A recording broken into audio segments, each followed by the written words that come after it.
Hi guys, it's Shadow. Uploading high-quality audiobooks for you, it's very time-consuming and hard-working process. So please support me so I can keep uploading for you. This is how. You can donate directly through my PayPal or Ko-fi.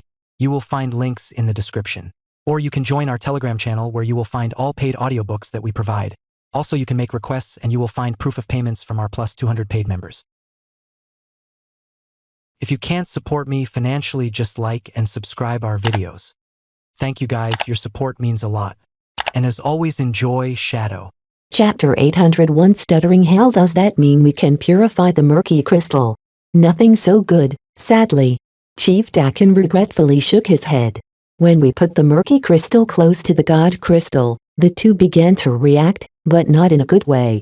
The murky crystal did indeed begin to lose some of its cloudiness, but some portions of the god crystal started to become murky.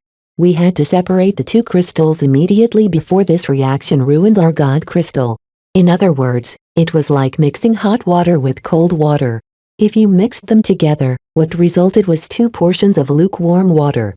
If the flagrant sword maidens wanted to create hot water, then ending up with more water that was significantly colder would be taking a step backwards. They didn't want the water to grow cold. They wanted to heat all of the water up so that they would all be uniformly hot. Still, if nothing else, this unanticipated reaction proved that the two kinds of crystals shared a strong relation. Well, it sounds like there's not much use in hunting wild gods for their murky crystals. All the Vandals and Sword Maidens hoping that we continue to hunt them down so that we can enjoy an endless supply of god meat during supper will doubtlessly be disappointed. It took a significant amount of effort to hunt down the wild gods and transport tons of their flesh. The flagrant sword maidens already filled the cargo holds of their transports with containers filled with nutrient packs. This efficient food source carried the most nutrients in the least amount of space. Even though it seemed like wild gods provided a lot of meat, they didn't provide all the necessary nutrients to keep a human body in peak condition, and took up a lot more space for the calories they provided. Nothing beat the efficiency of nutrient packs. They were the undisputed kings of survival food and military rations. As Chief Dakin regaled Vez of his team's initial research results, it became clear that they didn't really understand anything about the strange crystals. No matter if it's the murky crystal or the god crystal, both of them consist of matter that we've never seen before. It's completely different from any exotic I've come in touch. The older man vented his frustration. We don't even have the right equipment in this mobile lab to study the crystal. Captain Bird is hounding me behind my back to produce results, but it's not as if I'm a researcher who specializes in higher-dimensional matter and energy. Mech regiments like the Flagrant Vandals hired plenty of science officers and experts, but none of them possessed the acumen of a dedicated researcher. Those smart enough to be hired as professors would never join the military and participate in dangerous missions. Therefore, the research capacity of the ground forces was a lot less impressive than everyone thought. Especially with regards to something as complex as the god crystal, not even the experienced Chief Dakin or the extremely knowledgeable Vez could make sense of the darn thing. Kedis surprisingly showed them a different way of getting what they wanted. You know, I bet the natives know a thing or two about the god crystals. Haven't they successfully made use of them in their own way? Why bother figuring this stuff yourself when we can just borrow someone else's expertise? That's right. A light shone in the chief engineer's eyes. Racking our heads over this stuff will take decades to learn anything substantial. It's a lot easier if the natives point us in the right direction. It was the same approach the sword maidens took when they lacked technical expertise to run their ships or service their mech. Rather than force the battle-hungry sword maidens to do all of that boring stuff themselves, why not capture some experts and enslave them in doing their dirty chores? Though relying on external experts came with a lot of caveats, it provided a lot more convenience to the flagrant sword maidens. They desperately needed to figure out the application of the god crystals quickly if they wanted to obtain a solution to their energy deficit problems. If not, their progress would stall halfway.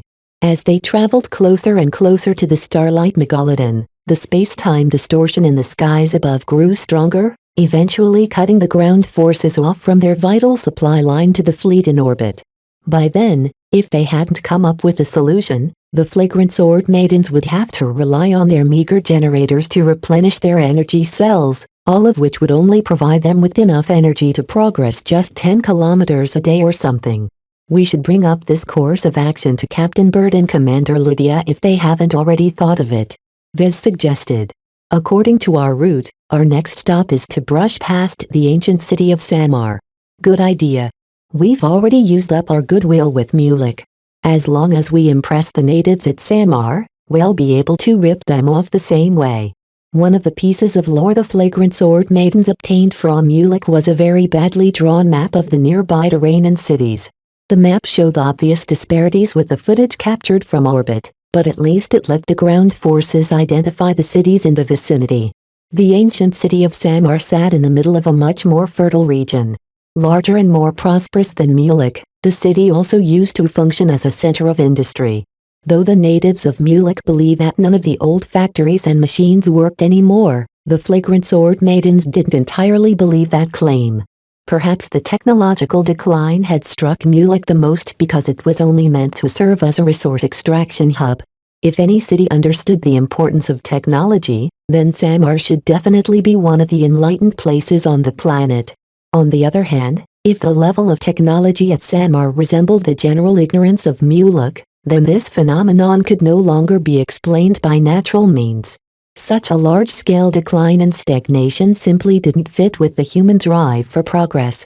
Nobody knew why the blessed people hadn't been able to maintain even a rudimentary modern technological standard, but Vez didn't rule out a conspiracy. It was too ridiculous that humans willingly gave up the benefits of technology to live their lives as if they lived in the past.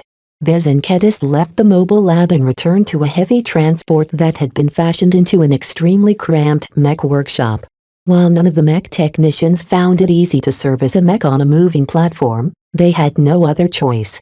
With so many mech on the field, a handful of mech broke down from time to time due to the challenging conditions. The gravitic backpacks the Vandals sourced from Harkensena continually fought against the planet's gravity at close to their maximum capacity. If the planet's gravity was only 5 gs instead of 6 gs, the gravitic backpacks faced a lot less strain as they worked substantially below their maximum power. They'd last at least twice as long in those conditions. Sadly, neither the Vandals or Sword Maidens had any other recourse. Both the backpacks and the mech themselves all endured heavy strain whether they were under the influence of an anti-grav field or not.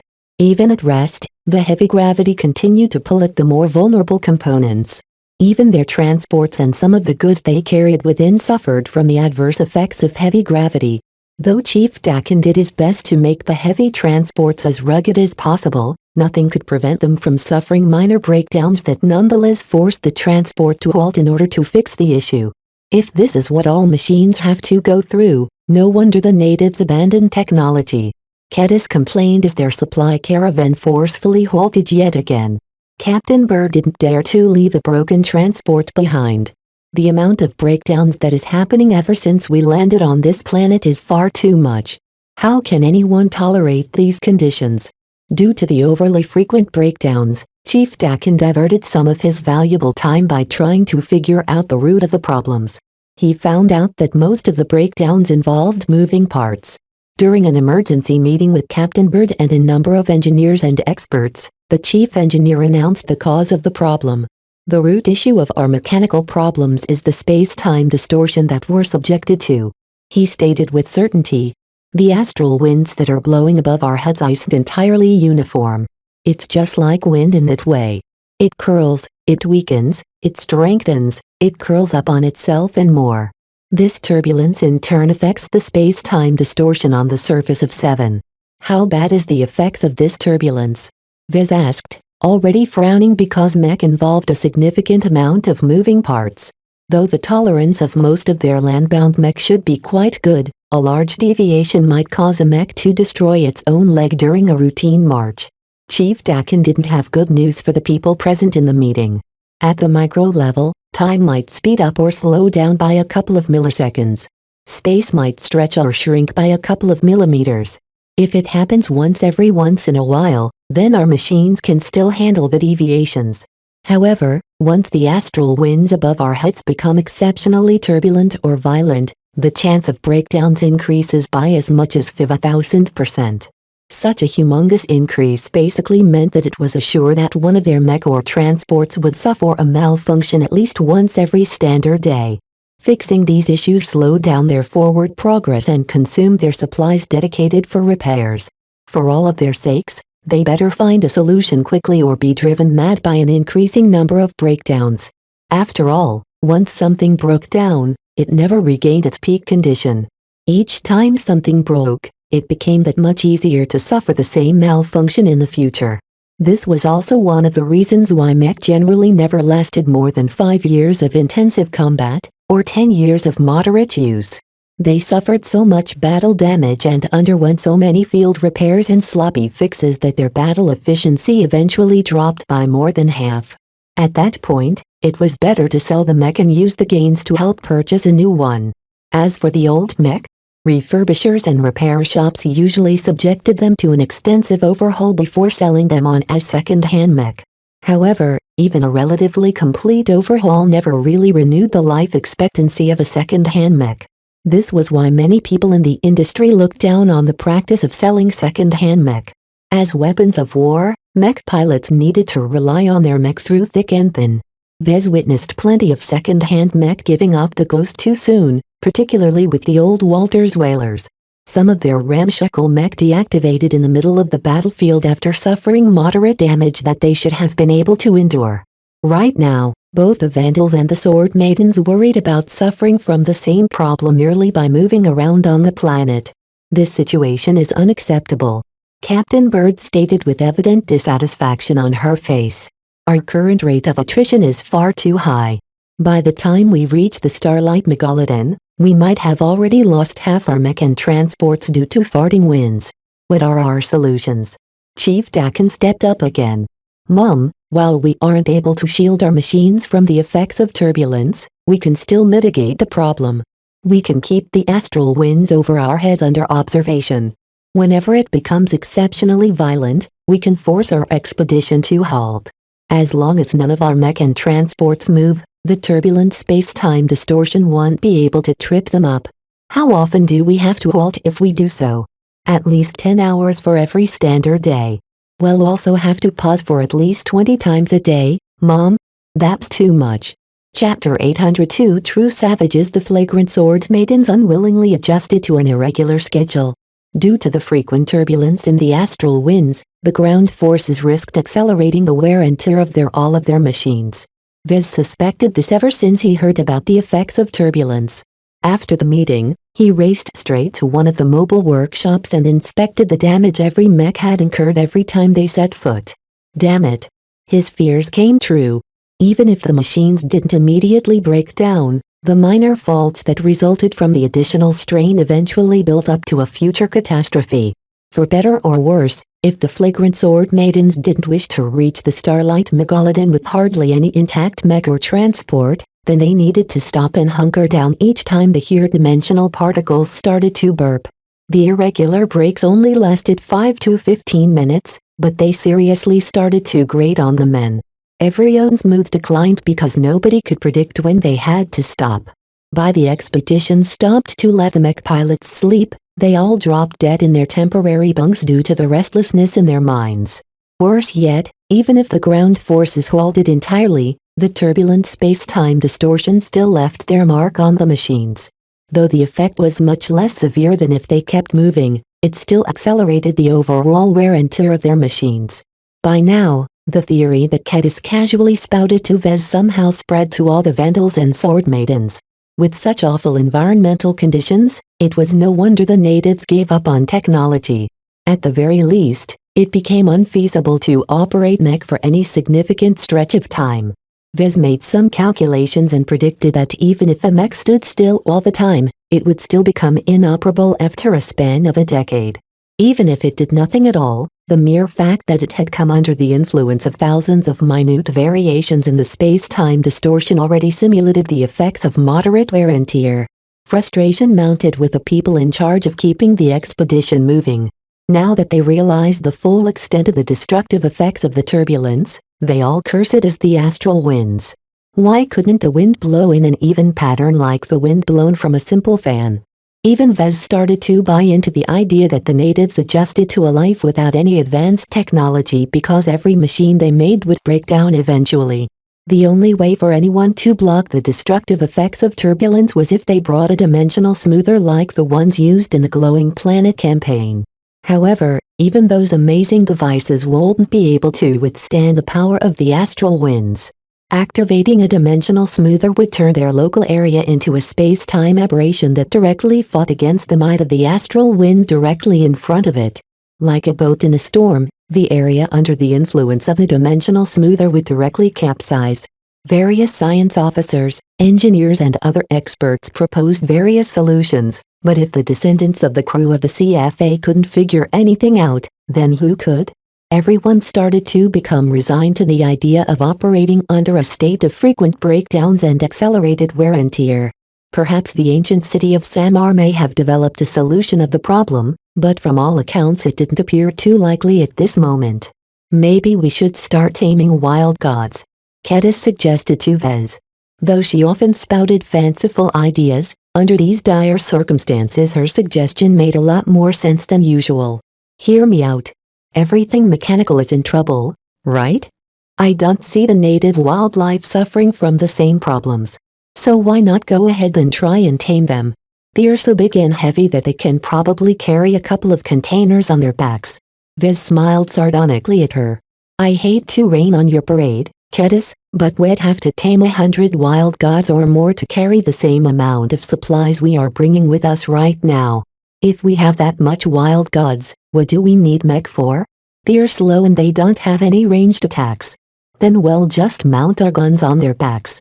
Problem solved. These ridiculously simple solutions sounded so absurd that Vez didn't bother continuing with the conversation. The flagrant sword maidens both depended on their mech to perform their mission. Abandoning all of their machines because the environment gave them a hard time wasn't in their blood. No matter how harsh the environment tried to beat them down, they would continue to endure. The only problem was that a couple of experts predicted that the turbulence would only grow more violent the closer they got to the starlight megalodon. If they extrapolated the pattern all the way to ground zero, then the distortion grew so intense that nothing should be able to exist at the origin. Obviously, the situation was probably more complicated than that, or else the starlight megalodon would have long been wiped out the instant her FTL drive malfunctioned. In any case, the flagrant swarm maidens would figure it out eventually. If somehow they couldn't find a solution, then maybe the natives or their rivals who also landed their forces on the planet managed to come up with something. As long as one of them figured out a solution, then the flagrant sword maidens could always trade or snatch the solution for themselves. I don't believe that any of us will leave this planet empty-handed. Too much is at stake, he muttered. Their progress averaged 30 kilometers a day, which wasn't too shabby despite the frequent pauses. Even though most mech could easily traverse this distance in 15 minutes, they'd have to leave behind the heavy transports. The mech would never be able to last in the wild by themselves before running out of energy in a matter of hours.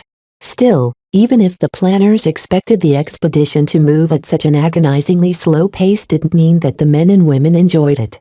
The mech pilots who had become used to short but intensive deployments couldn't adapt to this overly sedate pace of marching. On any other planet, if the mech wanted to traverse a long distance, they could have just boarded a transport which could easily ship them halfway across the planet in a jiffy. That wasn't possible now. To the mech pilots, Ian Coronavi seemed to have ballooned in size. It took so long for them to traverse a meager distance that they felt as if they were ancient infantrymen marching on foot. Still, slow progress or not, they eventually made it out of the wastes claimed by Hakaz. Arid, uneven ground made way for uneven grasslands interspersed with sparse forests. It was here that they began to encounter the native wildlife.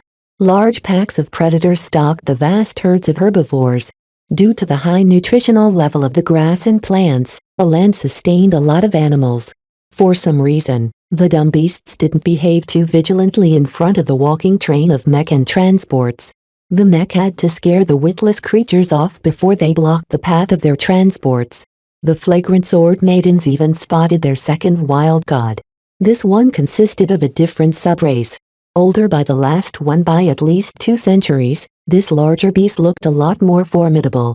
However, so long as the beast did not walk into the path of the expedition, the flagrant sword maidens were disinclined to butcher the beast.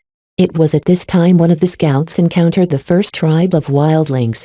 Captain Bird called for another meeting and presented a footage of the wildling tribe. According to the blessed people, the wildlings were devoid of the blessings of the sacred gods. They were cursed to eke out an existence far outside the walls of the ancient cities as well as their perpetual antigraph fields. I thought their existence was a myth. It sounds so strange that humanity on this planet has split in two, a mech officer uttered. The footage couldn't be more stark. The scout mech employed its long-ranged sensors to capture clear footage of the tribe of dwarves as they appear to follow a nomadic pattern of life. Are those godlings? They are. Dr. Tillman judged. If I'm not mistaken, the pack animals that they are using to carry their goods are juvenile wild gods. None of them appear to be less than 30 years old. The dwarves each rode on the back of lizard-like creatures, each of which at least reached the size of an air car. More powerful-looking dwarves garbed in fancier leathers and armed with weapons carved in bone rode on even larger godlings that matched the size of a shuttle. If the blessed people at least relied on the ancient cities left behind by their forefathers, then the cursed people didn't have anything left to depend upon. Still, despite being exposed to the full effects of the planet's gravity, neither the godlings or the wildlings displayed any discomfort. Certainly, they moved as slow as the herds of animals that grazed these lands, but they at least showed that their species had adapted to the planet's gravity to such an extent that they possessed a stronger claim for dominance than the blessed people with their weaker bones and muscles. Baseline humans simply couldn't step foot outside of their ancient cities without blacking out or breaking their bones. Baseline humans wouldn't be able to give birth to any children to perpetuate their race outside the city walls, because their babies simply wouldn't be able to survive long enough to grow into adults. In the perspective of natural selection, the dwarves or a species evolved from them were destined to take over the entire planet in time. It might take 1,000 years, 100,000 years, perhaps even longer, but eventually their dominance over coronavirus was inevitable. Of course, this only applied as long as humans and aliens from the stars didn't come and intervene. Everyone expected the CFA to send out a rescue fleet in time and deliver the poor savages from salvation. Until then, the flagrant sword maidens had to come up with an approach to treat with these savages. They don't look like they're useful to us, Vez stated with a critical eye. This tribe only consists of a couple of hundred people. Their weapons are made of godling bone and their housing consists of tents. What knowledge can they possibly provide us? Captain Bird nodded her head. I'm inclined to agree with you. Even if the dwarfs are capable of interfacing with a wild god, it's probably reserved to the larger tribes. Why are these people nomadic? Someone asked. Shouldn't they settle down at a single place? What forces them to keep moving? Nobody could answer this question, but a handful of people tried to supply an explanation. Perhaps the wild god trampled over their villages each time they erected one. Perhaps they hunted the territory around their village to exhaustion. Perhaps they simply didn't like to stick around in one place. No matter what, everyone was convinced that the nomadic lifestyle of the wildlings prevented them from developing as a society. They appear to be stuck in a tribal age for many generations that they never contemplated doing anything else. I think we should at least try to talk to them, Dr. Tillman suggested. If nothing else, interacting with these wildlings will give us a baseline on what to expect if we meet a more formidable tribe of heavy gravity variants of the human race. Captain Bird took the suggestion into consideration. Maybe you have a point. However, we'll need to be careful. According to the blessed people, these cursed people are all universally hostile to the blessed people. Even if the dwarfs don't look threatening enough, they may be hiding a trick or two up their sleeves. I'll discuss the option with the sword maidens. Chapter 803 Rank Disparity. The meeting with the wildlings went as violent as expected. The sword maidens and vandals opted to greet the tribal dwarf nomads without mech and on foot. They wore medium and heavy combat armor to balance speed and protection. The armor also helped to distinguish them from the tall and lean forms of the blessed people without appearing too threatening. Nobody knew how the dwarves would react against mech. so the ground forces kept them out of sight. Of course, they might as well be ghosts or monsters from the reaction of the savages. The dwarves all yelled at the first contact delegation before holding up their spears and clubs in a battle stance. While their men urged their golden mounts to slowly charge forward, their women and children drove their smaller mounts away from the battle. No matter what the Vandals and Sword Maidens tried to say, the dwarves completely ignored their entreaties. They didn't even yell in standard language. It was obvious that their language had diverged into a completely new form. Though the Vandals turned on their translator AIS, they won't be able to decipher the new language completely without hours of recordings. With no way to break the language barrier, the first contact delegation helplessly switched to Plan B. They deployed gas grenades laced with sedatives and other non-lethal toxins. The sedatives aren't having any effect. Dr. Tillman spoke over the command channel. These high-gravity variant humans are much more advanced than we suspected. Careful. Captain Bird cursed. Commence Plan C. If we can't gas them to sleep, we'll just have to knock them out the old-fashioned way. Kill their godling mounts but keep the dwarves alive unless your life is at risk. Throughout the galaxy, dwarves had taken on a negative connotation, with some humans even referring to them as subhumans rather than unequal to baseline humans. This was because many dwarves emerged as cheap mining labor on mineral-rich super-Earths. These huge planets with a considerable amount of mass often possessed high concentrations of heavy ores and exotics. It usually wasn't worthwhile and economic to devote these planets to anything else that required advanced skills and well-paid professionals. Therefore, the dwarves that toiled on these super-Earths often received a bad reputation for being dirty miners who weren't suitable for anything else. The flagrant sword maidens became affected by this bias as well, so when they saw the wildlings behaving like savages, they possessed no scruples to treat them roughly. Unlike the blessed people who by all accounts appear to be the legitimate successors of the officers and crew of the Starlight Megalodon, the dwarves were kind of like the illegitimate bastard children. The CFA would probably discard the primitive and repulsive dwarves once they saw them. The degenerated variants possessed no redeeming value. Kill the beasts and knock them out. The Vandals this time sent out a considerable amount of security officers. All of them trained their marksmanship to a considerable level, so when they whipped out their laser rifles and struck at the juvenile godlings, they never wavered in their aim.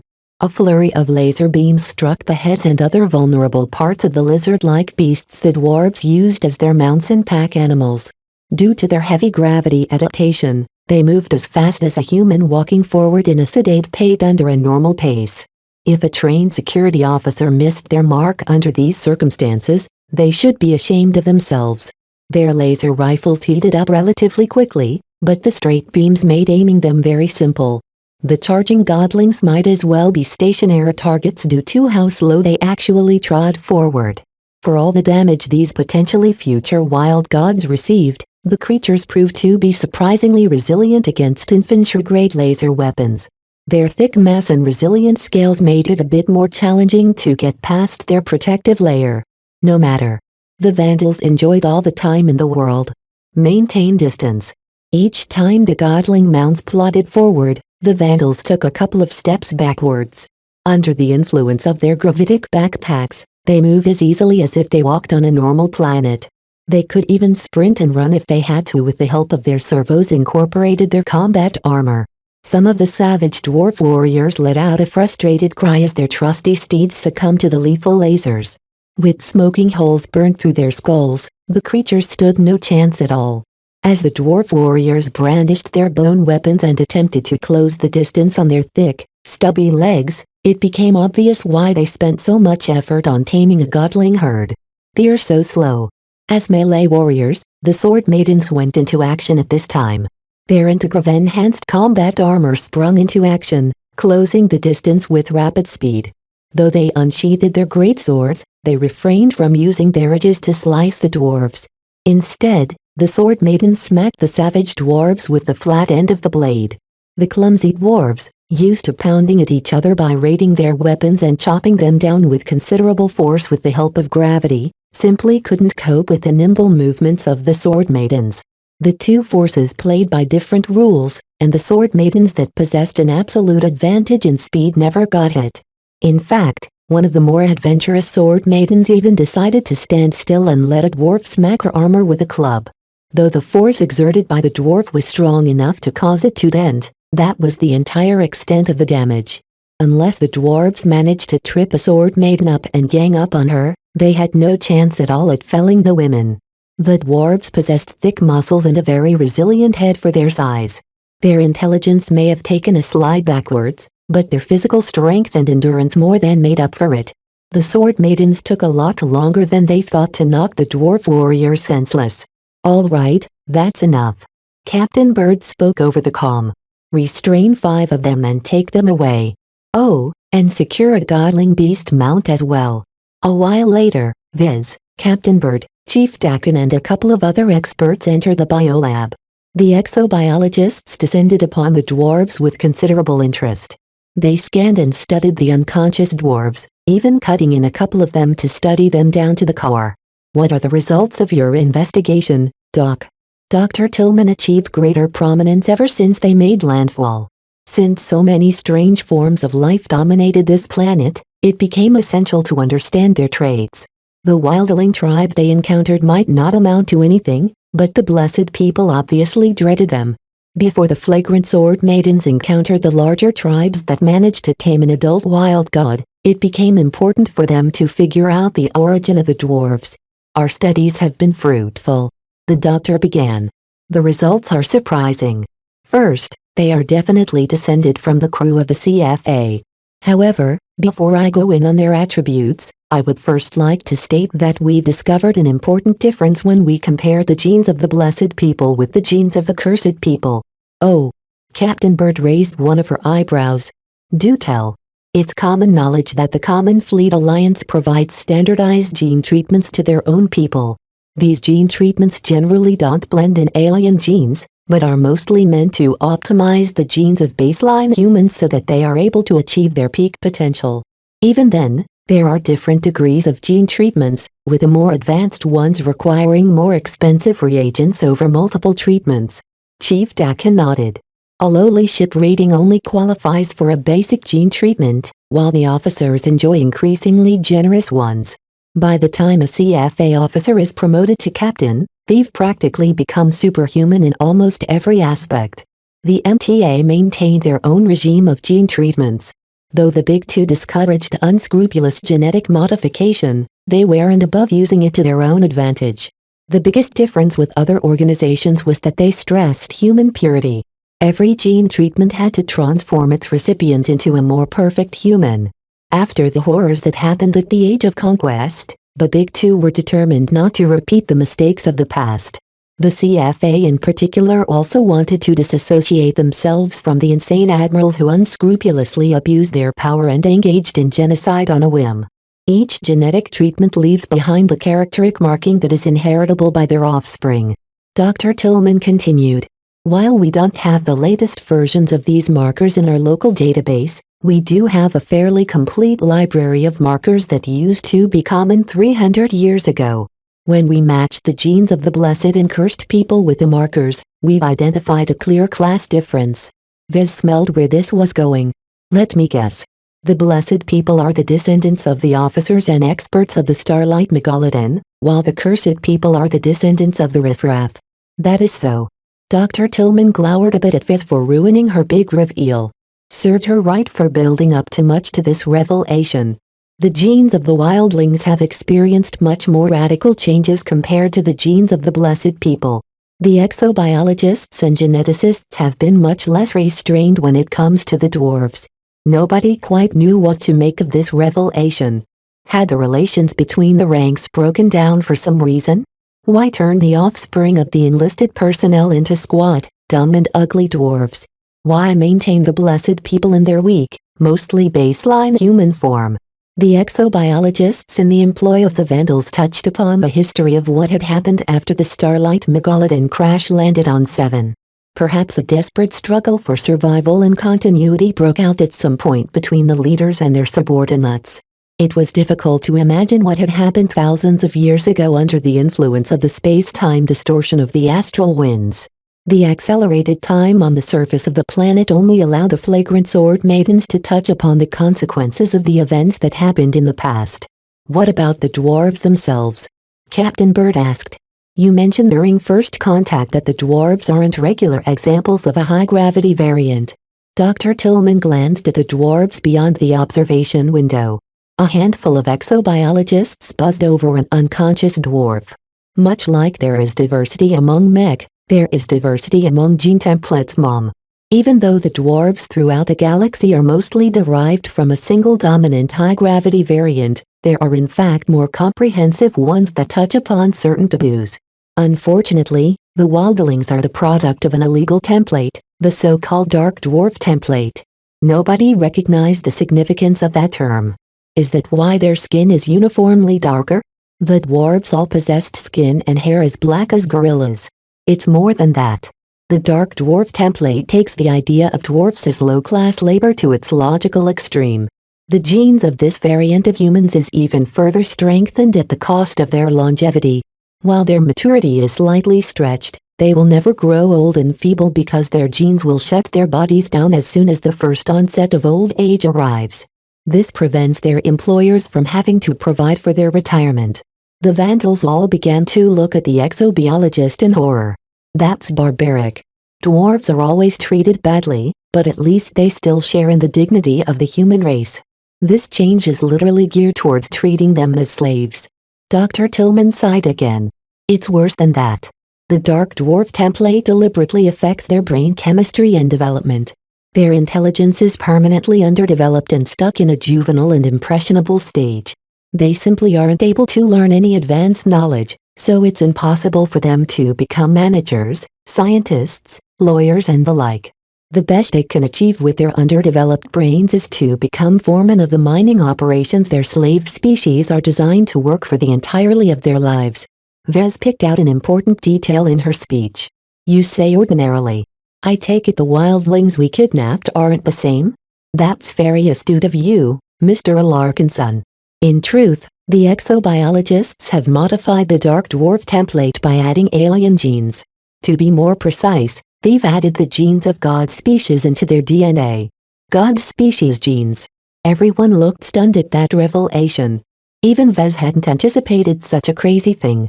How could these savage wildlings share anything in common with the ferocious wild gods? Chapter 804 Experimental Group. Back when you studied the DNA of the wild gods, you stated that their genes have received extensive modifications as well. That's correct. The genes implanted in the DNA of these wildlings largely consists of those modified elements. You can say that the wildlings and the wild gods have received the same set of gene treatments. Dr. Tillman rambled on a bit about the genes, but hardly anyone understood her point. When she noticed how absent-minded her audience got, she quickly summarized her conclusion. In short, we don't know what the exobiologists actually intended with these genes. They're far from simple and it's deliberately more complex than necessary. It will take at least a couple of decades for me to decipher the role of these alien genes. What can you tell us about the wildlings then? Well, they are predisposed to behave in certain ways.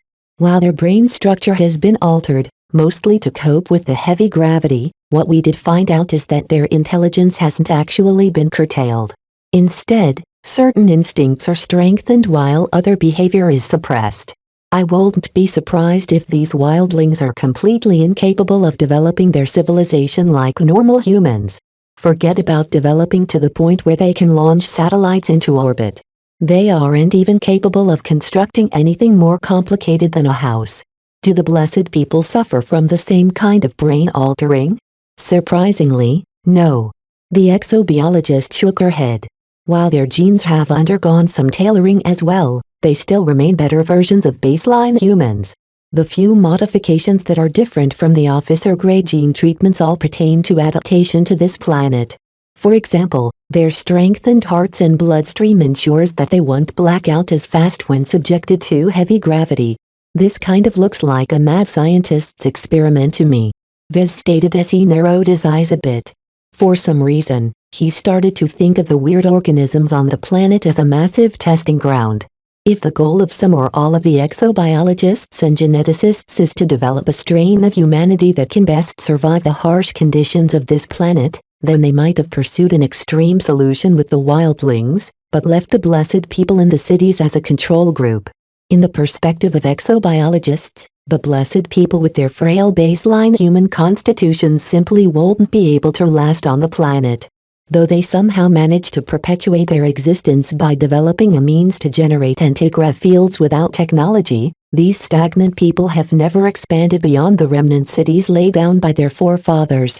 As far as the Vandals were concerned, the wildlings possessed the capability to survive in the wild, and thus might have spread their people around the entire globe.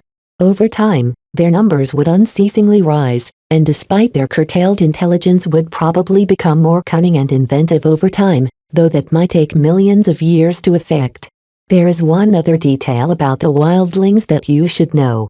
Dr. Tillman added. The exobiologists have increased the chance of genetic variation in the wildlings. Their DNA is being copied at higher error rates than in baseline humans. This leads to a lot of miscarriages and infant mortality. Those who survive may exhibit lingering weaknesses but also a rare superior benefit. In fact, these wildlings we've encountered are already smarter than their initial iteration. They are slowly developing toward higher intelligence. So in other words, the wildlings experience a lot more mutation than baseline humans, and the ones who are smarter than the rest often hold an advantage? That's correct. Sounds a lot like how humans used to evolve on old Earth. The various experts didn't understand what the CFA exobiologists and geneticists were thinking. Why turn their enlisted into intellectually challenged dark dwarves, but subsequently give them a way out in the long term? Perhaps it might take a few million years, but eventually this race might be able to surpass the blessed people in intelligence. The wildlings already possessed an advantage in adaptation. If they grew smart enough in some areas, the blessed people resting on their laurels within the protective embrace of their city walls would become extinct. Chief Dakin came to another conclusion. I've got a different perspective from Vez. Rather than regard the dwarves and the city folk as an experimental group and a control group, what I see instead are the result of internal contradictions.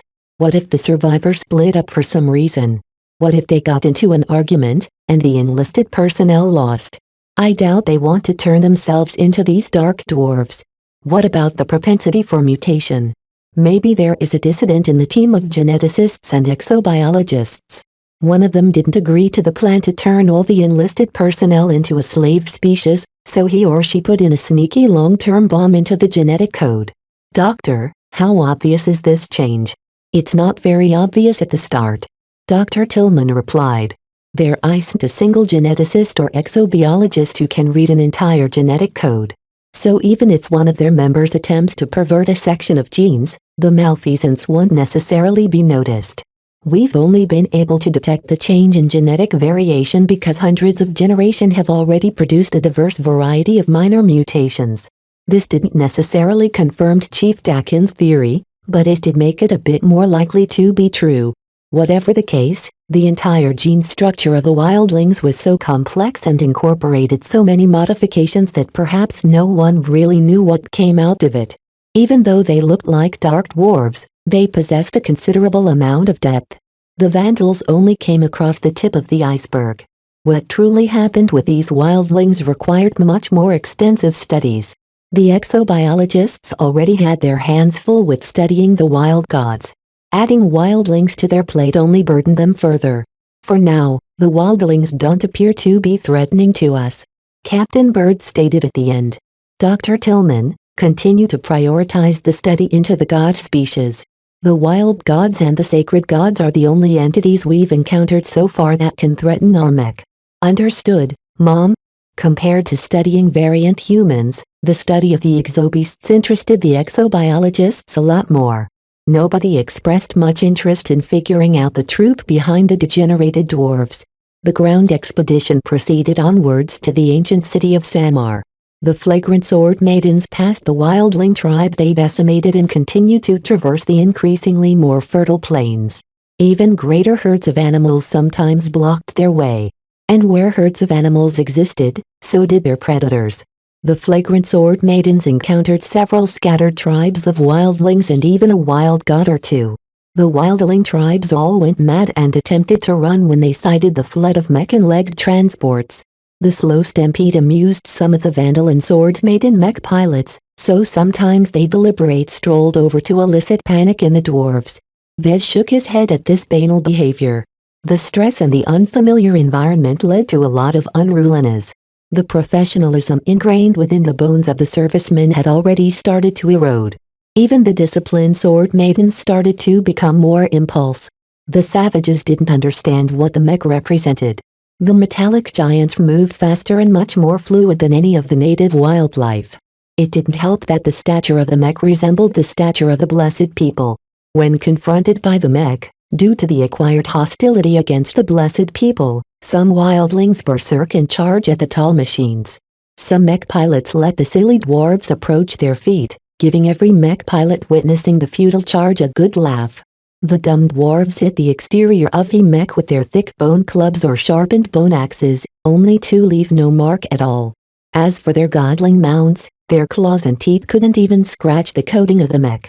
Almost every comm channel became filled with laughter and insults. These stupid dwarves are so dumb. And these are supposed to be the smarter ones? They've got a few million years left to go. As the ferocious dwarf warriors continued to whack at the foot of the sword maiden devil raiser to no avail, the chieftain of the tribe finally trod forward on his imposing-looking godling beast. Unlike every other godling beast they've encountered so far, this one reached the size of a third of a mech. Its age had reached an unprecedented 50 years old. If it survived for 50 more years, it was eligible to mature into a full-sized wild god. Unfortunately, as the godlings grew in size, their aggressiveness and appetite increased in turn. As they grew from small and meek younglings into larger and deadlier adolescents, their hormones drove them to actively hunt their prey. They had to because they needed to take in a lot more calories to survive. The larger their weight, the more energy they expended. Mech weren't exempt from this rule either. In any case, no matter how large the godling had grown, it still lacked the ability to challenge a mech. The devil raiser gently smacked the godling away with a punch. The creature moaned and almost threw off its rider. The dwarf chieftain roared in anger at the swordsman mech. What gave these metal giants the right to bully his tribe?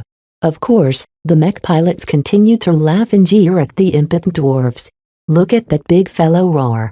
I think by the time the translator AIS is finished with deciphering their language, I bet half of the words consists of insults. These dwarves all stink. Look at that squatting dwarf back there. It's treating the open plain as its toilet. Disgusting. As the mech pilots continued their idle entertainment, the wildling chieftain stopped venting his anger and started to stretch his arm out to the devil raiser on top of his moaning mount. Nothing happened for a dozen seconds, and everyone ignored the chieftain's pointless gesture. That was until the sword maiden mech pilot suddenly screamed in the comm channel. "AAAHH. It hurts. My mind freaking hurts." The devil raiser suddenly took a few frantic steps as if it had lost control. The dwarves that attacked the feet of the mech suddenly flung away as the mech flung its feet around. As the affected sword maiden continued to scream over the comm, the other mech pilots panicked. What is going on? Why is she screaming? Are we under attack? It's that chieftain. Kill it first. Another devil raiser stepped forward and sliced its broad blade downwards, instantly bisecting the concentrating dwarf chieftain as well as chopping through the neck of his godling mount. The instant kill immediately relieved the crisis. The event had alarmed the flagrant sword maidens, and some of the other mechs started to fire their weapons at the surviving dwarves in panic. Retreat. Pull back, goddammit. You guys and girls are worse than a mob. And you there. Go and pick up the chieftain's corpse. Well, let the docs figure out his tricks. One of the vandal mech carefully cut the bisected remains of the chieftain and fled along with the rest. The entire sight of mech fleeing from a tribe of primitive dwarves was perplexing. Many mech pilots felt ashamed for pulling back and eagerly wished to wipe out the indigenous savages. The event caught the attention of Vez as well. He already had a good idea of what had happened. He immediately wanted to dig through the telemetry of the devil raiser, only to recall that it fell under the jurisdiction of the sword maidens. Vez made a calm request to Myra. When her face popped up in the projection, he immediately voiced his guess. Has the dwarf chieftain affected the man-machine connection somehow? I'm still studying the logs. The journeyman replied with a grave expression. You should come over and take a look. You know more about neural interfaces than I. Maybe you can tell what has happened. I'll be over right away. Chapter 805 Third Wheel. After the inexplicable incident where a primitive dwarf managed to incapacitate one of their mech pilots through the air, the flagrant sword maidens avoided the wildling tribes like a plague. For the time being, nobody knew whether any other wildling possessed the power to induce pain on the mech pilots. The expedition immediately began to make detours around the wildling tribes, even if they consisted of a few hundred bedraggled dwarves. None of the mech pilots wanted to bear the humiliation of getting subdued by a primitive dwarf all by itself. It was one thing to be defeated by mech or other formidable weapons of war. In fact, Lieutenant Dice of the Sword Maidens enjoyed an even greater level of renown among her sisters despite losing her duel against the sacred god Hakaz. Mech pilots earned more prestige when they faced increasingly formidable opponents. Whether they won or lost, lived or died, the fact that they put their lives on the line on the battlefield or dueling grounds already proved their valor. Against an exobeast as powerful and majestic as a 500-year-old sacred god with the power to call down a wide-area lightning storm, there was no shame in losing against this literal force of nature. However, it was one thing to lose against the tyrant of the wastes. It was another thing entirely to lose against a smelly dwarf who would get instantly squashed the moment a mech stomped its feet over its head. Vez huffed at the rowdy mech pilots. Serves them right for bullying the natives. There's so much crap in their genes that they shouldn't have underestimated these wildlings. After receiving an invitation, he went over to the heavy transport that served as one of the workshops for the sword maidens. Right now, the workshop took in the devil razor that the dwarf chieftain inexplicably affected with his bare hands. Nobody could explain what had happened. Perhaps some of the more astute vandals and sword maidens already guessed the cause. It was no secret that the blessed people and the cursed people possessed the ability to connect their minds to the god species. The big exobeasts even incorporated biological antennas in their brain structure that attuned them to remote connections. What the flagrant sword maidens never expected was that the wildlings possessed the ability to interfere with another man-machine connection at a distance. This increased their threat level from harmless savages into dangerous savages. Though only one wildling so far showed off the ability to affect a mech, perhaps this ability was shared among the rest of their race. If that was so, then the wildlings became a fearsome force that absolutely couldn't be allowed to come close enough to perform their mind voodoo on the mech. Myra. Vez greeted the journeyman as he stepped into the workshop. Tell me what you know. Myra sat behind a terminal that projected a raft of telemetry readings. Kedis hadn't accompanied either mech designers at this time. As far as Vez knew, the young woman had gotten bored at the monotony of travel and started to hang out with the other sword maidens. Come sit with me, Vez. Myra patted the seat next to hers. According to the telemetry of the mech at the time of the incident, the mech experienced conflicting commands. Look at the readings from the neural interface. When Vez studied the raw data, he couldn't make heads or tails of it beyond confirming that something extremely abnormal happened. One of the readings normally looked like a flat line that angled upwards and downwards from time to time. Shortly after the chieftain stretched out his hand, the normally placid line started to go crazy. It jerked up and down at sharp angles as it completely lost stability. Such examples happened everywhere. The neural interface somehow became flooded with anomalous data, causing it to send out invalid instructions to the devil razor. The mech lost control of its limbs because it was essentially fighting against itself. Though Vez couldn't read the erratic patterns, they all sprung up from a single cause. To my judgment, the anomalous input fits with the notion that the dwarf chieftain somehow managed to connect to the man-machine interface. His vulgar mind must have barged in and flooded both the mech and mech pilot with his chaotic thoughts. That caused the mech to spin out of control while causing the mech pilot considerable pain from the feedback. The devil razors don't make use of remote neural interfaces. Myra frowned. The genetic aptitude of our sword maidens aren't great. They need all the help that they can get, so the only way our sword maidens can interface with my mech is if they physically connect their helmets with the neural interface. This physical connection shouldn't be affected by remote. It's simply not possible to do so. This was basically like stuffing a cookie into someone else's mouth in another room. How could someone possibly place the cookie in the mouth of someone else when the significant distance as well as a solid wall stood in the way? Teleportation? Phase change? Please. Still, no matter how absurd it sounded, according to the data, something like this had actually happened. They forcefully intruded their minds into a closed system and attempted to take control. This was extremely scary, because it also signified that these wildlings might be able to interface with an empty from remote with nothing more than their minds. If that was possible, then these dwarfs possessed the capacity to inflict a huge amount of damage every time the ground forces stopped at the end of a standard day. The mech pilots couldn't operate their mech continuously. As humans, they needed to eat, sleep and relax like other humans. For that reason, the flagrant sword maidens interrupted their journey for at least 6 continuous hours every standard day. This was on top of the intermittent pauses called out whenever the astral winds experienced turbulence. At some times, the ground forces even spent more time at standstill than on the move.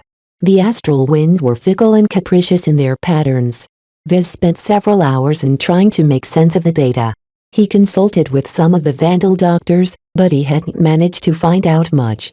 When it came time to report to Commander Lydia and Captain Bird, he reported what little he knew about what happened.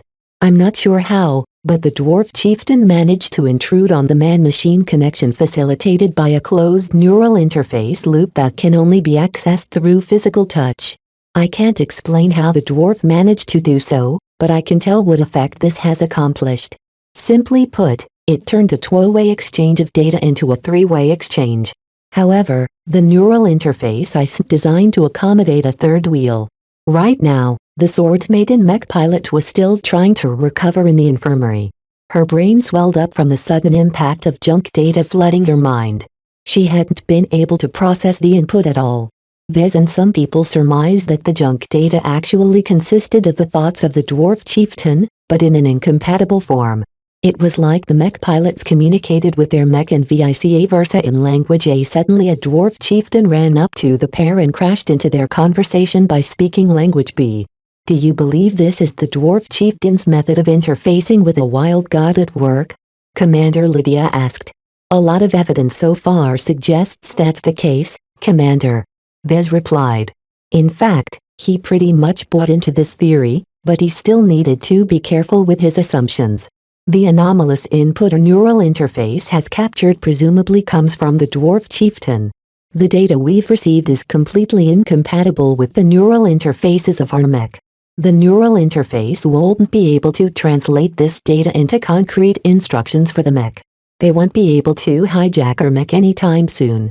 This gave Commander Lydia and Captain Bird some much-needed relief. While the dwarves still possessed the ability to scramble the mind-machine connection, at least they won't be able to turn the mech against each other. Can we guard against this attack?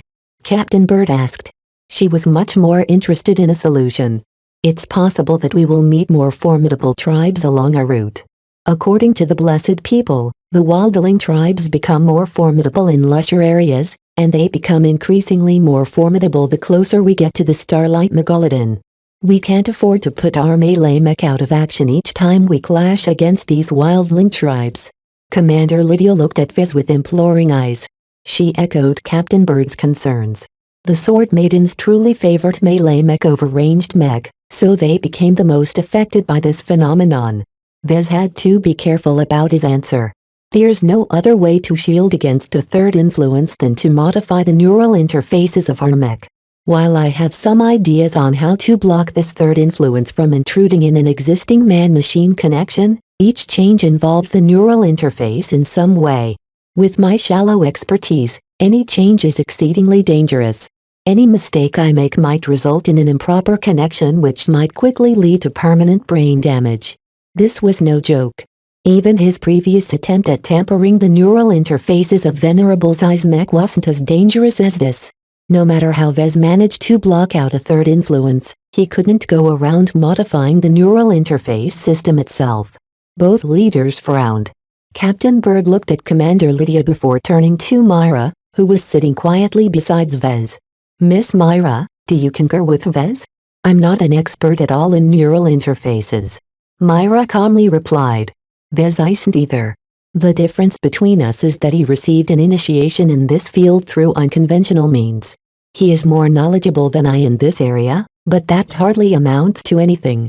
The odds of anything going catastrophically wrong is substantial. Though Myra basically attacked his competence, Vez didn't fight back against her statements. She was telling the commanding officers the truth. Vez truly considered himself a novice in this field. It might be possible for him to mess with the programming of the neural interface by inserting some pre-made code. Yet a change as substantial as trying to block the dwarfs from intruding into the connection most likely involved more extensive changes in code. He couldn't rule out a hardware change either. All of these measures demanded an extensive set of modifications. Each change introduced the possibility of making a mistake. Bert and Lydia argued a bit among themselves. Neither could make up their mind on whether to trust Vez to come up with a solution and apply it to their mech.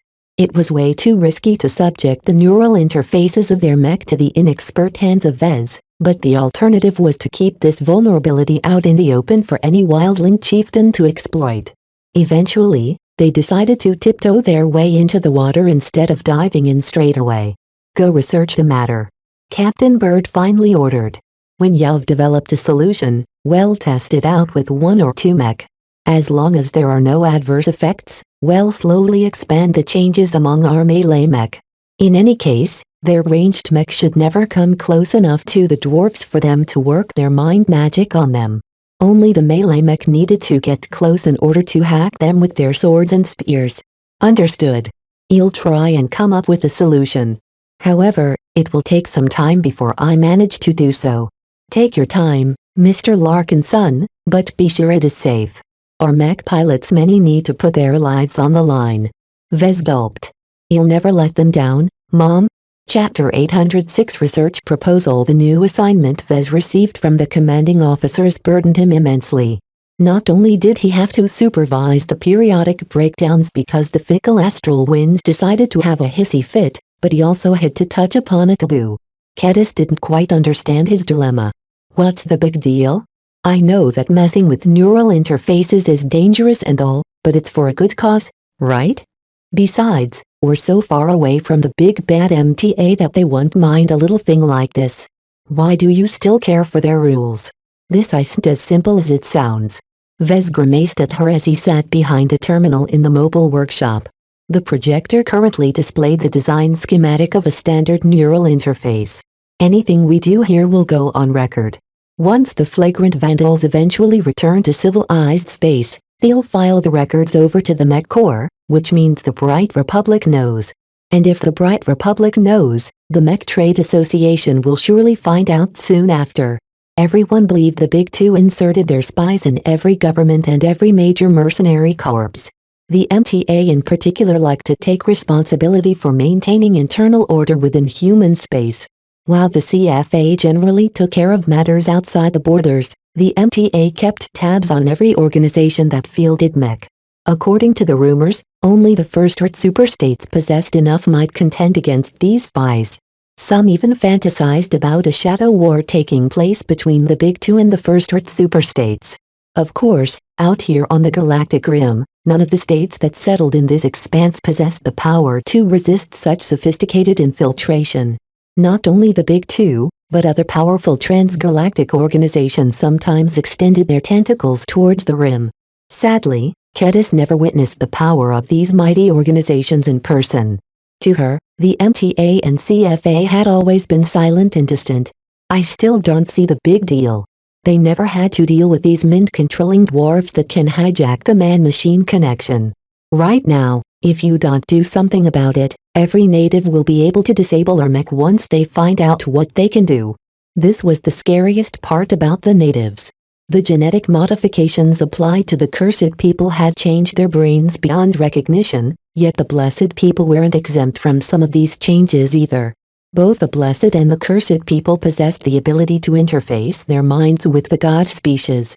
How else did the blessed people manage to come to an accord with the sacred gods? During the duels against Hawkeyes and Nevudas, A fair number of sensors captured the man-beast connection between the sacred gods and their chosen. Those sensor readings didn't lie. The blessed people possessed the same modifications to their brain structure that allowed them to interface with the beast without a physical connection, just like their more primitive dwarf cousins. Once they managed to get their hands on the body of a blessed people's corpse, the exobiologists would be able to confirm what the analysis of their DNA had already hinted towards. According to Dr. Tillman, the blessed people's DNA may be purer than that of the cursed people, but they weren't exactly a control group.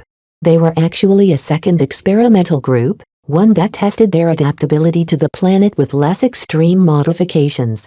This was like putting two different species of beetles in a jar and forcing them to fight. Except this time, the beetles consisted of variations of the human race and the jar was instead a giant super-Earth. This was an experiment spanning over several millennia on a planetary scale. All of this begged the question, who among the survivors of the crashed battleship ultimately became in charge? The officers? The enlisted personnel? The exobiologists? Spies from the Five Scrolls Compact? Nobody knew. Not even Vez. The things he learned about this cursed planet increasingly alienated him and the rest of the flagrant sword maidens. Nobody liked to be treated as an experiment. In any case, it wasn't actually too hard for Vez to figure out a solution to the problem. The neural interface already incorporated multiple layers of checks and filters that prevented input from intruders. In fact, they should have blocked the intrusion from the dwarf chieftain. His first task was to find out why these filters slacked off. Yet he immediately hit upon a wall when he tried to investigate the matter. The dwarf chieftain's mind somehow managed to bypass the filters and insert themselves directly into the middle of the data streams. This was like jumping over a city wall instead of trying to break through its defenses. The latter would have forced the neural interface into rousing its defenses, but the former prevented it from raising an alarm.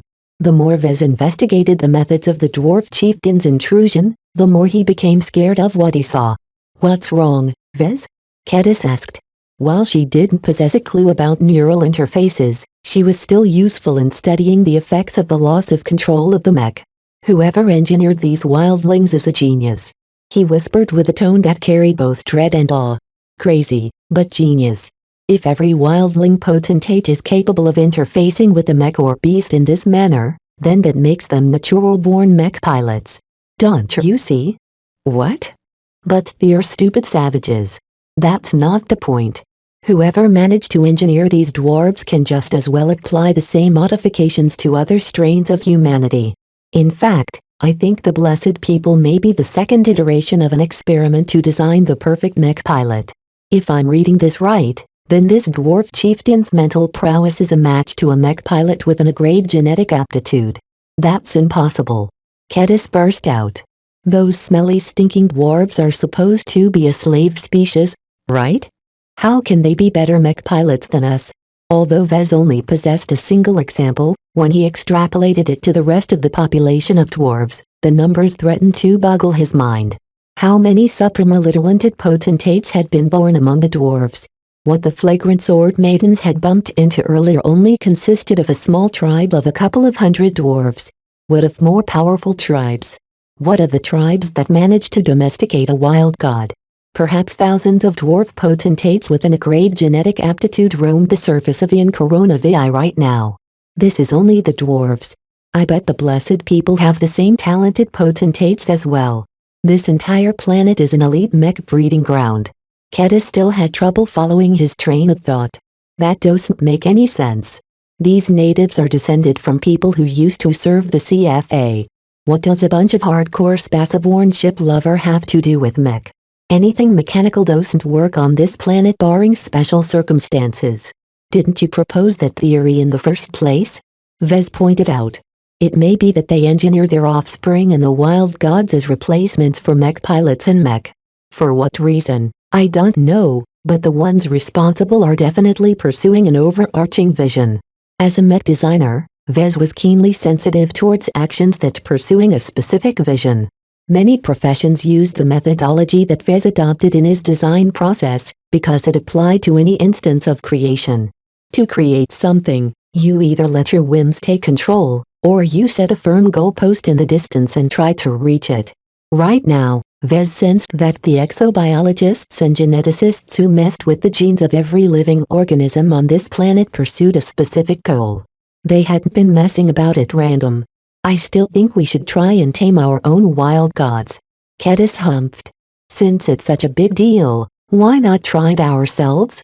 In fact, a lot of mech pilots put out such a suggestion. Despite the risks involved with interfacing with a living alien creature, many mech pilots became enamored at the thought of riding a majestic beast.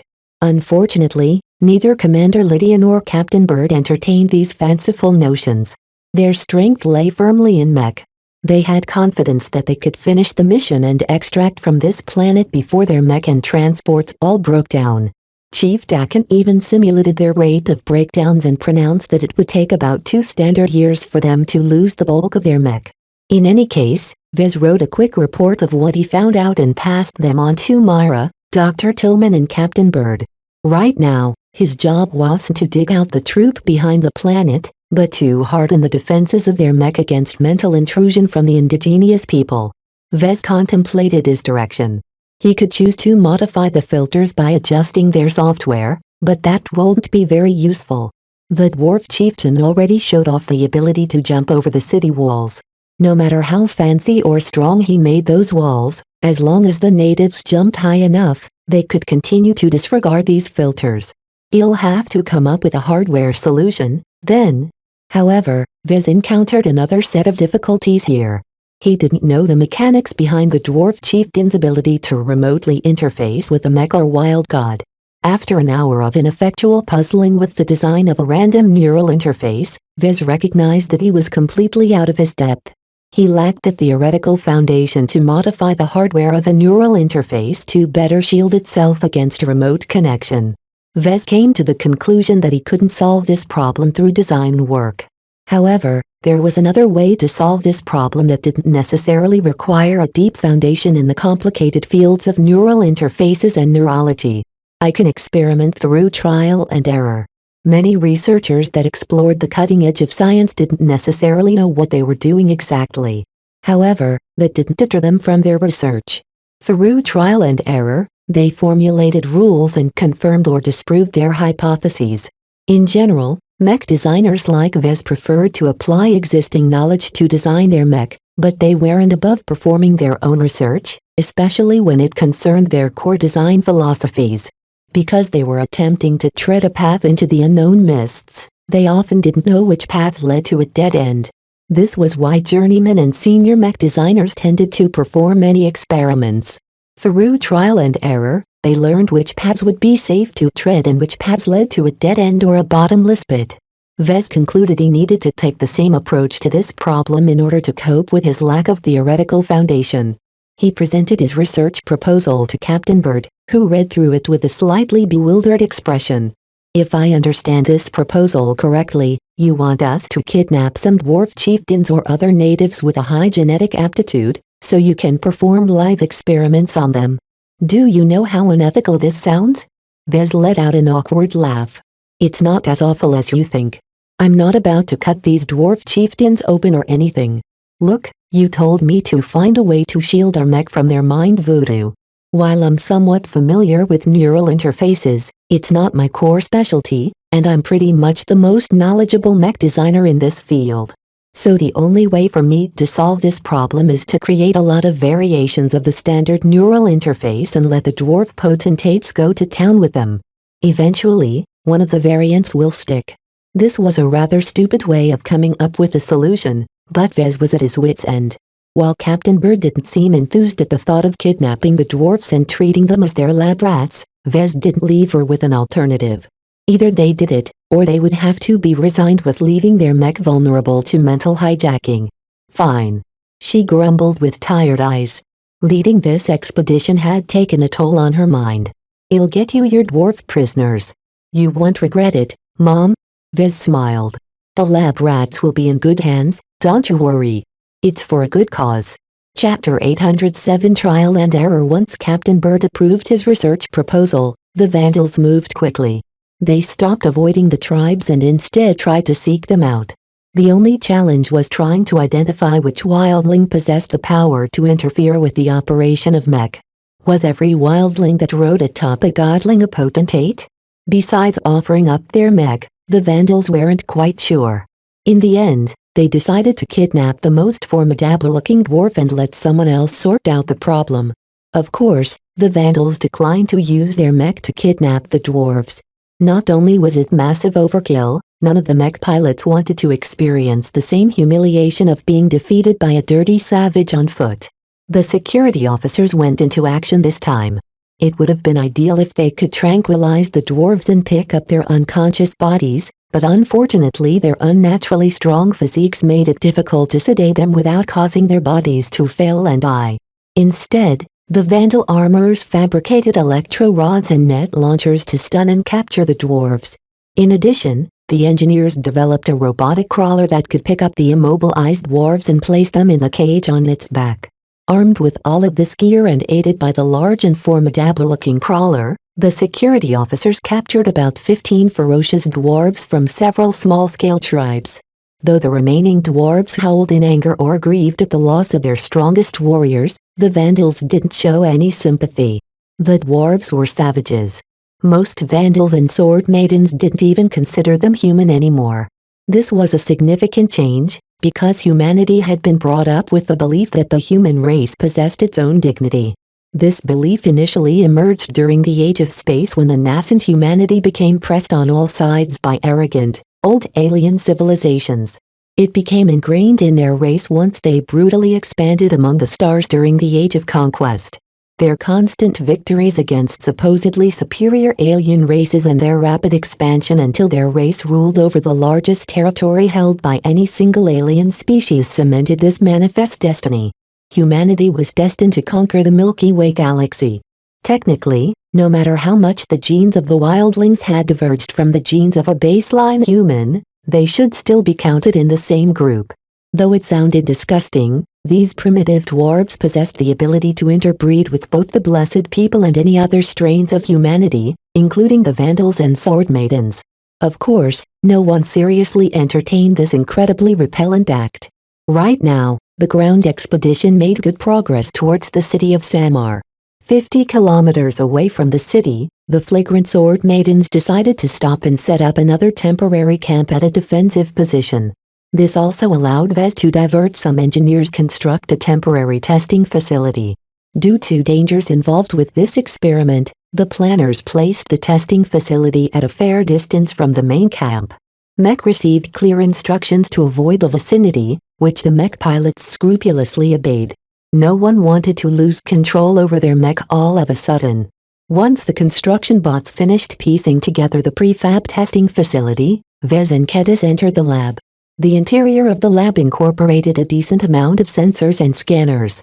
It also served as a prison for the dwarf captives. A number of security officers assigned as wardens kept guard over the captured wildlings.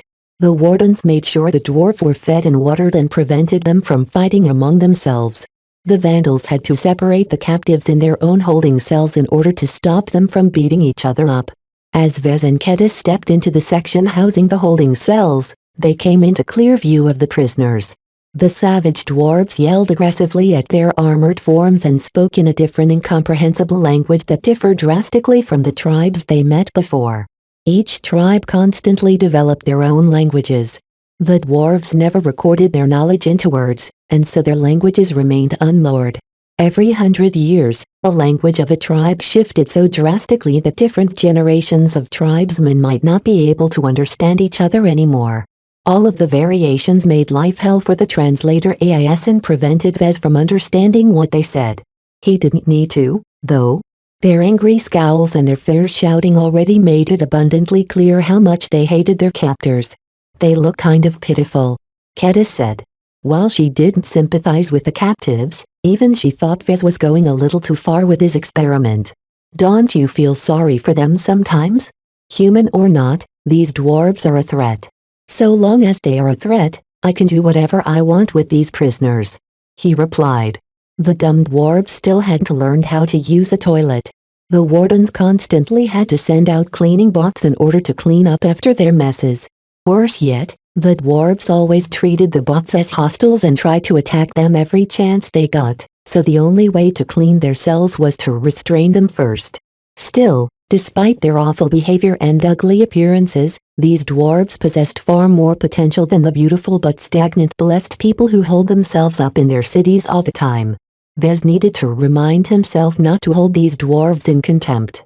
Underestimating them had already taught the sword maidens a painful lesson.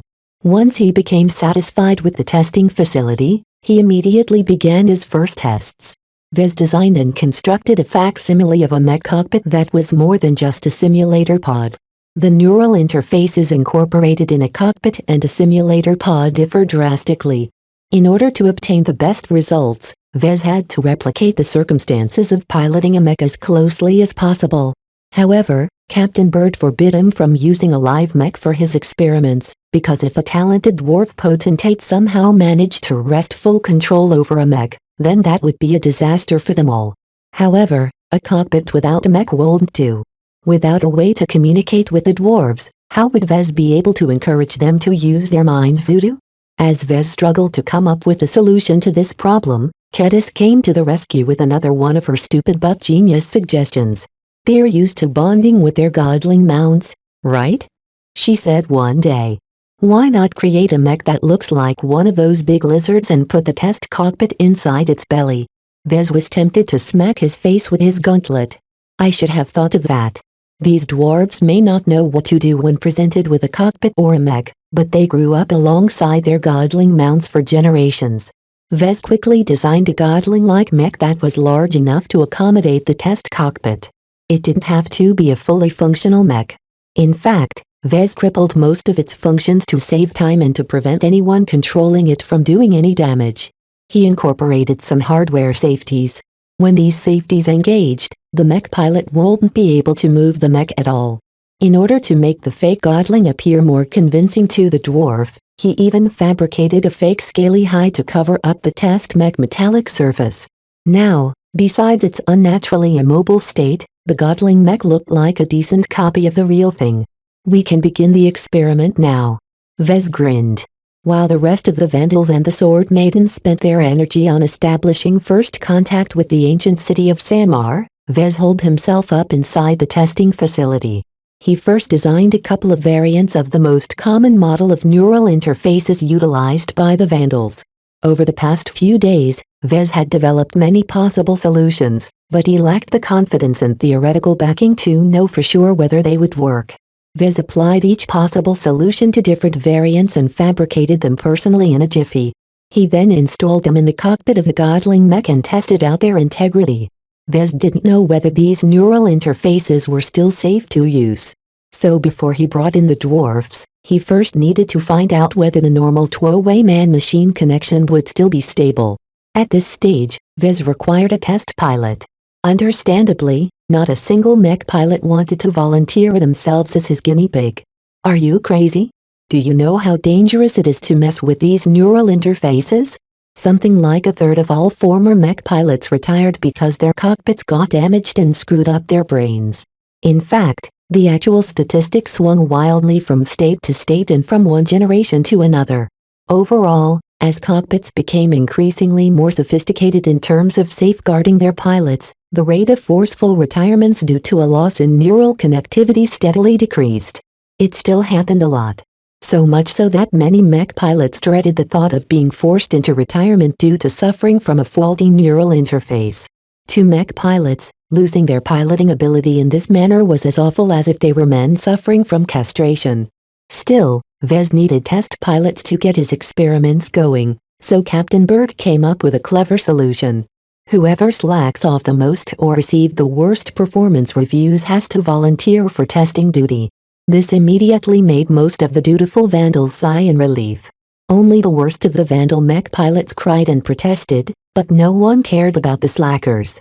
Due to the recruiting patterns of the Vandals, many of their servicemen failed to live up to their responsibilities. Many of the worst mech pilots had already died as the many battles the flagrant Vandals experienced up to now had filtered them out. Those too incompetent to survive simply hadn't made it as far as the journey to Ian Coronavidai. Still, some lucky bastards still existed.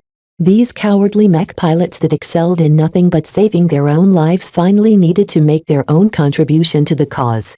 Escorted by firm-looking security officers, these unwilling mech pilots entered the testing facility and grudgingly entered the cockpit of the godling mech.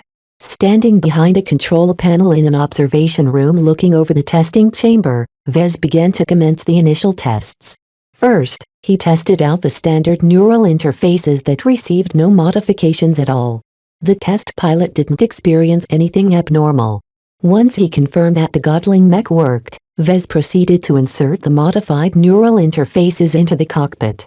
The first 12 tests went normal.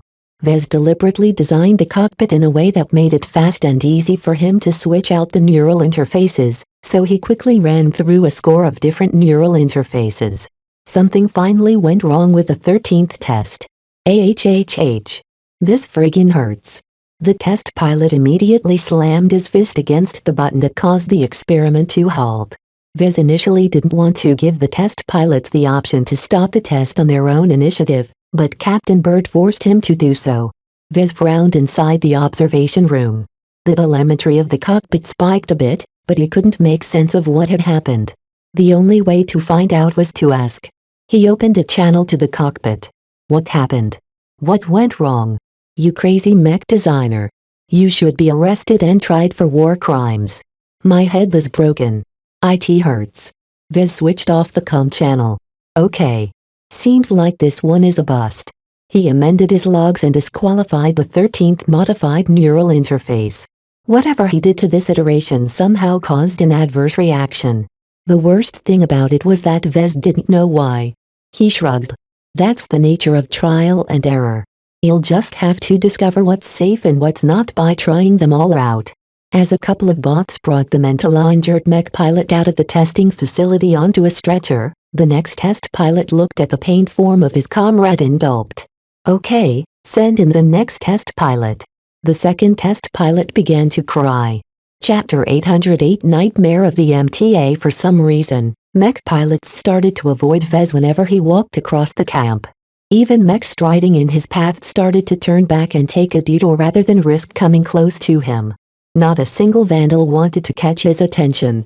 As Vez ate a meal in one of the mess halls, he snorted contemptuously at the frightened mech pilots. Once he entered the prefab facility, all the mech pilots inside immediately made themselves scarce. What's the big deal? I'm not even the person who decides the test pilots. Chief Dakin sat on the opposite side of the mess table. He partook one of the final pieces of wild god meat the vandals still had in storage. Every vandal and sword maiden practically ate the meat for breakfast, lunch and dinner without end. Their reserves of wild god meat rapidly dwindled in a matter of weeks, until there was so little left that only the senior vandals got to enjoy the final reserves. You have to admit that what you are doing is rather gruesome. The chief calmly replied. From what I heard, there's a 1 in 30 chance that something goes wrong in your experiments. If you were conducting this experiment in civilized space, the MTA would immediately shut it down and throw you into jail. Vez smiled sardonically at the chief. These mech pilots whine too much. Would they rather leave their mech vulnerable to mental hijacking? It's rather pathetic how the mech don't even dare to get close to one of the blessed people now. Besides, the only ones who are suffering are the bottom feeders among the mech pilots, and they're not even seriously hurt. He did not perform these experiments without taking a lot of precautions. He reduced the maximum throughput of data that the test pilot could exchange with the godling mech. Therefore, even if a faulty neural interface bombarded the test pilot's mind with junk data, the odds of suffering permanent brain damage was fairly low. Most test pilots that suffered a mishap managed to recover after a couple of days of rest. Participating with his experiments practically gave them a chance to enjoy a couple of vacation days. Slackers love that, right? Did you at least achieve a result, or are you needlessly torturing the mech pilots for your own amusement? PFF. Who do you think I am? A mad scientist? Vez palmed his chest with mock aggrieved expression. I'm trying to come up with a solution to this problem in the fastest and most efficient method possible. I don't have the time to undertake a year-long experiment where I have to crawl my way towards a solution. You've been sprinting right from the start. The faster you run, the more it hurts when you fall. I'm concerned about your lack of safety precautions. Your disregard of ethics alone is highly concerning. If I'm your supervisor, I would have shut down your experiment immediately. In fact, I would have fired you from your position immediately after. Vez grinned at the chief engineer. The man was too old and set in his ways. It's a good thing you're not in charge right now. This is a time of crisis. Everything about this planet reeks of danger. We can't afford to leave any loopholes open. Although these natives are too stupid to realize that they can disable our mech with their mind powers, who knows what will happen one day. Has it been confirmed, then? Are the other dwarves capable of interfering with the man-machine connection? Of the 15 dwarves we've captured, 12 of them are capable of doing so when I finally prodded them into action. They only worked their magic on a simple test-neutered mech that's shaped like one of their godling mounts, but we've obtained the same results each time. Worse yet, we hadn't even put any mech pilots inside, but they dwarves still managed to wrest control over the test mech regardless. As long as any mech was online, the dwarves and the city folk could potentially exert control over it. After he showed the results to Captain Bird and Commander Lydia, his research became even more acute. The commanding officers felt an unprecedented fear for the genetically modified natives. Although they only kidnapped the chieftains and the strongest-looking dwarves, who knew how many of their kind shared this ability? And if the wildlings could do so, the worshippers of the sacred gods could certainly do so as well. This entire planet was a breeding ground for mechajacking freaks. Chief Dakin realized the seriousness of the situation. He understood now why Vez didn't fear running afoul of the MTA. That was because the Galaxis-burning organization would probably be frightened out of their wits about these variation humans as well. Right now, the natives were the common enemy of all mech pilots and mech designers. Have you at least progressed to a solution? It's only been a week since I began my experiments and have already produced some partial results. Certain modifications somehow hinder the ability of the dwarves to connect with the neural interface. The best iteration still isn't able to block an outside influence, but it's at least capable of reducing the intensity of the foreign data stream. Vez did not fear any reproach because he produced results. As long as none of the test pilots dropped dead one day, he could do anything he wanted. He needed more test pilots? After sending a quick message, they'd be delivered to his testing facility, kicking and screaming all the while. He wanted more dwarves? After sending another message, the security officers went out and hunted down one of the nearby tribes and casually ripped their leaders and greatest warriors from their family and tribesmen. The Vandals only denied his request to obtain one of the blessed people. That went a bridge too far, apparently. How are the negotiations with Samar proceeding? Not very good. Chief Dakin grimaced. For a former industrial center, Samar is even worse than Ulick when it comes to technology. The moment the city saw our mech, they sent out all of their sacred gods in an attempt to add them to their pile of treasures. These Samarans worship technology. The abundant amount of technological wrecks somehow warped the blessed people of Samar into worshipping them. Even if it was a broken refrigerator, the citizens would prostrate in front of them and ascribe inexplicable feats such as blessing their health or giving them extra strength. They went completely mad with religious fervor. So when a handful of large and functional mech came into view, pretty much the entire city went into an ecstatic fervor. Worst of all, the beast riders and the sacred gods that ruled the city were actually the most fanatic members of this cult. The Vandal analysts even believe the worship of technology originated from the ignorant sacred gods who admired them for their shininess. From what they could gather, each of the sacred gods of Samar hoarded technological remnants like how dragons hoarded treasures in the stories. The only way the unprepared First Contact delegation managed to avoid a titanic clash was because they quickly ran away. The sacred gods may be powerful, but they were never fast. So what now? Vez asked. We've been trying to communicate with the Samarans by throwing written messages towards their cities. Sadly, we don't even know if they can still read. The Samarans treated every piece of technology as a treasure, so when the Vandals attempted to send out a bot, the sacred god that went out to receive it directly gulped it down. Just as Vez was about to respond, a tremor ran through the entire camp. All of the tables, chairs and their plates began to vibrate. The tremor only lasted for a few seconds before trailing off. What's going on? Suddenly, a stronger tremor shook the ground. This time, the Vandals definitely detected something wrong. An alarm quickly ran throughout the entire camp. Alert! Orbital bombardment is underway in this region. Damn! Vez cursed. He sent a serious glance towards Chief Dakin before they abandoned their meals and joined the panicking Vandals out the mess hall. Once outside, Vez took a look in the skies. Besides the flood of yellow-golden astral winds high up in the sky, Vez made out faint trails of objects plunging through the atmosphere. The friction of the air around the artificial meteorites caused them to stand out in the air. There's 12 of them. 13. They're continuing to pour in. Who the hell is bombarding us? How many artificial meteorites have they prepared? Get to your stations. Follow the anti-bombardment plan. Every Vandal already became familiar with many different contingency plans. They actually predicted the possibility of becoming the target of orbital bombardment. Even though the chaotic space-time distortion made it impossible to aim an artificial meteorite at a specific coordinate, as long as you threw enough meteorites in the same direction, then one of them would probably land on target eventually. The sheer amount of artificial meteorites plunging from the atmosphere continued to land in a very wide region that encompassed both their camp and the city of Samar. One meteorite actually plunged with incredible force just 20 kilometers away from the city walls. The sheer kinetic energy released by the impact caused a humongous crater to form and damaged the nearest side of the city through the subsequent shockwave. This indiscriminate bombardment threatened to become the city's holocaust. Vez didn't run towards the workshops. Instead, he ran towards the headquarters bunker. As an underground structure, it possessed a bit more resilience towards orbital bombardment. However, it was wholly insufficient should an artificial meteorite land directly on top of the camp. None of them could help it, because the planet's extremely strong gravity amplified the damage these meteorites inflicted to its surroundings upon impact. As Vez entered the headquarters, he walked past the panicking operators working frantically behind their consoles. The fleet just sent a messenger from orbit.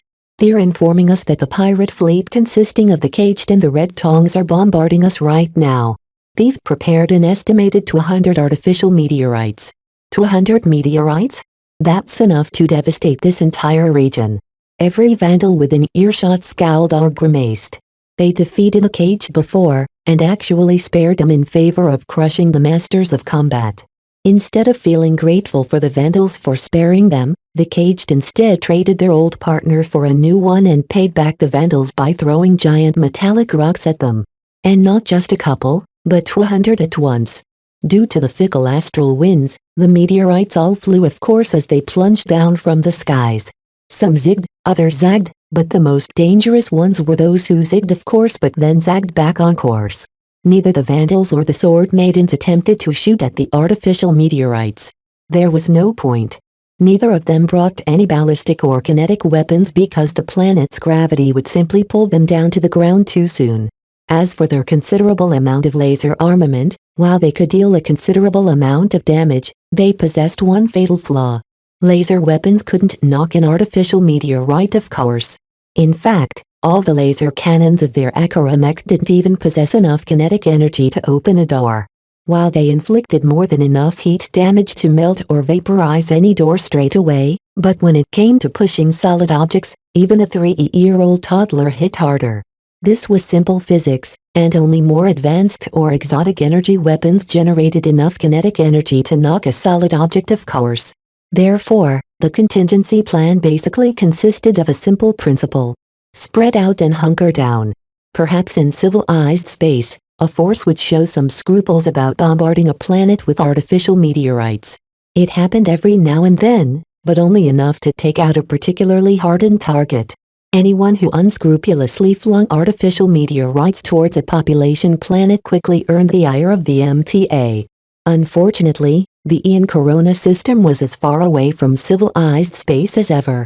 With neither of the big two able to extend their influence in this closed star system, anyone could bomb the hell out of the surface of the planet and receive no repercussions. The only hope the flagrant Sword Maidens had against this disaster from the skies was to pray that their spaceborne forces would be able to catch up to the pirate fleet and halt their bombardment. Chapter 809 Rain from the Skies Orbital Bombardment. If there was anything that brought landbound mech despair, then having giant objects thrown at you from the sky topped the list. No one on the surface possessed the power to withstand bombardment from orbit. While plenty of advanced ground weapons existed that could give ships orbiting leisurely above a planet's atmosphere a nasty surprise, none of the forces and outfits in the Ian Corona system could afford such extravagant toys. Neither the Vandals nor the Sword Maidens possessed any means to withstand hundreds of tons of metals and minerals fused together into a single, resilient package.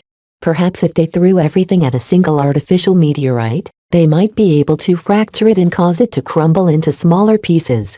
Yet those pieces would still descend along the same course. Besides, with dozens of artificial meteorites already being flung from orbit and at least 100 more prepared to be thrown down as well, there was nothing anyone could do to stop this calamity that approximated a force of nature. The 16th Reconnaissance Squad has been hit directly by a meteorite. All of the mech and mech pilots of the squad has been wiped out. 20 swordsman mech of Lydia's Sword Maidens have been flung aside from the shockwave of a nearby impact. All of their mech have sustained heavy damage. The south side of the camp has been swept by a shockwave. Hundreds of Vandals and Sword Maidens out in the open are affected. Over 20 of their suits report no life signs anymore. The entire headquarters continue to report disaster after disaster. While most meteorites diverged by as much as 1,000 kilometers from the camp, at least 10% of the meteorites landed within a 100-kilometer radius. Sooner or later, the meteorites would hit close enough to wipe out the entire camp. This was all a function of probability.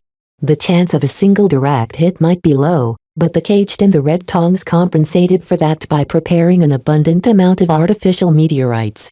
The Rapongan Gangers and the Ravian Alliance pirates were determined to wipe out the formidable ground forces of the Vandals and the Sword Maidens by the most direct, violent and overbearing fashion as possible.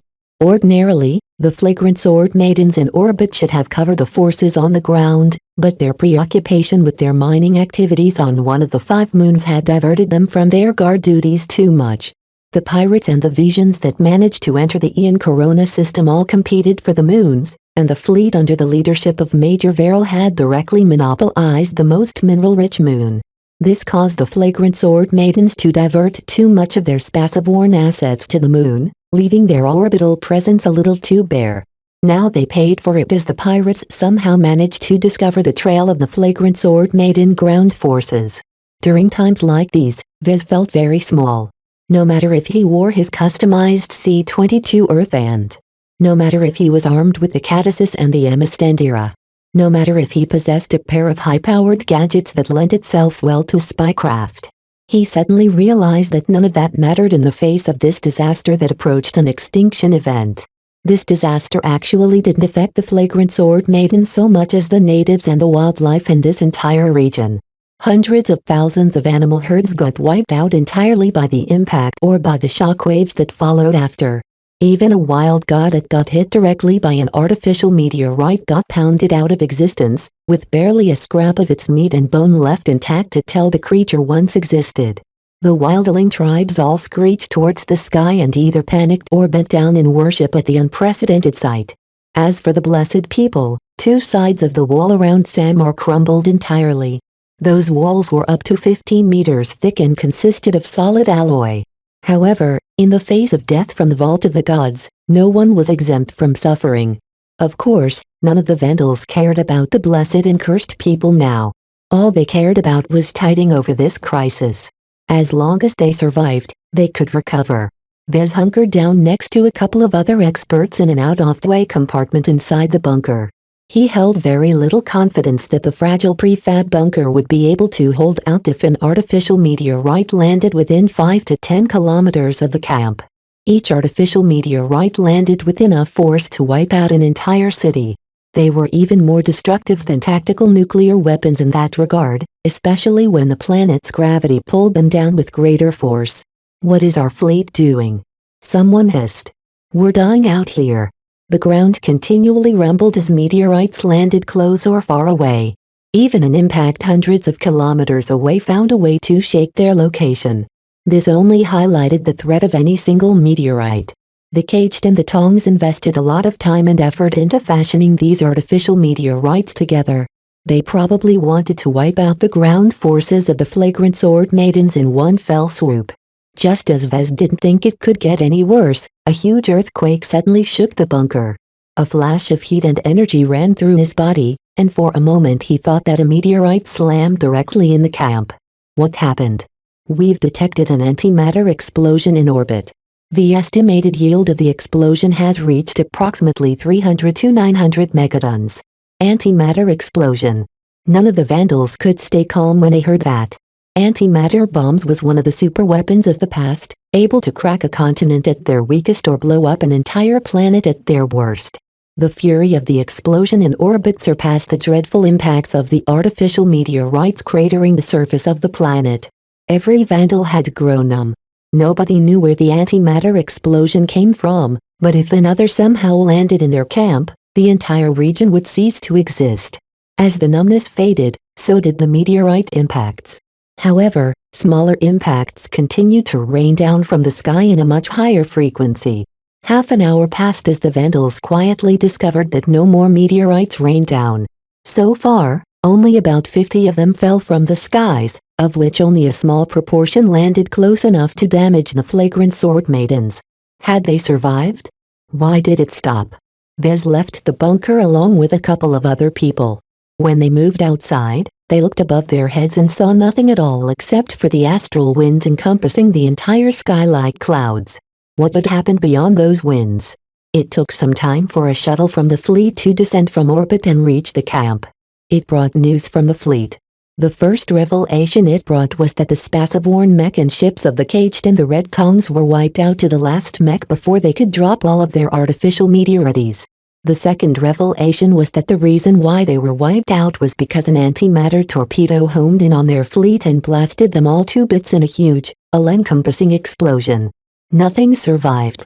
Due to their activities, the pirates had kept their fleet and mech in a tight formation, and this because their downfall as the antimatter explosion affected them all without exception. The smaller impacts the Vandals felt came from the larger pieces of debris that survived re-entry. The damage they dealt upon impact was considerable, with some of the larger hull fragments even surpassing the damage dealt by the artificial meteorites. The only consolation was that the debris hadn't been aimed at the camp, so instead they dispersed over many different areas. Where did the antimatter torpedo come from? This became the most critical question of all. As a taboo weapon, the use of antimatter weapons was a huge violation. The CFA and MTA hunted down any force that made use of weapons of mass destruction without any exception. Not even the first-rate superstates dared to cross the line on this matter. However, only a handful of organizations received an exemption from the restrictions against the use of weapons of mass destruction. According to the fleet, they traced the trajectory of the antimatter torpedo back to the presumed location of the Starlight Megalodon. The Vandals became numb yet again. So many inconceivable things happened today that they could hardly process the revelations. As a battleship of the CFA, the Starlight Megalodon almost certainly carried her own arsenal of weapons of mass destruction. Antimatter torpedoes used to be employed as a way to annihilate an enemy fleet in a single blow. As one of the two guardian organizations of humanity, the CFA strictly prohibited other human forces from employing weapons of mass destruction. However, they themselves didn't adhere to their own rules. As much as these weapons had scarred a human race, they still had their uses, particularly against the hostile alien civilizations that didn't play by any rules. The use of weapons of mass destruction could only ever be deployed against the common enemies of humanity. Never again would they turn these dreadful extinction weapons against themselves. So the fact that the Starlight Megalodon was capable of launching an antimatter torpedo hadn't fazed the Vandals at all. The astonishing matter was that the battleship had moved into action in the first place. Over 300 years had passed since the battleship went missing. On the surface of Coronavirus, at least 3,000 years have passed due to the space-time distortion affecting the entire planet. Due to the enormous passage of time as well as the other weirdness surrounding the Starlight Megalodon, none of the Flagrant Sword Maidens believed the battleship was still operational. Yet now, they needed to revise that assumption.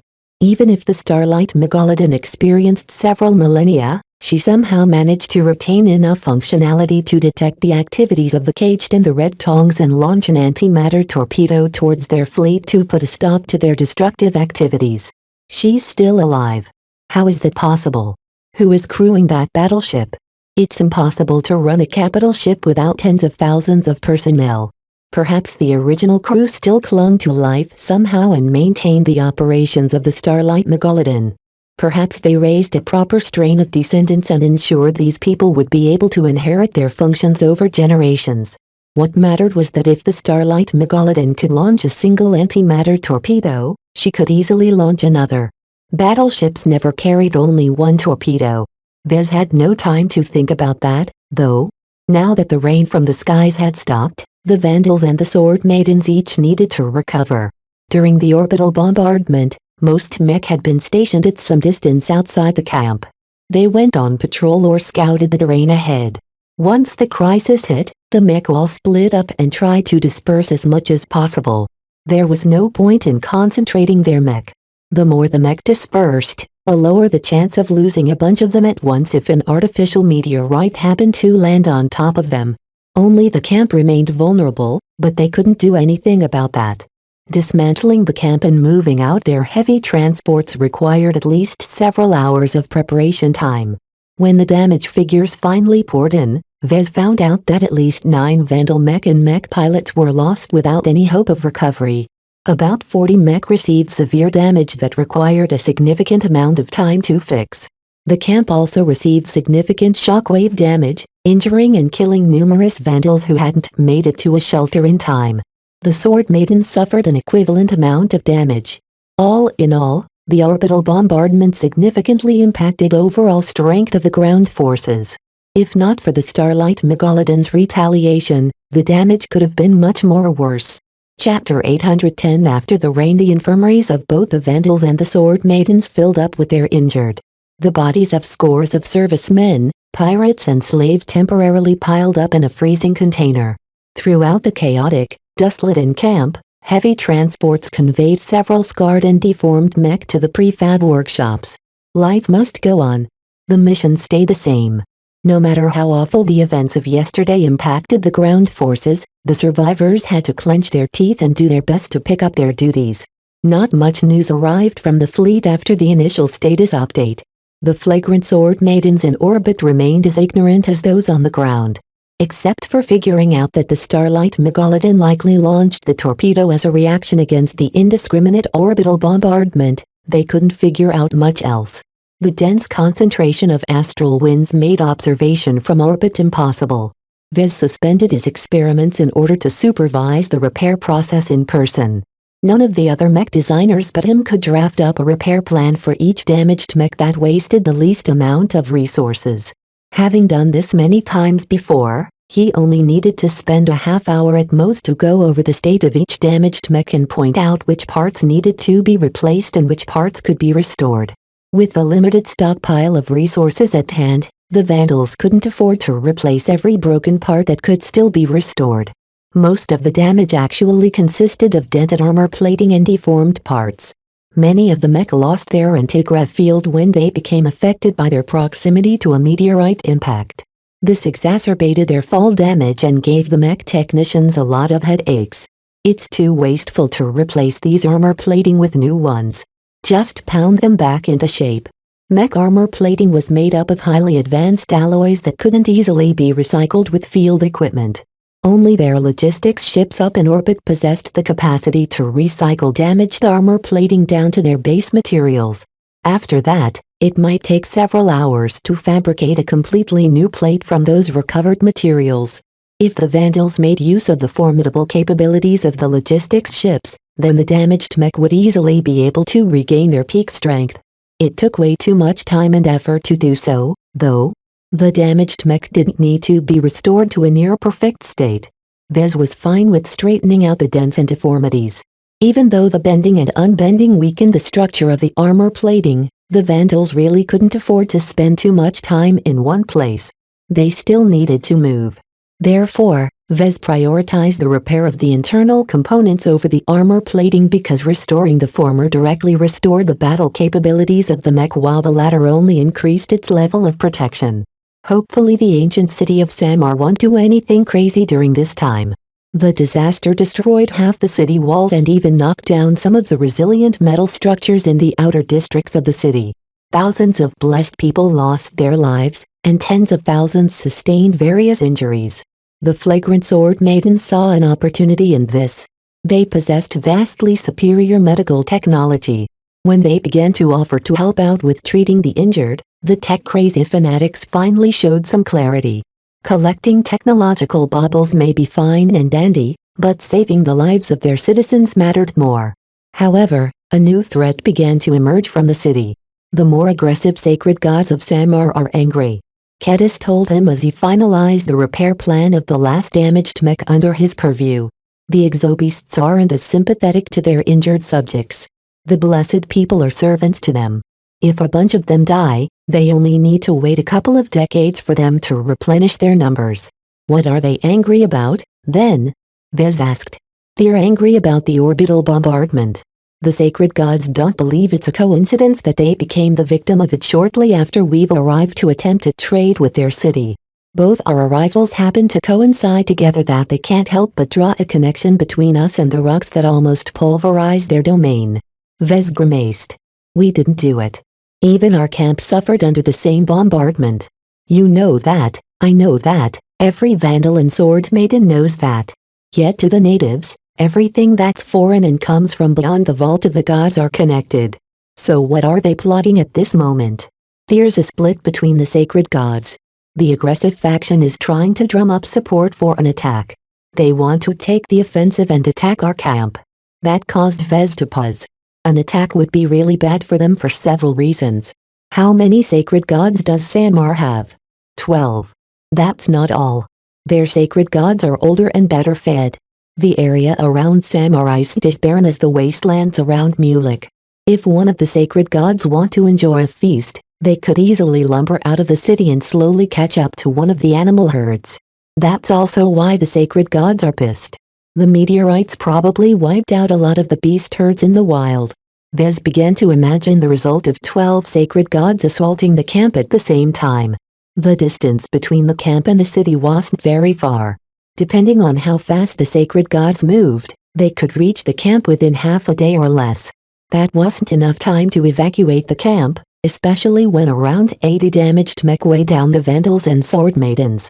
Unless the ground forces decisively abandoned all 80 mech as well as at least half of their supplies, they had no choice but to make a stand and repel the sacred gods. If the leader of the sacred god possessed as much power as Hawk has, then sustaining further losses became a certainty. Still, Vez possessed enough confidence that their remaining mech possessed enough firepower to take out the sacred gods from a distance. The only issue that worried him was whether they could kill or frighten off the sacred gods long enough to spare their camp from the wrath of the gods. All of this was out of his hands, though. He wasn't involved with the negotiations this time because the city didn't employ any mech. In fact, none of the ruined factories that occupied much of the city's territory consisted of mech factories. Just like Mulek, the inhabitants of Samar all depended on their sacred gods for protection. I won't be too worried about the sacred gods, though. Kedis grinned at Vez. Since we know they might be coming, we've prepared some traps for these beasts. None of the natives can match us when it comes to warfare. You're right. Vez calmed down a little. The sacred gods are extremely formidable in combat, but it's too easy to circumvent their strengths and take advantage of their weaknesses. For the time being, Vez threw himself back to work. After arranging all the repair jobs, he left the mech technicians to their devices and returned to his lab to finish his experiments. Since combat against the sacred gods loomed over the horizon, it became more important than ever to shield their mech from the mental influence of their beast riders. Anything could happen in a battle. If the beast riders ever found out their mental powers could interfere with the functioning of a mech, then the flagrant sword maidens wouldn't be able to employ their melee mech. Ever since the ground forces landed, the melee mech pilots generally had an awful time. Most of the time, the ranged mech became the star of the show, leaving the melee mech as their escorts.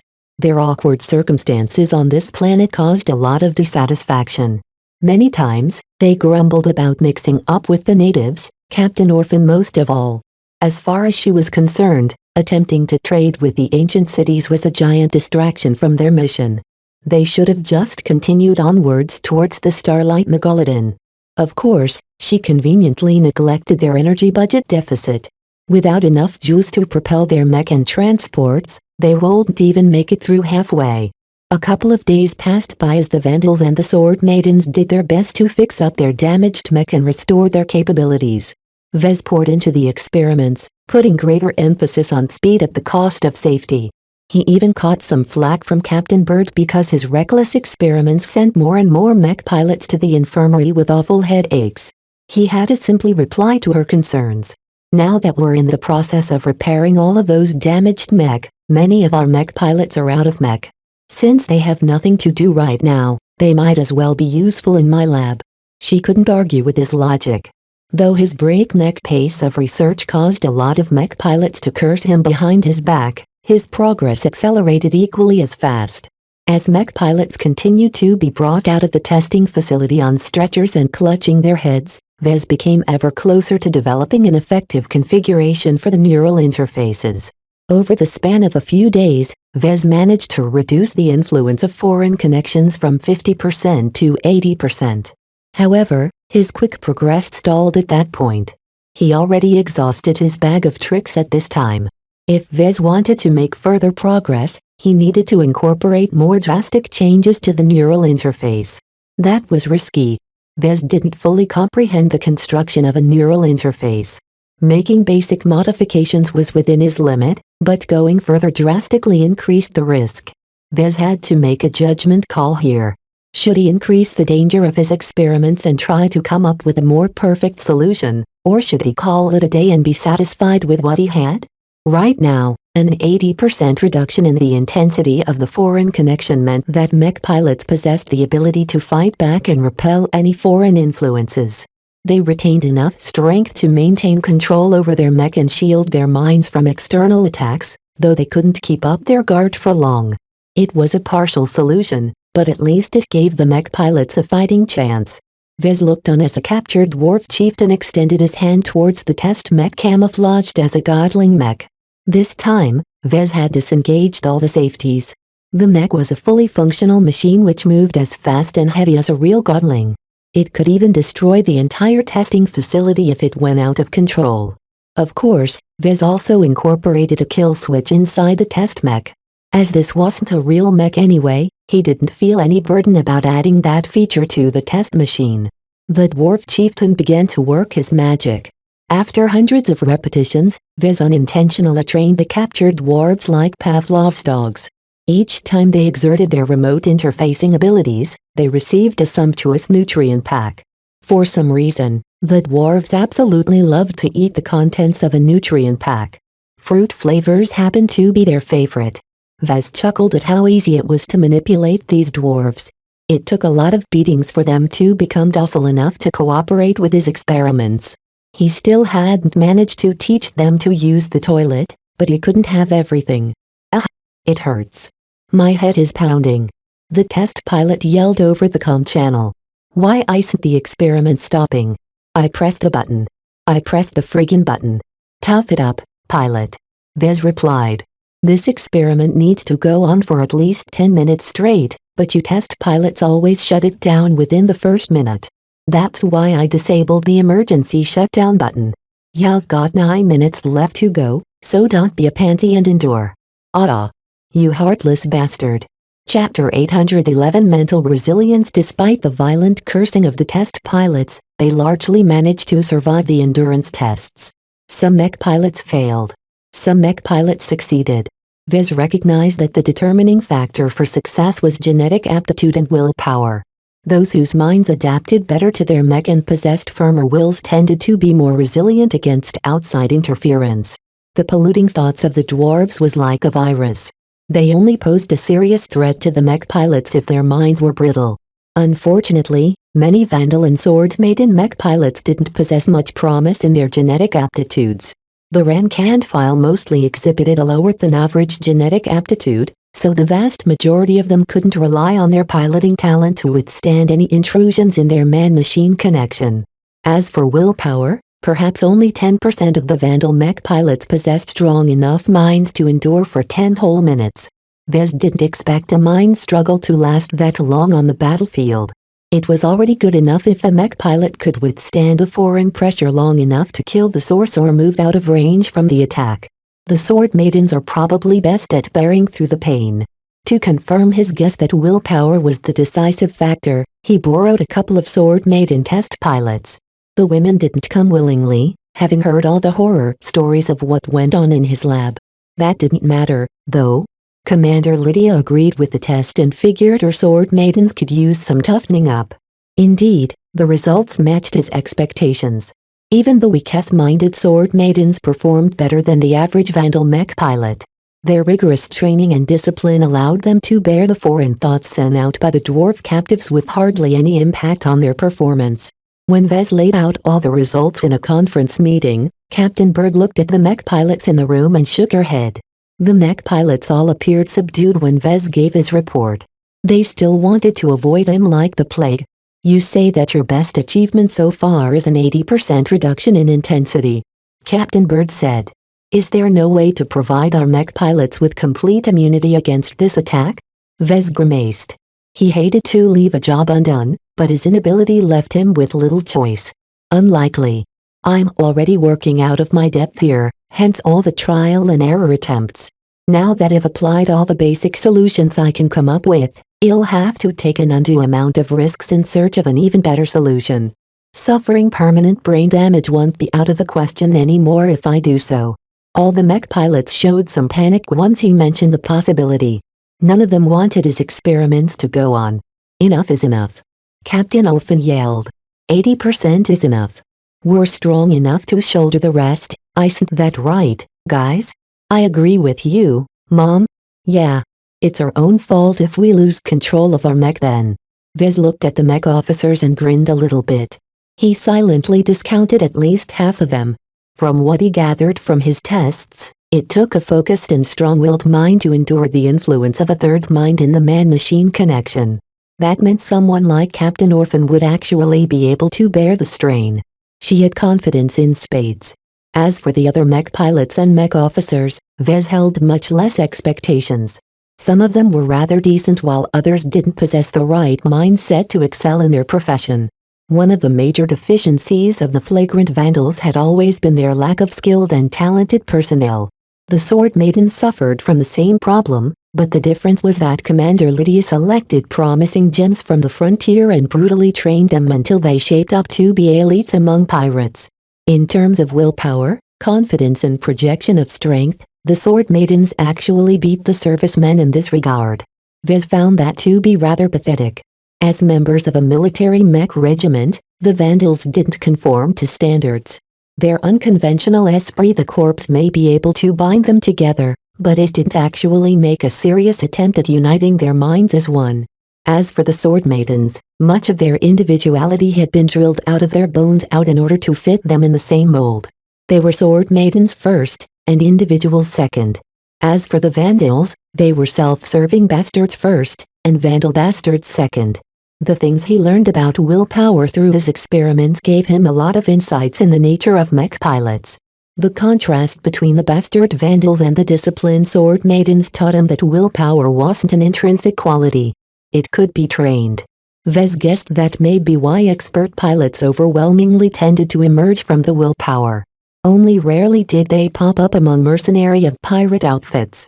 However, the existence of outfits like Lydia's Sword Maidens show that the military didn't hold a monopoly on the practice of instilling discipline and willpower in their mech pilots. The reason why Vez paid a lot of attention to this was because he intended to take advantage of the insights he gained. Once he finally returned home, he planned to overhaul the avatars of myth and attempt to turn them into an elite personal force if his cousin Milker hadn't done so yet. As much as he developed a minor kinship with the flagrant Vandals, Vez disliked their undisciplined aspects. He did not want his principal bodyguards to be as sloppy and dubious as the Vandals. He'd much rather shape his retinue into something more dependable like the Sword Maidens who could be trusted to follow orders without slacking off. In any case, right now Captain Bird needed to decide whether to continue the research or end it here. Due to the vehemence of the other mech pilots and the advice of Vez, she had no choice but to leave this problem half-solved. Alright. Well, stop at this level of progress. Mr. Larkinson, please slowly install this modified neural interface into your mech one by one. Every mech with a new neural interface needs to undergo extensive testing before it's allowed to resume their usual duties. Is that clear? He nodded. Yes, Mom. Can I share this innovation with the Sword Maidens? Please do. They are our allies and they need the new neural interfaces more than us. With this development, the Sword Maiden melee mech pilots would no longer fear engaging the natives in melee range. Vez wasn't finished though. Captain Bird, I have another suggestion. I'd like to keep the testing facility operational and retain all the dwarf captives. From my experiments, I found out that any test pilot that undergoes multiple endurance tests become increasingly more capable of resisting outside influences. I'd like to turn this experiment into a regular exercise and have every vandal go through what is essentially a mental disciplining exercise. No. Don't torture us, you crazy mech designer. No, please, no. Stop it. You got what you wanted. Both Vez and Captain Bird ignored the bleeding mech officers. As a calm and rational officer, Captain Bird stood above these petty concerns. What are the benefits? Vez had to be careful in describing this. He had a lot of suspicions, but could only mention the things he knew for sure. It's unlikely that our mech pilots will directly improve in their performance, but their tolerance for pain and mental pain will constantly grow. This allows them to remain clear-minded and free from the distraction of pain and battle damage. That aside, it also enables them to maintain their composure if any of the natives attempt to take control over their mech. These benefits alone sounded incredibly attractive to Captain Bird, though the mech pilots who actually had to go through this torture disagreed. What are the drawbacks? We'll have to arrange transportation for the testing facility and the testing mech. We also have to accommodate the dwarf captives over a longer term. I'm unsure whether they will be able to maintain their strength and ferocity during long-term captivity. We may need to replace the older captives with new ones in order to give our mech pilots a good mental exercise. Some of the dwarf captives had become a little too used to the luxuries of captivity. Instead of toiling for survival in the wild, the former chieftain and warriors leisurely spent their time in their cells and had their food delivered to them at constant intervals. Vez had noticed a drop in intensity lately whenever he carted out the dwarf captives in front of the testing mech. Realizing that he pampered the formerly ferocious dwarves, he began to change up their routine in order to restore some of their wildness. In fact, he handed this task over to Kedis, who seemed uniquely suited at this job. Grinning all the while, she began to make life hard for the dwarves. Not only did she wake them up in their cells at random moments, she also sent some security officers in their cells to bully them or beat them up. In order to make their life a struggle, she decreased the intake of food. Instead of 3 nutrient packs a day, they only subsided on a single one per day. That was pure torture for these dwarves as they required a huge amount of calories to sustain themselves, especially because their cells fell outside of the influence of the antigrav fields. In order to encourage them to be cruel, she pitted them together in makeshift sparring matches. The winner received an extra nutrient pack for the day while the loser had to watch with envy as his rival consumed a precious meal. The harsh but effective methods that Kedis came up with spurred some of the dwarves into a greater frenzy, but it also broke some of the weaker dwarves into giving up. Right now, 5 of the captives had devolved into traumatized dummies. The testing facility needed fresh blood.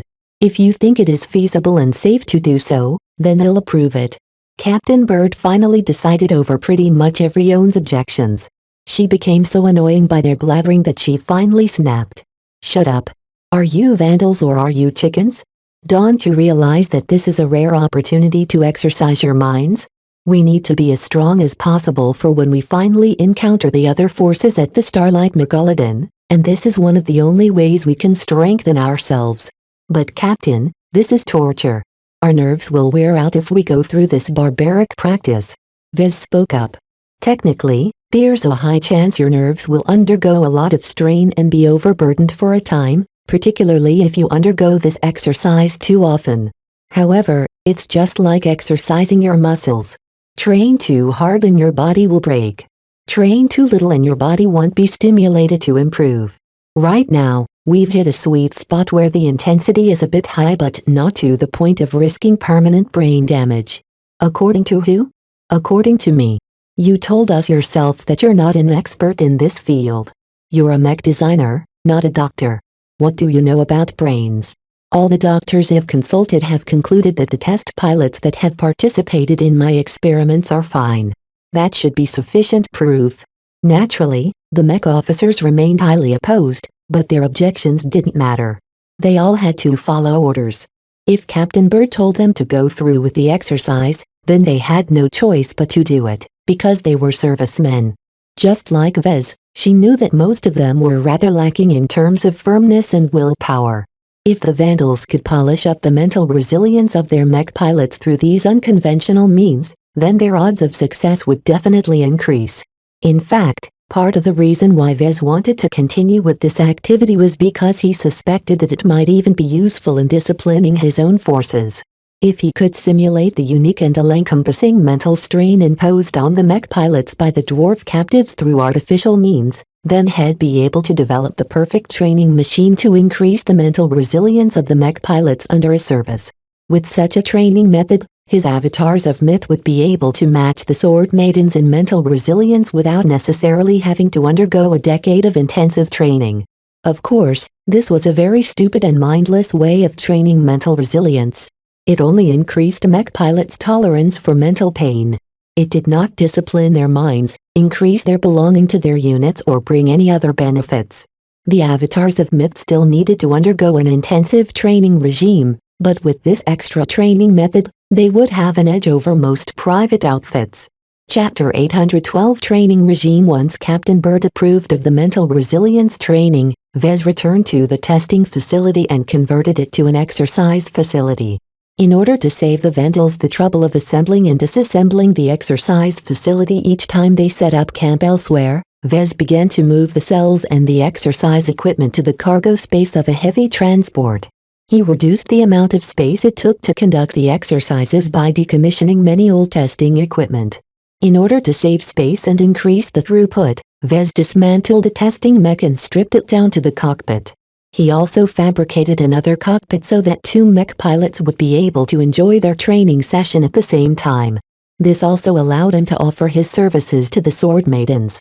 While technicians and machinists took them away to be recycled, Vez rapidly led the team of other technicians to convert the heavy transport into a mobile exercise machine and long-term prison for the dwarves.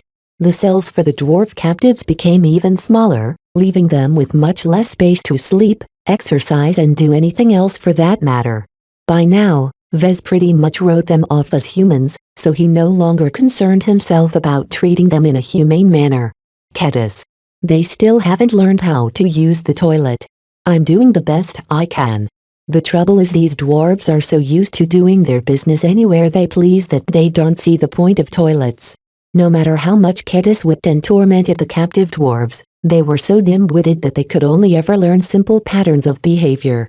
Obviously, they still had a few 100,000 years to go before their intelligence evolved to a level where they became as smart as humans. The dreaded Mobile Mental Resilience Training Facility came into being in this fashion. Officially, the records referred to it as the MMRTF, but a nickname the mech pilots came up with themselves displaced this unwieldy acronym. Every mech pilot that underwent a training session referred to the mobile facility as the Mind Blender. Because every mech pilot that underwent a training session left with scrambled minds. Vez trained a number of technicians to operate the training facility without his supervision. He locked down most of the settings and programmed a number of emergency shutdown procedures should any of the parameters exceed their safety margins. A doctor also took residence in the training facility who supervised the health of the mech pilots while the dwarves did their best to grind down their minds. Vez mainly included a doctor to reassure the mech pilots that the training wouldn't go far enough to inflict any serious harm, but for some reason the mech pilots still hated the Mind Blender. No matter. Captain Bird set up a rotating schedule which forced every mech pilot to undergo training at least once. In order to preserve some of their combat effectiveness, the standard training sessions ran for only 5 minutes or less. While this tired out the mech pilots going through the sessions, it still left them functional enough to return to their duties. They also regained their peak condition a lot faster than if they went through a more grueling training session. The Sword Maidens surprised him though. Although the Sword Maiden mech pilots heard plenty of horror stories about the Mind Blender from their Vandal counterparts, very rarely did any of them succumb to the strain after undergoing the full 10-minute workout. Each Sword Maiden mech pilot forced themselves to endure the junk data sent out by the minds of the dwarf captives. Perhaps their contempt for the dwarves had given them strength, because each of them insisted on taking the full 10-minute workout instead of the truncated 5-minute session tailored to the Vandals. The only Sword Maiden mech pilots who failed to last the entire 10 minutes before the doctor forcibly shut down the session were let down by their genetic aptitudes. Those with a genetic aptitude in the trade piloted the cheap, low-quality frontline mech for the Sword Maidens. Though they possessed the grit, their minds possessed a much lower tolerance against an excess of data transmissions. Watching over the training sessions and witnessing the differences between different levels of willpower and genetic aptitude deepened his understanding of how these two traits played an important role in controlling a mech. Through his earlier experimentation, he also learned a lot of fragmentary knowledge about neural interfaces. Even without access to theory, he managed to enrich his understanding in this field. It's surprising how much willpower and mental discipline can make a difference, Vez remarked as he stood behind the technicians conducting the experiments. Heh! Kedis smirked. Us Sword Maidens aren't just for show, you know. Our mech pilots are the best of the best. 1 in 10 potentates that we pick up from the frontier make it through graduation. Many of our trainees gave up along the way, while some of them died during their graduation ceremony. This ensures that we can all depend on the mech pilots that are left. Vez frowned at that. That sounds really wasteful. Not really. Whenever we need new trainees, we just visit a settlement and pick up a bunch of young girls. We don't pay them anything and it doesn't take much to feed and clothe them. Besides, you've heard out true elites go through even harsher training where only 1 out of 100 survives.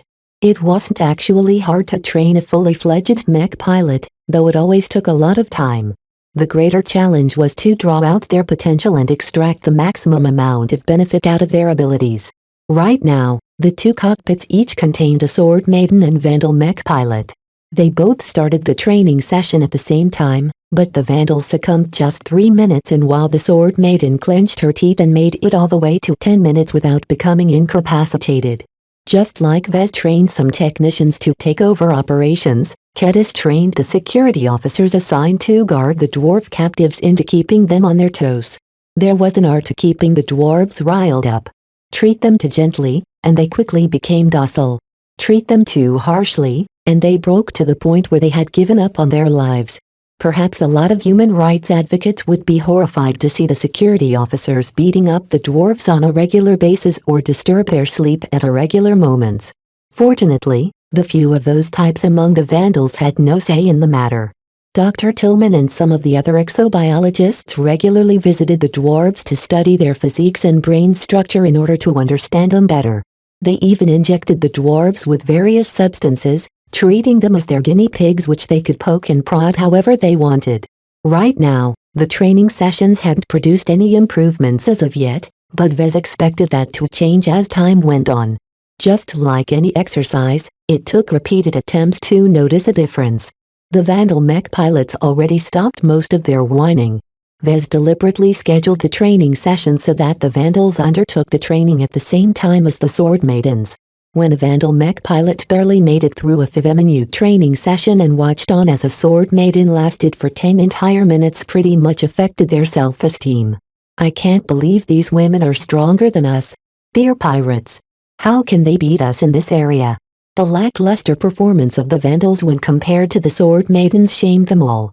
Certainly, the Vandals possessed the edge in terms of mech quality, funding, support services, supplies and more.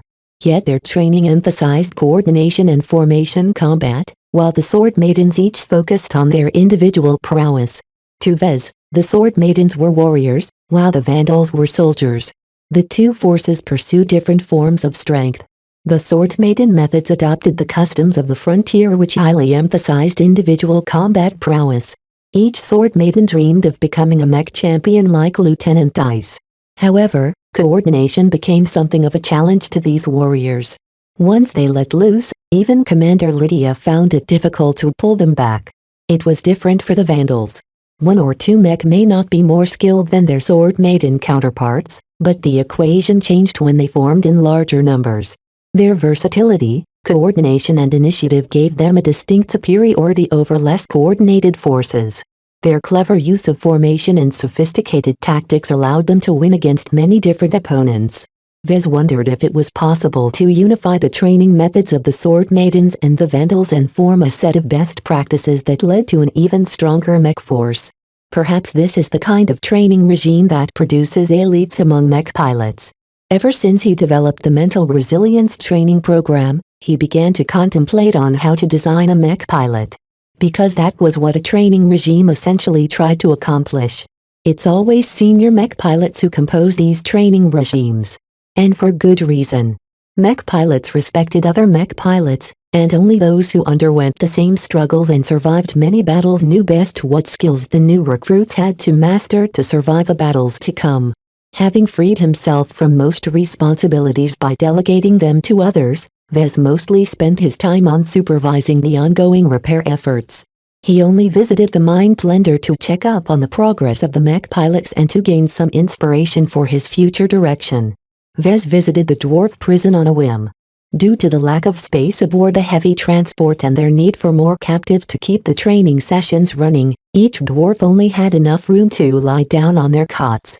When Vez looked through the one-way porthole, the dwarf inside was shivering in the cold as the security officers deliberately plunged the temperature in order to foster its anger. Dr. Tillman arrived a minute later. "Ah, Mr. Larkinson, I'm surprised to see you here. Why would you be? I can imagine that lots of people want to see these dwarves." She shook her head. "You don't know what is going on their minds. These variant humans are repelling in almost every way imaginable. Looking at them causes them to fear that they might one day turn into something just like them if they lose their freedom. They are the cursed people, after all. I don't see that when I look at the dwarves." Vez snorted. "I see them as threats. What do you think the CFA will do to them when they finally come here and find out their special abilities? You think they'll continue to breed the dwarves in order to employ them against mech? That might very well happen. At the very least, they'll attempt to figure out the mechanics behind this ability so they can bestow them on their own people. Even though the CFA and MTA split their responsibilities and safeguarded separate spheres of human space, the two still fought over what direction humanity had to take in the future. "I won't be so afraid of that, Vez," the exobiologist assured him.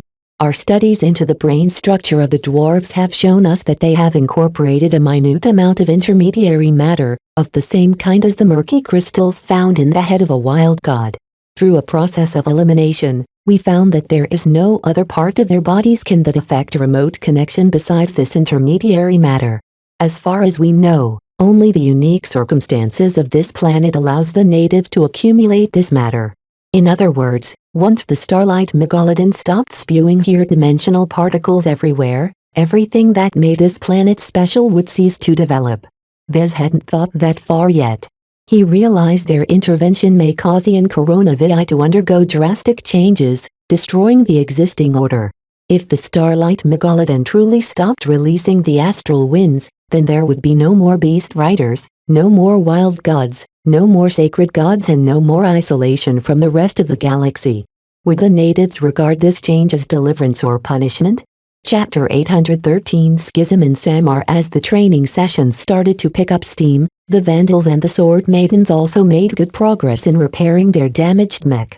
Overall, it would take another week or two to undo most of the damage from the orbital bombardment. Unfortunately, the ancient city of Samar hadn't made much progress in recovering from the damage. Many inhabitants died due to their injuries, and the entire population split up over what the rain of meteorites from the skies actually represented. Was it a punishment from some kind of supreme god that outranked the sacred gods? Was it an attack from the foreigners? Was it a sign that the world might be falling apart soon? The Vandals finally developed a robust spying drone the size of a sparrow that could continue to stay in touch with nearby scouting mech as long as they didn't fly too close to one of the sacred gods. This allowed them to monitor the periphery of the city. Hysteria and division ran rife. These arguments even extended towards the sacred gods who ruled over Samar. Unlike Mulek that was under the control of an overwhelmingly strong leader, control for Samar was split between two different alphas. They were in fact a pair of brothers who suddenly inherited the reign over the city from their father beast known as Paraxis, the Great Father and the oldest ancestor. Paraxis used to be the dominant sacred god who was rumored to have been more than 700 years old. More importantly than his age, all the stories about him pointed out that he embedded up to 24 god crystals in his hide. The power of this Great Father expressed itself in control over metals. His ability to lift up sharpened spikes the length of a building and fling them to his opponents became its characteristic attack. Another favored way Paraxis displayed his power was to lift up a heavy block of metal that used to come from a broken metallic structure and pound it against an opponent. This powerful ability made Paraxis into the undisputed king of Samar and its surrounding territory. The abundant technological remnants gave the beast plenty of shiny toys to throw or pound at his opponents.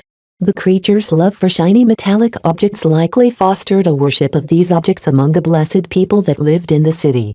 Everything was fine and dandy in Samar until the Great Father died.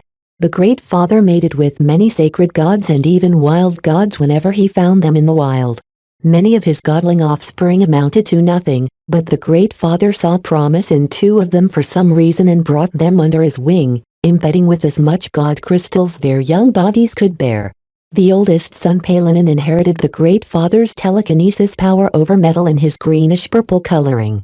If the sacred gods of Samar had a crown prince, then Palanin was certainly the favored candidate. As the leader of the conservative faction, Palanin adopted many of the traits of his father. He concerned himself with breeding capable offspring, and ignored many of the other responsibilities related to ruling over a pantheon and city. Pyrrhixon, the younger brother, failed to inherit his great father's powers. Instead, his own power mutated into manipulating the earth. He was able to effect mass destruction by summoning earthquakes, conjuring up walls of earth, lifting up heavy boulders and throwing them towards his opponents with far greater force and speed. Though Pyrrhixon's earth manipulation worked a lot slower than Palanin's metal telekinesis, it was capable of devastating the entire ancient city. Since his powers were so destructive, Pyrrhixon believed he deserved to inherit the Great Father's mantle as the king of the gods and become the new eldest ancestor of Samar. While Palanin only embedded 20 god crystals in his hide, Pyrrhixon had surpassed his older brother and managed to embed 22 god crystals. This alone gave him the confidence to claim the throne. His strong and irresistible powers also inflated Pyrrhixon's ambitions. He wasn't content with ruling over a single ancient city. He wanted to expand his territory by conquering the neighboring cities in order to become the greatest sacred god the people have ever known. For over 50 years, the sacred gods and the blessed people of Samar split up between the Western Samar Pantheon and the Eastern Samar Pantheon. Those who lived on the west side of the city worshipped Palanin, the eldest son and the so-called legitimate heir to the Great Father. Those who lived on the east side of the city worshipped Pyrrhixon, the younger son and the strongest sacred god in Samar. The schism between the pantheons led to a cold war between the brothers that persisted for half a century. Despite their belief that they should be crowned as the greatest ancestor, neither Palanin nor Pyrrhixon wanted to come to blows. Palanin feared that any duel between the two brothers would turn the ancient city and the entire surroundings into ruins. Due to his dependence on metal, he was at his strongest when he fought in the vicinity of the city. The older brother held too little confidence to win against his ambitious sibling in the wild where he could only bring a limited amount of metal as his weapons. As for the younger brother Pyrrhixon, his powers lent much more to siege warfare and large-scale combat. His earth manipulation powers possessed an amazing reach and a considerable amount of might, but they weren't ideal for duels because they worked too slow. Palanin would have been able to fling more than a dozen giant alloy spears at the earth god before he finished summoning an earth wall to block the projectiles. This led to an inexplicable stalemate where both sons claimed the throne but neither dared to enforce their claims. This led to a strange development in Samar's long history where two pantheons ruled the city side by side without any open conflict. The apocalypse that happened more than a week ago exacerbated their differences. Each side ascribed different meanings to the disaster. Palanin believed that the orbital bombardment was a sign of the Great Father's disaffection. The natives believed that sacred gods couldn't die. They would just abandon their mortal shells and return to the vault of the gods and watch over the mortals scurrying about from the surface. So when artificial meteorites dropped from the vault of the gods, pretty much everyone believed it was a sign from a greater authority. Of course, the Eastern Samar pantheon led by the younger son advocated that the orbital bombardment was an attack from supreme god worshipped by the foreigners and the cities that backed them. Against these outsiders, the sacred gods of Samar shouldn't be complacent. Instead, they should attack. When Vez heard about all of the political complexity surrounding the divided city of Samar, he found it to be extraordinarily silly. If Parixen is such a warmonger, why doesn't he conquer another city and rule from there? Any sacred god that leaves their city won't be able to bring along their worshippers. Chief Dakin replied as he watched over an experiment involving their only god crystal in one of the labs. That's at least 100,000 blessed people you're talking about. Without an Antigra field that's large enough to shield them all, they won't be able to make it out of the city limit without getting crushed. All of the blessed people except for their beast riders never think about leaving their city since they were born, because they believe they'll die from a curse. Vez grimaced. More superstition was at work. Do the sacred gods even need the worship? I don't know. None of us think the sacred gods derive any benefit from the worship except for stroking their egos. I think it's part of their animal instinct that drives them to be alphas. They can't stand being ignored. What does Dr. Tillman say about the god species? Without a sacred god in our possession, she can only extrapolate from the studies of the wild god corpse. She doesn't really know if they start off sentient or not, or if it is something acquired from their beast riders. It may be that the sacred gods inherit the same thoughts and dreams as their beast riders. That would be an interesting interaction. If the beast rider of Parixen was a megalomaniac who held wild ambitions, he may have contaminated Parixen's desires, causing the beast to be so aggressive. So what did our spies find out about their deliberations? It's the same as always. The two brothers and their beast riders are both trying to convince the other of their viewpoint for a while now. The problem for us is that we'd rather prefer to get out of here before the argument boils over, but we can't due to our damaged mech. Vez knew more than anyone else how troublesome it was to repair the mech.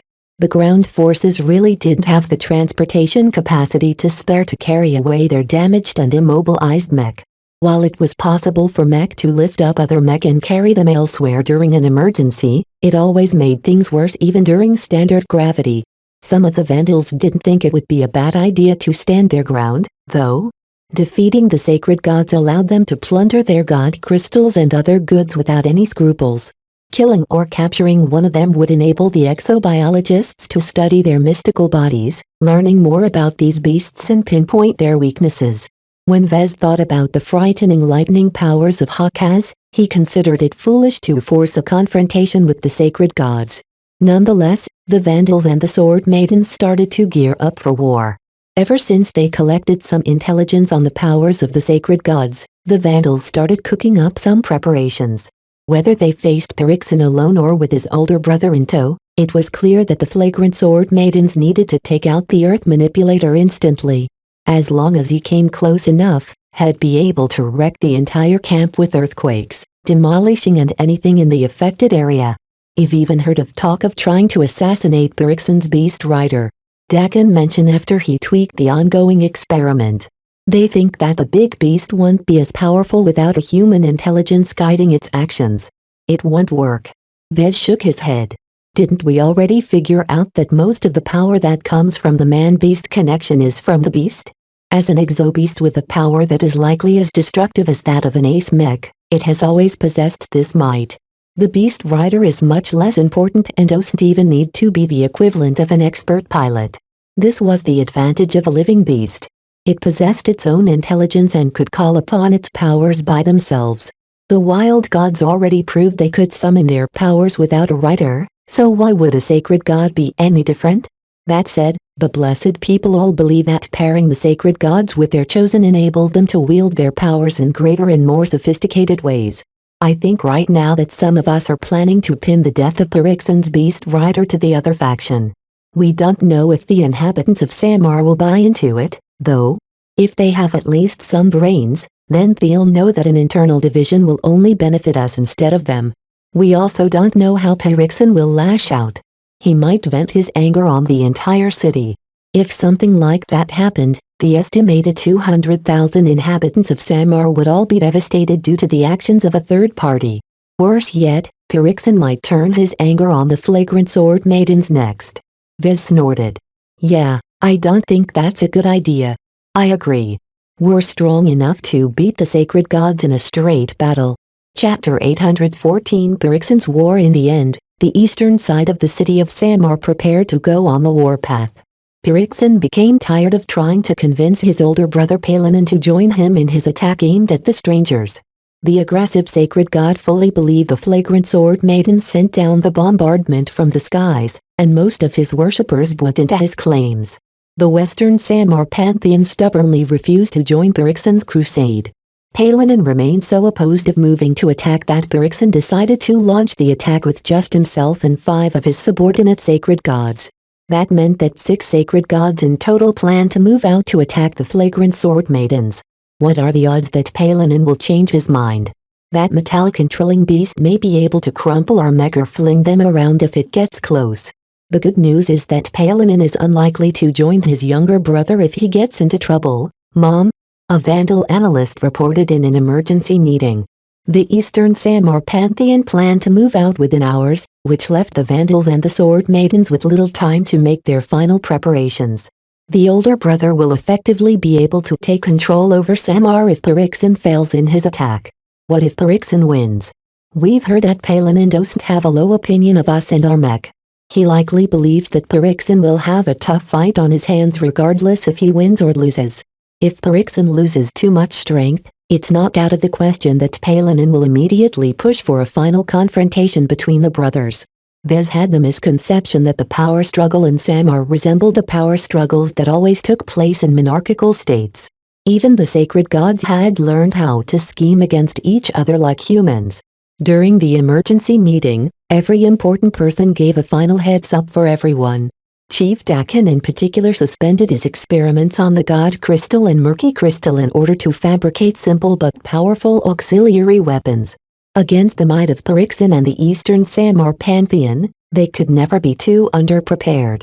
Has the fleet in orbit sent any support? A mech officer asked. We've been shipping down additional Akra heavy mech as the opportunity arises. Now that the Starlight Megalodon wiped out those pirate and gang ships from the Caged and the Red Tongs, our fleet gained a lot more room to maneuver in orbit. We've also received shipments of modified shells for ballistic cannons. Good. The ground forces hadn't brought much ammunition for the ballistic cannons of the Akara mech because the gravity heavily reduced their range. However, if the sacred beasts ever came close enough, the range reduction won't matter. The fleet also supplied them with a limited amount of long-range shells for the opening salvos. The only reason why the Akara mech hadn't received any more of these special shells was because it cost at least 500 times more to fabricate these special shells. A full ammunition load for each Akara mech would rapidly deplete the fleet of several critical exotics and rare materials. In fact, some of the logistics officers argued against the use of these special shells against an unsophisticated opponent like the sacred gods. It would have been much more efficient to save them for the confrontation against the other mech forces on the planet. Not only did the flagrant sword maidens had to deal with the stranded ground forces of the Caged and the Red Tongs, the Visions had also landed their own considerable landbound mech. What results are we aiming for? Are we shooting to kill or do we want to take prisoners? Everyone looked at each other in uncertainty before they turned their gazes at Captain Bird. We play it safe. While securing a sacred god or two alive is useful to us, we can't afford to lose more mech than we ought to. Do your best to kill them all, because their destructive prowess are unconstrained so long as they still draw breath. Heh, once they're all dead, we can plunder their god crystals. Chief Dakin said. I wonder if their god crystals are any different from the one we traded from Mulek. With that, everyone dispersed and took up their stations. According to the spy drones, Pirixin and his beast rider tried to rile up his subordinates. The ambitious younger brother intended to launch his attack with the rapid support of all the inhabitants of the entire eastern half of the city. Vez wondered what kind of point that served. Did the sacred gods really derive their power from worship? It sounded ridiculous, but the blessed people weren't baseline humans. He started to think about the inexplicable ability of the blessed and cursed people that enabled them to interface with the god beast. Vez and Dr. Tillman had spent some time ago into investigating how they managed to do so. Further studies into the ability of a captive dwarf to barge into the man-machine connection of a mech showed that the different branches of humanity on this planet somehow depended on the unique circumstances of this planet to exert their remote connection powers. Up to now, Vez and the others only thought these mind powers only applied to riding beast. Yet what if that wasn't the entire story? What if the mind powers of a large number of average natives somehow empowered these sacred gods? Was this the reason they insisted on being worshipped? No matter the truth, the duels against Nivudis and Hawk has already provided the flagrant sword maidens with a baseline of what to expect. Even if the sacred gods of Samar appear to be more formidable, at least they knew what to expect. The entire camp geared up for war. They stowed away or packed up most of what they could easily move and put them onto the heavy transports that beat a slow retreat. Mech technicians provided final tune-ups to the mech while a couple of vandals with gunnery training began to operate the battery of brand new artillery cannons installed in the camp. Vez and Kedis stared at the large cannons. They were of a simple design and fired relatively slow shells over an unimaginable distance. In truth, the caliber of the artillery cannons exceeded the maximum limits allowed by the MTA and CFA as no mech could realistically wield them in battle, but no one cared about adhering to those rules out here in the Ian Corona system. What mattered was that they had some big guns backing them up. The range of those cannons are very considerable, Vez explained. Under standard gravity, they can fire powerful shells that can comfortably arc over the horizon. Best of all, they're mechanically simple and extremely generous in terms of material demands. Cannons like these used to be employed all the time during the Age of Conquest when warships in orbit didn't bother to bombard the crap out of the surface. I don't know why those forces bothered. Shelling an entire city for an hour with these cannons flattened it entirely. Now, the Vandals intended to brought their city-destroying potential to bear on the aggressive sacred gods. Kedis looked very impressed at the sheer size of the artillery cannons. It makes you wonder what it would be like if we still use these weapons. We'd be much worse off. Nowadays, a battle fought over a city will only wipe out half the city and inhabitants instead of all of them. The introduction of mech have done much to limit the collateral damage that results from war. Not to say that mech weren't exempt from inflicting collateral damage, but it beat the old modes of war where shelling from both sides usually ruined a city entirely during the fighting. What was the point of conquering a city if the winner only took control of some flattened ruins at the end? This was also why Kedis and a lot of Vandals and Sword Maidens looked at the artillery cannons with awe. There was something humbling about witnessing a battery of cannons that exceeded the size and length of heavy mech. While they lacked in precision and versatility, they were very good at what they did. The artillery cannons could pump out much more damage at longer ranges than even the Akara mech. However, the material cost of an Akara mech exceeded at least 300 million credits while the material cost of an artillery cannon shouldn't be much more than 5 million credits. Heavy mech faced many mobility concerns. They needed to be powerful enough to unleash a considerable amount of firepower but be light enough to move. The only way to square this circle was to employ expensive exotic alloys that were both strong and fairly light. The artillery cannons held no such concerns. They weren't designed to move at all, so their design focused completely on launching as much firepower in the distance as possible. An alert sounded out in the camp. "It's time," Vez said and guided Kedis towards the bunker. As mech designers, they played no role in the battle. They only became relevant before or after a battle. The only times when they remained relevant during a battle was if it stretched out in a multi-day campaign. No one expected this battle to drag on. According to the movement speeds of the average god species, the flagrant sword maidens needed to solve the sacred gods within 30 to safeguard the camp. Vez and Kedis watched on as the officers and operators in the bunker's command center coordinated their action. The eastern gate is opening. Pyrrhixon is leading out his pantheon of subordinate gods. He is bringing out only 4 sacred gods. Where is the missing sacred god? Is it flanking us? Captain Bird asked. Our overhead spy drones have spotted the 6th sacred god, Mom. It's standing guard beside Pyrrhixon's palace. The mood among the Vandals lightened up a bit. Pyrrhixon didn't feel reassured with leaving the eastern half of the city unguarded. Perhaps Palanin would have made a move to take control over Pyrrhixon's territory if all of its guardians left. Still, the sacred god left behind was the smallest, youngest and weakest of the eastern pantheon. The ones with the greatest battle efficiencies followed Pyrrhixon out of the city gates. Both the sacred gods and their beast riders gazed in the direction of the flagrant sword maidens with hungry expressions. Pyrrhixon even released a majestic roar that fired up his subordinates. Our cannons and artillery mech have received their targeting coordinates. They can fire their cannons at any moment.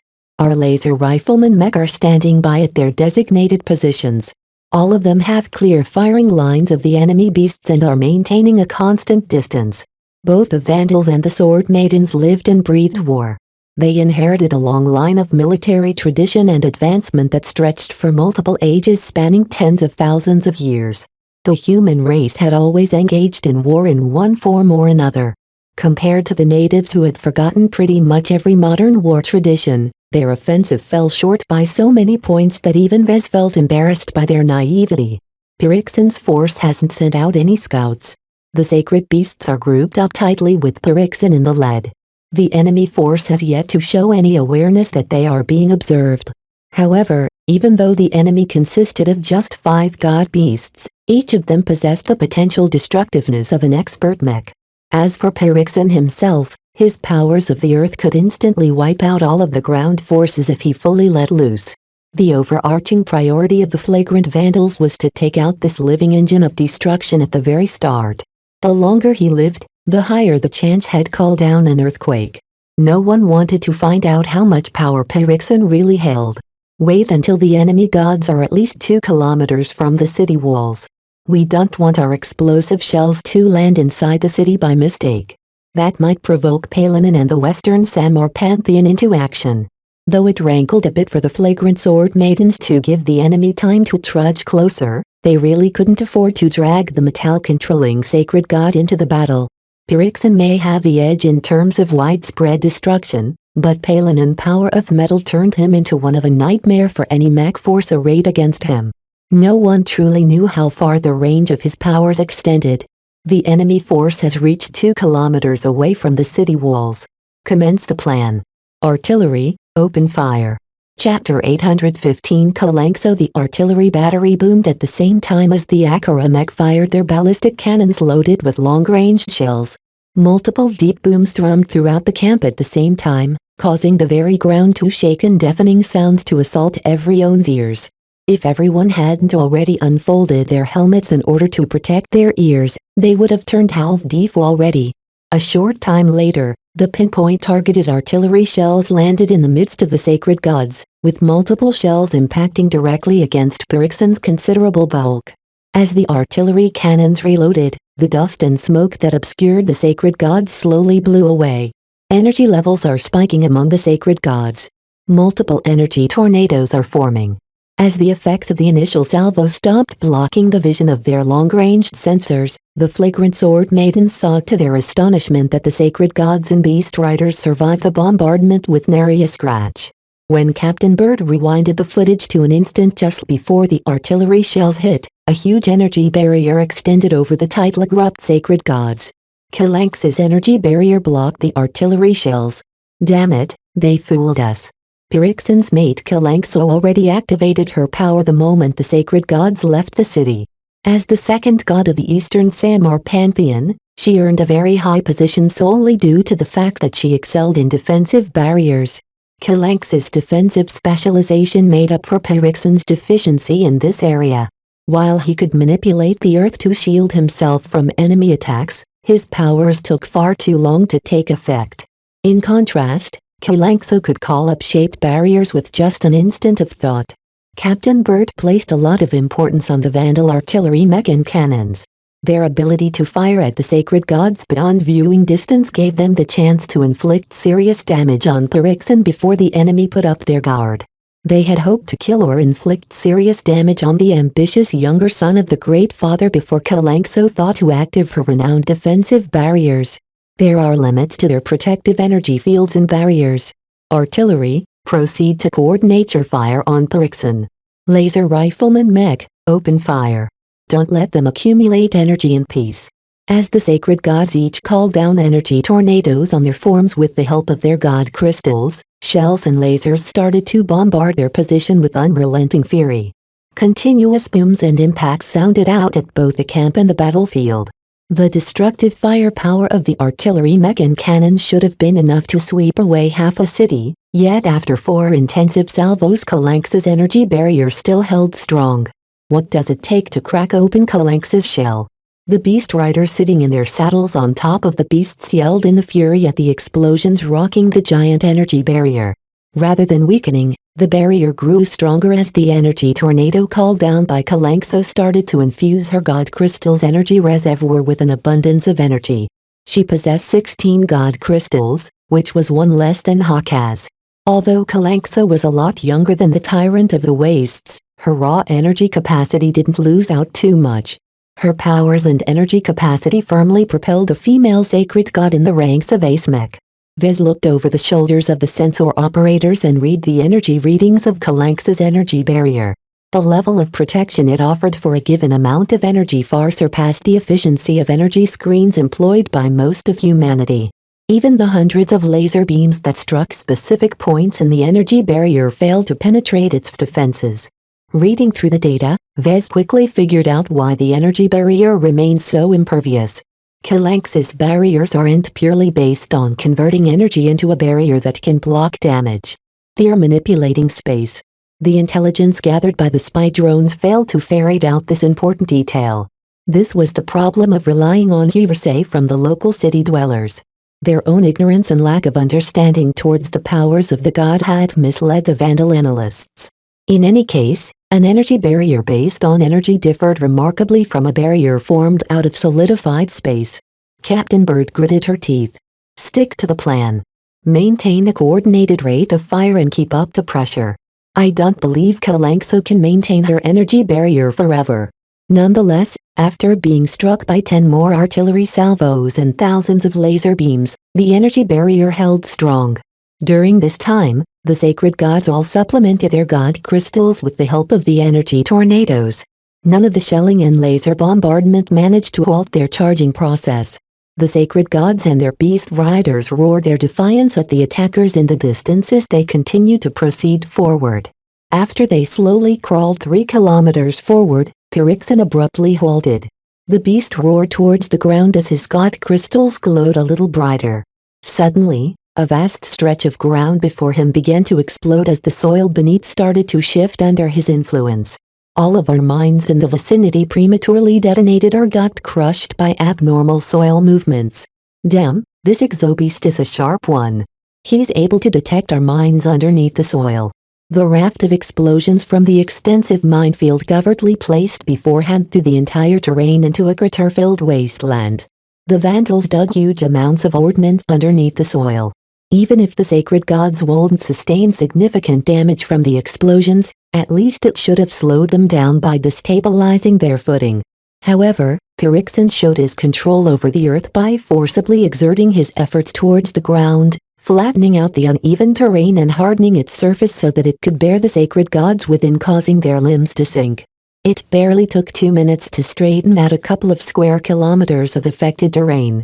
The 5 sacred gods continued to hunker forward under the omnipotent protection of Kalanx's energy barrier, though it would be more apt to call it a space barrier. However you called it, the space barrier completely negated the advantages the Vandals placed their hopes upon. No matter how much firepower they rained down at the space barrier, Kalanxo looked as if she could keep it up for hours. This was more than enough time for Pyrrhixon to come within viewing distance of the camp, upon which had be able to devastate it with an earthquake or some other godlike feat of earth manipulation. All the plans the flagrant sword maidens came up with basically consisted of shelling the hell out of the huge but slow-moving sacred gods. They made allowances for their energy fields, but they never expected Kalanxa to be so abnormally strong, to the point of shouldering enough firepower to wipe out half of Samar or more. They really shouldn't have underestimated any of the sacred gods. However, the Vandals didn't believe that the space barrier could shield the sacred gods forever. Any form of defense possessed a flaw. Right now, the Vandals continued their shelling but varied their ordnance a bit in order to explore what it took to crack or circumvent this defense. Load incendiary shells and fire a salvo. This finally produced a different result. When the shells hit and released gouts of propellants on fire, the sacred gods started to get spooked. They weren't used to being surrounded by fire from all sides. The flames and smoke obscured their own vision, causing them to lose direction and be unable to figure out what to do for a moment. How much incendiary shells do we have? Only enough for 3 more salvos, Mom. Tell the artillery cannons to save them up. Only load them into the cannons when given the order. The incendiary shells and the fire burning over the space barrier and in the surrounding terrain spooked caused a lot of difficulties. In particular, all of the burning and smoke choked out the beast riders riding atop the sacred gods. As blessed people who have inherited their optimized genes from former CFA officers, they possessed a considerable capacity to hold their breaths. However, they still faced difficulties if their lungs stopped for a couple of minutes straight. Their brains still needed oxygen to function. A tactical officer offered a suggestion. Captain, Kalanxa's energy barrier isn't able to seal up their entire surroundings. It's still leaving out a gap for air to circulate. If we launch our poison shells, we can incapacitate the beast riders. Dr. Tillman studied the physiques of the blessed and cursed people extensively. While both possessed a considerable natural resistance against poison, the blessed people enjoyed much weaker protection, only able to rely on their optimized baseline human genes. The dwarves were considerably more resilient in that regard. Up to now, the exobiologists still hadn't been able to formulate a sedative that could knock a dwarf unconscious without killing him right afterwards. Several minutes went by as the sacred gods managed to move out of the firestorm with difficulty. Flames still burned above the space barrier, but the propellant almost ran their course. All right. Load in 3 poison shells and fire them at these coordinates. Let the wind waft underneath the space barrier and take effect. The space barrier blocked all physical damage and most forms of energy attacks, so detonating the poison shells above it would see most of the active elements blown away. So instead, the Vandals proceeded to fire the poison shells a short distance away and let them release their invisible and odorless gas into the surrounding terrain. The wind quickly blew them into the middle of the sacred gods. Due to the minuscule size of the poisonous particles, the individual energy fields that empowered the scales of the sacred gods and covered the position of the beast riders had no effect. The protection offered by the energy field mainly defended against threats that could be seen with the naked eye. Against this invisible and insidious form of attack, neither the sacred gods nor the beast riders suspected anything amiss in the limited air. The beast riders are being affected by the poison gas. Blurry footage from their long-ranged sensors detected abnormal behavior from the beast riders. With the concentration of gas blowing through their positions, the chosen of the gods should have been knocked unconscious by now. However, while the blessed people atop the sacred gods swayed in their saddles, they somehow managed to stay conscious. The beast riders of Parixin and Kalanxa were least affected of all. The poison gas achieved limited results. The beast riders are withstanding the effects of the gas. Fire the remaining 9 poison shells immediately. A short time later, the concentration of poison increased to a level that wouldn't have knocked a human unconscious, but outright kill them if they casually inhaled the air. Yet the beast riders remained conscious and breathing even if they encountered difficulties. The sacred gods all roared in anger, with some of them even starting to blow at the air in order to disperse the foul air. How are the beast riders still alive? We threw enough poison in there to kill 1,000 humans. None of the doctors and exobiologists on staff knew the answer. They all shook their heads or peered at the footage in an attempt to solve the puzzle. So far, none of them held any luck. Vez frowned deeply at the resilience shown by the beast riders. Battles between sacred gods was fraught with danger, so it didn't surprise him that the Beast Riders enjoyed additional protection. However, this abnormal resistance against poison went beyond everyone's expectation. What was so special about the connection between the sacred gods and their chosen? Why did it surpass the capabilities of the connection between Mech and their Mech pilots? While everyone came up with their own guesses, Vez believed the key to their heightened performance lay in their man-beast connection. Chapter 816. Inexorable. Having exhausted half of their bags of tricks, the Vandals began to grow concerned about their ongoing battle against Pyrrhixin and his coterie of god beasts. The sacred gods hostile to the flagrant sword maidens continued to crawl their way forward under continuous and intense shelling. Their artillery cannons and artillery mech already expended half of their ammunition, and would soon run out if they kept up their frantic rate of fire. The laser rifleman mech poking Kalanx's incredibly strong space barriers started to build up a large amount of heat. Their energy reserves emptied out at an alarming pace as they continued to fire their hot barrels while maintaining a constant distance.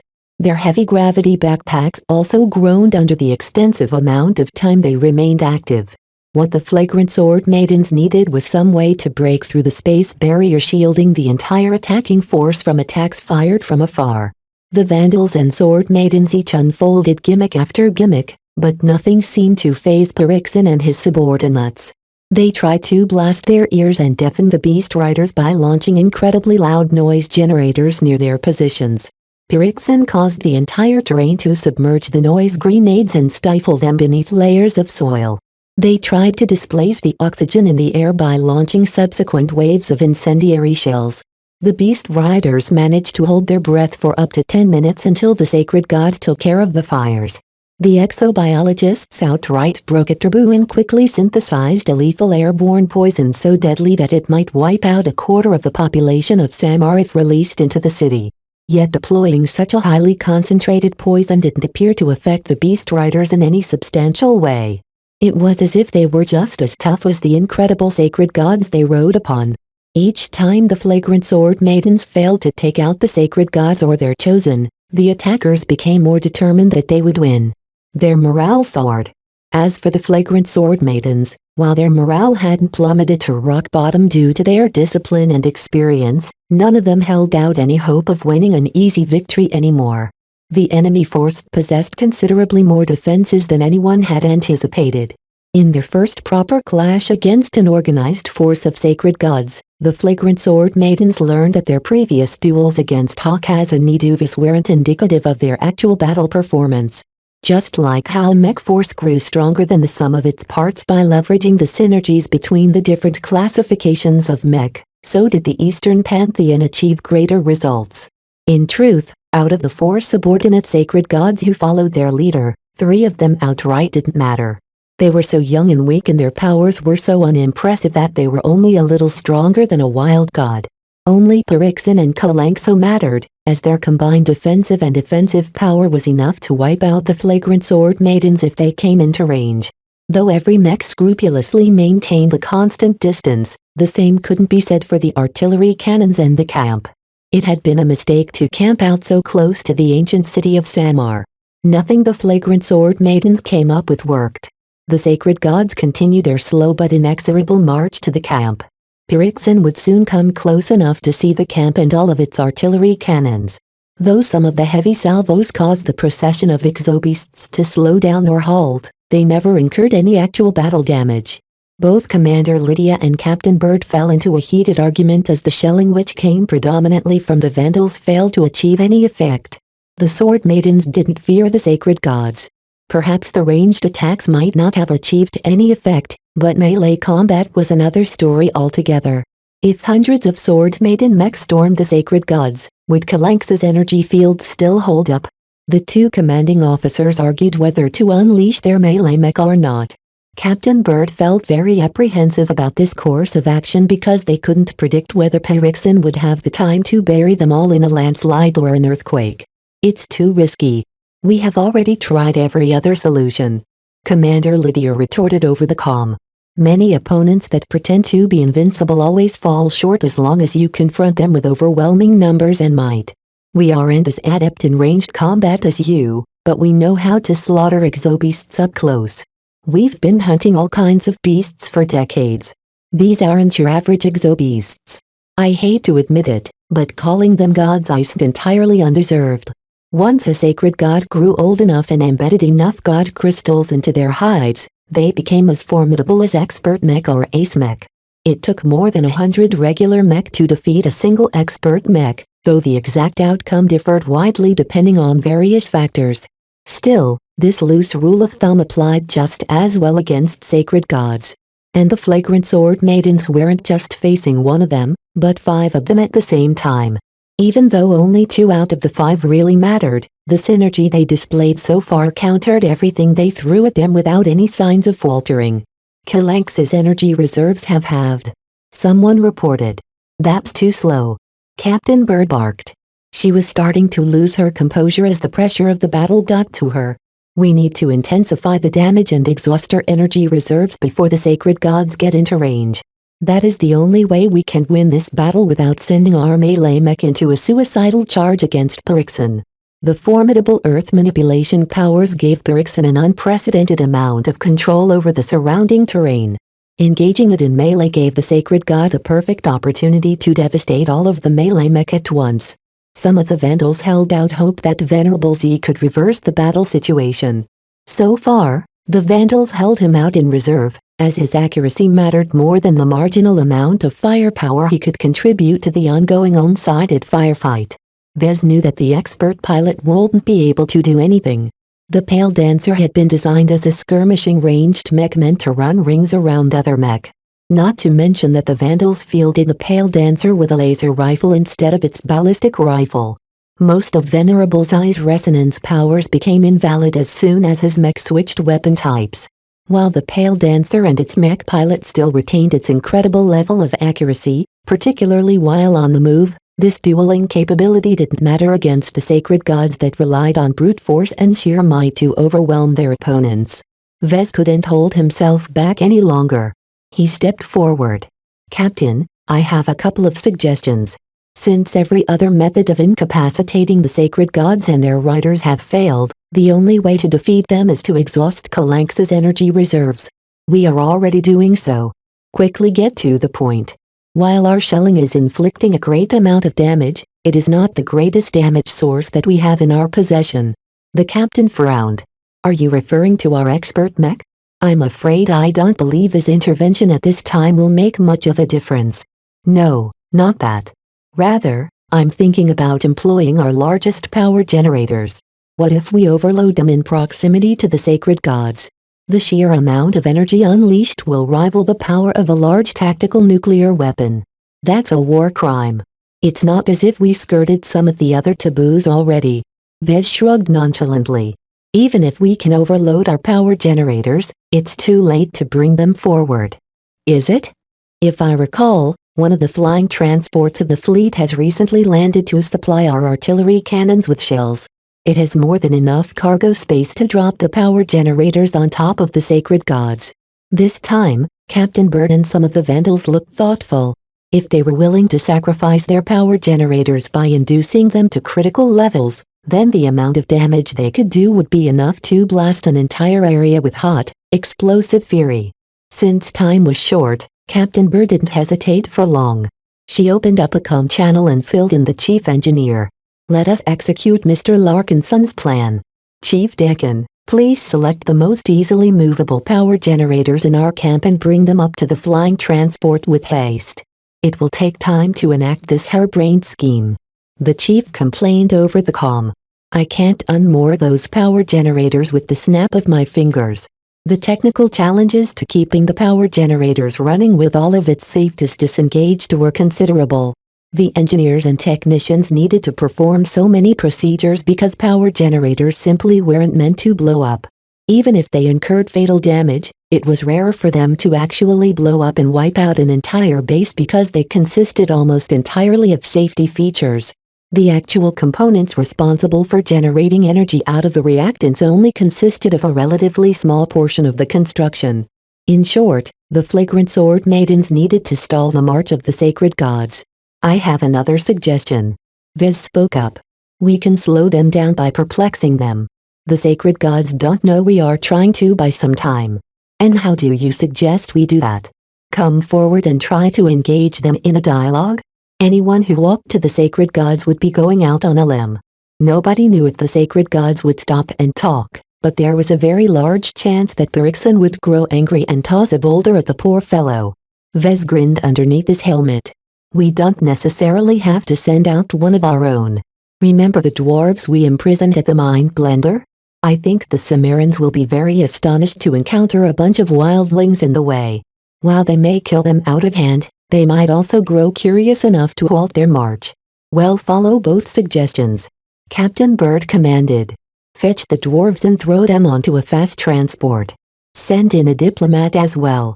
Once the fast transport nears the sacred gods, drop off the dwarves and see what the sacred gods will do. If the dwarves fail to buy enough time, then release our diplomat and have him or her try to stall the enemy. It was a haphazard plan, but it was better than nothing. The main concern was that the fast transport needed to come well into visual range to drop off the dwarves anywhere near the sacred gods. However, the Vandals had no more tricks up their sleeve. They enacted the spurious plan suggested by Vez, even if many of them had misgivings about them in private. It didn't take much time to drag the ignorant dwarves out of their cells and lock them into a cabin aboard a fast transport. The Vandals also selected an unlucky Lord and King serviceman to be their spokesperson. The man was known for his fast talk. As the fast transport moved out towards the threat as fast as its limbs could manage, the shelling continued. Kalanx's space barrier continued to erode, but not fast enough to prevent Berikson from coming close to the camp. Captain, our scouts keeping an eye on the western side of Samar report that the western gate is opening. Palinin and 2 of his subordinate gods are exiting the gate. Damn. More sacred gods. What are Palinin intentions? Unknown. Our spy drones haven't picked up any chatter about his motivations. For some reason, the older brother decided to throw himself into the fray as well. Whether Palinin intended to help Berikson defeat the outsiders or confront his younger brother in a fateful duel, Vez couldn't tell. Chapter 817. Buying time. The Vandals tried to come up with some other plan besides the latest harebrained scheme that came out of Vez. Now that he suggested something like overloading the power generators to unleash an explosion so furious that the camp would definitely be affected by the shockwave and other emissions despite the distance, a dam had broken. Several engineers and other people who ordinarily never said anything came up with several crazy ideas. An exobiologist suggested they pool the contents of 5,000 nutrient bars and lace it with a liberal amount of toxic metals and substances sure to fatally poison even the deadliest exobeast. They'd serve the giant beast candy and hope to hell that one of them would be curious enough to eat it, especially after the exobiologists incorporated juicy meaty smells to the adulterated food. It's worth a try. Do it. Captain Bird waved her hand dismissively. Though it didn't sound like the idea would work, it was better than resorting to the potentially catastrophic solution of sending all of their melee mech into action. Sacred gods with widespread terrain manipulation powers like the Great Berikson could potentially bury them all under the ground in an instant. That was why the flagrant sword maidens were so adamant about keeping their distance. In fact, they had long begun the process of evacuating everyone and everything that could easily be moved. However, numerous supplies and large amounts of heavy equipment that took too much time and effort to dismantle couldn't be brought away so soon, and they still had a large amount of damaged mech that couldn't be moved at all. The reason why they made their stand was because those damaged mech were vitally important, because they directly translated to strength when they faced their real enemies. The natives and the sacred gods weren't their real enemies. The orbital bombardment by the late fleet of the Caged and the Red Tongues reminded the flagrant sword maidens that their actual enemies still awaited. They must have certainly landed their landbound mech forces somewhere on this massive planet. There was no need to seek them out, because all their paths led to the same destination. The Starlight Megalodon.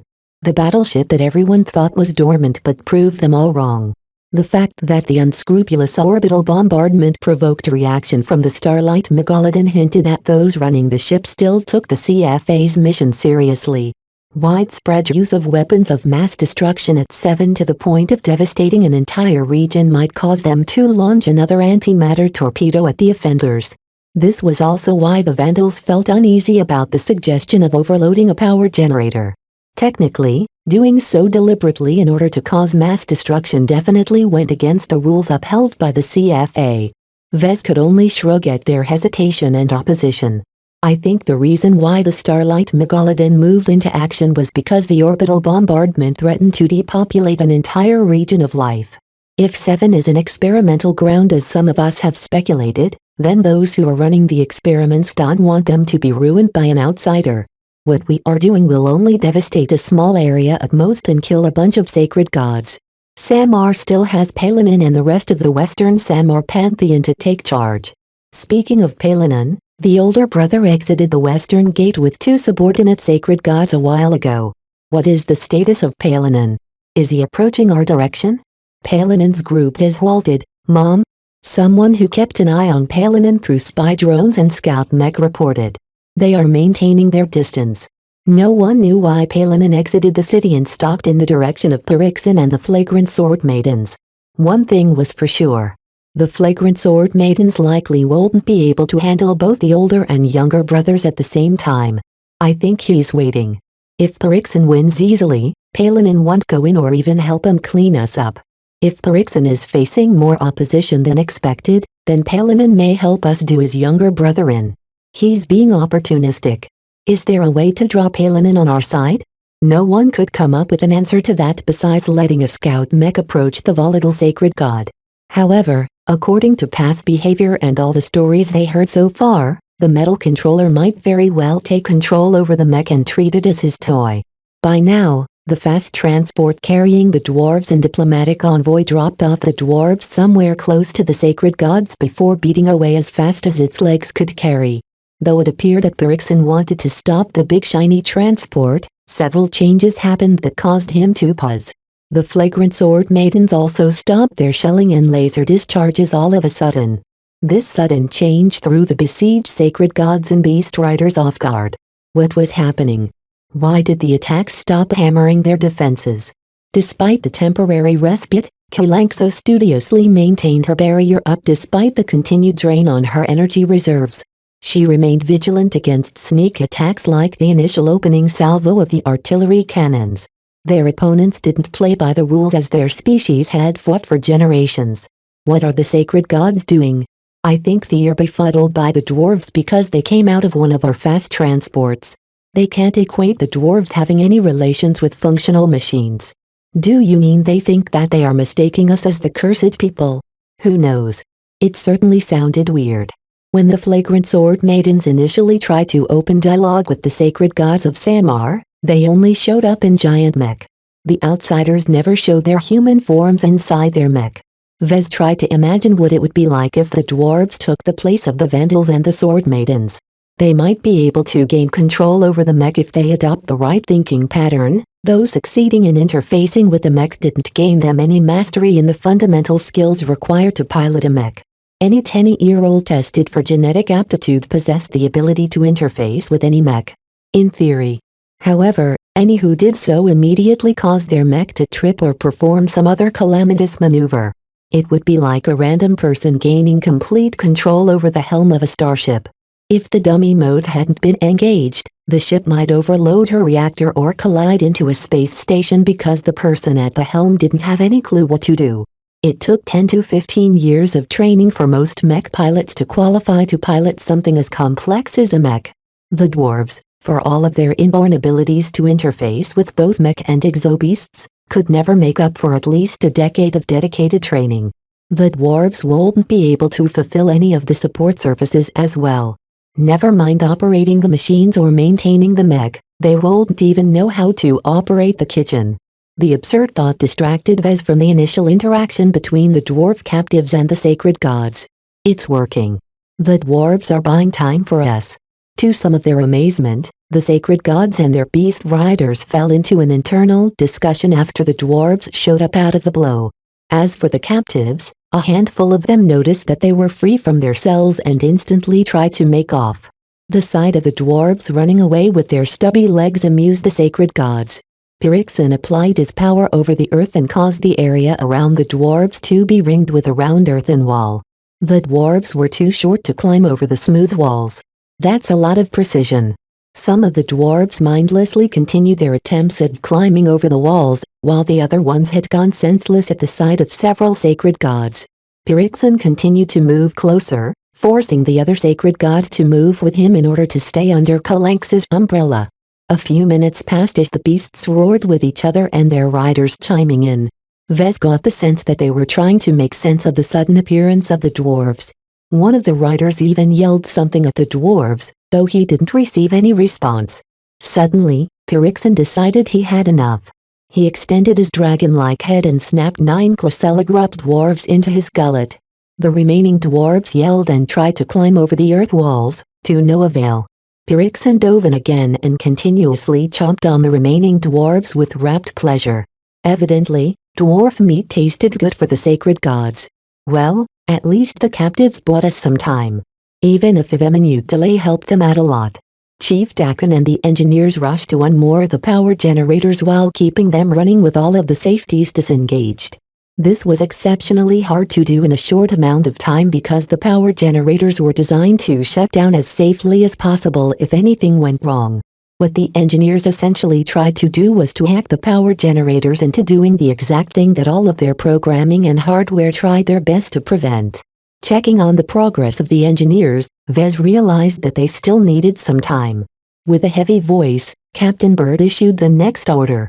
"All right, send in our diplomat." The suited vandal who emerged from the fast transport hadn't volunteered for this duty. In fact, the man was kind of a delinquent in that he frequently got into trouble with his loose mouth and slacking ways. The vandals included more of their ilk than was strictly healthy. Their productively left a lot to be desired and their screw-ups often set a task back rather than progress it forward. They were more trouble than they were worth, but the vandals had no choice but to continue to employ them to make up the numbers. Now, the only chance this unlucky chump had to make it out alive was to fast-talk his way out of getting eaten by Pyrrhixon. If he somehow bought the vandals enough time to finish their preparations, then he and his dependents would be heavily rewarded. When the chump garbed in a hazard suit with an active gravitic backpack came close to the sacred gods, the man almost fell to his knees. "Don't eat me." The appearance of the man caused the sacred gods to halt yet again. The dwarves had intrigued the sacred gods, but once the novelty faded, Pyrrhixon just ate them all without any further interest. It was different for the vandal that showed up out of the blue. The man possessed the same stature as the blessed people, but was garbed in a technological suit that was unlike anything the Cimmerians had seen before. Due to the interference and space barrier hindering most of their observation methods, the vandals couldn't tell what the beast riders were saying to each other. The remote connection to the diplomat suit also increasingly turned to noise the closer the sacred gods came to the man. "The beast rider of Pyrrhixon is calling our diplomat forward." With an uncertain gait, the vandal slowly stepped forward, trying hard to keep his gaze away from the bloody maws of the Pyrrhixon, Kalanxo and the other sacred gods.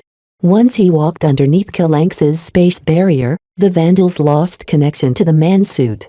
"Now, let's hope he can stall them long enough for us to complete our plan." 1 minute passed. 2 minutes passed. 3 minutes passed. From certain sensors, they managed to find out that the diplomat was gesturing wildly while engaging the beast riders in conversation. 7 minutes passed before the diplomat amazingly retreated without getting chomped upon by the sacred god. The man even dragged it out by walking backwards with slow, measured steps. By the time 9 minutes had passed, the vandals finally regained connection to the hazard suit of their diplomat. "What did you talk about?" Captain Bird immediately asked. The vandals only hastily gave him some instructions on what to talk about. None of them really held out any hope that it would matter, but it at least gave the diplomat something to waste more time. "I went with a third suggestion," the man said with evident exhaustion. "I managed to convince Pyrrhixon that we can help him kill his older brother." Chapter 818 Big Blast teaming up with Pyrrhixon to kill Palanin so that the aggressive sacred god gained control over the ancient city of Samar? It sounded preposterous. Captain Bird immediately shook her head. "Good work, now get back to the fast transport." "Are we going to do what is promised, Mom?" "No." Bird immediately replied while pressing her lips together. "Well, just give Pyrrhixon a show, but we need to kill this overgrown lizard as soon as the power generators are ready to blow." I don't trust this fellow any more than a Vision. At least we know enough about Palinin for him to ignore us as long as we don't threaten his power base. Captain Bird ordered a company of mech to walk into visual range of the sacred gods, but come no closer if they could help it. As the mech halted within visual range but well outside of hearing range, Pyrrhixon and the other sacred gods started to become befuddled. The delay irritated the god and the earth started to shake. Pull back. The mech immediately turned around and caused the surrounding earth to shake more violently. Pyrrhixon expended a great amount of energy that completely devastated a wide area around him. The earthquake even affected the mech, but because they stayed far enough away from the epicenter, the mech all managed to get away in time. With their gravitic backpacks active, they moved a lot faster and nimbler than Pyrrhixon expected. In fact, none of the sacred gods could explain how the outsiders managed to make the machines move so fast. Pyrrhixon gazed at the mech as they ran with a hungry and greedy expression. Perhaps it wanted to find out how the mech moved so fast. As the mech finally moved out of sight, leaving the sacred gods alone, Pyrrhixon began to exert his considerable might yet against and smoothed out the terrain in front of him. A straight avenue amidst the broken soil led straight into the direction of the camp. They resumed their march too fast. Where are we on the power generators? Chief Dakin reports that he needs 15 more minutes to bring them to the cargo hold of the flying transport, Mom. He's prepared 3 separate power generators. Detonating 3 power generators at the same time should be enough to overwhelm any form of defenses if they blew up at the same time and the same place. The only problem was that if the sacred gods came any closer, the camp would fall within the destructive range. The Vandals tried a few other tricks. For example, a fast transport deposited a giant candy bar made out of thousands of nutrient packs. Once the sacred gods came across the poisonous gift, the sacred gods looked at it with suspicion. Despite its appealing smell, the sacred gods weren't following their instincts. In fact, the beast riders pointed at the candy bar and expressed a lot of suspicion towards this strange piece of food that came out of the blue. Though Pyrrhixon looked as if it grew tempted enough to take a bite, his beast rider always pulled him back at the last second. Pyrrhixon's beast rider is sharp enough to know that it's a trap. Watching the interaction between the beast riders and the sacred gods indicated that the beasts listened to their riders. However, their instinct still reigned strong as the beasts all showed signs of succumbing to their baser needs. However, their human partners played vital roles into adding some brains to the equation. If not for the beast riders, the Vandals could have fooled the sacred gods, thereby passing the candy bar. It was worth a try. At least it bought us 2 minutes of time. Resume the attack. If we can't slow them down by using tricks, we can still shell them so hard that they have no choice but to slow down. The artillery cannons barked, while hundreds of laser rifles unleashed their hot fury. The brief respite the Vandals bought through their tricks managed to give the cannons and lasers time to cool down while replenishing some of their ammunition or batteries. This didn't sound significant, but the pause allowed them to fire their weapons without worrying about breaking them or running out of ammunition. The heavy bombardment slowed down the progress of the sacred gods, especially since some of them landed in their path.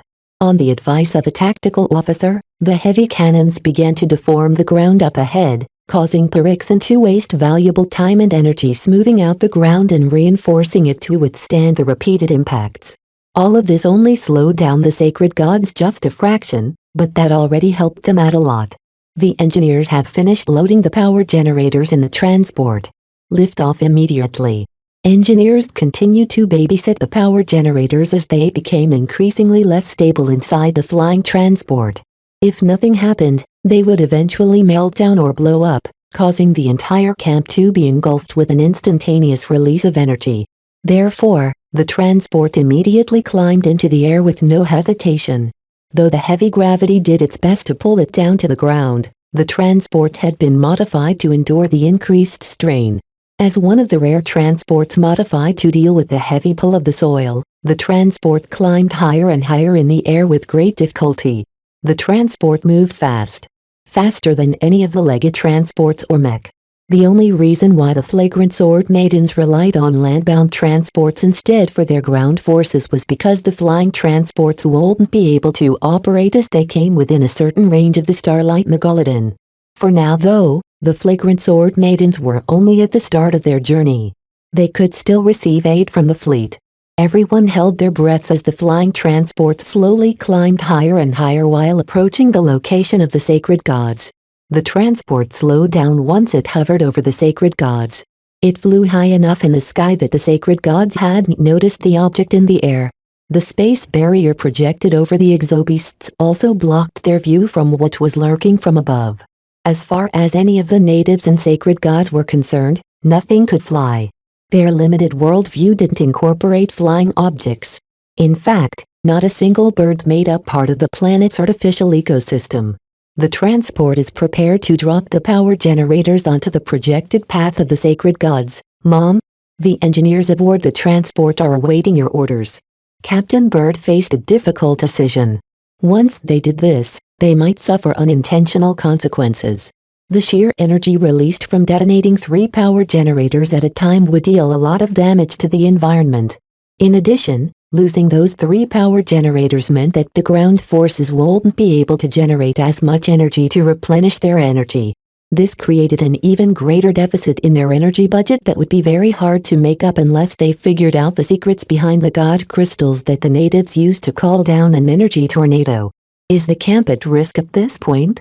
Well, suffer light damage, Mom, but the heavy cannons placed at the front of the camp will bear the brunt of the shockwave and emissions released from the simultaneous detonations. Captain Bird needed to make up her mind fast.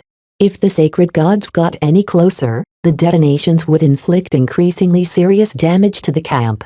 Everyone feared what the Starlight Megalodon might think, but it was too late for regrets now. Drop the power generators in 1 minute. All mech, pull back and put as much distance as possible. The rifleman mech stopped firing their lasers and immediately turned tail to run. The melee mech that had been prepared to face the sacred gods in melee did likewise. Even the vandals manning the huge artillery guns placed in the front of the camp all evacuated the weapons and sought out a better form of shelter.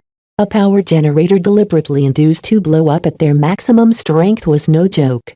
The vast majority of cases where power generators malfunctioned only caused a single chamber to be annihilated, with most of the reactants left inert. A simple explosion wouldn't be able to cause these stable reactants to unleash their energy.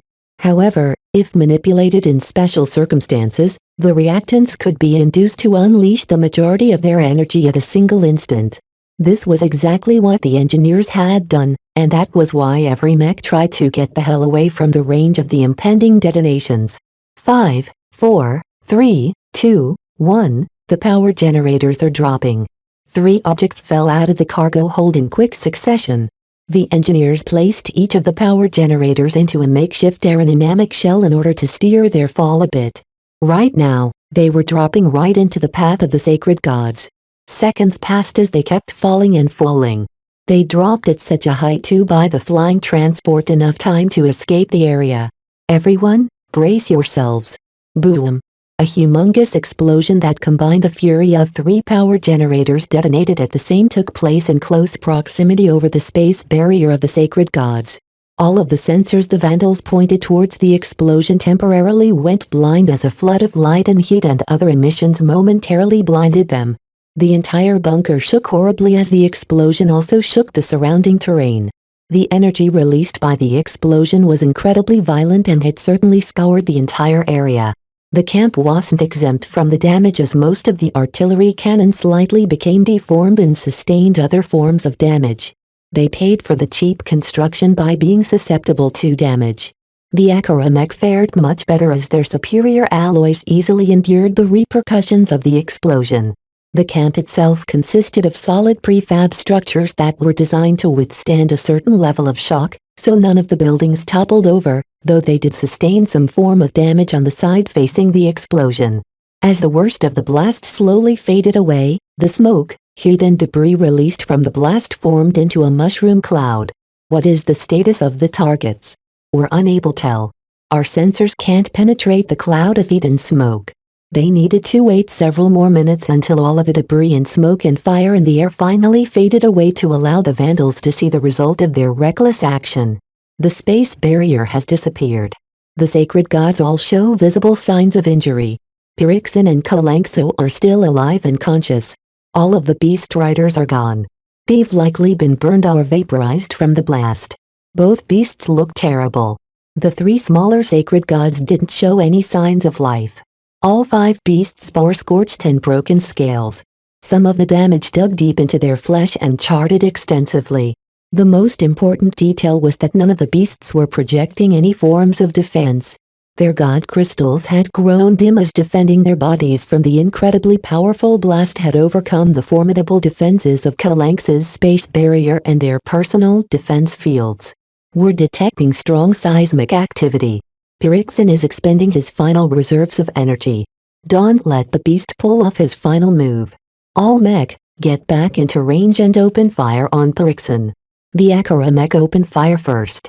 Their artillery shells landed accurately onto Pyrrhixin after being fed targeting data from nearby sensors. The closest rifleman mech turned back and peppered Pyrrhixin with dozens of lasers. This time, no space barrier or energy field stood in the way, and their absence made an immediate difference. It's just like slaughtering a wild god. Without their energy, they're just giant exobeasts with a lot of meat. Pyrrhixin's huge size and strong layers of abnormally strong muscle and fat caused him to hold out for a minute, but the sheer weight of fire sent in his direction inevitably did him in. After some time, the Vandals became sure that Pyrrhixin died. They won. Chapter 819 Cling to Life. Pyrrhixin succumbed to the wounds inflicted by the shelling and lasers fired from an obnoxiously long distance away. While Kalanx's supreme defensive ability surprised the flagrant sword maidens enormously, it didn't change the fact that the sacred gods remained vulnerable to attacks from a very long range. Engaging an earth manipulator like Pyrrhixin in close range where he could make the best use of his powers was pure stupidity. Though the sword maidens hungered for a melee confrontation, the Vandals remained sober. They really couldn't afford to lose a lot of mech at this stage. Every mech was precious and couldn't be replaced. While the same thing applied to the power generators as well, in the worst case the fleet would supply them with a substitute or two. While it wasn't simple to fabricate a new power generator from scratch, it was still a lot easier than fabricating a new mech. The fleet may have arrived in the Ian Corona system with an ample amount of supplies and materials, but it couldn't afford to waste them too much. Once the Vandals confirmed Pyrrhixin's death, the artillery mech and laser rifleman mech already started to aim their weapons towards the heavily injured form of Kalanxo. Wait. Hold your fire. Captain Bird ordered before turning to an exobiologist. Is it possible to take Kalanxo captive? This surprised the Vandals. This beast hindered the flagrant sword maidens enormously. However, Kalanx's power was extremely formidable. If they could turn Kalanxo into their pet, they might be able to benefit from her supreme defenses. Once they got around to this idea, a couple of Vandals looked at the projection of Kalanx's heavily injured form with greedy eyes. This was their chance to tame a sacred god. The exobiologist in the command center didn't immediately answer Captain Bird's question. He held out a palm and accessed a private comm channel. After a quick discussion with Dr. Tillman and some other exobiologist, he gave out his answer in an uncertain tone. Captain, according to what we know of the physique of the wild gods, Kalanxo may be far too injured to survive. It is a question whether she will be able to live for more than a few hours. If you wish for us to capture her, then we will first need to treat her wounds and ensure she lives past this day. What are the drawbacks of doing so?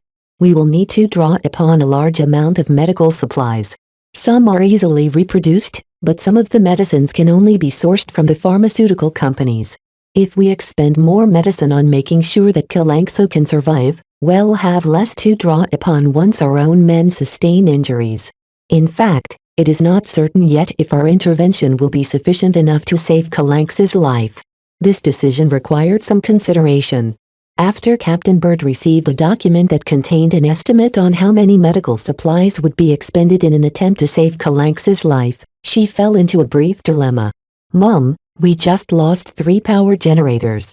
An engineer spoke. This will shorten our range and affect our future operations. Right now, our research into the God Crystal and Murky Crystal haven't been able to turn up any concrete results. If we have a living sacred god such as Kalanxo in our custody, we can study the Exobeast's method of activating her god crystals and find a way to replicate the process. The exobiologist also displayed his eagerness. Kalanxo is one of the Eastern Samar pantheon's most powerful sacred gods, and is on par with Hakas from Mulek. As an old, powerful sacred god that has received a lot of nurturing, it is extremely useful for us if we can study her body while she still remains alive. The exobiologists were already clamoring to dissect the burned and broken corpses of Parixin and the other sacred gods, but no matter how well preserved they may be, there was only so much to learn from the autopsies. A living subject would be able to reveal much more about the strange and abnormal god species, especially under long-term observation. Of course, practical problems also emerged. The site around Kalanxo and the corpses of all the other sacred gods was surrounded with heat and radiation. How would the exobiologists get close enough to treat the beast? Would Kalanxo remain docile? How would they be able to move the giant beast? We will have to perform triage on site and restrain her in place. The exobiologist said. Unless the engineers can move something as heavy as an older sacred god, we will have to construct a treatment facility on site. There was no way to move something as big and heavy as Kalanxo. Her size surpassed a 100-year-old wild god, and was significantly heavier than a heavy mech. Unless the Vandals cobbled up a customized construction designed to move extremely heavy loads, the only other way to move the defeated sacred god was by getting her to move under her own power. In the end, Captain Bird decided that all of the trouble would be worth the payoff. It was important to note that Kalanx's god crystals still remained in place and even appeared to feed a small amount of energy into her body, helping it maintain her life. After consulting with Commander Lydia, they both agreed to save Kalanx's life. Move out and secure the site. The exobiologists began packing up their supplies while the engineers readied a small prefab facility to form a temporary lab. Chief Dakin already prepared to construct a bigger temporary facility to cover up Kalanx's form and to provide a more controlled environment to facilitate her recovery. A large amount of melee mech emerged to come into close proximity to the defeated attackers. One of the Sword Maiden Devil Razors even poked at Berixen's corpse, only to elicit no response. Hey, woman. Don't poke a hole in that corpse. That's valuable research material. Don't call me woman, you filthy vandal. A lot of mech pilots couldn't resist posing next to the fallen beasts and have their comrades record an image for posterity. It was as if they had personally helped slay the sacred gods, which was very far from the actual truth. Vez shook his head at their behavior. At the very least, their constant poking and prodding tentatively confirmed that Berixen wouldn't wake up and engulf the entire area with earthquakes. Please inspect Kalanxo if she's conscious. One of the mech walked in front of Kalanx's huge lizard-like form. Now that their mech had all gotten close, they clearly saw Kalanxo drawing breath. It must have been hard to breathe in the dust and heat-laden air, but the god species could easily handle worse. They possessed resilient, adaptable bodies that could survive many different environments. This was also why the exobiologists were reasonably certain that she'd be able to survive. Kalanxo isn't responding to our actions. Captain Orphan, who was also on site, reported. I think this big beast is too injured to care about us. Do you want us to nudge her or something? An exobiologist became alarmed. Please don't disturb Kalanx's rest, Captain Orphan. Kalanxo is incredibly pained right now and regaining her consciousness will only exacerbate her injuries. Fine. Whatever you say, Doc. The exobiologists and other medical experts already loaded a fast transport with as much medical supplies they could bring on short notice. They took their seats and let the legged transport take them towards the dangerous site. Though the heat and radiation posed a threat to their bodies, their hazard suits provided them with sufficient protection against the aftermath of the furious blasts. A few questions began to pop up among the men. Why did Berixen die while Kalanxo managed to stay alive? Isn't she weaker than her mate? She's oriented towards defense while Berixen favors offense. The space barrier also completely centers around her, protecting her body the best from the initial blast until it couldn't withstand the damage anymore. It took some time for the Vandals and Sword Maidens to wind down from the battle. One concern remained, though. What is the status of Palinin and his subordinates? Have they come closer? Palinin has taken his subordinates and re-entered the city as soon as he witnessed the explosion. He lost his courage, Mom. The Vandals couldn't replicate such an explosion without crippling their energy generation, but Palinin didn't know that. If the enemy could strike with such force once against Perixin, what did that mean for Palinin if he took up his younger brother's mantle? He'd be crazy to attack a force with such a devastating weapon. Besides, now that Perixin was likely dead, the eastern side of the city instantly became ownerless. The junior sacred god that Perixin left behind was the only living member of the Eastern Samar pantheon, which would likely be dissolved this day. There was no way Palinin would let a single sacred god stop him from claiming the ancient city of Samar once and for all. With the older brother preoccupied with raiding Perixin's belongings in the city, the Vandals and the Sword Maidens rested a little easier. At the very least, they didn't have to fight another powerful exobeast after expending a great amount of effort to defeat Perixin's group. There was one other faction on the planet that the flagrant Sword Maidens needed to take note of. Has the Starlight Megalodon launched any weapons? We've detected no abnormalities on our long-range sensors. The fleet hasn't sent down a shuttle to inform us of any threats they detected from orbit either. The Vandals still felt uneasy. The Starlight Megalodon continued to loom over their heads as a latent threat. Fortunately, as several hours went by, their fears subsided as nothing happened. The explosion evidently fell within the battleship's tolerance range. It wasn't wise to test the Starlight Megalodon on this matter.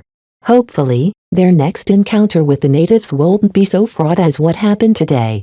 With the alert level lowering down from red to yellow, the Vandals and Sword Maidens stopped holing up in their bunkers and shelters and began to pick up their duties again. Vez yearned to see Kalanxo up close, but he had no reason to do so. Mech designers like Vez wouldn't be able to help in any of the duties. He'd only be in other people's way. As some of the exobiologists already started treating some of the surface wounds of the unconscious sacred god, others started beginning their preliminary studies on the remains of the 4 dead sacred gods. The engineers even approached one of the god crystals and began to take a large amount of scans. A lot of work needed to be done to process their spoils of war. The researchers among the Vandals long dreamt of obtaining the corpses and the sole surviving sacred god. While the explosion caused a lot of damage, there was still more than enough left intact to perform extensive studies. Everyone wanted to see what made the sacred gods tick. What distinguished them from the wild gods? How were they able to manipulate the god crystals while Chief Dakin couldn't even get his own specimen to glow? All of these puzzles might soon be answered, especially with the help of Kalanxo, whose breath grew a little more even now that the exobiologists had begun to treat her wounds and sedate her with a potent substance. As Vez returned to the mech workshop to prepare for the inevitable raft of repairs as some of the mech had been affected by the shockwave, Kedis also entered and plopped her armored form onto an available seat. I wanted to go off and see the beasts up close, but they won't let me. Vez chuckled. If they let every random Vandal or Sword Maiden up close, there would be no one left to man the camp. Besides, you'll get your chance soon enough. How so? She frowned. A mech designer had nothing to do with a living beast. If my guess is right, they'll eventually want to put someone onto Kalanx's back, if she will let us. That will be my time to shine. Chapter 820 Talkative Jimmy losing the 3 power generators seriously affected the energy budget of the Vandals over time. The projections became so bad that the Sword Maidens temporarily lent one of theirs to them until the fleet shipped over a spare power generator they cobbled up out of spare parts and materials. All of the power released in the form of heat, pressure, electromagnetic radiation and etc. could have been employed to feed their mech and transports of their voracious hunger for juice. Still, it was for a good cause. If the flagrant Sword Maidens sent their melee mech against Perixin, then the result would have been no different than throwing an egg against a rock. The Vandals still suffered from the lingering trauma from the battle against the Frosty Meteors. When a raiding regiment like the flagrant Vandals directly attacked a detachment of the heavy assault regiment of the Frosty Meteors in a desperate head-in clash, the side with the lighter and less resilient mech lost seriously. The only reason why they won the battle against the Frosty Meteors was because they underestimated the determination of the Vandals and engaged with too few mech. Still, the sheer quality and resilience of their medium and heavy mech had unavoidably exacted a painful price to the Vandals, who heavily relied on mobility to avoid the strong points of the enemy and exploit their weak points. After the battle ended, the recovery began. Support personnel buzzed about as they took care of multiple tasks. The camp sustained some damage that caused several pieces of equipment to fail. A lot of mech also sustained light damage. To some mech, the damage remained cosmetic, but some other mech needed another round of servicing in order to work out their kinks. Right now, the focus of the ground forces lay in taking in their spoils. A raft of science officers, doctors, exobiologists, engineers and other experts descended upon Ground Zero. Everyone either participated in the study of the sacred god carcasses or performed preliminary scans on their only live prisoner. A modest amount of Vandal and Sword Maiden melee mech stood guard next to the unconscious form of Kalanxo, the shield of Samar. The best doctors and exobiologists collaborated to prop up her life and prevent her many serious injuries from joining the rest of the Eastern Samar pantheon into death. Withstanding the combined explosions of 3 power generators at Ground Zero was no joke. Still, the fact that she didn't immediately succumb to the powerful explosion impressed the men and women. In their dreams, they imagined taming this powerful sacred god and leverage her powers for their own benefit. There wasn't a single Vandal or Sword Maiden who wasn't impressed by the strength of her space barrier. It withstood so much shelling and laser fire without unduly straining Kalanx's energy reserves. While energy screens existed which offered a comparable amount of shielding, heavy damage quickly drained their capacitors, causing them to run dry as soon as they endured a single salvo of explosive shells. Therefore, true value in Kalanx's space barrier lay in the fact that she could potentially keep it up for an hour, if not more. If employed in the right circumstances, she could protect a position long enough from enemy fire and increase their options in battle. It went without saying that trying to subdue and tame Kalanxo became one of their highest priorities.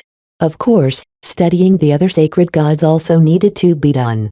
The other sacred gods were too young and weak to be of importance, so the exobiologists quickly performed deeply invasive studies on their carcasses now that they could still be called fresh. The only carcass worth building a freezer chamber around was the one that belonged to Perixon. The extremely powerful sacred god was considerably old and powerful and certainly deserved more care.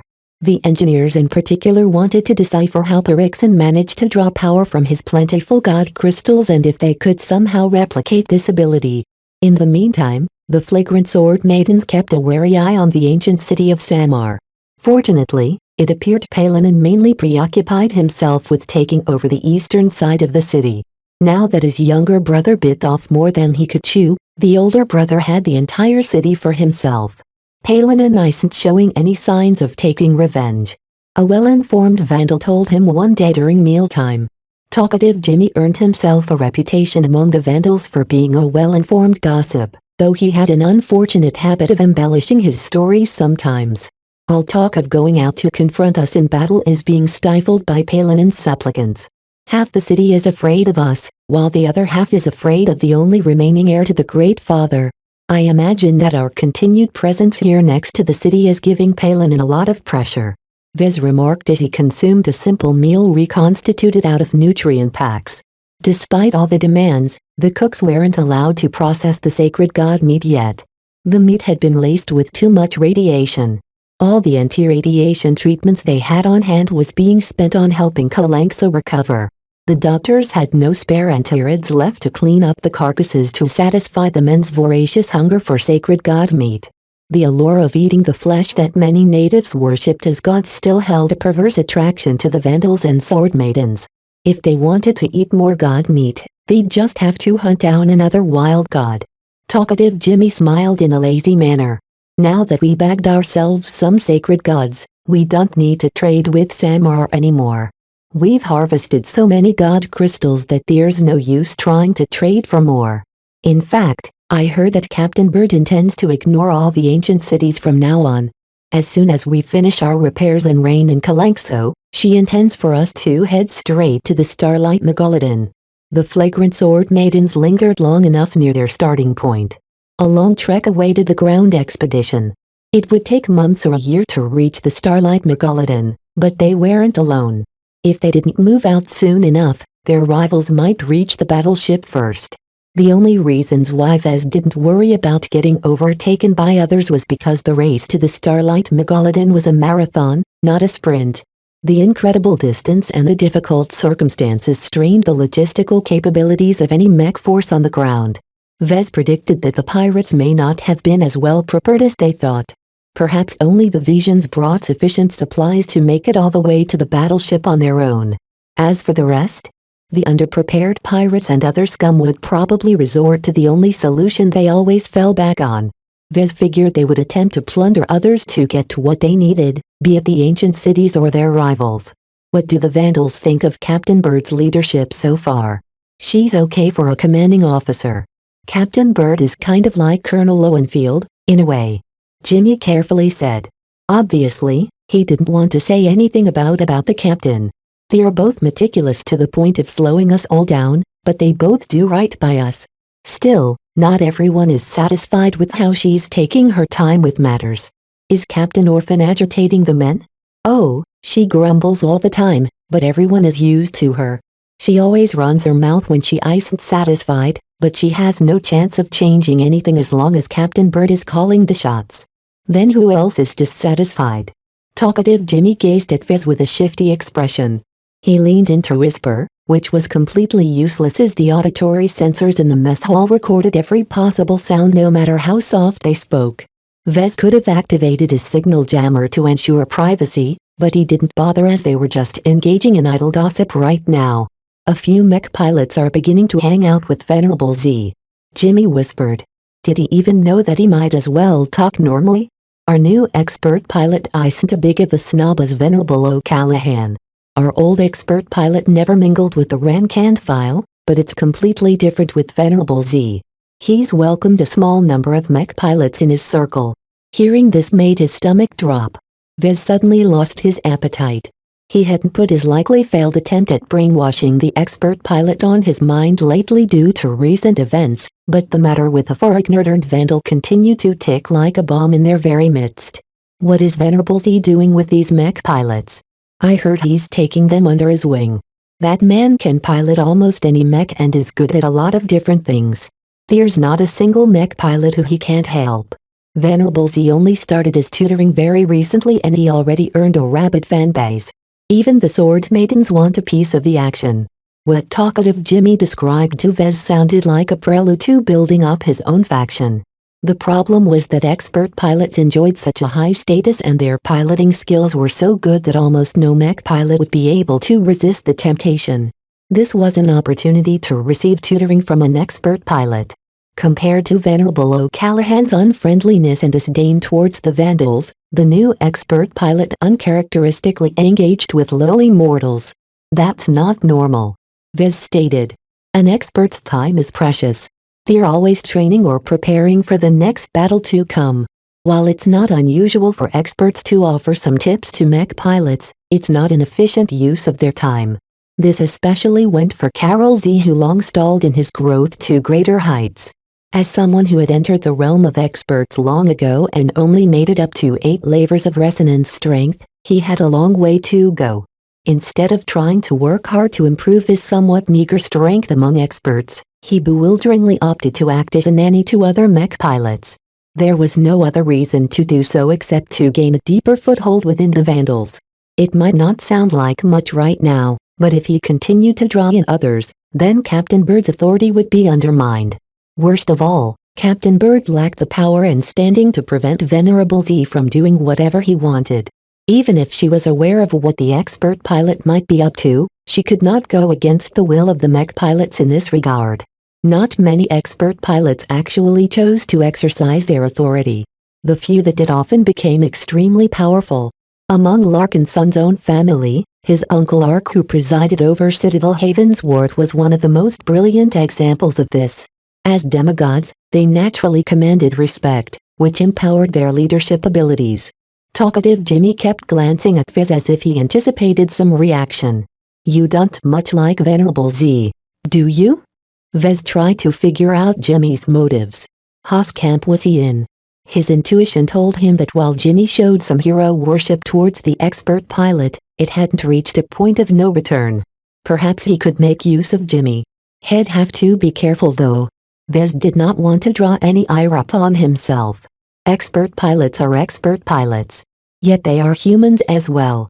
We barely know him and he's still too new to the Vandals and the Mech Corps. It's not unusual for the mech pilots to become his fans, but they shouldn't forget their duties. We serve the Republic, not a single individual. That is the Vision way. Talkative Jimmy grinned at Vez. Spoken like a true brighter. Someone needs to retain their clarity through all of the madness that happened recently. As if Vez was any better. Chapter 821 Exercising Leadership. Vez leaned back in his chair while playing with the mechanism that allowed him to draw the Catasis from his vambrace. The C-22 Earth had fit him well so far, and Vez was satisfied with its comfort and level of protection. Out here in the field, none of the Vandals or Sword Maidens ever shed their suits and combat armor unless they took a shower or something. Many even slept in their suits in case they needed to wake up during an emergency. Still, the bulk and weight of the suits hindered everyone's movements and slowed down their work. This didn't matter too much to Vez, who mostly worked behind a terminal, but many of the mech technicians still weren't used to servicing mech while encumbered with hazard suits and the like. Vez tutted in disappointment. These screw-ups are slowing us down. It didn't help that some miscellaneous tools and equipment started failing at random. One day, a floating bot carrying a mech part shut down out of the blue, causing it and its part to fall down right on top of a team of mech technicians. Vez and the chief technicians rapidly revised the safety rules after that incident. From now on, the bots and mech technicians moved in their own demarcated areas of the workshops. These inexplicable failures reminded Vez and the others that the negative effects of the astral winds continued to wear down upon their machines. Nothing could prevent the turbulence in space-time from messing about with their machines, especially when they were active. Vez particularly concerned himself over their 3D printers. Having reconstructed one from the ground up in the past, he knew very clearly how many small and delicate components these printers relied upon to perform their complex tasks. This was why he added a daily routine to the already heavy workload of the mech technicians. They needed to perform a detailed diagnostic of the 3D printer and some of their more sensitive tools such as the plasma cutters.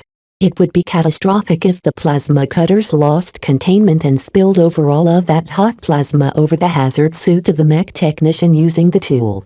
As much as hazard suits claim to be resistant to heat, hot plasma meant to slowly cut through mech armor would instantly burn through the surface of a hazard suit without any delay. It's like herding cats all day. Too much work needed to be done. Mech had to be repaired, safety routines needed to be revised, screw-ups needed to get fixed, and the mech technicians had to get their heads straightened out. It didn't help that Vez had to pick up the slack when some of the newly promoted chief technicians failed to do their work. The Vandals still suffered from the assassination of some of the old officers and chiefs.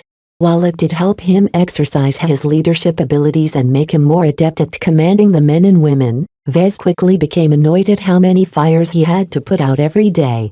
As a perennial delegator, Vez began to think of a way to fob off the work to someone else. Vez had better things to do with his time than to solve every little problem by himself. He turned to the only mech designer without any defined duties.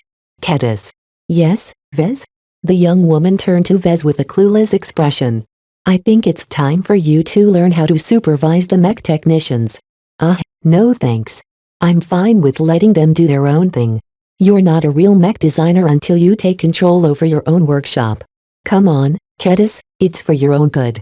Your theoretical foundation is good enough to solve the vast majority of problems that crop up in the workshops. It will be an interesting learning experience for you. Once you go back to the Sword Maidens, you'll be able to take control over some of Mayra's duties in her stead. Isn't that what you always wanted? Through some persuasion on her part, Vez convinced a student to take over some of his work in supervising the workshop. Though it was rather improper for a Sword Maiden mech designer to be intimately involved with the operation of Vandal Workshop, no one cared enough to put a halt to the practice. Vez enjoyed a considerable amount of respect and fear from the rank and file through his frequent contributions. The Vandals knew he suggested wild plan to overload the power generators and throw them onto the invading sacred god. Though costly in many ways, it beat the alternatives and prevented them from suffering more casualties. Of course, he also earned a lot of fear from his earlier experiments. In fact, The mech pilots enjoyed a temporary reprieve as the dwarf captives normally being exploited at the mind blender all rested inside Bergson's dead stomach right now. Captain Bird already sent out some scouts to capture more dwarf chieftains and warriors from the surrounding tribes, but it took time to replenish the mind blender cells with new captives to resume the mental resilience training sessions. In any case, all of these contributions made Viz unassailable in a way. In the absence of a high-ranking mech designer such as a journeyman or Professor Velton herself, nobody truly knew how much authority Vez held. Captain Bird might be the only person who could rein him in, but she got swamped with so much work that she hardly paid attention to anything that wasn't urgent in some way.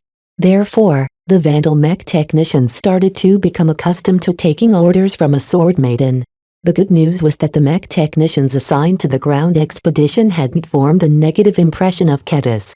Unlike the mech technicians back aboard the Shield of Hispania, the work crews on the ground hadn't witnessed her saying anything negative to the mech technicians, so she essentially started on a blank slate. Though the Vandals all learned by now that the sword maidens extensively relied on slaves, they became extremely proficient at ignoring circumstances that didn't directly involve themselves. It wasn't as if their hands were entirely clean either. For the next few days, Vez showed her the ropes. Despite the uncertainties surrounding her actual authority, with Vez by her side he essentially instilled the message that Kedis formed an extension of his own considerable authority. That helped out a lot with the initial pushback, though for some reason many mech technicians continued to resist her instructions. Kedis frowned as she watched the work crews go right back to their old habits despite being told to do otherwise by her just then. It was as if she didn't exist. "What do I do when the men don't listen?" "You give them a good kick in the butt," Vez replied without remorse. "It's not the proper way to lead the men. If these are your own employees, then you need to worm your way into their hearts and earn their respect. That's not possible in some cases. Sometimes in your life you're being put into a situation where you have to take charge of a random crew of mech technicians who don't know you and don't respect you. That's when you have to get physical." That sounded very familiar to Kedis. She already started to grin. "How far can I push the men?" Vez noticed that she got the wrong idea. It's not about the pain, nor is it about punishment. Nothing good will come if you put the mech technicians in the infirmary. The goal is to make it clear to them that you're the top dog in the workshop. It's a dominance game. They're much more willing to follow your cues if they fear the consequences of earning your ire. So I basically have to bully them until they're scared of me? It's not bullying. It's exercising leadership. Is there a difference?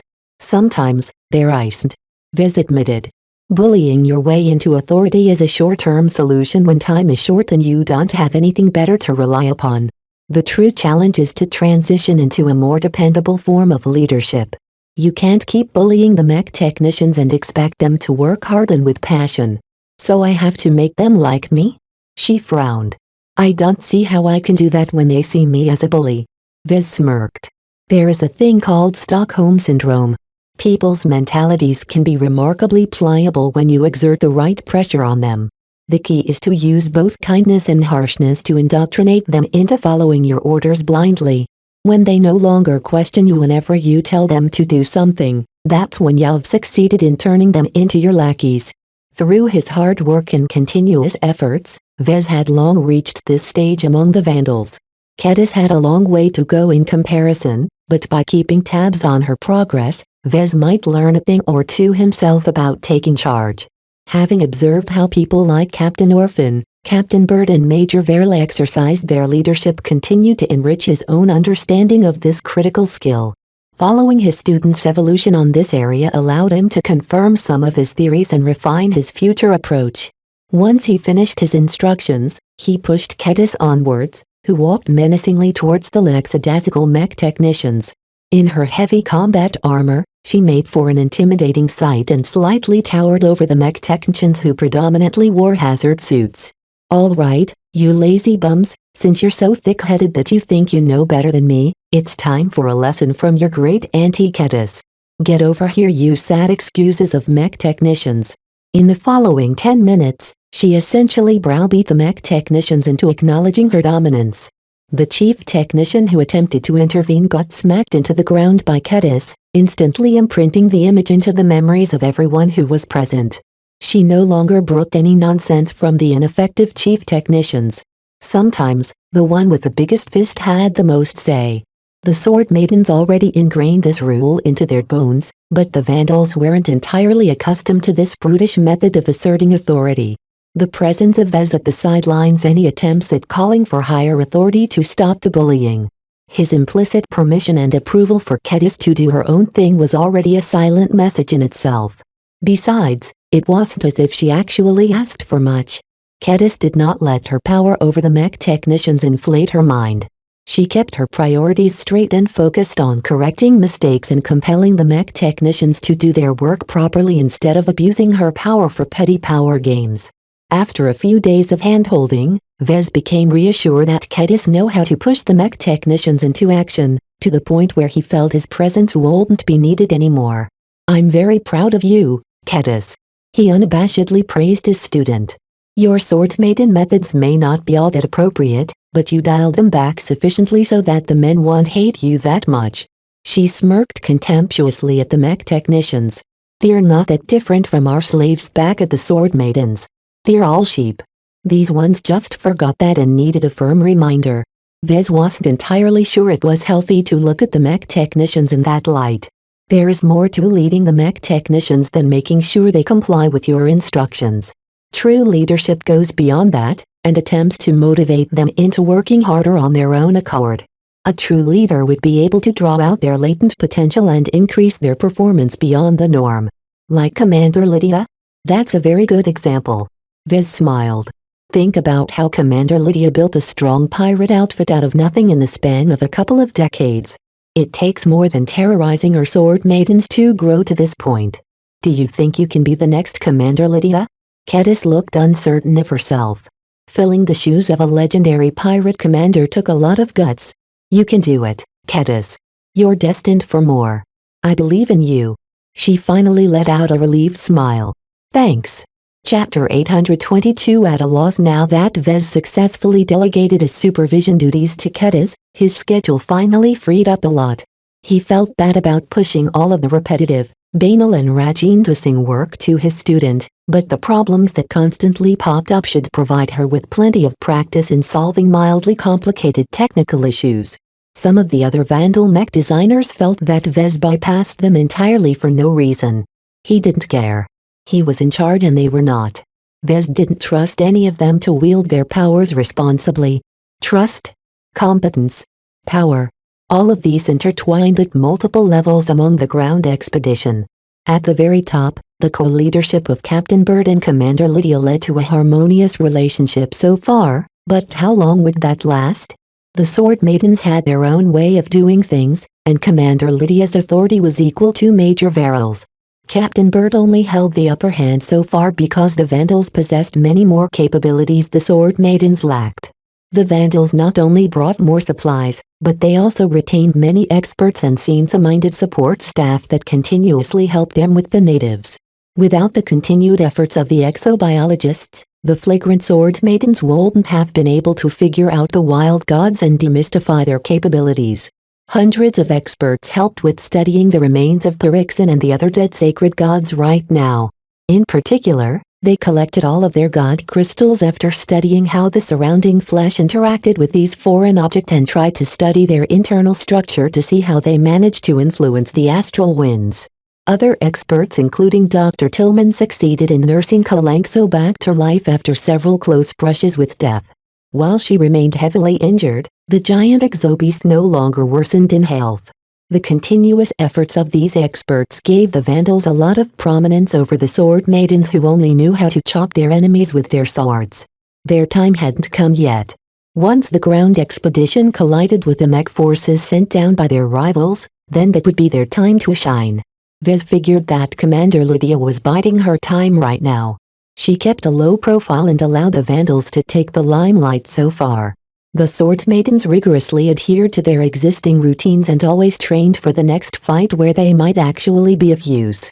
That battle would come, sooner or later, and at that time the Sword Maidens would make themselves known. On a lower level, The undercurrent slowly started to surge. Venerable Z continued to expand his circle bit by bit.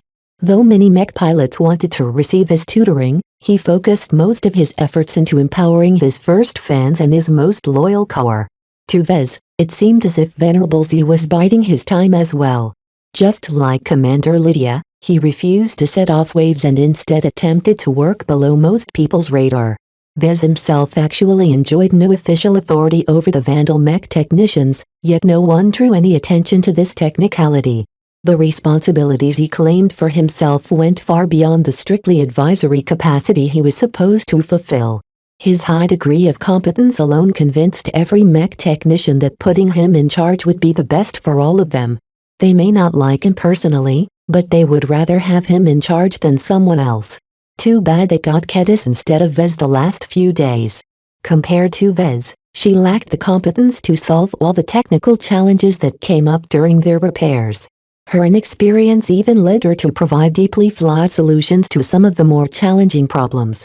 This didn't help her at all, though she at least recognized she was outmatched when she failed. Vez had to step in and clean up her messes in those instances. Still, what she lacked in competence, she made up for it with gumption. In the instances where she didn't automatically commanded everyone's obedience, she bullied the mech technicians into taking her seriously. Sometimes, she let her failures get the better of her. Her work didn't go all that smoothly, and whenever she failed or fell short, her frustration built up and caused her to forget her limits. During those times, she forgot that she wasn't dealing with hardened sword maidens or sword maidens in training. Several mech technicians got carted off to the infirmary to treat their broken bones and other serious injuries. If it happened once or twice, then Vez wasn't inclined to look.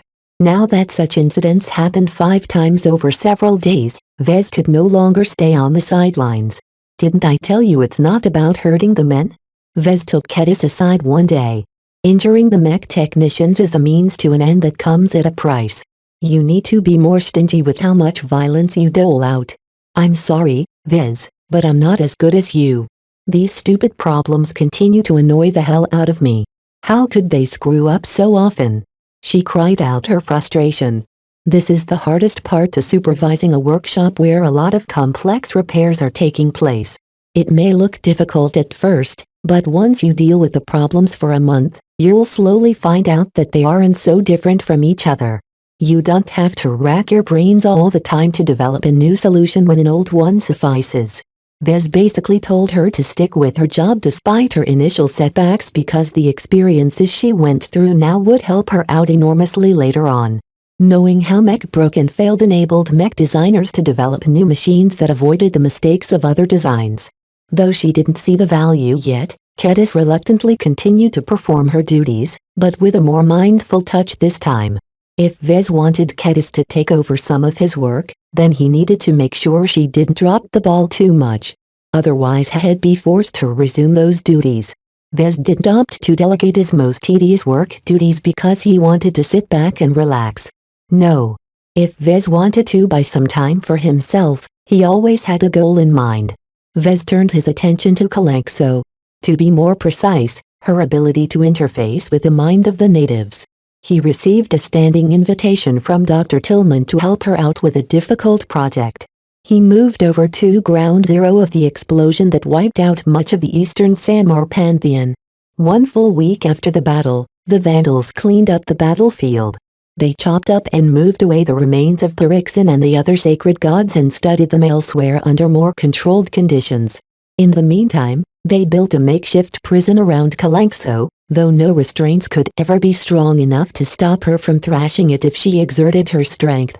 So far, Kalanxo remained docile and didn't act up in any way. She exhibited enough intelligence to realize that the Vandals worked hard to save her life and help her recover from her wounds. Vez entered the prison built around Kalanx's massive bulk and witnessed her lying down on tiled surface with alloy restraints locking her limbs. "Thank you for coming, Mr. Alarkinson." Dr. Tillman greeted him with the respect of a fellow professional. "No problem, Doc." Over time, the Vandals learned to disregard her fairly young age. Despite being in her 30s, Dr. Tillman's knowledge and competence surpassed her older peers. She turned out to be a genius in the same way as Vez, and people often regarded them as the same type of person. Vez grew curious how someone as brilliant as Dr. Tillman ended up with the Vandals, but it wasn't polite to ask. If she wanted him to know her story, she would tell it to him on her own accord. For now, they both had jobs to do. Captain Bird has ordered us to subdue Kalanxo and attempt to convert her into an asset for the Vandals. Whether that is through allowing her to operate on her own or with the Vandal volunteering to be her beast rider, we don't know yet. Our imprisoned sacred god isn't entirely forthcoming when we attempt to communicate with her. No matter what, we did bomb her mate and her offspring to death. One of those smaller exobeasts is her child? Vez frowned. How come she hasn't gone berserk yet? Dr. Tillman smiled. Exobeasts are capable of spawning many godling offspring. She must have birthed hundreds if not thousands of children with her union with Perixon. Generally, the god species don't care too much about the life or death of a single child, even if he or she has been nurtured into a sacred god. Those who die prematurely are too weak. She reminded Vez that he shouldn't equate her as a human. These god species thought in very different patterns. How sure are you of this observation? Kalanxo told us that ourselves, likely in an attempt to reduce our vigilance towards her. When she first regained her consciousness, we posted an alarming number of armed mech around her form. The presence of those mech distressed her a lot. Eventually, we came to a compromise where she wouldn't act up in exchange for moving those mech further away. That sounds incredibly dangerous. What if she is plotting some form of revenge? We made a calculated risk to trust her word, however little we can get out of the beast. In order to build up trust with Kalanxo, we have to show that we respect her as an entity. So how does she communicate with you guys? So far, all she does is roar at you, right? We mostly make do with asking questions that can be answered with a yes and no response. A long roar is a yes, while a short roar is a no. So far, it seems that Kalanxo is able to understand standard human language without any need for an interpreter. It's fascinating to see definitive proof that the sacred gods are sentient alien species. Sentient meant that Kalanxo was more than a dumb beast who only made decisions according to her instincts. If she was truly sentient, then she'd be able to process complex thoughts and interact with the Vandals on a more equal level. She still remained their prisoner though, and Kalanxo very much knew that. Since I'm here to find a way to get Kalanxo to interface with one of our mech pilots, has Kalanxo been cooperative in the matter? Not quite. Dr. Tillman frowned. We believe the matter of her beast rider is a more sensitive subject. Kalanxo cared more about her chosen than her own mate and her dead offspring. Our psychologists believe that Kalanxo is still traumatized by the loss of her human companion. Their bond was very deep. This sounded rather touching to Vez. It also sprung a lot of strange ideas related to his design philosophies. Would he ever be able to reach the point where he designed a mech that cared for its mech pilots as deeply as Kalanxo pined for her companion? Vez didn't care about Kalanxo's losses before, but hearing about her deeply traumatic separation with her beast rider affected him deeply in his heart. It was as if his design philosophy offered its condolences to Kalanxo. He quickly shook his head and tried to clear his mind. So since Kalanxo is still grieving for the loss of her chosen, will we ever get a mech pilot to try and interface with her mind? That plan is still on track, and due to your expertise in neural interfaces, however limited it may be, you are in charge of this project. By the time our expedition is scheduled to move, Captain Bird hopes to see a mech pilot riding atop Kalanxo. Vez gazed at the silent and morose sacred god. The challenge was immense. Yet there was no other choice. He'll do it. I don't know how I can get Kalanxo to accept a new beast rider, but he'll find a way. Chapter 823 Beast Rider Project Kalanxo. The second oldest and most powerful sacred god of the Eastern Samar pantheon. The mate of Perixon and a mother of more than 1,000 godlings. This was an entity who lived through more than 10 of Vez's lifetimes. She had seen sacred gods and blessed people rise and fall. She experienced the turmoil after the great father Paraxes perished abruptly without designating an heir for his two most promising sons. She survived the giant explosion that felled Perixon, her mate, and Pisanes, her strongest son and a sacred god who was a bit more than 100 years old. This only highlighted her formidable defensive powers. She handedly outperformed an entire mech company of heavy knight mech in terms of enduring destructive shelling. Now, Kalanxo fell into the laps of the flagrant sword maidens. The Western Samar pantheon that still reigned over the ancient city of Samar seemed more interested in taking over the eastern side of the city than taking revenge for Perixon's folly. Vez bet that she knew that she had been turned into abandoned goods. Depending on the mentality of the god species, this old beast with many more years to go in her life wouldn't be resigned to die so easily. For what cause would her death matter to her? For a dumb brute of a mate who picked a fight against an opponent with horrible offensive powers?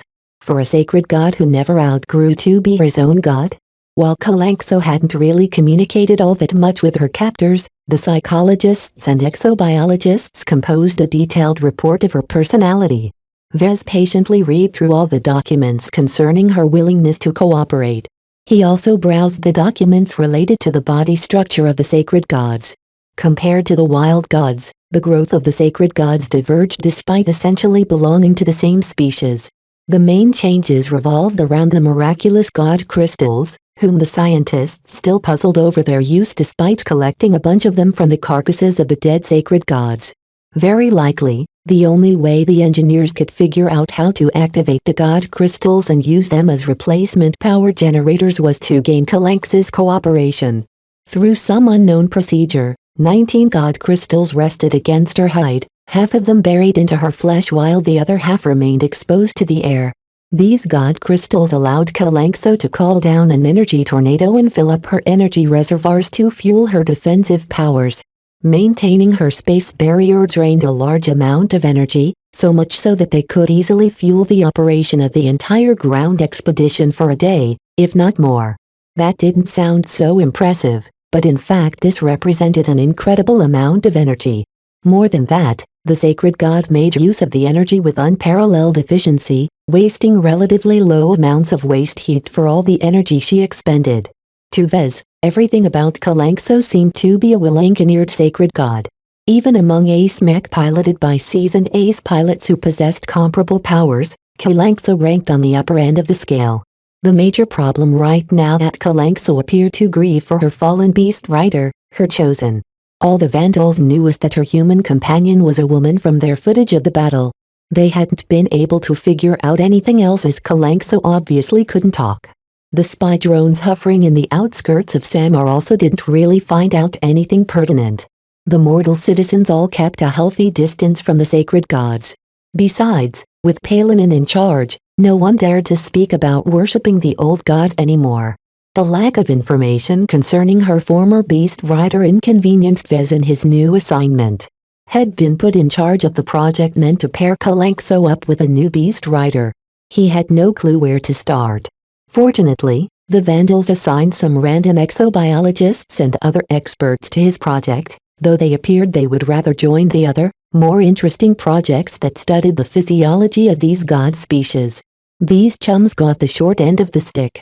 Vez called the small group of experts together in a free room attached to the giant holding facility built around Kalanx's imprisoned form. Many temporary labs had been set up as well to help Kalanxo recover and to study her living physique. Compared to those large work teams, the project team led by Vez didn't amount to much, even though their work played a critical role in enhancing the strength of the flagrant sword maidens. "All right, fellows, you all know why we are here," he began after a brief round of introductions. None of the experts impressed Vez that much. "Kalanxo is our first captive sacred god, and it's a waste to keep her as our prisoner when she can be so much more. The same defensive prowess that she used to shield her fellow sacred gods from the combined firepower of all of our mech and cannons can be employed to protect our own assets in future battles. Having her on our side is almost the same thing as having an ace mech on our side." Equating Kalanxo to an ace mech immediately affected the experts around the table. Some of their eyes grew hot when they realized the magnitude of such an outcome. With an entity comparable to an ace mech by their side, the ground forces would become a lot more assured of victory. Still, getting there wouldn't be easy. At this moment, Kalanxo has not been willing to divulge too much information. Someone involved with communication reported. "While we've confirmed that Kalanxo is able to speak and understand the standard language, she isn't in the mood to communicate. As for the reason, You all know that already. Would it be callous of us if we push a new beast rider onto her? Maybe we need to give her more time to grieve. You're treating Kalanxo like a traumatized human. She's much older than us, and by all accounts her last beast rider isn't the first one she paired up with. I think the sacred god is a lot more resilient than you think. Vez agreed with this sentiment. Regardless how Kalanxo feels about taking on a new beast rider, we don't have the time to allow her to process her loss. She needs to get over with it and accept a new beast rider from us regardless of how much it affects her mood. He couldn't take forever with this project. They needed someone close to Kalanxo so that the flagrant sword maidens became more assured that she wouldn't act out against them. A sacred god without a beast rider would forever be a loose cannon who could turn against them at any moment. They needed to develop a new rapport with Kalanxo and indoctrinate her into fighting on the behalf of the flagrant sword maidens. Who'll be her beast rider? A vandal or a sword maiden? A vandal, of course. It's wholly through our efforts that we managed to capture her alive and convert her for our use. According to our studies concerning the sacred gods and their chosen, the pair must be of somewhat similar temperaments to provide the best fit. The older the sacred god, the less malleable and more formidable their minds become. I hate to say it, but many of our vandals don't possess the required temperament and maturity to be a good partner for Kalanxo. So far, every beast rider the flagrant vandals observed matched the gender of the sacred god they were paired with. There was definitely a reason behind this, and the most predominant one that the vandals came up with was that the beast riders and the sacred gods couldn't be too different from each other. What are you saying? Another expert exploded. We have plenty of female mech pilots who aren't pushovers. Many of the sword maidens are much more formidable in terms of mental strength than our vandal mech pilots. The model if constructed shows that out of every mech pilot in the expedition, Commander Lydia shows the best fit by far. Her skills, temperament, leadership ability, life experience and more all makes her the most prominent potential partner for Kalanxo. Vez decided to intervene. Obviously, the question on who to select as our beast rider has political implications. No matter who we chose, the balance of power will definitely shift. I don't see the problem. Why not pick a vandal mech pilot and be done with it? We're not under the obligation to hand over our spoils to the sword maidens. The cooperation between the vandals and the sword maidens remained harmonious so far, but they only captured a single sacred god. This placed their alliance in an awkward position. How could they share something that couldn't be divided? Or maybe they don't need to engage in this tug of war in the first place. A mech doesn't have to be the exclusive property of a single mech pilot. While this is normally the convention, there are times when there are more mech than mech pilots. Vez pointed out. The experts all fell silent. Is it even possible for a sacred god to be paired with two beast riders? I don't see why that can't happen. It's just like piloting a mech, right? It's different. A mech can't think for itself. Kalanxo is a sentient alien beast who can think for herself. From what we've observed so far, every sacred god only chooses one person to be their beast rider. While they have selected other people to be their chosen, that has only happened if their old beast riders died or became too old to be their partners. So it is a matter of preference? We don't know. We'll have to sound out Kalanxo and see if she's willing to be paired with two different beast riders. Vez nodded in approval. Let's set this as our goal. Our mission won't be finished until we successfully pair Kalanxo with both a vandal and a sword maiden mech pilot. They began to discuss all the things that needed to happen to accomplish such a thing. Neither Vez or any other expert believed that it would be as simple as putting a mech pilot on Kalanxo's back and ordering her to connect their minds together. We need to communicate with Kalanxo and ease her into the idea of selecting two new chosen among our mech pilots. We don't know if it's safe for a mech pilot to interface with the mind of this formidable beast. We'll need to conduct a lot of safety experiments in order to get a handle on the risks. Would Kalanxo be offended if we tried to pair her up with one of the dwarves? Both the god species and the native humans possess heavily altered brain structures. We need to see a man-beast connection up close in order to build a helmet or a machine that can mimic the capabilities of the native people. A lot of different suggestions came together to form a simple plan where each expert pursued different research topics. There was much the Vandals didn't know about the sacred gods, so they couldn't help but perform extensive studies before they were willing to expose a mech pilot's mind to the much more formidable mind of an old and powerful beast. Vez himself needed to become involved as well. For some reason, Vez didn't think he could build a cockpit on top of Kalanx's back and get a mech pilot to interface with the sacred god in that way.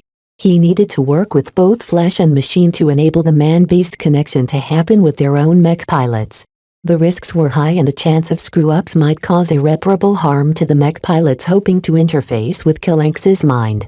Vez foresaw that he needed to stretch his limited knowledge of neural interface yet again and blaze a trail in the darkness and hope he reached his destination. The challenge both intimidated and invigorated him. He felt as if this was what being a senior mech designer was like. No matter how difficult it is to accomplish their dreams, they stride forward with absolute confidence in their success. Chapter 824 Gods by Design. This may be his first time leading a collaborative research project, but Vez possessed an ample amount of leadership experience.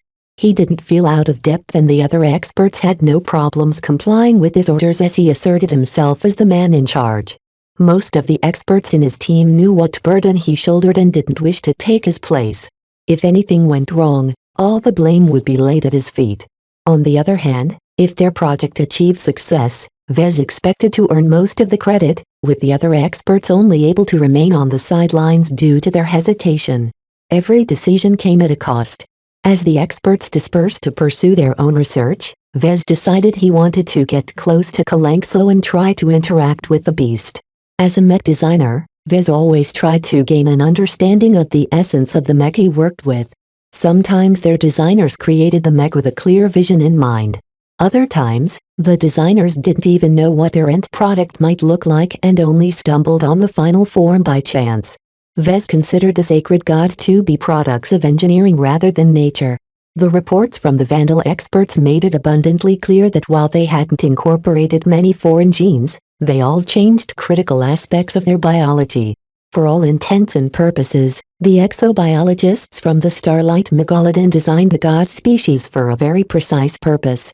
Not only that, but the god species also incorporated elements from mech design into their bodies. They are the result of a fusion between exobiology, genetic modification and mech design. The god species were living, sentient mech in the shape of giant lizards that thought for themselves and even possessed the powers of resonance in their bodies. If elite pilots could be called gods, then these exobeasts might be akin to gods as well.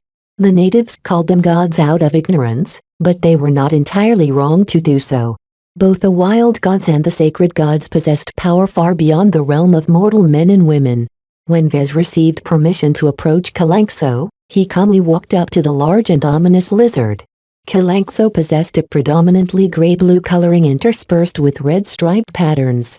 Her build absolutely surpassed that of a heavy mech, though compared to other sacred gods she was a little shorter from head to tail, though she made up for it in width. What struck Vez the most was that his exposed head felt the stirring of the wind as the majestic beast breathed softly. Kalanxo appeared asleep at the moment.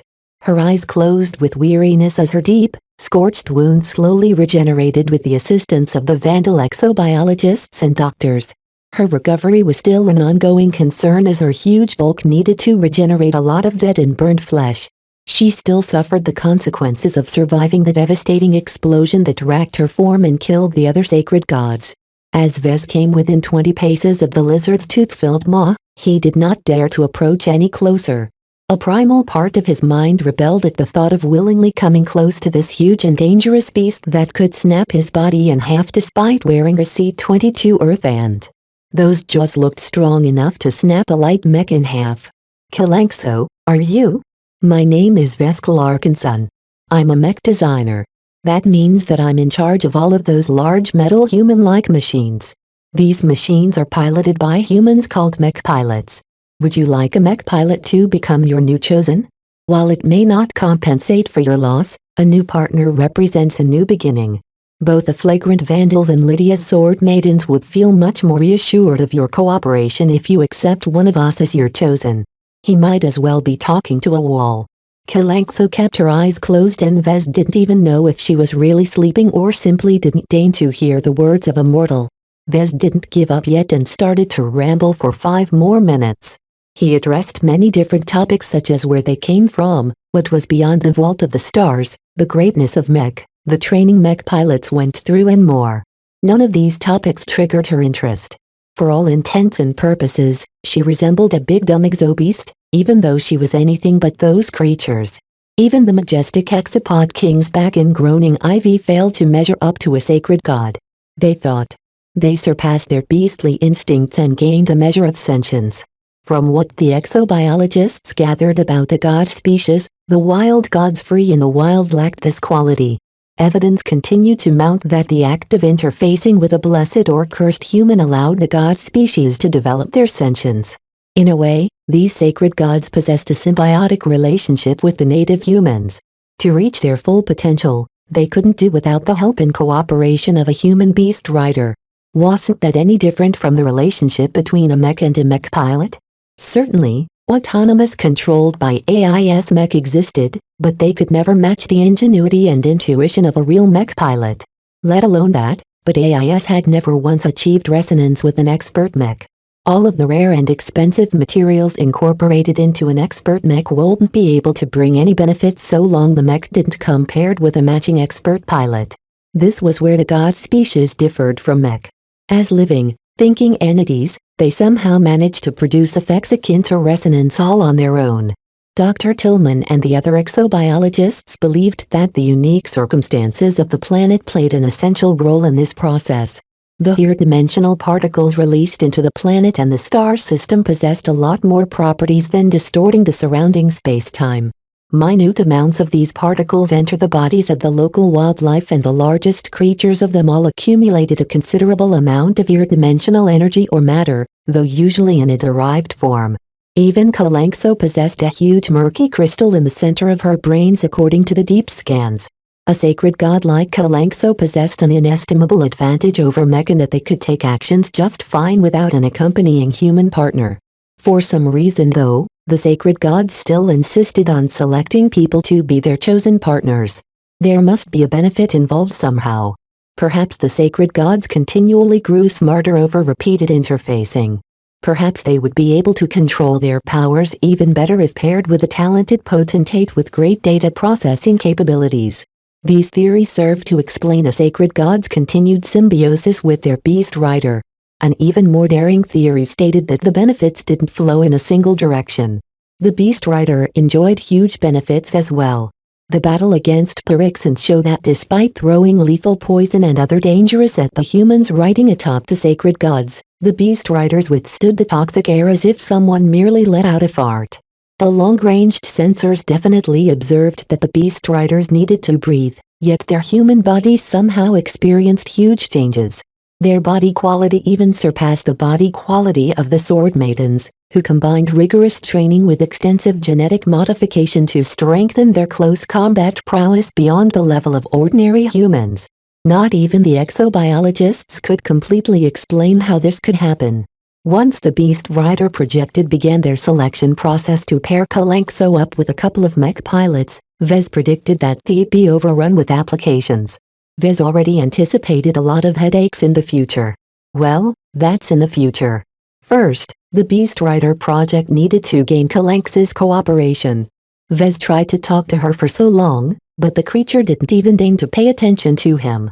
Perhaps to Kalanxo, all mortals were as weak as ants. Still, Vez possessed one more trick to see if he could elicit a reaction out of the big beast. With exceeding care, Vez started to focus his spirituality. He extended his sixth sense and tried to see if he could perceive anything from Kalanxo. It was subtle, but Vez detected something from the beast. If mech pilots and expert pilots possessed flame-like souls that grew in size and became more physical as they grew stronger, the spiritual flame of the god beast was massive in comparison. Yet while it was immensely large to the point of pressing down on his sixth sense, it was as if it didn't exist. He could barely perceive its might. Was this a common feature among all sacred gods? Kalanxo stirred. Vez hadn't been very subtle about extending his senses. He had brushed against her spirituality and affected it ever so slightly. One of her man-sized eyelids swept open. A mesmerizingly large pupil focused squarely at Vez as if shooting out an invisible laser. Vez felt a huge but weak wave of spirituality passing through his body. He hadn't managed to let loose his concentration in time, which meant the wave battered against his condensed spirit. This elicited Kalanx's interest, and she swept her other eye open as well. This sacred god had found out something very interesting about Vez. It stretched its head forward ever so slightly, though her restraints kept her from moving too far. She sniffed the air and took in his scent, though rightfully speaking she predominantly smelled the materials of his custom armor. Kalanxo. Vez carefully spoke. Are you awake? The creature stared at Vez with an inscrutable expression. It was like looking directly into the gaze of a dragon. Invisible waves of spirituality kept sweeping over the entire area like a murky sea about to be engulfed into a storm. Her spiritual presence was massive, yet weak. Vez repeated the words he spoke at the beginning. He introduced himself and shortly described what he sought to do. When he broached the topic of accepting a pair of new beast riders, Kalanxo let out a soft roar. It was her first response. Vez became encouraged because Kalanxo definitely showed some interest this time, even if she didn't seem enthused. What do you think about acquiring some new human partners? Kalanxo let out an angry roar. The offer didn't make her happy. Vez fell into a small dilemma at this point. As their prisoner, Vez could coerce Kalanxo into cooperating with the flagrant sword maidens. Yet he was afraid that if he pushed it too far, the beast would simply go mad and go out in a final blazing glory. He had to obtain Kalanx's cooperation through other means. How, he didn't know yet. There was nothing the flagrant sword maidens could really offer to her. Captain Bird wouldn't approve of any concessions that murdered their side and unnecessarily empowered the beast. To the Vandals, Kalanxo was a beast to be used, in the same way a mech was a tool used for war. If their captive sacred god became more trouble than she was worth, then the Vandals weren't above executing her and be done with the fussy beast. Her continued existence depended on her cooperation. Kalanxo. Don't be so soon to reject the offer yet. We will bring a lot of our mech pilots to you soon. Just take a look at them and see if there is anyone you like. We hope that you will pick 2 of them, 1 from each of our 2 forces. Do you agree with such a procedure? Kalanxo let out a huffing roar. Perhaps that was her version of saying whatever. It was better than an angry roar, though, so Vez considered it a success. He achieved at least one of his goals, even if the sacred god only begrudgingly agreed to his request. Chapter 825 Beast Rider Matchmaking. Word began to spread of the Beast Rider project's selection process. 2/3 of all female mech pilots were eligible to take part in this selection process. The only ones who didn't receive permission were those piloting essential mech such as the Acri Heavy Mech and those who served critical roles such as the mech officers. Due to the considerable risks and dangers involved with attempting to interface the mind of a mech pilot with the mind of an exobeast, Captain Bird and Commander Lydia only agreed to let their more expendable mech pilots become Kalanx's partners. Vez wanted to proceed with the selection process soon because he figured that letting Kalanxo grow close to her new partners would help make her more cooperative to the flagrant sword maidens. If she showed less animosity and more willingness to cooperate, then the Beast Rider project could proceed with the difficult steps of building some kind of hybrid neural interface to allow a baseline human mech pilot to mimic the remote interfacing abilities of the blessed and cursed people. Right now, a normal human mech pilot wouldn't be able to connect with Kalanx's biological neural interface inside her massive head. For several reasons, the Vandals declined to let Venerable Z join the tryouts. The Pale Dancer may not be very useful against the sacred gods, but it was absolutely deadly against enemy mech. The ground expedition couldn't afford to lose the strength of this expert mech because it served as one of their sharpest offensive tools. After all, according to Vez, since the sacred gods called up most of their resonance powers on their own, it shouldn't be entirely essential if their beast riders were the equivalent of expert pilots. Besides, Venerable Z is a man. What does he know of motherhood and other female concerns? Vez smirked. Setting up a rotation of tryouts where every mech pilot received 1 minute to convince Kalanxo to select them required a bit of preparation work. While the project team worked together with the planners to schedule the entire event, Vez took care of some other business in the meantime. He met up with talkative Ginny again at one of the mess halls. As they ate their meals, they began to engage in a casual discussion again. Vez deliberately sought out to make their gatherings a regular occasion. Talkative Jimmy was an extremely well-connected vandal. Sometimes, Vez even suspected him to be a member of Flashlight, though he could have just been what he appeared to be on the surface, a good-for-nothing whose only hobby was to gossip. In exchange for hearing tidbits of information that he normally wouldn't have been able to find out elsewhere, Vez reciprocated in turn by telling some of his own stories. He found it to be a useful way to shape the opinions of Talkative Jimmy's audience. Right now, Talkative Jimmy expressed a lot of interest in the Beast Rider selection process. As the person in charge, no one knew about the selection process more than Vez himself, so Jimmy eagerly asked his questions. Is it true that the selection process is limited to women? Yes. I think it should be obvious why. This isn't an unthinking mech we are talking about. Kalanxo is a female of her species and it wouldn't be appropriate to pair her up with a man. Only 2 mech pilots are allowed to become her beast riders, right? What do they have to look out for? How can the women who are about to try their luck increase their odds of success? This was a difficult question, as it ultimately depended on the whims of a thinking beast. His project team did manage to come up with a list of factors that might make the beast take note.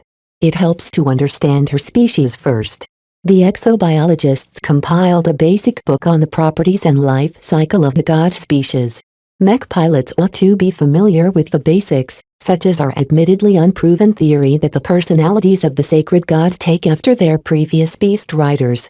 Therefore, those with a personality or thinking pattern of former chosen will fare best. Kalanx's previous chosen likely enjoyed a very high status in Samar. Being chosen by the gods directly elevated them to the top of the ancient city's ruling structure. A good fit for Kalanxo therefore needed to be confident, assertive, imperious and be a leader. This was also why the project team considered Commander Lydia to be an extremely fitting beast rider for Kalanxo. Vez mentally sighed in relief that her responsibilities prevented her from trying out. As Vez briefly explained these qualities, Talkative Jimmy frowned. That sounds really difficult to fulfill. Only our mech officers will stand a chance of being selected. We're starting with the rank and file first. We don't want to risk anyone too important if we can help it. We'll only be trotting out our officers if no one else is to Kalanx's liking. Is there nothing else that can help? Well, the act of interfacing with an alien exobeast is a very different experience from interfacing with the processors and operating system of a mech. Vez casually explained. Since we are kind of new at this, we don't expect to get it working quickly. Things might go wrong, or incompatibilities might arise. In these cases, possessing a strong mind that can take a lot of pressure will be helpful in enduring the strain. Those who don't last long enough in the mental resilience training sessions are too weak in Kalanx's eyes. This was another unproven theory he wanted to throw out into the rumor mill. The Vandals and Sword Maidens resumed their training sessions after the Vandals captured some new dwarves from the surrounding tribes to conduct the sessions with. However, far too few Vandal mech pilots lasted long enough to match the performance of the much more impressive Sword Maidens. Vez did not want Kalanxo to favor her Sword Maiden Beast Rider over her Vandal Beast Rider. Anyone she selected from the pool of female Vandal mech pilots better be strong enough to maintain her interest. After answering a few smaller questions about the selection process, Vez decided to ask some questions on his own. What is Venerable Z up to these days? Same old stuff. Jimmy shrugged. He accepted a couple more mech pilots and shored up their training. According to what I heard, their performance drastically shot up during the recent training drills. Expert pilots possessed a much deeper understanding and mastery of piloting skills than advanced pilots. Their skills had reached a level beyond the reach of mortals. Their greater height allowed them to spot the flaws in the piloting abilities of ordinary mech pilots and offer succinct suggestions for them to improve. In fact, getting tutored by an expert pilot was one of the guaranteed ways to increase a mech pilot's chances of advancing to experts themselves one day. This was because the guidance of an expert pilot helped shore up their weaknesses and strengthen their foundation. While this kind of attention didn't guarantee that mech pilots would be able to advance, it at least put them one step ahead of the rest who mostly needed to rely on themselves or guidance from flawed, mortal instructors. All the active and retired expert pilots in the Larkinson family also help train the next generation for that reason. This unbroken chain of older expert pilots guiding the younger ones in the family heavily contributed to the emergence of newer expert pilots among the Larkinsons. This was the true strength of an unofficial military dynasty. Family always benefited first from the generosity of an expert pilot. And now, Venerable Z generously offered his services to random low-ranking Vandal mech pilots without much reserve. Vez couldn't help but suspect greater motives in the expert pilot's charity. I hope the men don't forget who their bosses are. Venerable Z is still a foreigner. Vez couldn't do much more than give out a lame warning. The temptation of receiving personal tutoring from an expert pilot was simply too great to resist. He still hadn't decided how to deal with the expert pilot. He thought about tweaking his neural interface again, but that would have tripped up some alarms. Venerable Z wouldn't fail to miss a change. Besides, Vez himself had no clue how to modify the neural interface to overcome the expert pilot's considerable mental defenses. Still, an expert pilot only expressed their true strength when piloting an active mech. If Vez had access to the Pale Dancer, he could think of hundreds of ways to sabotage the expert mech to such an extent as to force it to shut down. That would take away the expert pilot's sharpest weapon. Though he'd still be able to hijack any other mech, at least he wouldn't be an unbeatable demigod anymore. Talkative Jimmy looked at Vez with a shine in his eyes. While Vez never asked too much about Venerable Z, his insistence on receiving a status update on the expert pilot didn't go unnoticed. Sometimes, an unspoken message said much more than a spoken one.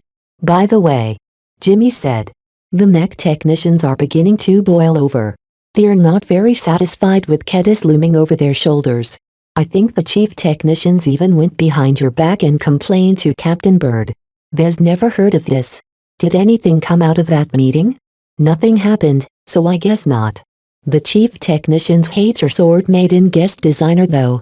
They don't believe she has any business telling them what to do. At least when you were still around, you fixed up their messes perfectly. They don't think that Lass or any other mech designer that's available can equal your skill. Vez sighed in exasperation. I'm busy with holding the selection process and trying to make it possible for our beast riders to interface with Kalanxo. I don't have the time to babysit the mech technicians. Captain Bird knows that too, so that's probably the reason why she hasn't made a move.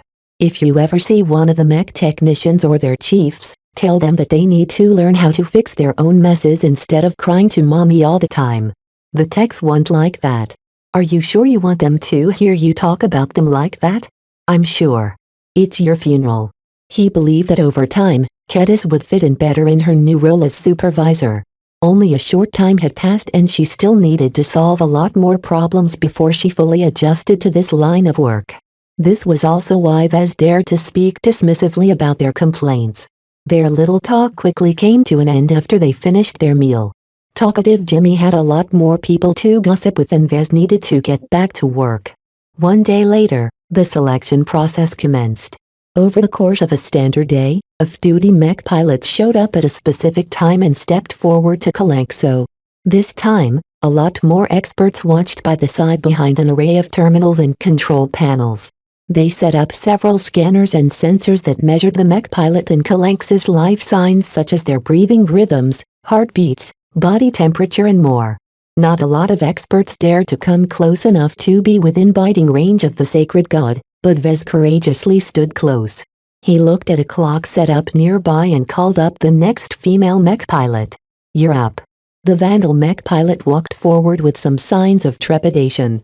Despite the stories that circulated from Jimmy's mouth, she failed to muster up a confident stance in front of the intimidating lizard. Kalanxo opened her eyes and stared straight at the poor mech pilot, causing her to stutter backwards in fright. The exobeast didn't look impressed. She closed her giant eyes right after. Despite the mech pilot's belated attempts at talking to Kalanxo, the lofty sacred god paid no attention to someone so unworthy. Your minute is up. Get off the field. Vez ruthlessly called. Inwardly, he sighed. They already went through 20 female Vandal mech pilots and Kalanxo never spared more than a few seconds of her attention to each. Chapter 826 Qualities of a Beast Rider. Vez watched on as many different mech pilots stepped up to be judged by Kalanxo. The sacred god regained some of her imperiousness the last few days. No longer did she radiate the impression of a defeated, wounded beast. Instead, she gave people the impression that she was a queen among beasts, a mighty god with the power to look down on mortals like Vez and other humans. Various female Vandal mech pilots stepped up to talk or convince Kalanxo to pick them as her beast rider. Some found the experience to be daunting, to the point where their knees started to shake in their piloting suits. Others exhibited the senseless courage of a calf unafraid of the tiger. Vez looked deeply into their eyes and saw that they didn't look at Kalanxo with respect. As a sacred god defeated by a single combined explosion, her defeat had been ignoble and without honor. One might say that she fell too easily against the might of the Vandals. Yet a sacred god was still a sacred god. Vez always considered her as an anthropomorphized form of an ace mech. To a mech designer, ace mech were holy machines and masterpieces of mech engineering. Therefore, a mech pilot that saw Kalanxo as a tool and a vehicle of their own ascension wouldn't be a good partner for her. The partnership between the sacred god and her rider at least had to contain mutual respect. Your minute is up. Get out. Vez spoke to the latest failed mech pilot. These female mech pilots mostly attempted to try their luck. They lacked confidence in themselves, and they also possessed a couple of bad habits. The foremost among them was that they didn't truly care about the mech they piloted. Vez noticed that those who followed this pattern of behavior extended it to their approach of Kalanxo. Vez quietly shook his head. How can mech pilots be so careless about the tools they stake their lives upon? Through his experience in servicing and repairing the mech of Walter's Whalers and the flagrant Vandals, he gradually came to know that a portion of mech pilots didn't treat their mech with the care and attention they ought to deserve. Even though the mech academies constantly espouse on this point, those who graduate to become mech pilots don't always stick to those lessons. They are not responsible for the condition of the mech at the end of the day. If they break something, the mech technicians will clean up their messes. A mech pilot's training encompassed so many subjects that took more than a couple of lifetimes to master that they didn't have time to appreciate the mechanics behind mech. They were purely consumers of mech. As for maintaining them, that was left to the mech technicians and mech designers. No matter how many times the sloppy mech pilots slipped up, the techs behind the scenes always came forward to wipe their butts. Unfortunately, this mentality of putting the mech pilot before the mech backfired in their attempts to rouse Kalanx's interest. A mech was an unthinking object despite its considerable data processing capabilities, and would never react if a mech pilot put it through considerable abuse. A sacred god differed from a mech in that they could think. Kalanxo had her own feelings and thoughts. Not only did her beast riders need to show her the respect that she earned, they also had to be compatible. Looking at all the mech pilots that strode forth, Vez found himself mentally shaking his head as he studied their temperament. From their body language and expressions alone, he could instantly tell that Kalanxo would never agree to partner up with these kind of mech pilots. It had always been the mech pilot or their superiors choosing which mech they should pilot. Even expert pilots couldn't escape this fate, as the mech designer in charge of developing their expert mech mainly adhered to their own preferences and design philosophy when tailoring them to their customers. Right now this rule had been turned upside down, and too many mech pilots failed to adjust their mentality. Maybe I should have said more words to Jimmy. Those who did seem to make a serious attempt at appealing to Kalanxo didn't do so with their true personalities. Their facetious attitudes and disingenuous interactions repelled both Vez and Kalanxo. It was strange for him to be able to be so insightful. His current level of observation shouldn't have been so good. Why did he feel as if he and Kalanxo looked at the mech pilots in the same way? Your time is over. Next. He shouldn't get distracted by irrelevant thoughts. Right now, the Vandals and Sword Maidens needed to present at least one decent mech pilot each that might work well with Kalanxo. Unfortunately, his wish didn't come true. By the time that all of the eligible Vandal mech pilots passed through the selection process, Kalanxo hadn't seen fit to select a single one of them. They all possessed a deficiency or two that disqualified them in her eyes. Maybe the Sword Maidens will be better. Vez still lamented about the awful quality of the Vandal mech pilots. He figured that anyone half decent already promoted to the officer level. The Sword Maiden mech pilots that stepped up came in much greater quantity, as Lydia's Sword Maidens essentially consisted entirely of female mech pilots.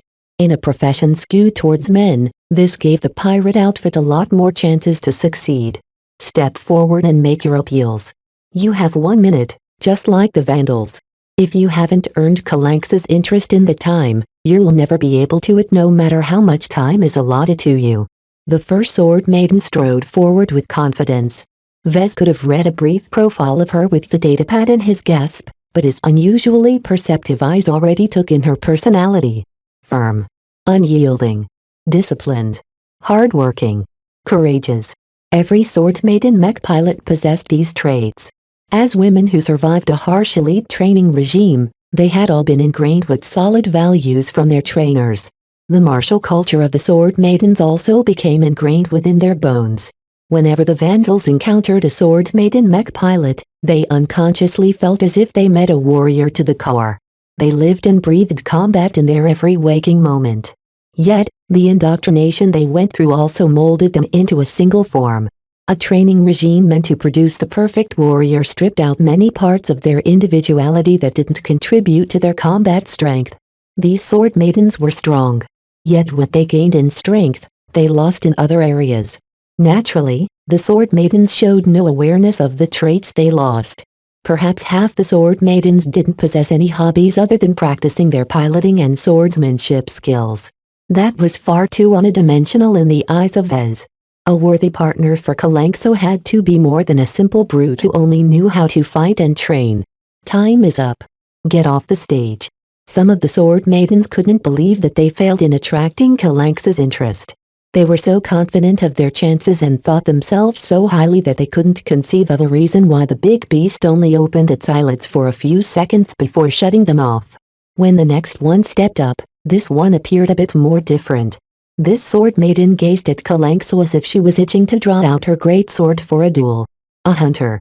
This Sword Maiden hunted exobeasts for a hobby, so much so that she couldn't disassociate Calanxo as one of her many preys.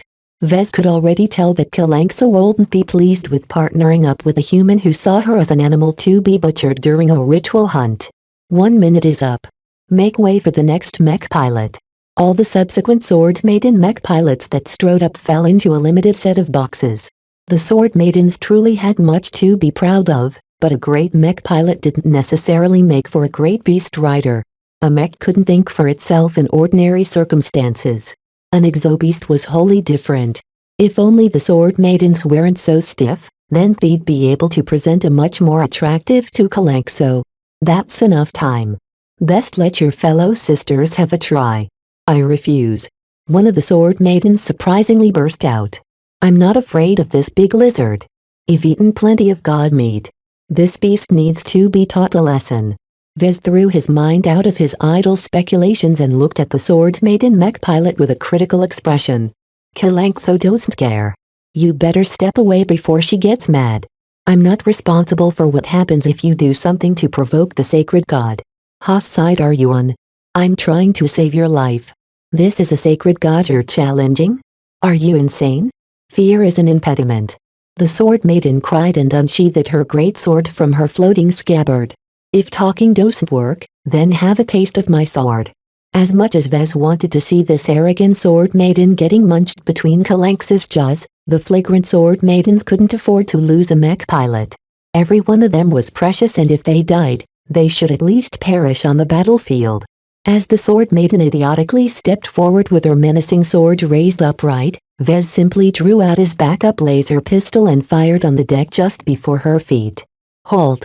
Go no further. You don't know what you're doing. I'm warning you, don't come closer. As Vez stared straight into the Sword Maiden's eyes, he didn't back down at all. Even though the mech pilot killed many beasts and men throughout her time with the Sword Maidens, the steel that Vez displayed slightly took her aback. This mech designer didn't take no for an answer. Through his unrelenting stare, the Sword Maiden couldn't decide whether to continue forward or back off. Sword Maidens generally never backed off when challenged. Even if they lost, they needed to show their dignity. Just as the Sword Maiden took a step forward, the lazy excuses of security officers who kept the crowd in line finally handled the situation. One of them simply fired the electro rod mounted on his shoulder armor, zapping the recalcitrant pirate with a paralyzing dose of electricity. Her body instantly dropped. If she wore something better than a piloting suit and armed herself with something other than a sword, then she might have been able to deal some actual damage. Just like with Mech, a sword meant nothing if the wielder didn't possess any resilience against ranged attacks. After the Sword Maidens witnessed one of their sister taken out so ignobly, the remainder of the Sword Maiden mech pilots behaved honestly. Sadly, none of the Sword Maiden mech pilots managed to rouse Kalanx's interest. Each of them possessed the same kind of faults. Too focused on their warrior training. Too martially minded. Too contemptuous of exobeasts. Too aggressive and muscular-brained. Vez expected better from the Sword Maidens. He thought that at least a portion of them would have been a shoo-in for partnering up with Kalanxo. Yet he realized that he only based his expectations on impressions from afar. What the Sword Maidens showed in public in the view of the Vandals only represented a portion of their inner qualities. No more. There are no further Sword Maiden mech pilots on the schedule. The selection process failed. Out of hundreds of female mech pilots, not a single one of them appealed to Kalanxo. Vez frowned deeply. Was Kalanxo too picky? Did she even put some serious effort into evaluating the mech pilots, or did she refuse to engage them because they were the enemy? From what Vez observed of the mech pilots that stepped forth, none of them deserved a second chance. Repeating this selection process tomorrow wouldn't yield a different result. The Beast Rider project needed to let loose some of their restrictions and expand their pool of viable Beast Riders. We'll have to consider the officers. He concluded helplessly. Chapter 827 The Two Champions. The selection process ended without a single pick. The Beast Rider project received a lot of criticism. Why didn't the mech pilots receive more time to make their case? Why couldn't they prod Kalanxo into making up her mind? Some even cursed Kalanxo directly for being an uncooperative beast. Was she even sentient, or did all of the eggheads overestimate her intelligence?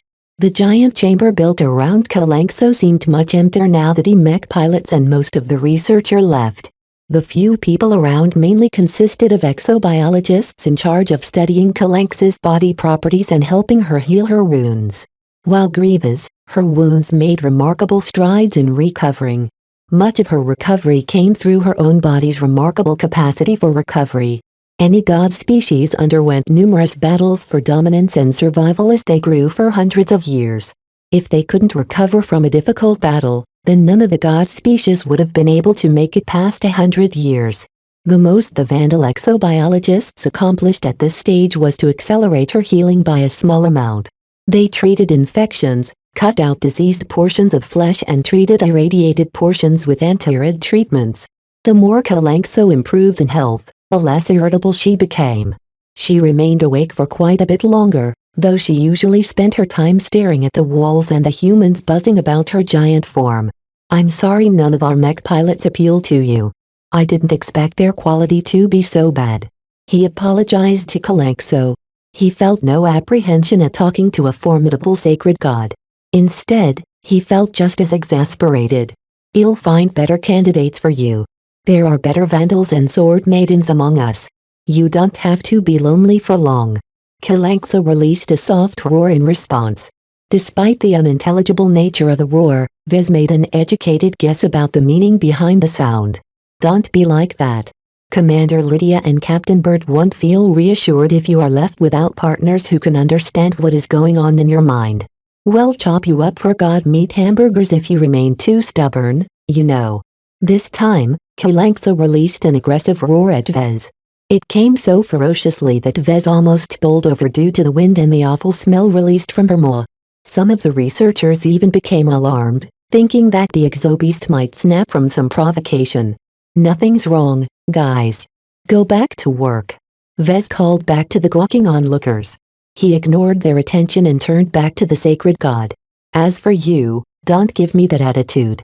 I know that sacred gods like you are used to doing what you want, but you're not in an ancient city anymore. We come from across the stars, and we descended on this world to complete a very arduous mission. Whether we managed to gain your cooperation or not isn't as vital as you think. He attempted to give Kalanxo some perspective. If she remained stubborn to her exacting ways and kept refusing the mech pilots they served up, then her usefulness came to an end.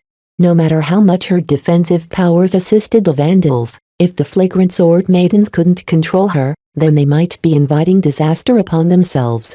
For example, Kalanxo merely had to retract her space barrier at a critical moment in order to let those sheltering underneath take the brunt of enemy fire. While pairing her up with a couple of beast riders wouldn't prevent this problem, it at least allowed the humans to keep tabs the sacred god. Vez found it to be a rather novel experience. It was as if the flagrant sword maidens got their hands on an amazingly powerful mech, but feared being led to their doom its decisions and actions. A mech should always benefit their owners. Even though Vez hadn't entirely followed this basic principle, he still carved it in his heart. At least in ordinary circumstances, a mech should never be a liability or a double-edged sword. After some time, Kalanxo released a reluctant-sounded roar. "I'm glad you came to your senses. For better or worse, your time with Samar is over. Your service with the Vandals and the Sword Maidens is just beginning. What happened in the past is over and done. Rather than keep lamenting on what you lost, try and look forward and think of the future. As long as you prove to be cooperative and helpful to us, it's not out of the question for us to strengthen you. We've recovered a lot of god crystals, you know. Perhaps our exobiologists figure out how to embed additional ones into your hide." The amount of god crystals a sacred god incorporated into its body was a direct marker of their strength and status. Those with the highest number of crystals could store up much more energy and dominate over the lessers endowed with fewer crystals. If Vez spoke the truth, then Kalanxo might be able to rise from the ashes from her defeat. She quickly let out an enthusiastic roar. "That's the spirit." Vez smiled. "We're not all that bad. If your mate hadn't decided to attack us, then we wouldn't have been forced to defend ourselves. We initially approached the ancient city of Samar because we wanted to trade. There's no reason why we can't make a different transaction between ourselves." Kalanxo responded with a neutral-sounding roar. Vez felt as if he came to a verbal accord with Kalanxo. "Well, I'll go off and fetch your candidates. I already have the people in mind." He exited the chamber with firm destinations in mind. While he still remained in this strangely perceptive state, he wanted to approach the possible candidates instead of letting them come to Kalanxo. They'd only be wasting their time if they brought her more unworthy mech pilots. Due to the distance, Vez had to ride a fast transport back to the camp. Once there, he accessed the records and found the location of the first mech pilot in mind. He went through the camp and came to what looked like a bar. Ignoring the revelry and chatter, Vez strode across the drinking men and women and came across his target. "Captain Orphan? Huh? Vez? What do you want? Do you want to become a beast rider?" It took her 3 seconds to process the request. "Aren't mech officers supposed to be barred from trying? Kalanxo is pickier than we thought. None of the mech pilots shown so far are worthy in her eyes. Do you think you can do better?" "Heck yeah. I'm one of the best mech pilots in the Vandals." He knew it didn't take much convincing to gain Captain Orphan's cooperation. As he looked at her tipsy form, he initially didn't think she qualified. However, despite her faults, she was a supremely confident mech pilot who possessed an actual personality as opposed to the rigid cookie-cutter sword maidens. As someone who made it to the rank of captain, she also possessed a lot of leadership experience, and while Vez wouldn't call her a good leader by any means, at least she possessed the minimum chops to be regarded as one. In any case, many Vandals looked up to her, making her used to the attention she received. The final criteria that made her worthy in his eyes was that she had actually dueled a sacred god and even won. Having faced a sacred god in battle, Captain Orphan gained a unique appreciation of the beasts, and knew firsthand how powerful and dangerous they might be. The duel had also taught her that they could be defeated as long as she was strong enough. Once he gained her agreement, Vez pulled her out of the bar and crossed over to the Sword Maiden side of the camp. After a round of asking for directions, they came to one of the mech stables and found Lieutenant Dice watching over her swordsman mech. The same reasons that made Captain Orphan somewhat suitable also applied to Lieutenant Dice of the Sword Maiden. More than the Vandal mech captain, Dice appreciated the power of the sacred gods the most. The only complication with regards to Lieutenant Dice was that she was one of those exobeast hunting fanatics among the Sword Maidens. Vez hoped that her quick defeat at the hands of Hakaz, the tyrant of the wastes, instilled her with enough humility to avoid regarding Kalanxo as prey. Lieutenant Dice, I've come to extend an invitation to you. Would you like the opportunity to ride a beast? I'm in. She replied without hesitation. Vez didn't need to hear anything else. Every mech pilot dreamed of riding atop a majestic beast like Kalanxo. He brought the two officers back to a fast transport that conveyed them to the holding chamber. During the trip, he briefed the mech officers on their conduct. He knew what Kalanxo looked out for, and freely shared them to the two in order to maximize their chances of success. Kalanxo wants partners who respect her and even fear her a little. That fear should not be strong to the point of paralyzing you.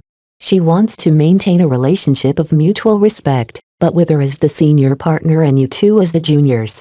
Don't regard her as a prisoner or a beast to be hunted. Do the two of you understand? I understand. Dice said. She seemed to be supremely confident in herself and didn't feel the need to ask for tips. Captain Orphan seemed a little less secure now that she sobered up a bit. I don't know if I'm a good fit for the big girl. What if she doesn't like me? If she doesn't like you, then she doesn't like you. Just remain confident and don't pretend you are someone you are not. She's as old as your grandmother's grandmother, and she's seen a lot of humans in her lifetime. There is nothing that can stay hidden in her view, so don't rack your brains over it. Be yourself and hope for the best. Once the fast transport arrived at the chamber, Vez led Ice and Orphan through the security checks before they strode inside. The majestic form of Kalanxo greeted him once again. No matter how many times he saw her body, he kept thinking back on how she radiated power like a sleeping dragon. This feeling only increased after she began to recover from her wounds. Even the two mech officers he brought looked impressed. The closer they approached Beast, the more they became affected by her divine aura. Kalanxo opened up her eyes and seared her gaze towards the two mech officers. To their credit, neither of them flinched. Both possessed undaunting courage and both faced sacred gods before. Remember. Be respectful and be yourself, in that order. The final reminder served to suppress their sense of superiority that threatened to crop up in response to the sacred god's challenging gaze. They needed to bow their heads a little instead of trying to outcompete the sacred god in a dominance game they were destined to lose. After they reached close enough, Vez walked towards the side while the two mech officers tried to figure out what they should do. Hey Kalanxo. I heard you need some company. Captain Orphan began. She began to run her mouth as if she was chatting with one of her comrades at the bar. Strangely enough, Kalanxo appreciated Orphan's candor. There was something genuine and unpossessed about her conduct. Vez did not see the usual rejection in Kalanxo's eyes. Evidently, his perception steered him true. That's enough, Captain. Let Lieutenant Dice have her turn. When Lieutenant Dice stepped up, she acted with a little more restraint than she normally behaved. She began to regale some of the tales of her most thrilling hunts. The exact details didn't matter to Kalanxo. What she truly cared about was Dice's courage in facing many different beasts in battle. Yet again, Kalanxo showed interest. Both of the mech pilots that Vez had brought had accomplished the one thing that hundreds of other mech pilots failed to do. They captured a sacred god's interest. Chapter 828 connected. After half an hour of presenting themselves, Captain Orphan of the Vandals, Lieutenant Dice of the Sword Maidens both elicited a couple of minor roars from the giant form of Kalanxo. While the roars didn't sound impressive, the mere fact that both of them managed to hold Kalanxo's interest already served as an encouraging sign. What do you think, Kalanxo? He asked her directly. Do you find these two worthy enough to allow them to partner up with you? She let out an ambiguous-sounding roar. Both Orphan and Dice frowned as they couldn't interpret the sound. Even Dice, an experienced beast hunter, couldn't interpret the meaning behind the roar. Every exobeast was a completely different alien species who evolved on separate planets. Despite sharing the same label, they differed vastly in traits, though they also had a lot of things in common due to convergent evolution. In Dice's experience, the sacred gods of Ian Corona Vi possessed a thunderous, warbling roar that unsettled her every time she heard it at close proximity. Her entire bones shook at the low, guttural vibrations. It made her feel small and weak, yet it stirred her battle intent as well. She tried her best to repress those desires, keeping the warnings issued by Vez in mind. Kalanxo isn't displeased with the two of you. Vez interpreted for the sacred god. That doesn't mean the two of you pass as of yet, but out of every mech pilot in our midst, you two stand the highest chance of getting accepted. So what now, kid? The two of you are still strangers to Kalanxo. You need to spend some time with her and continue talking to her. Let her know you better so she has a deeper understanding of who you are. Treat it as a relationship and invest your emotions into building it up. As long as you are sincere, I'm sure Kalanxo will come to accept you as her partner. Orphan and Dice looked disappointed that they hadn't been able to convince Kalanxo to accept them right on the spot, but then they reminded themselves that others received a straightforward rejection. Only the two of them received the opportunity to spend more time with the sacred god. Captain Orphan quickly frowned after she thought of something. I have a lot of duties. I don't think Captain Bird will be pleased if I'm pulled away from leading my mech company. Lieutenant Dice shared the same concerns as well, though to a lesser degree. Well, it's either you two, or no one. Vez shrugged. I'll bring it up to Captain Bird and Commander Lydia. I think assigning you from your old posts to allow you to become Kalanx's Beast Rider is a lot more attractive than leaving her unattended. After sending the two officers off, Vez activated his comm and contacted both Commander Lydia and Captain Bird in a remote conference call. He briefly summarized how the selection process proceeded. While Lydia remained calm, Captain Bird looked irked. This isn't what you initially promised. We agreed that one of our Lord-King mech pilots should be in contention. Captain, I can't help it if Kalanxo isn't willing to give them the time of her day. Vez shrugged.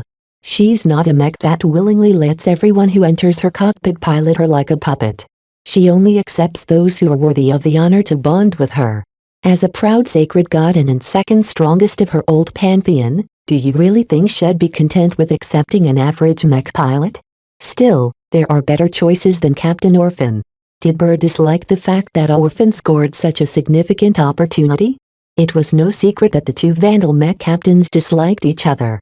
The chance of becoming a Beast Rider was an extremely unique opportunity. If Captain Bird managed to win Kalanx's approval, then she'd be able to add this to her record and enhance her stature even after she retired. Even if the Mech Corps classified everything that happened on Ian Coronavirus, she still had her memories to inflate her ego. And if some of the theories that Vez and the exobiologists had come up with were true, then Captain Orphan might experience some drastic improvements in her physique and piloting skill. Just as the sacred god changed under the influence of their Beast Rider, so did the Beast Rider change under the influence of the sacred god. Therefore, what Vez had done under his own initiative practically boosted Captain Orphan in every way imaginable. Look, Mom, none of the other mech officers with the Vandals and the Sword Maidens have ever dueled a sacred god in a Onion duel. That alone accords them a critical measure of respect and recognition from Kalanxo. Mortals who challenged the sacred gods and lived are the only humans that aren't forgettable in Kalanx's eyes. Unless you want to go off to Samar and challenge Palinin and his subordinates for another set of duels, Captain Orphan is all you have among the Vandals.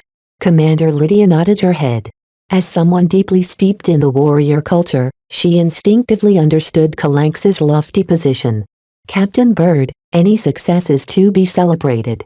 When I heard how my sword maidens failed the initial selection process, I became concerned about what we should do about the beast.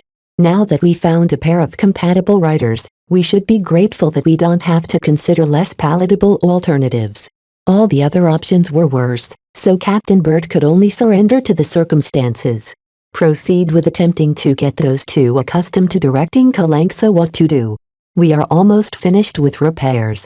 Within a week, we will begin to move. The exobiologists believe she's capable of moving by then, so make sure our newly designated Beast Riders gain sufficient control over the beast to follow our instructions. Will do, Captain. Kalanxo let out a soft but angry roar once the call ended. Vez conducted his call within earshot of the sacred god and she must have noticed Captain Bird's dismissive attitude. Vez turned to the sacred god. I don't want to lie to you. There are people among us who want to make use of you. They also happen to be in charge. For the time being, you are under our care, And that means you only get to live as long as you are useful and controllable in their eyes.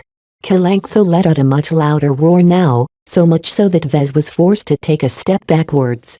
He held no fear, though. He understood that the cry contained no threat to him. It was simply an expression of helplessness in the face of circumstances beyond her control. Vez was very familiar with this sensation. I know that it pisses you off, but we're not interested in keeping you captive forever. For one thing, our ground forces eventually have to leave this planet and go back to the stars where we came from. It's too difficult to lift up something as heavy as you into the stars, so we'll probably let you go free as long as you are well behaved. At that point, you can go do your own thing. A questioning roar escaped from Kalanx's maw. It was as if she doubted his words. I am absolutely speaking the truth. He spoke emphatically, and he really meant it this time. We aren't like the blessed people who worship you like sheep. Unlike them, we've managed to slay several sacred gods without suffering losses. As god slayers, do you think we won't dare to see you as our cattle? Lying against century-sold beast equivalent to an ace mech wouldn't work. Vez also didn't feel the need to lie to the beast. He believed she was intelligent enough to process his meaning without lashing out. While Kalanxo initially raged, eventually she recognized her precarious position. Even now, a squad of melee mechs stood guard just outside the holding chamber. If the sacred god ever acted out, they received orders to storm in and butcher the sacred god before she could call down an energy tornado or make any other offensive moves. After some time of communicating with the sacred god, Vez lost all fear and apprehension towards the beast. He fearlessly approached her prone form and patted her rough scaly jaw with his seemingly tiny gauntleted palm. If you want to blame anyone, then blame your deadbeat mate who dragged you into a foolish attack against our forces. For now, just give Captain Bird and Lieutenant Ice a chance. Even if you don't like them too much, at least pretend you do. Once he said his piece, he exited the chamber after a quick farewell. Vez sighed all the while. This is just the start. I still need to cobble together an actual neural interface that can establish a wireless connection. This would not only test his engineering knowledge and his understanding of neural interfaces, but also drag in exobiologists due to their indispensable expertise in biological constructs. Vez tallied what he needed to do for his next steps. First, he needed to figure out how the blessed people and the cursed people interfaced with the god species.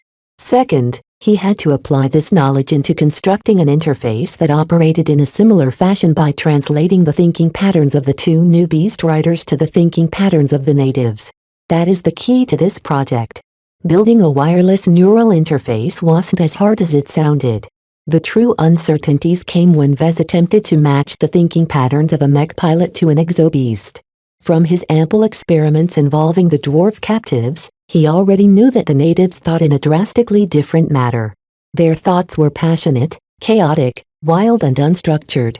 Though mech pilots sometimes incorporated some or all of those elements, their thinking patterns actually drifted closer to the logic loops of an artificial processor. When he thought about the challenges involved with converting the clean, clear thinking patterns of a modern-day mech pilot to the chaotic thinking patterns of a dwarf chieftain, Vez heavily frowned. Is this even needed? Or can a mech pilot interface with a sacred god without special training? All of this was new to Vez, and his inexperience showed as he became a bit indecisive. When it came to matters surrounding a neural interface, Vez would never be able to match the ability of a true specialist in neural interface like Iris Jupiter. He couldn't help but fear that one of his mistakes might cripple Captain Orphan and Lieutenant Dice's ability to pilot mech. When Vez returned to the camp, he remembered one of the issues that cropped up and took a visit to the workshop. Even though most mech technicians already called it a day at this period of time, Keta still remained behind in one of the offices. She scrunched her head as she fiddled with the design schematic of a damaged rifleman mech. Having problems? Vez. I'm dying out here. She whined. These mech technicians are all insufferable. They used to fear me, but now they resent me. I can beat up 1 or 12 of them if I want, but if I want to get them back in line I have to beat hundreds of them at this rate. I almost wanted to do so anyway, but then who will be left to repair the mech? This sounded fairly odd to Vez. Why did they suddenly grow a spine? Keta scowled. It's the chief technicians. They banded together and convinced them all that I'm no good and that my words have no weight. I wanted to beat them up next, but then who would keep the mech technicians in line? Obviously, beating people up will only make things worse. Vez pointed out. Have you thought of other solutions besides resorting to violence? Nothing you've tried has any effect. These mech technicians think they're better than me. No matter what I say, they stick to themselves. This was starting to sound like organized resistance. The situation reached a state where Vez could no longer sit back. He had to intervene. Tell me about the most recalcitrant chief technicians. In situations like these, there's often a small circle of leaders agitating the workers. Our solution has to begin with the cadre first. Chapter 829 A short excursion. The issue with the chief technicians fomenting organized opposition to Kedis did not do their productivity any good. Their stubbornness about taking back control only delayed the repairs to the point of pushing off moving date by another standard day. The fundamental issue was that the chief technicians felt that the mech designers encroached on their territory. They may not have the guts to fight back against Vez, but they didn't hold the same amount of apprehension towards Kedis or any of the other mech designers. The biggest issue was that even though some of these chief technicians only reached their rank due to seniority rather than competence, Vez couldn't make any moves to remove them. Who would replace these technicians? As much as seniority was a flawed basis to determine rank, they mostly knew a lot more tricks of the trade. Mech technicians generally advanced very slowly as they needed to service thousands of mech over several decades in order to master more competences. Chief technicians not only needed to be good leaders, but also had to become proficient in servicing almost every aspect of a mech, from its core components, its limbs, its sensor systems, its weapon systems, its armor system and much, much more. This meant at minimum they needed to master at least 12 major technical domains related to mech. As mech technicians generally didn't consist of highly educated individuals who could have become mech designers instead, they generally learned by doing rather than studying theories. This process took time. Lots of time. Yet at the end of it, a capable chief technician became extraordinarily adept concerning the practical aspects of fabricating and servicing mech. Many mech designers simply weren't their equal when it came to practicality. This was also why they disliked mech designers, especially younger ones, poking their nose in their business. Mech designers almost always made them feel dumb due to their superior grasp of theory, but their practical experience was often so low that it was basically non-existent. Mech designers talked the talk, but couldn't walk the walk. The opposite rang true in the case of the chief technicians. They might not be able to know why something needed to be done in certain ways, but they just knew their solutions worked. In the most ideal case, combining both practice and theory in the workshops would result in the highest level of performance. Mech designers planned or advised the work crews while the chief technicians. This was how things were supposed to happen, at least on paper. The mech corps didn't go through the trouble of drafting all of those junior mech designers working in the private sector for nothing. That it helped weed out the weak ones and reduced the competition at the bottom of the market was an added bonus in their regard. This was also why the mech corps didn't hand over too much power to the mech designers. In their own businesses, mech designers occupied a distinct superiority over chief technicians. In the mech corps, the chief technicians held more power than the mech designers. They commanded the men and their orders bore the weight of official authority. Because a lot of new and inexperienced mech designers tended to be drafted during wars and screwed things up, chief technicians always leaned towards a hostile relationship to these upstarts. In this case, the grievances of the Vandals' chiefs weren't entirely baseless, which made it a bit more challenging for Vez to address. He couldn't come up with an easy approach that magically solved the problems. Do you understand now what kind of situation you're in? I guess. Kedis answered. All I want to know is how I can get the men to listen to me again. In the long term, you need to become more proficient in working with mech than the chiefs themselves. This is the best solution. Once you are able to overpower the chiefs in this area, they don't have a leg to stand on. Their main complaint right now is that you are incompetent. If you can turn this disparity around, then their argument will instantly be turned against them. By then, the mech technicians have no other choice than to acknowledge your solutions over the chiefs. Vez already reached this point and beyond, which was one of the reasons why he could command the workshop without taking the chiefs into account. They were merely better mech technicians in his eyes. Unfortunately, Kedis had a long way to go. She frowned. You said that's a long-term solution. I've been studying up in my free time, but it will take years for me to reach that point. We need to do something now rather than later. Time presented a problem once again. Vez always faced situations where time became one of the scarcest resources. He always wanted more time, but never received enough to go around.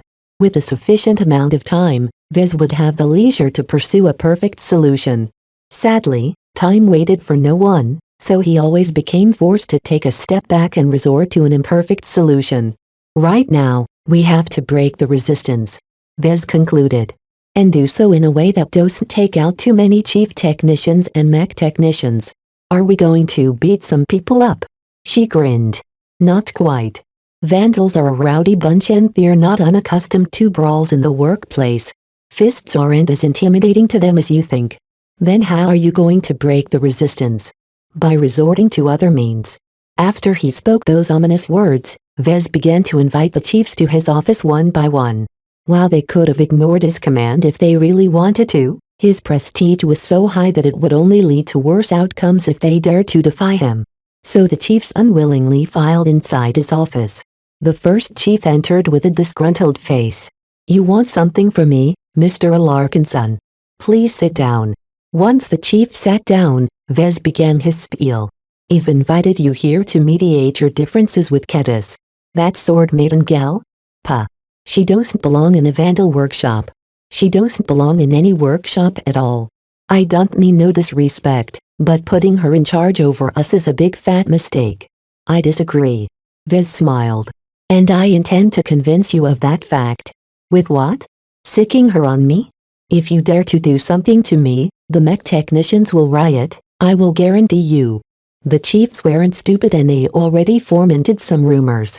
All of this laid the groundwork for a riot in the event something truly bad happened to one of their own. Vez didn't care. Kedis, please restrain this fellow. A form the chief hadn't noticed sprung from the wall and roughly grabbed hold of the chief's hazard suit.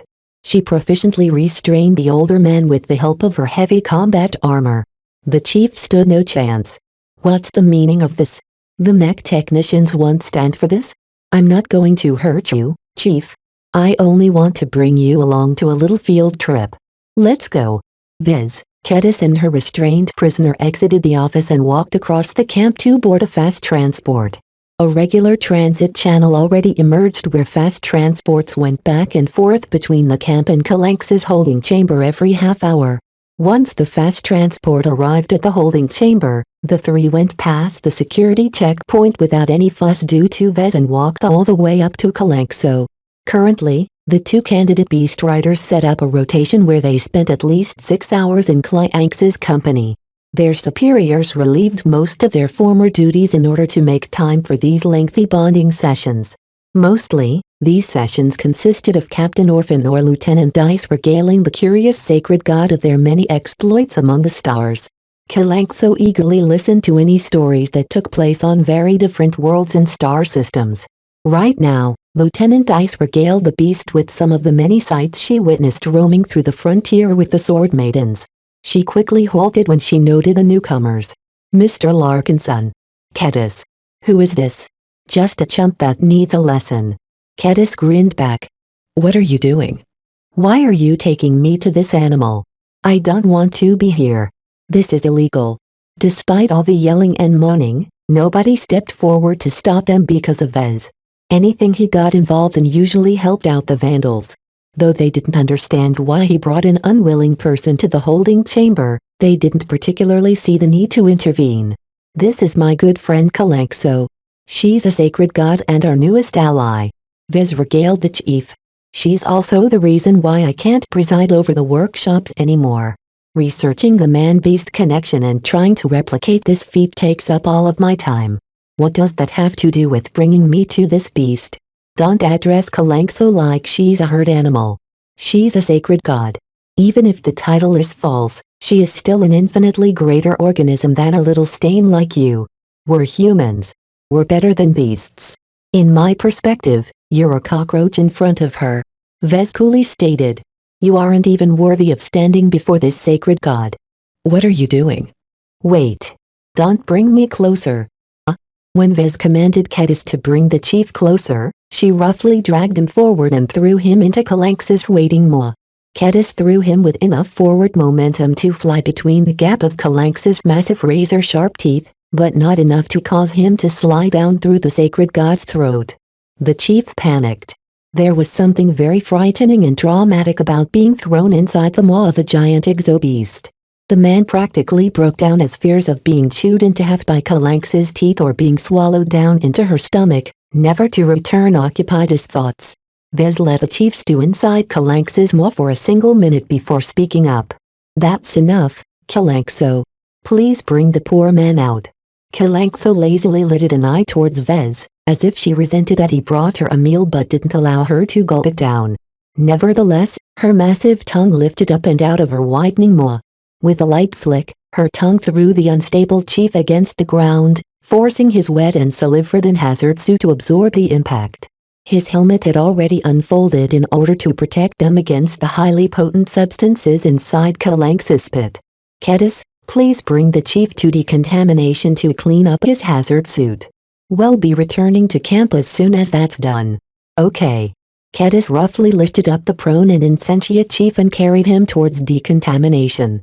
As for Vez, he looked at Kalanxo and bowed lightly. "Thanks for your cooperation." The beast let out a disgruntled-sounding roar to Vez. "There are 5 more people who need to be taught a lesson. As long as you cooperate, I'll make it up to you. I think I can persuade the Vandals to hunt down a wild god and have you eat its flesh. How does that sound like?" Kalanxo roared out a light approval. "You like that? And you want to have the first pick of what to eat? Why so?" She released several roars, each of which contained complex meanings. "You want to eat its murky crystal." Vez frowned. Though the Vandals didn't know the value of these strange crystal growths, they knew it was important somehow. "What purpose does that serve?" She roared again, but this time Vez widened his eyes. "Is that true?" In the meantime, Lieutenant Ice stood at the side watching Vez talk to Kalanxo as if he held a normal conversation. For some reason, she felt very inadequate.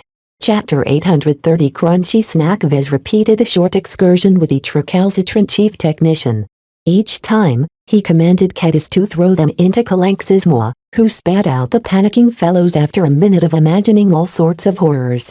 Despite returning them unharmed, their spirit and confidence essentially broke. The trauma of residing inside the maw of a giant monster became imprinted in their minds. The parting words from Vez also didn't help them get over their ordeal. Every time they returned to camp, Vez patted their shoulder with mock friendliness. "I hope I won't hear any complaints about you again. If I do, then don't blame me for tossing you back inside Kalanx's mouth. She's well behaved for now, but don't forget that she eats natives for breakfast, lunch and dinner. There's a chance she'll slip up and confuse you for a snack. I pray that doesn't happen to you, but you never know." This friendly reminder only exacerbated their trauma and scared the wits out of them well after their brief excursion. To be honest, what Vez just did to all of the chiefs was tantamount to torture and abuse. The only reason why Vez got away with it was that he could already do whatever he wanted, within reason. While these impromptu sessions definitely towed the line, he made sure never to cross it. Mental torture was a lot less transparent than physical torture. Vez was sure if he ordered Kedis to beat up the chiefs, he'd be met with howls of protests. Yet because Vez never physically harmed the chiefs, it became extraordinarily difficult for the victims to leverage their suffering into outrage. In the end, the flagrant Vandals was still lacking in terms of institutional constraints. They never really paid attention to governance and rules, and only when Colonel Lowenfield took command of the Mech Regiment did they begin to shore up their compliance. Still, no matter how much the legendary colonel managed to reform the Mech Regiment, a leopard couldn't change its spots. They were scoundrels at heart who preferred to follow unwritten rules rather than the written ones formulated by the Mech Corps. The unwritten rules and conventions the flagrant Vandals adhered to possessed a lot of gaps and shortcomings. However, the guiding principle at the heart of them were also exceedingly simple, so much so that it didn't take much convincing for the Vandals to adopt them wholeheartedly. Another way of putting it was that the end justified the means. The method doesn't matter as long as it works. Vez repeated to Kedis. Captain Bird and all the other worrywarts won't find fault with me as long as the chief technicians no longer stir any trouble. In the short term, they should be sufficiently cowed as they are racked with nightmares and irrational fears. You make it sound as if it won't work anymore. Time solves all wounds. Sooner or later, the chiefs won't let their trauma get in the way of their interests, especially if they undergo therapy and take some medicines.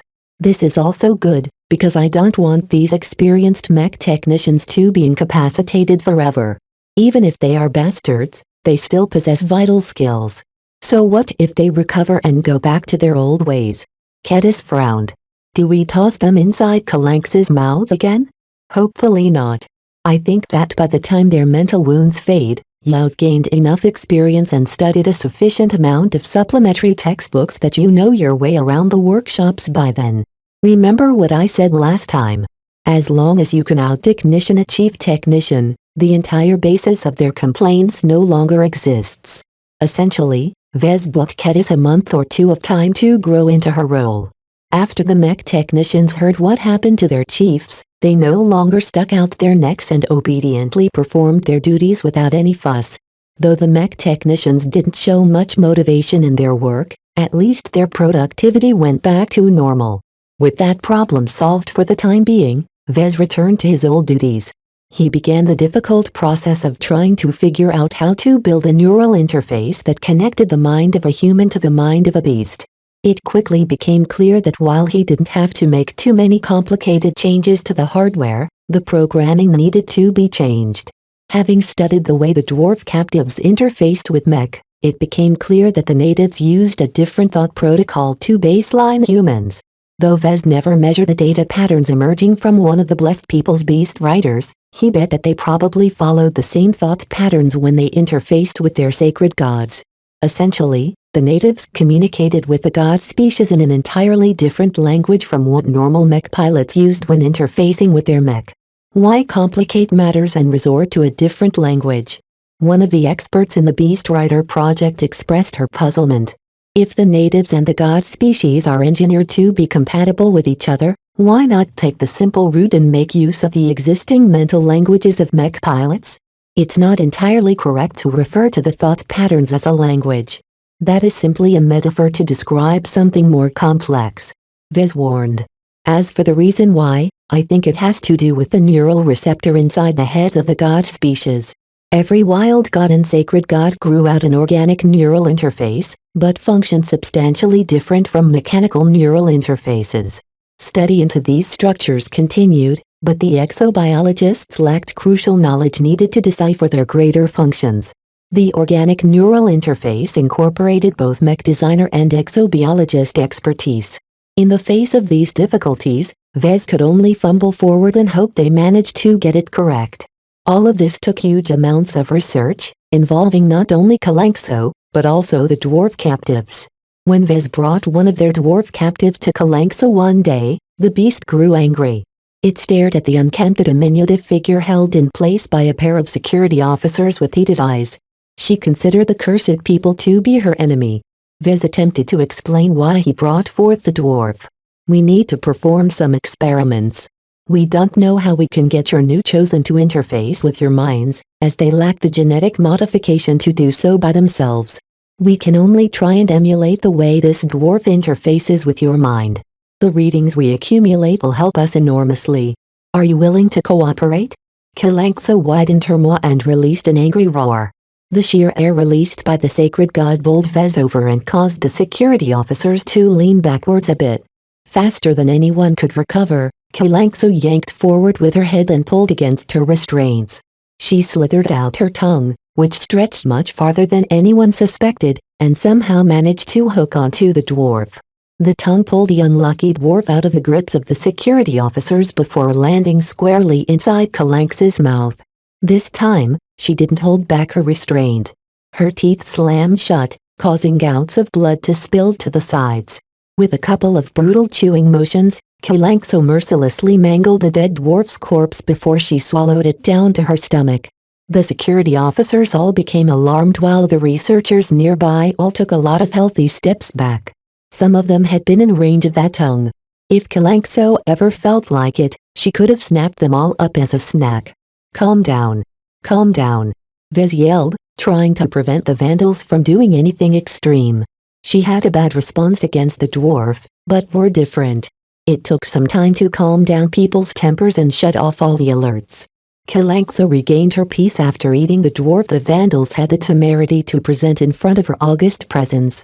Obviously, people's vigilance towards Kalanxo increased, but to their credit neither Orphan nor Dice displayed any fright.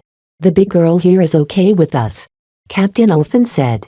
Having spent a significant amount of time in Kalanx's company did much to dispel their initial fears over being in the presence of a dangerous exobeast.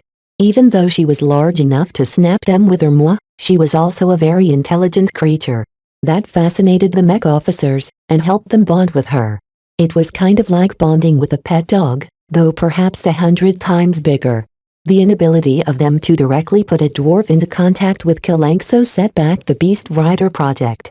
Vez ultimately had to resort to using the abundant data gathered through the frequent mental resilience training sessions that went on at the Mind Blender. The training sessions went back into full swung a while ago, enabling it to capture every scrap of data the dwarf channeled to the neural interfaces of the test cockpits. While most of the data looked like gibberish to Vez, the testing facility gathered so many readings that Vez thought about translating them to normal human thought patterns.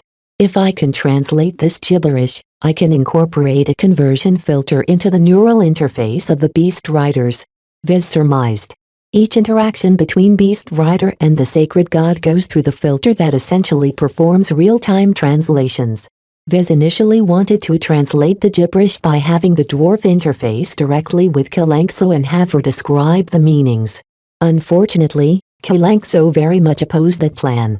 Therefore, as an alternative, Vez had to resort to trial and error and attempt to work out something indirectly.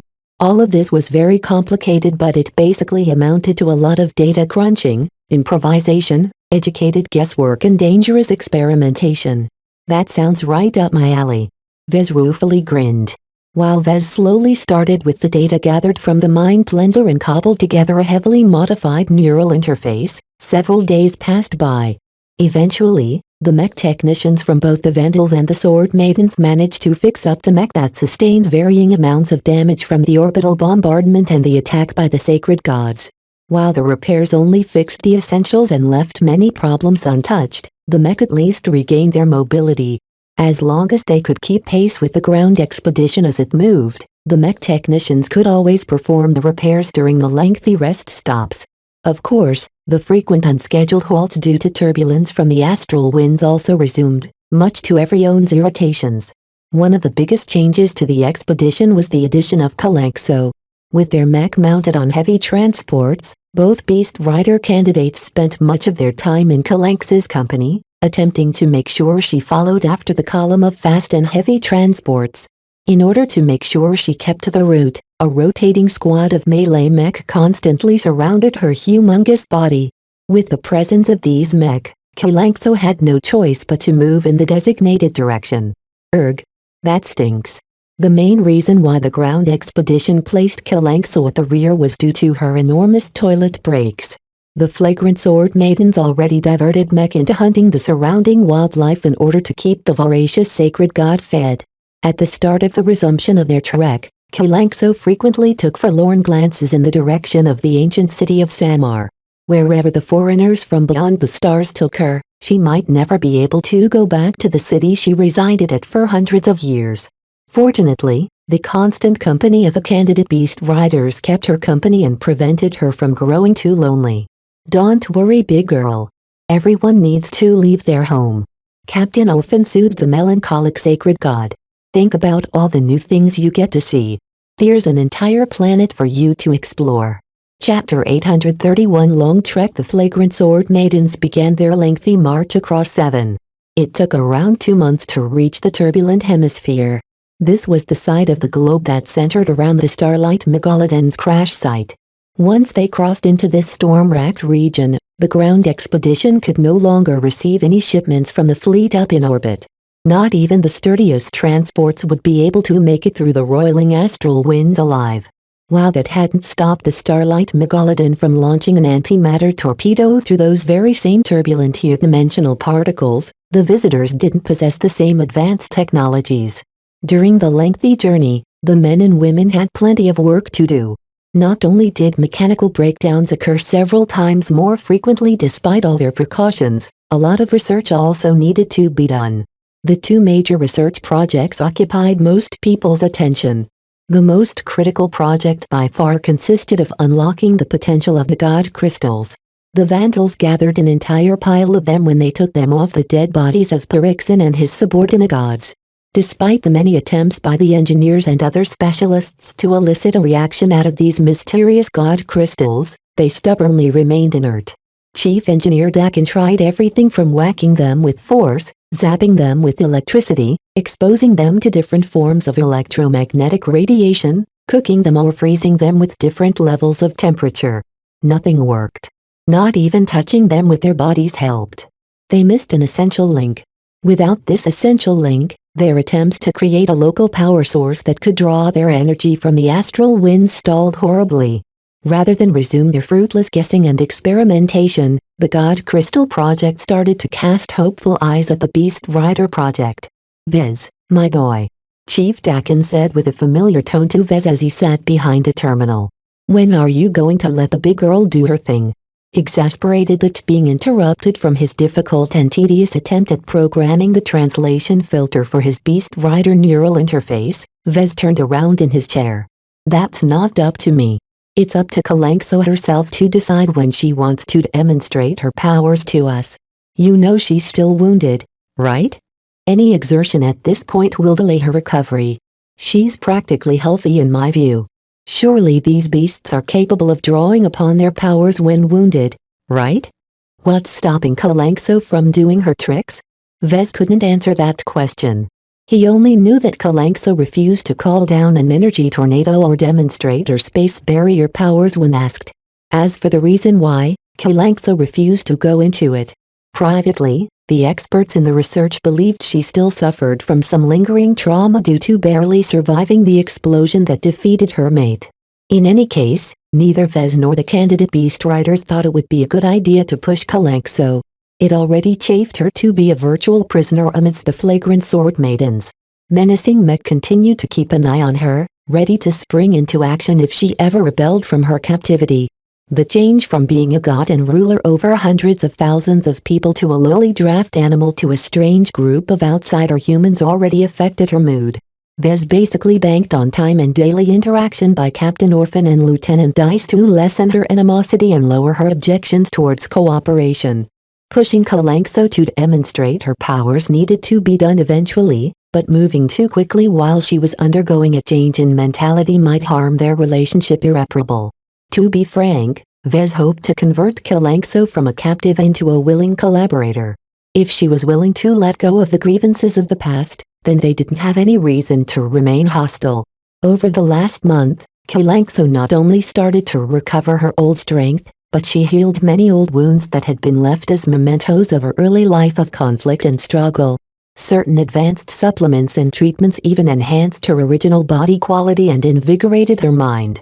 As long as this luxurious care continued, Kalanxo would definitely be able to surpass her old self. All of this was part of a deliberate carrot and stick to encourage the sacred god to willingly throw herself into their camp. The key to luring her to their side was that the stick shouldn't hit too hard. Nevertheless, the ground expedition's energy budget started to look worse and worse. With the loss of 3 essential power generators, of which the fleet only sent a single replacement copy, the mech and transports would eventually run out of energy to move their limbs in 2 months or less. This was far too fast. They won't be able to reach the Starlight Megalodon under their own power at this rate. Therefore, Chief Dakin's concerns grew increasingly more important. If the flagrant sword maidens had to choose between taming a sacred god and mastering the ability to generate power from the god crystals, they would definitely choose the latter. Though Vez knew how important such an outcome represented, he really didn't want to abandon the soft approach to Kalanxo. He developed a soft spot for her, just like how a mech designer adored their custom mech.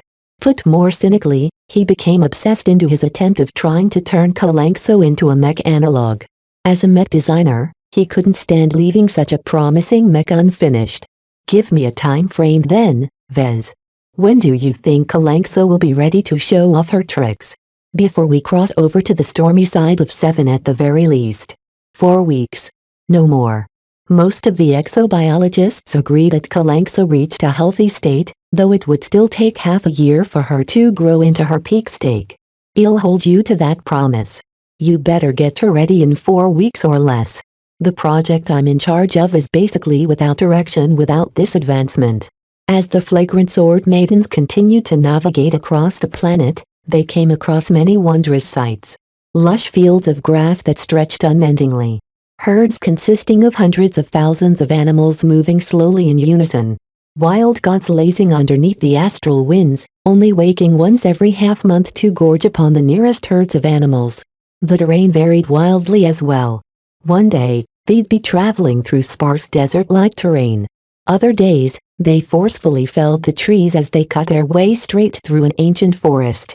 Due to the human terraforming activities initiated long ago, many local plants and animals bore the unremarkable genetic stamp of old Earth. However, their genes incorporated many interesting modifications that improved a lot of aspects, chiefly among them the adaptation to heavy gravity. Sometimes, original Aborigine wildlife popped up here and there that resisted extinction. For one reason or another, these exotic-looking plants and animals survived the displacement by the aggressive Earth-derived species and stubbornly clung on to life in their new ecological niches. For the exobiologists, all of this interesting biodiversity practically presented a mystery to them. This was because they continued to see signs of deliberate intervention and change. The entire planet's ecology was an artificial construct from the start ever since the starlight megalodon touched down on this planet. Sometimes, Vez would sit on top of a heavy transport and look out at the different sights underneath the perpetual golden glow of the astral winds. As the transport stopped to make a temporary camp for the night, most vandals and sword maidens went to sleep, though a sufficient amount of mech pilots remained awake to stand on guard. No threats popped up during this time. One reason was that the ground expedition deliberately steered clear of any ancient city. They never strayed within 200 kilometers of one of the cities ruled by the sacred gods and blessed people. This sometimes forced them to make awkward detours that added a couple of extra days to their schedule. However, Captain Bird much preferred to avoid interacting with the locals than to risk another incident like what happened with Samar. As time continued to flow by, more changes happened. For one, the frequent mental resilience training sessions taking place at the Mind Blender became somewhat of a staple to the mech pilots. The sessions only happened during the downtime, allowing the mech pilots to enjoy a good rest afterwards so that they could resume piloting their mech with very little hindrances. While their overall performance hadn't increased, several reports from some of the more observant mech captains already detected some cautiously positive changes to the quality of their subordinates. The mech pilots are more attentive and patient. They used to complain all the time when assigned to lengthy reconnaissance missions, but now they stoically accept every tedious task. The men last much longer during simulation practice. They are far more willing to endure difficulties than before. It's surprising how much has changed. This transformation occurred most dramatically among the ranks of the flagrant vandals. While the sword maidens experienced some improvements as well, the mental quality of their mech pilots had always been stellar, so the added boost was merely a cherry on top. From all of the data Vez had gathered to quantify and track these changes over time, he managed to come up with 2 conclusions. First, the mental resilience training sessions impacted low-quality mech pilots the most. Those with attitude problems or underwent faulty training that left them with shaky minds and unsteady discipline somehow stiffened up after they underwent a dozen rounds of training sessions. One change led to another. A higher tolerance for pain and suffering also increased their tolerance to endure the work they used to shirk. In some way, this training method could be utilized to iron out a large amount of shoddy mech pilots. While it didn't turn them into elites, at the very least it shaved off some of their bad habits and instilled them with both patience and tolerance. Second, the training sessions continued to pay dividends even after most of these changes played out. The doctors, paying attention to the changes in their minds, noted gradual changes in their brain structure in response to having their minds slightly messed around with by the dwarf captives. What these changes truly led to, Vez wasn't sure. Many experts taking part of the Beast Rider project believe these changes may not even be benign. In the face of all of these uncertainties, Vez reluctantly curtailed the operation of the Mind Blender project. Instead of letting mech pilots go through a training session once every 3 days, Vez reduced the rate to once every 2 weeks, mostly to preserve their existing gains. This was the shortest interval the doctors came up with that wouldn't stimulate the brains of the mech pilots to adapt to the foreign impulses. Vez felt like he was drawing his mech pilots back from overdosing on the stimulants he initially hooked them up with.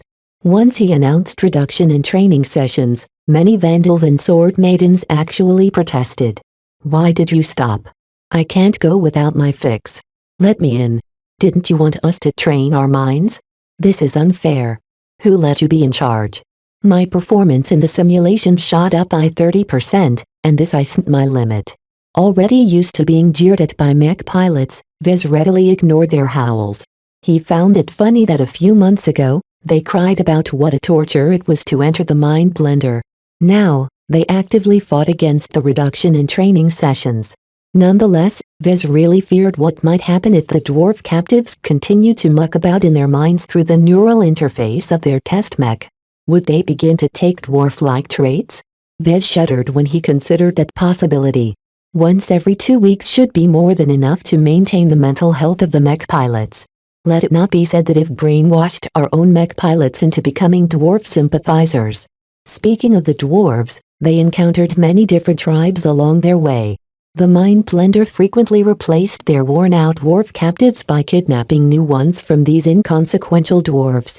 One day, however, they encountered something much more formidable than a small tribe of a few hundred dwarfs riding on their godling pack mounts. They encountered a large nomadic dwarf tribe. One with several wild gods under their control. Or was it the other way around? Chapter 832 Cribbing Wheels. The ancient cities populated by the sacred gods and the blessed people regarded those who lived outside the city walls as cursed. The dwarves with their ugly, squat forms became affected by the curse of the soil, and developed an irreconcilable hatred against the folk who enjoyed a relatively easy life inside their thick and sturdy city walls. The dwarves as a whole lived nomadically due to their dependence on following the massive animal herds for sustenance. If they settled at a single place, they either exhaust the surrounding animal herds or get trampled by hundreds of thousands of animals marching in a single direction. The dwarf tribes therefore wandered endlessly as they followed after the animal herds, hunting the old, weak and lame alongside the packs of predators. Most managed to tame and domesticate godlings as their mounts and pack animals. This saved them from expending their energy by walking across the planet with their stubby legs, but it also placed further pressure on the tribes as the animals required much more sustenance. Large dwarf tribes numbering more than 10,000 individuals rarely emerged because at some point, the logistical pressure of feeding so many mouths through a nomadic lifestyle was simply too hard. However, the situation changed when the dwarf tribes managed to tame a wild god. With this apex predator as their biggest weapon and most luxurious pack animal, the wild gods in partnership with the dwarf tribes turned into regional hegemons. None except other wild gods could match their might, and they never fought among themselves except if one challenged the other over territory. This rarely happened as the planet's surface was big enough to make room for much more wild gods. The dwarf tribes generally obtained the cooperation of wild gods in 2 ways. The first method was to nurture and protect a godling mount from young. This was quite difficult as godlings in their adolescence became aggressive and eager to prove themselves. The dwarf tribes often warred among themselves and against deadly packs of predators. For a godling mount to survive to a century old was extremely difficult, as their growth and food intake accelerated hugely in their final growth spurt. Yet if a tribe managed to protect their biggest godling mount during this difficult time, they would be rewarded with a completely loyal wild god, who held boundless affection for the tribe that cared and protected it from its birth. Another way a tribe could obtain a wild god was to come to an accord with one of the many wild gods roaming the lands by themselves.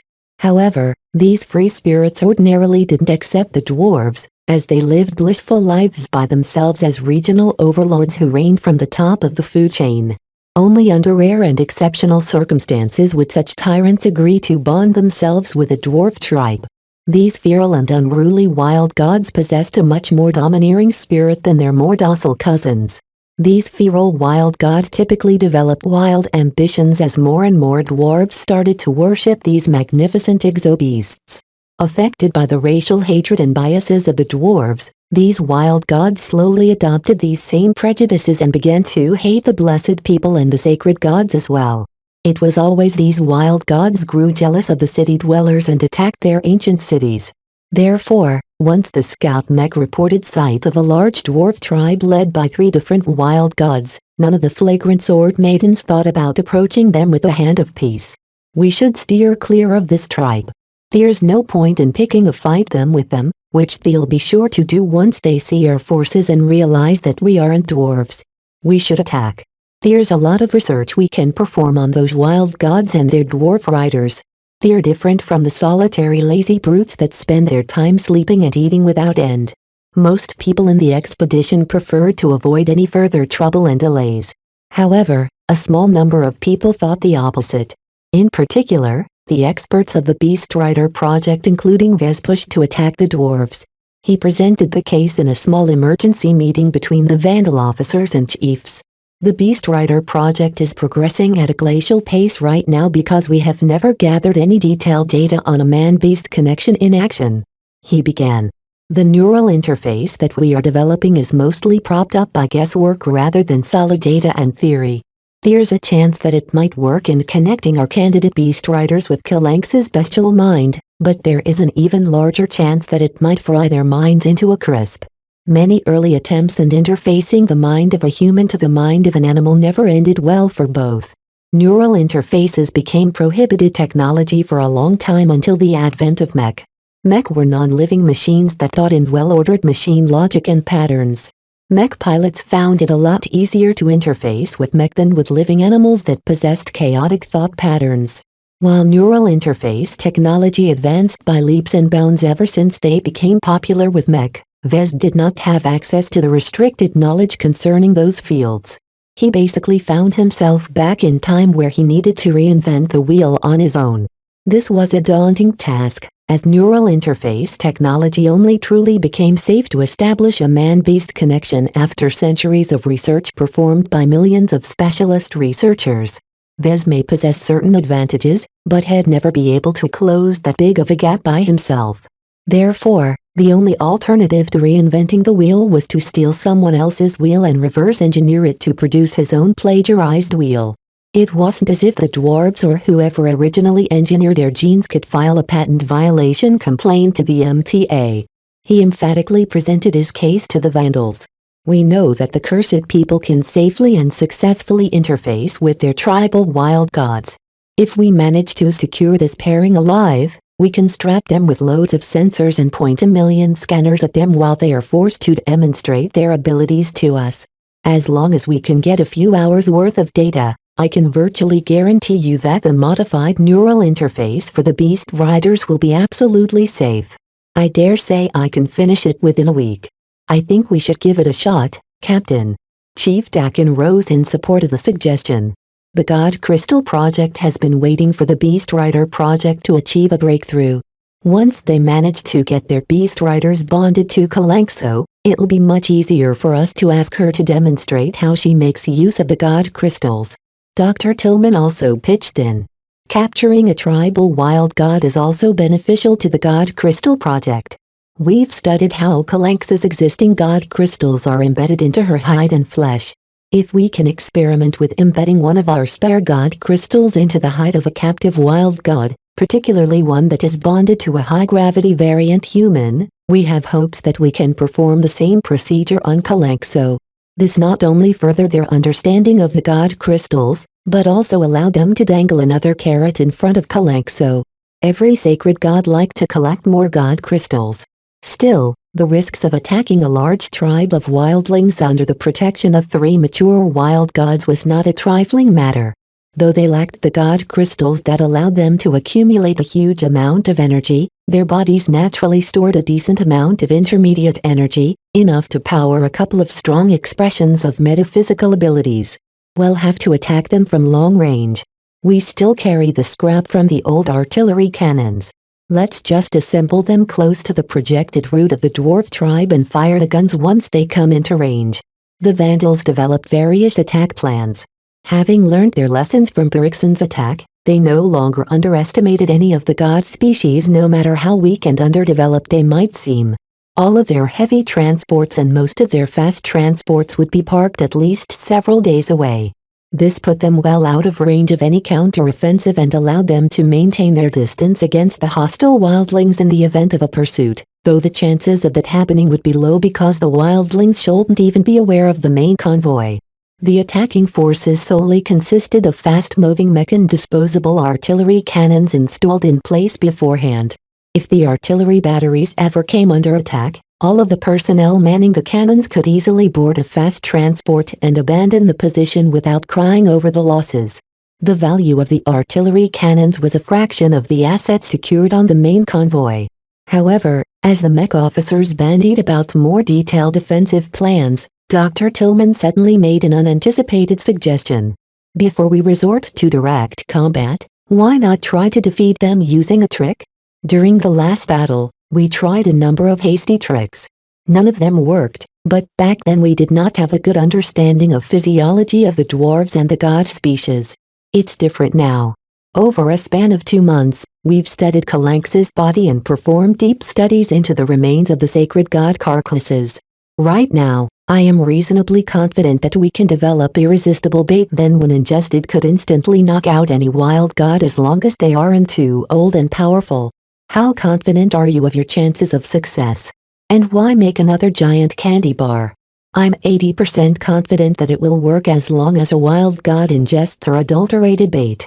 I'm only 5% confident we can manage to do the same with an airborne substance. Therefore, the so-called candy bar presents the highest means of success.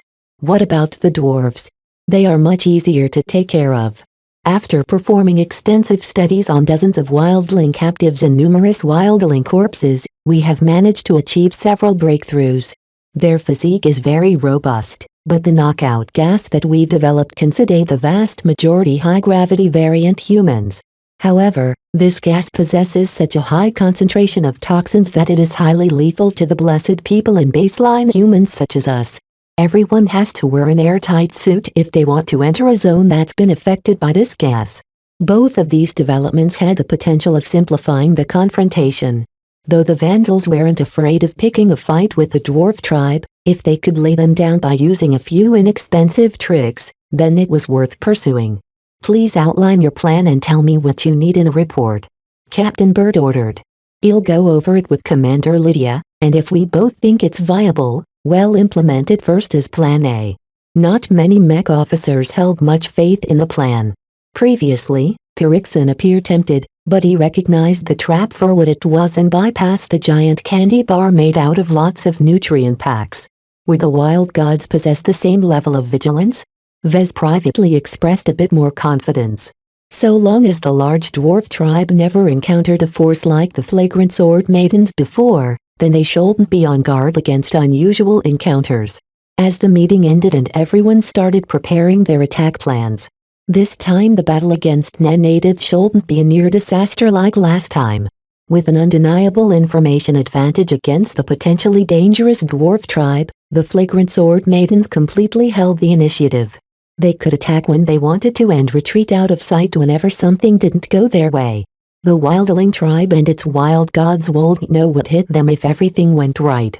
As for whether the wildling tribe deserved to be attacked or not, none of the Vandals really thought about those ethical issues. They were just a bunch of smelly savages, after all. Chapter 833 We have candied several days of preparation to put the pieces into place. Not only did the exobiologists require some time to synthesize the most attractive bait, the mech and transports assigned to join the attack and secure the gains in the event of a victory also require time to reach the prospective battle site. Throughout their maneuvers, The flagrant sword maidens took an exceeding amount of care in keeping their presence a secret.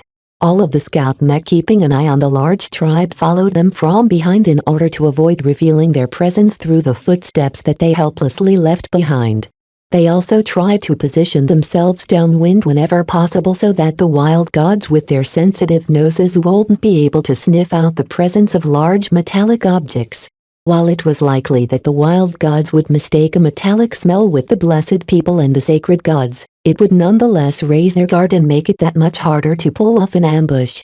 During the start of the preparations, one unanticipated variable popped up. When Kalanxo heard that the flagrant sword maidens prepared to assault a large dwarf tribe, she wanted in on the action. "Aren't you supposed to be recovering your health?" Vez asked dubiously. Kalanxo roared several times with a mix of eagerness and indignation. From what Vez gathered from her roars, he didn't think she'd need to make use of her powers. She wanted to confront the wild gods in a good all-physical brawl. "I'm sorry, Kalanxo, but that sounds far too risky to us. We have our own methods of combat. You of all sacred gods know how powerful we can be with our ranged weaponry." Kalanxo released another angry roar. She didn't take no for an answer. "We really can't let you enter the battlefield. Our mech and fast transports move much faster than you with their anti-grav fields active. If we ever need to retreat, someone as slow as you would be left behind." None of these issues concerned Kalanxo. Through hell or high water, she wanted to see the wild gods and smash their faces in. The hatred between the sacred gods and the tribal wild gods was so irreconcilable that they would always try to eliminate each other if found. At some point, Kalanxo even threatened to take off on her own in the direction of the wildling tribe. Vez had no choice but to ask permission to Captain Bird to bring Kalanxo along. To her surprise, she didn't seem opposed to the idea. "Do you believe that Kalanxo will become friendlier to us if we let her participate?" This question put Vez aback. Maybe. Maybe not. She's mainly driven by her hatred of the tribal wild gods. Our opinions don't matter to her. I think that some of her old habits as a sacred god worshipped by every blessed god in Samar has cropped up again. It may be a good idea to remind her who is in charge. Oh, that is definitely in the cards. It'll allow her to get close, but not so that she can have a slugging match against the wild gods. Captain Bird smirked. If Plan A or Plan B succeeds, then there is no need for her to demonstrate her prowess. If the wild gods turned out to be more formidable than they expected, then Captain Bird had no compulsions about Kalanxo's participation. Her intervention might be of significant help. And if the plans cooked up by the Vandals succeeded, then Kalanxo would be able to witness firsthand how powerful they could be, thereby suppressing any ill intention she might have harbored during her time in captivity. Vez already understood these underlying reasons, so the call quickly ended without discussing these matters. He turned back to Kalanxo and arranged her move ahead of time. She moved slower than a fast transport but faster than a heavy transport. That left her in an awkward position, but that only meant that the execution of the plan only needed to be postponed by an additional day in order to allow the sacred god to come into range. 4 days later, all of the pieces fell into place. Vez had the option of staying behind with the convoy, but he opted to board one of the fast transports following on the heels of Kalanxo. As for Captain Orphan and Lieutenant Dice, both rode atop Kalanxo's back. The Beast Rider project already designed secure carriages that integrated anti-grav modules and many other systems. As they both rode atop Kalanxo's back, they made sure the sacred god kept walking in the right direction. The journey ended when they reached around 20 kilometers away from the wildling tribe. At that point, lots of mechs spread out and took positions around the unsuspecting dwarf tribe. However, only Plan B called for sending them into action. Before the flagrant sword maidens sprung their ambush, they first employed Plan A. "Why do I feel like we're acting like creepy old men trying to lure a little kid with candy?" a vandal said as he monitored the live feed of a trio of light mech. All of them carried what amounted to giant candy bars. This was not the hasty creation the exobiologists cooked up more than 2 months earlier.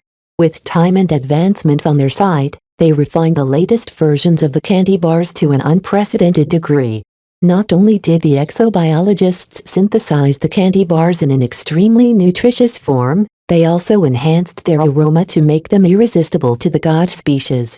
Not only that, but the substances the exobiologists laced the candy bars with should be able to affect the formidable biology of the wild gods when ingested. Still, despite the promising signs of this plan, many Vandals but especially the Sword Maidens expressed skepticism and disdain at this course of action. To the latter, the underhanded means of attempting to defeat the wildling tribe by poisoning was dishonorable. While the wildling tribe may not be very sophisticated, as a warrior society they deserve to be fought in open combat. Only then would the Sword Maidens derive a sense of accomplishment to their victory. To which the Vandals replied with a dismissive attitude. To the unconventional Vandals, any trick was okay so long as it worked. To avoid the enemy's strength and target their weaknesses had always been the favored mode of combat to their mech regiment. This clash in values threatened to strain the relationship between the two forces. Only when Commander Lydia reined in her Sword Maidens did the tensions stall. As much as she instilled her Sword Maidens with a warrior spirit, she recognized that they couldn't be too indulgent during their campaign in the Ian Corona system. The live feed of the 3 light mech eventually showed them halting in place. After the mech pilots checked the coordinates, they all threw their payloads a fair distance away before taking off. The Vandals cast the bait. Now we wait for the fish to bite. Several hours went by as the large wildling tribe slowly made their way towards the site where the giant candy bars had been tossed. Vez frequently directed his gaze to the footage transmitted by the scout mech trailing after the procession. When any dwarf tribe managed to secure the services of a wild god, they underwent an explosive growth in numbers and capabilities. With apex predators by their side that could easily hunt as many herd animals as they wanted, they never grew hungry anymore. This allowed the tribes to expand their numbers to an explosive degree. The dwarf tribe the Flagrant Sword Maidens targeted numbered around 20,000 dwarves. Many of these individuals followed behind the ponderous footsteps of the 3 consecrated wild gods. When so many individuals gathered at once, it became inevitable that some people had it better than others. The warrior caste and their wives and children rode at the front. Their godling mounts were bigger and carried much more goods such as tents, beds, clothes and bone jewelry. The ones that followed after them should be the servant caste. They didn't look as strong and wealthy as the warriors, but they performed essential activities such as caring for the godling mounts and cooking the meat the wildling gods deliver to their subjects. As for the dwarfs at the very end of the procession, they mostly consisted of the old, the abandoned children, the exiles, the criminals and other characters the more upright dwarfs found unpleasant. The underclass lacked godling mounts to carry them forward, and mostly subsided through abject means. The only reason why these dwarfs on foot were able to keep up was because the tribe was too large to set a fast pace. Therefore, even underfed dwarves with their short legs could keep up with the tribe as it slowly roamed from animal herd to animal herd. They seemed so human to Vez. Even after their genes experienced so many changes, he still found a trace of humanity when he witnessed them on the move. It felt almost cruel to Vez for a bunch of outsiders like the Flagrant Sword Maidens to barge in out of nowhere and attack their entire tribe, just so they can capture their tribal wild gods. So long as anything happened to the giant beasts, the entire wildling tribe wouldn't be able to feed so many mouths anymore. The tribe would starve and collapse within days. Yet Vez didn't care. He wanted all 3 tribal wild gods at his disposal. With more test subjects, he could gather more data. With more data, his research became more robust. Additional test subjects also allowed the Flagrant Sword Maidens to perform multiple high-risk experiments to confirm some of their latest developments. Therefore, Vez firmly hoped the Flagrant Sword Maidens would be able to secure all 3 wild gods alive. The candy bars formed out of thousands of nutrient packs dispersed their aroma into the winds. The same winds brought the smells towards the 3 wild gods at the head of the moving tribe. One of them began to pick up a faint but extremely yummy smell. It roared, calling the attention of the beasts next to it. After all 3 wild gods sniffed the air, they became mad. Without any warning, they doubled their pace. From their previous slow stride, they hastened their movements, causing the rest of the wildling tribe following behind to panic. The Vandals witnessing the disarray from the sudden changes laughed. Look at them running around like headless chickens. So much for their faith in their gods. Atop each wild god rested an elaborate palanquin that housed the dwarf chieftains and their attendants. Right now, they suffered from a shaky ride as the overeager wild gods didn't concern themselves about maintaining stability. They wanted to reach the source of the smells as fast as possible. After 10 minutes of vigorous plodding, the wild gods reached the place where the light mech tossed the candy bars. Though the dwarf rider sitting atop the wild gods yelled at them to stop, the exobeasts didn't listen. They became fully enthralled by the smells. The wild gods are eating the candy bars. The creatures showed vigilance towards the adulterated food and each of them gulped them down all at once. They were probably afraid the other gods would steal their snack, so they all jumped in first to secure at least one of the candy bars for themselves. Someone explained. At the very least, this showed that the three wild gods enjoyed roughly equal positions. As the food made their way into their stomach, the substances concentrated within started to apply their effects. Due to the size of the beasts, it took at least 10 minutes for the substances to take effect. The wild gods are swaying. But when they did, the effects were dramatic. They are falling unconscious. The candy bars worked. What? I lost my bet. How could those beasts be so stupid? I thought they were smarter than that. Knock it off, men. Proceed to the next step of the plan. Secure the wild gods and gas the rest of the dwarf tribe. The flagrant sword maidens almost couldn't believe the dumb plan to fool the wild gods actually worked. They belatedly proceeded with the next steps of the plan. Chapter 834 Interspecies Communication. Those who bet against the success of the plan privately cursed. They lost a good amount of money over their belief that the wild gods couldn't possibly fail for such an elementary trick. In fact, the way they overcame the wild gods was so ridiculously easy that people still couldn't get their minds over it.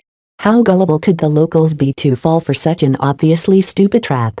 Were all of the stories about the wild gods being dangerous expert mech-like existences that could think for themselves untrue? Through the man-machine connection, the man takes after the beast, and the beast takes after the man. Vez threw out his own theory inside one of the fast transports on the way to secure their new captives. You have to remember that the wildlings aren't all that smart.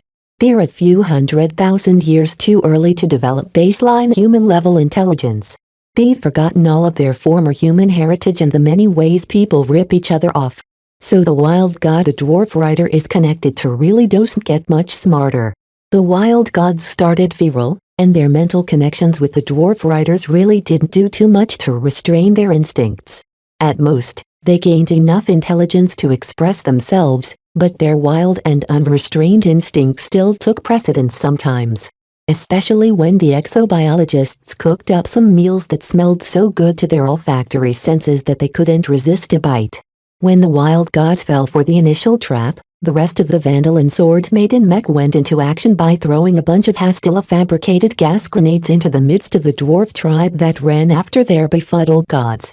No matter if the dwarves consisted of warriors, workers or the underclass, the mech threw their grenades in the vicinity of all of them without much concern for precision.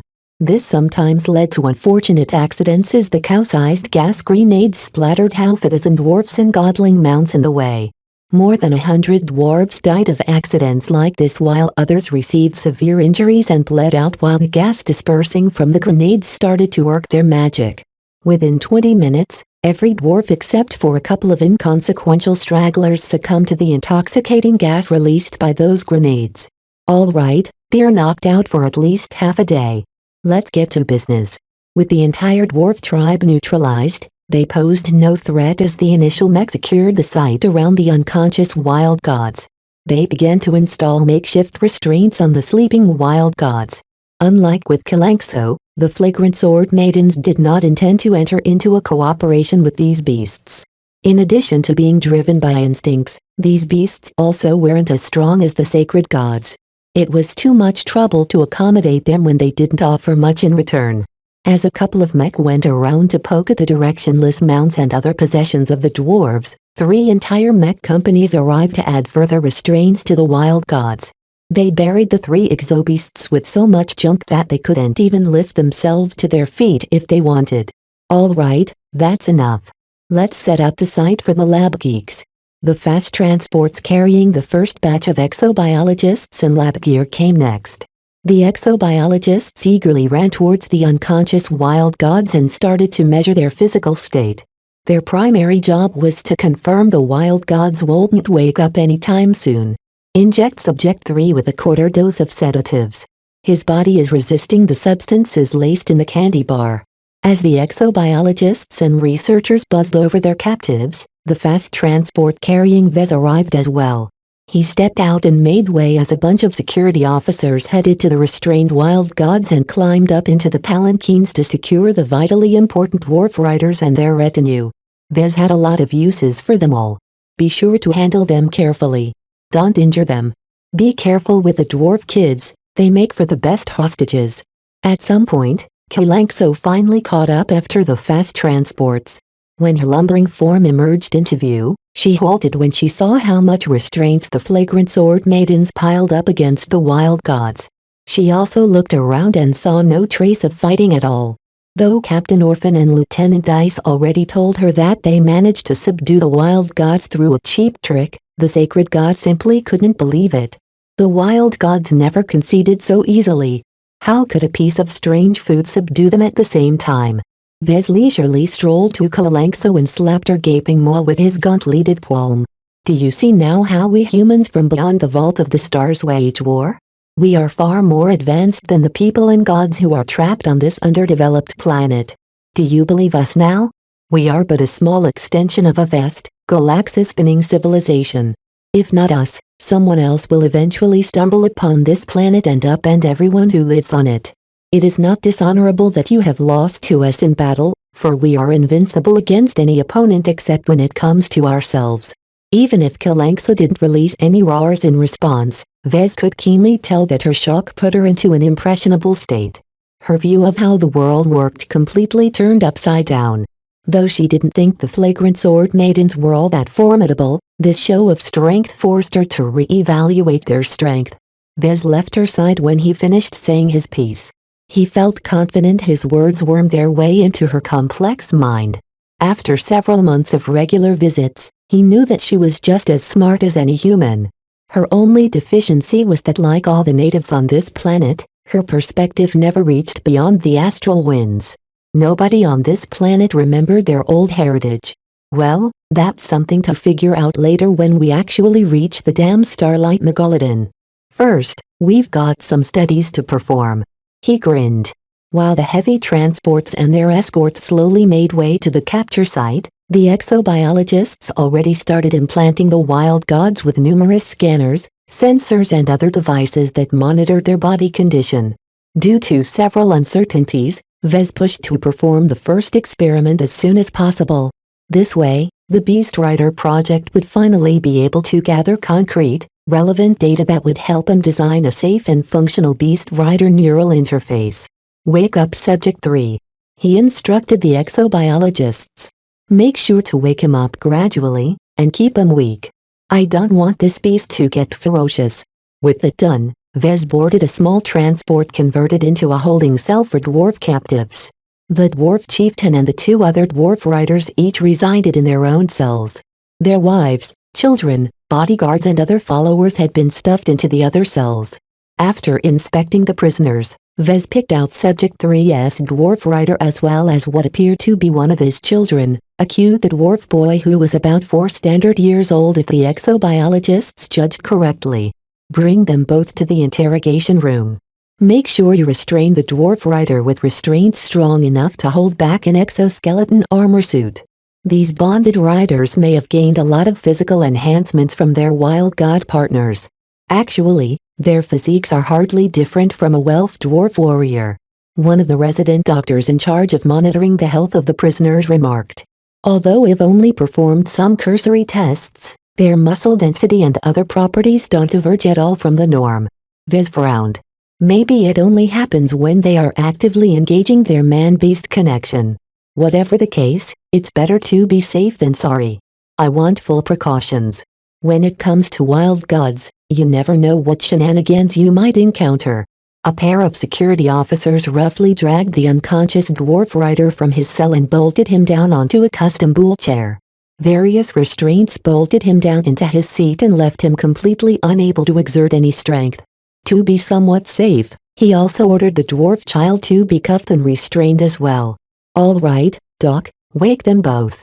The doctor injected a simple counteragent into the bloodstreams of both dwarves. They woke up within minutes.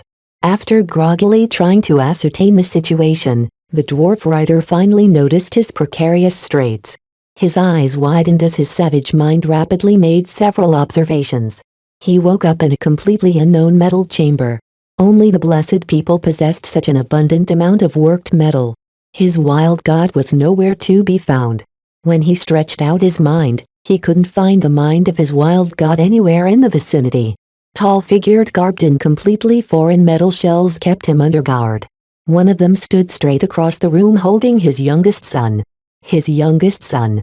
The dwarf rider angrily roared like a god while trying to shake off the restraints. It didn't work. His robust dwarf body simply couldn't break the advanced alloys meant to secure the likes of exoskeleton armor. The wildling roared helplessly as his son slowly woke up as well and cried when he saw all the strangeness around him. Even though the dwarves were savage and heartless species, their juveniles were as small and vulnerable as human children. Vez smiled in satisfaction. At the very least, the dwarf rider was human enough to care for his family. "All right, you dwarf," he began. "Let us have a little talk among ourselves." The raging dwarf didn't register his words. The savage looked at Vez and the other forms and instantly mistook them as the blessed people. There was no chance of dialogue between the blessed and the cursed people. Both of them hated each other as if it had been carved into their genes. Only one of their sub-races would reign supreme on this planet one day. Vez ignored the mindless rage and calmly took a seat on the chair opposite of the table. He prepared a handful of props for this meeting. He fabricated them a few days ago within a couple of minutes. They didn't look very fancy, but it was pointless for Vez to use his considerable craftsmanship to convey his meaning to a dwarf. "I know a savage like you can't understand standard language, so we'll use these props to illustrate what I want." He first picked up the largest metal figurine, the one that resembled a wild god. It lacked the palanquin on top, but that didn't matter. "This is subject 3. Suppose that it's your bonded wild god." Vez then picked up the figurine of a typical dwarf warrior. "This is you. Let's call you Dwarf 3 for convenience. I'm not interested in learning your real name in your unique, tribal tongue. What I want you to do is to bring you out to Subject 3 and establish your man-machine connection. I want you two to bond in full view of our instruments so I can gather lots of data about this connection." Vez crudely placed the figurine of the dwarf on the back of the wild gold model and waved them around as if he was treating them as his toys. The captive dwarf rider stared at Vez as if he understood nothing. "You don't have to understand," he smirked. "Because if you don't cooperate, bad things will happen to the people you care about." He dropped the two figurines and picked up the figurine of one of the smallest dwarves. Vez pointed it at the frightened dwarf child who begged his dad to save him with his crying eyes. "This doll is your little kid. We will hang on to that brat, any other people we found in your palanquin. As long as you cooperate, your kid will stay safe. If you remain stubborn like your kind tends to be, then you'll have to enact some disciplinary measures. Since we already know that punishment won't work on a crazy warrior like you, you'll have to take out your punishment on your little kid." Vez carefully manipulated his armor-clad fingers and snapped one of the arms of the dwarf child figurine. Oops. Even though the dwarf didn't understand his words at all, the meaning Vez conveyed was more than clear to the savage. The dwarf father released an incredibly angry roar and fought back twice as hard against his restraints. "You can lash out all you want, but that won't help you save your child." To illustrate his meaning, Vez held out the dwarf child figurine and snapped off its head. Although it was a trivial gesture, the ominous message it conveyed instantly sobered up the dwarf. "Will you cooperate with my experiments now?" Chapter 835 Drunk on data. After successfully conveying the meaning of his request to Dwarf 3, he ordered the security officers to take him out to Subject 3. By now, the captured and heavily restrained wild god figured out his awful state and roared in anger as he tried but failed to shake loose. Not to mention the incredible pile of restraints, several mech companies of ranged and melee mech constantly stood guard around the captives. If any of the wild gods showed signs of breaking their restraints, they could easily club the wild god silly through sheer numbers. The abundant amount of mech surrounding his captive form eventually intimidated Subject 3 into calming down. Even though he never shed all of his feral instincts, he still recognized that he was only wasting his energy at this moment. When Dwarf 3 came out of one of the transports and got dragged towards Subject 3, the both of them somehow sensed each other's presence. Subject 3 roared in anger again, while Dwarf 3 started talking gibberish that the AI translators hadn't been able to make sense of yet. Every single dwarf tribe developed a unique language, giving the flagrant sword maidens a lot of headaches if they wanted to interrogate the captives. Fortunately, Vez wasn't interested in hearing what the dwarf captives had to say. He only needed them to demonstrate their abilities and perform some other experiments. Vez and the Beast Rider project already drafted up an extensive sequence of testing and experimentations beforehand. Now that they finally got their hands on some wild gods and dwarf riders, they eagerly rushed to prep the beasts and dwarf rider. They already poked every part of the wild god, inserting monitors, sensors, bugs and other devices into his thick and resilient flesh.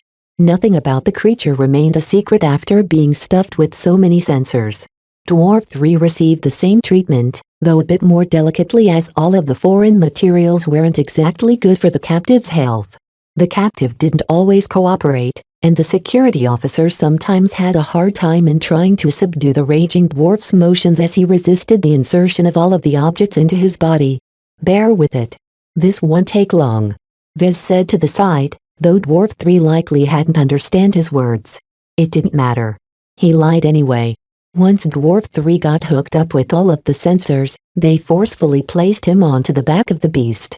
The researchers got rid of the wooden palanquin constructed atop Subject 3's back and replaced it with a repurposed mech cockpit that Vez cobbled together himself.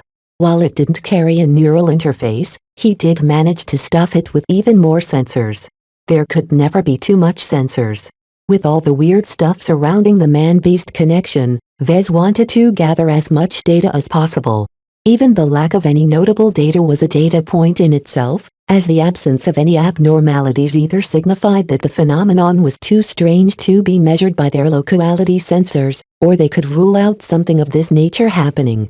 All of this sounded complicated, but Vez basically employed so many sensors in the hopes of understanding how the natives and wild gods managed to establish a man-beast connection without the use of machines.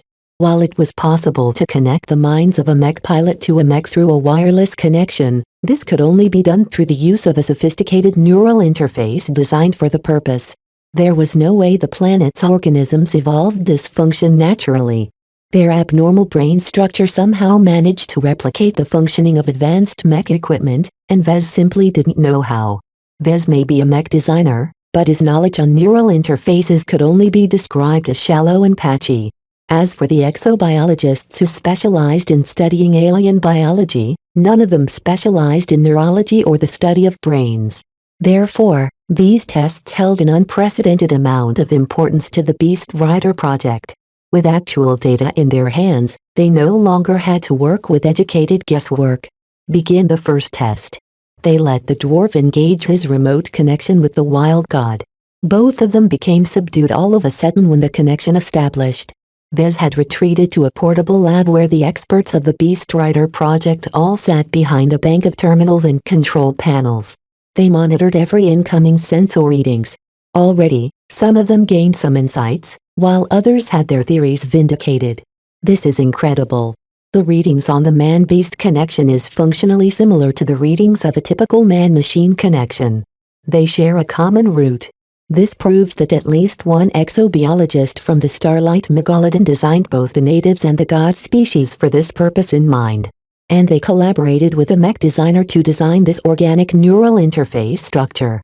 All of them had already guessed as much, but the hard data confirmed their judgment. As more and more data poured in, Vez smirked even wider as he already foresaw his own research advance by leaps and bounds. Previously, he mostly worked blindly in the dark. Now, enough of his surroundings had been illuminated for him to establish a firm direction. The difference this first test made already made the entire ordeal worth the effort. Of course, now that they had some tribal wild gods and dwarf riders on their hands, the experiments didn't end there. After the first test came the second test. After the second test came the third test. And so on. In fact, the Beast Rider project scheduled over 200 different tests, each of which paid attention to different aspects. Now that the testing and experimentation came on track, the researchers madly ran through the tests as fast as possible. No matter what kind of junk data they received, the data chips stored all of them for later processing and analysis. They gathered so much data that they would probably be able to fill the storage contents of hundreds of data chips by the time they had their fill. That still wasn't enough. Some of the researchers even giggled as they saw how much valuable data they harvested.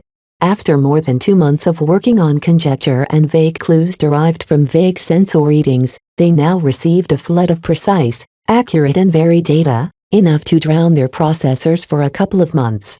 More. Give us more. Damn it, the dwarf has stopped the connection. That lazy captive. Get him back to work. The dwarf captive hated being directed like a puppet to his captives, but whenever he became recalcitrant, the security officers brought forth his son and slapped the kid around a little bit. Every time the dwarf child cried horribly, the father gritted his teeth and surrendered to the circumstances. Its savage mind knew that as long as he cooperated, he and his family would be able to stay alive. It wouldn't be too late to turn the tables on his captives afterwards. As Vez almost went drunk at the sheer amount of data pouring in, Chief Dakin entered the lab while the 15th test started running. In order to develop his translation filter for his Beast Rider neural interface, he needed to gather a large variety of readings associated with many different actions. Simple acts such as turning around the head or releasing an intimidating roar all came accompanied by a different set of thought patterns. In essence, right now Vez was attempting to build a dictionary of alien thought patterns. Once the dictionary held enough entries, Vez could let some AIS loose on the data and fill up the rest of the dictionary. Having fun, Vez? I sure am, Chief. He grinned. Encountering this large beast tribe is a windfall for our research projects. Well, I'm happy for you. You'll finally be able to get out of your deadlock after gathering all of this data. I just wanted to tell you that the God Crystal Project wants to get a turn with the wild gods as well. Don't wear them out too fast. You're not the only ones who are eyeing these test subjects. Vez smiled dubiously at the chief engineer. Aren't you going to nag about me about how much ethical boundaries that we're violating right now? What we're doing right now doesn't exactly comply with the rules. If you wanted to pull off something risky with the mech pilots, then someone needs to pull you back. However, it's just some dwarves and some wild gods that are at risk of injury right now. Considering that you are performing these experiments for the good of Captain Orphan and Lieutenant Dice, I can accept the unpleasantries surrounding these experiments. It's not as if the God Crystal Project has some clean experiments in mind either. Some of the chief's reluctance still bled into his voice. Vez suspected that the man had already started to see him as unhinged, so he quickly provided some platitudes. It's not that I don't recognize how wrong and repulsive these experiments are back in civilized space, but the key point is that we aren't there right now. We're right in a forbidden region of space that's filled with danger and mystery. Uncovering these mysteries should be one of our highest priorities. Only through understanding can we blow away the fog hiding the underlying truth behind the circumstances on this planet. I don't disagree with you, but... The chief hesitated. I'm afraid we are losing our souls here. The longer we stay on 7, the more we descend into savagery. It's already happened to the blessed people, not to mention the cursed people. Aren't you worried how we'll look like 6 months from now? A year from now? 2 years from now? Perhaps we'll be unrecognizable by the time we reach the Starlight Megalodon. Vez wanted to palm his face. The chief was worried about this? There's no question that we are changing. He responded lightly, as if he didn't feel the need to be concerned about it. From the perspective of civilized space, we are indeed descending into savagery. Yet I don't see that as a bad thing. We are adapting to the environment. Savagery may have degenerated the natives, but it also allowed them to survive in this brutal heavy-gravity world. Therefore, adapting to local circumstances isn't anything bad. The key is that we shouldn't be too short-sighted and lose our remaining advantages. Our mech and our research capacity are our strongest weapons in this mission." Chief Dakin chuckled. "What should I have expected? I knew you'd respond in such a fashion. You never regret anything, do you?" "Did he?" Vez contemplated the question seriously. Out of all of the actions he performed and all of the decisions he made so far, did he truly regretted anything? He recognized that he could have been less impulsive and a bit more careful at some points. One of his biggest regrets was when he fabricated and used an unsecure comm while being stranded on Deadman IV back in the mission to raid the Vija Kingdom's Deadman system. That mistake probably led a lot of unsuspecting vandals to their deaths due to the surprise artillery bombardment called down on their hidden position. Still, what was the point of crying over spilt milk? As long as he survived and learned his lessons, there was no point in lamenting any further about his many errors. Keep going forward. Vez had many goals in mind, and he couldn't afford to stop and look back for long.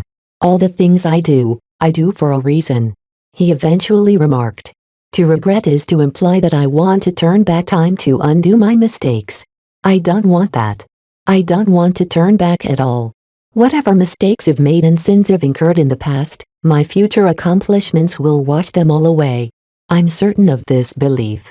Vez clenched his gauntleted fingers into a fist to emphasize his conviction. In some sense, he became a true vandal at that moment. No matter what shenanigans they pulled off, as long as they completed the mission, anything was permissible. Meanwhile, Chief Dakin shook his head in disappointment. The lesson he tried to impart to the younger mech designer completely fell flat. Chapter 836 Grand Design. The testing and experiments went on for days. Scientists and researchers started rotating as they all couldn't stay awake, though they eagerly wished to, as they already started interpreting tiny portions of the incoming data that kept pouring into their data chips. Even Vez couldn't stay present. So much data passed through his eyes that his brains stuffed themselves with irrelevant data. Even he needed some rest in order to flush his mind of junk. As Subject 3 and Dwarf 3 both grew weary after repeated testing, they sedated them both and woke up Subject 2 and Dwarf 2 to continue their raft of tests. Vez didn't even need to step in, as the security officers copied his trick with the figurines and successfully established interspecies communications with another captive dwarf. The meaning they conveyed was very simple. Either Dwarf 2 cooperated with the experiments, or he would get to see his mate and kid tortured to death. Warriors or not, the dwarf riders were still human enough to succumb to their protective instincts. Perform the second iteration of tests. The Beast Rider project performed the exact same tests on Subject 2 and Dwarf 2 as with the previous test subjects. This allowed them to confirm if something remained the same or changed due to different circumstances. This in turn increased the reliability of their final efforts. For example, the translation filter that Vez wanted to complete with the help of this data wouldn't spaz out all of a sudden due to a mistranslation. After making sure his subordinates were more than capable enough to perform the testing in his stead, Vez left them in charge and paid a visit to Kalanxo. The Exobeast rested within view of the captured wild gods. She witnessed the cruel and intensive testing and experimentation with a pitiless expression. If it was up to her, she would have attacked and killed the wild gods directly before proceeding to gorge upon their flesh. Therefore, to see them and their dwarf riders dancing to the tune of the flagrant sword maidens satisfied her sadistic tendencies. Even though they shared the same race, a sacred god like Kalanxo never sympathized with the wild gods.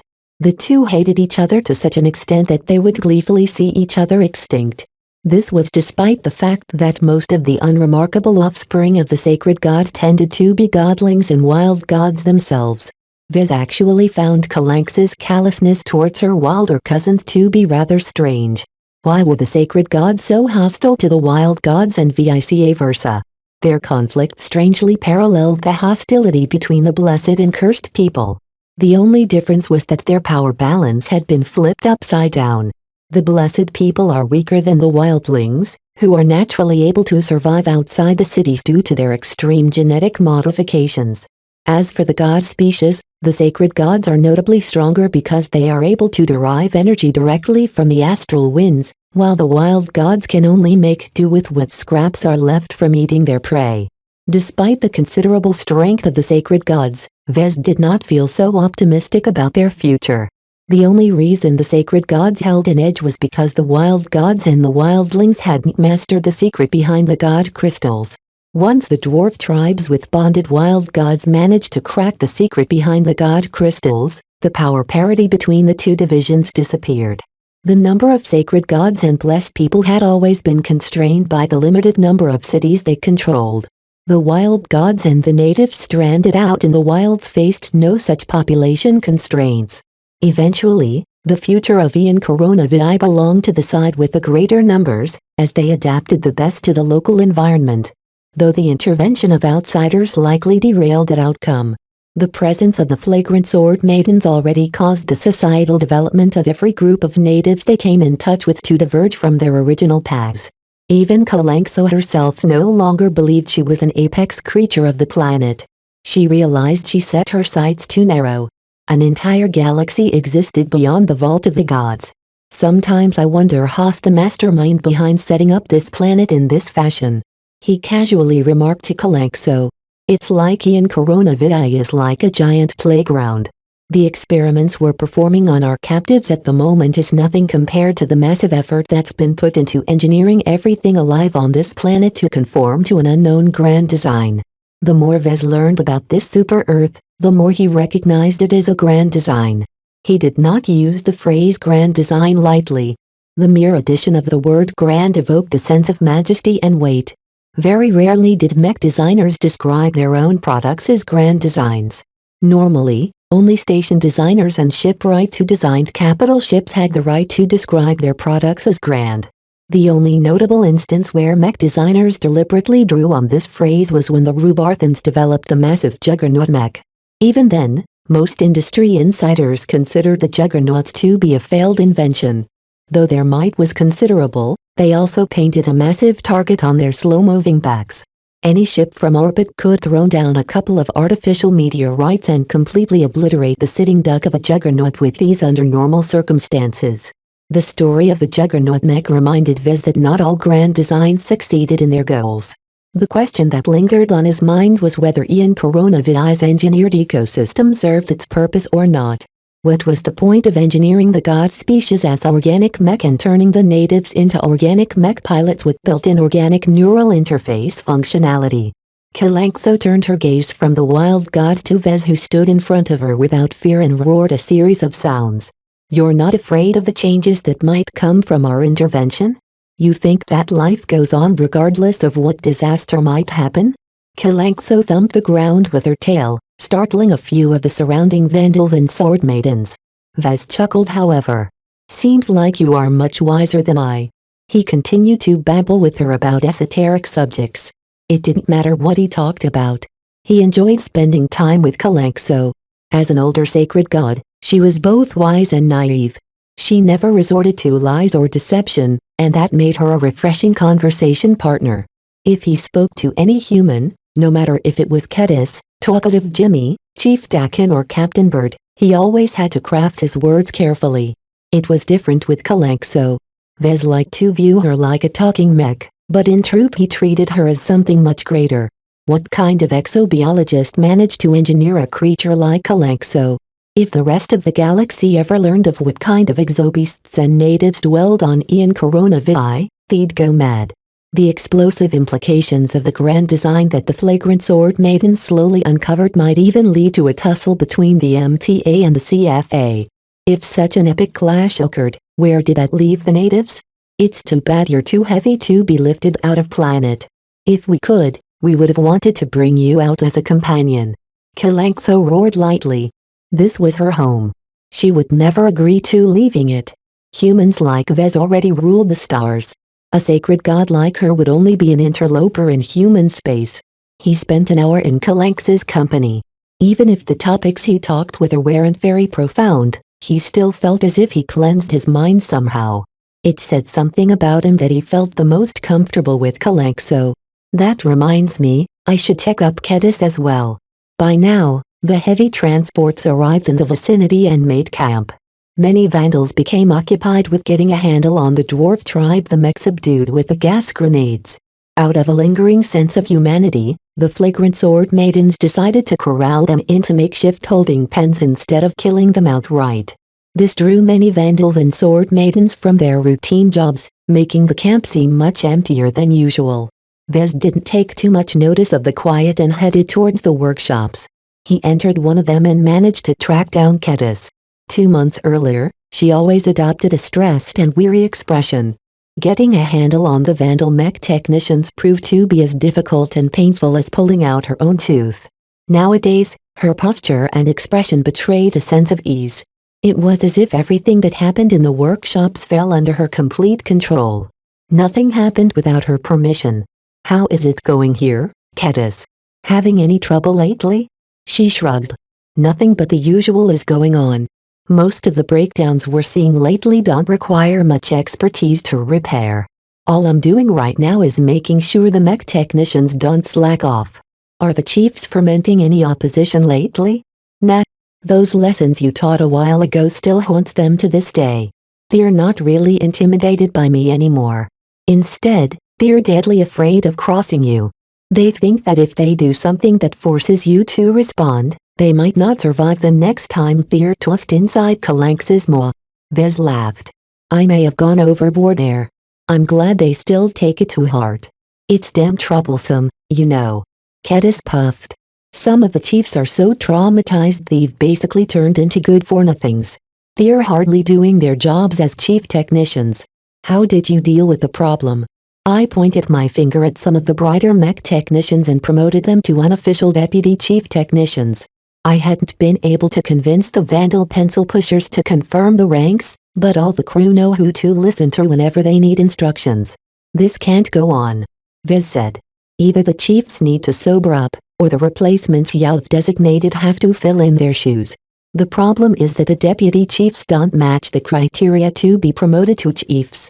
You vandals are really stubborn about possessing the right qualifications.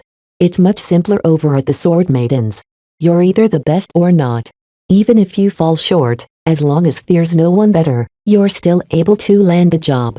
Bureaucracy became a hindrance in this case. Personally, Vez was on her side, but he understood why the vandals became so obstinate about this issue. Rules and regulations existed for a reason, and while he liked to ignore them when they became a hindrance to him, he couldn't do so all the time. Neither could anyone else. "There's something I need to mention to you, Vez," she said.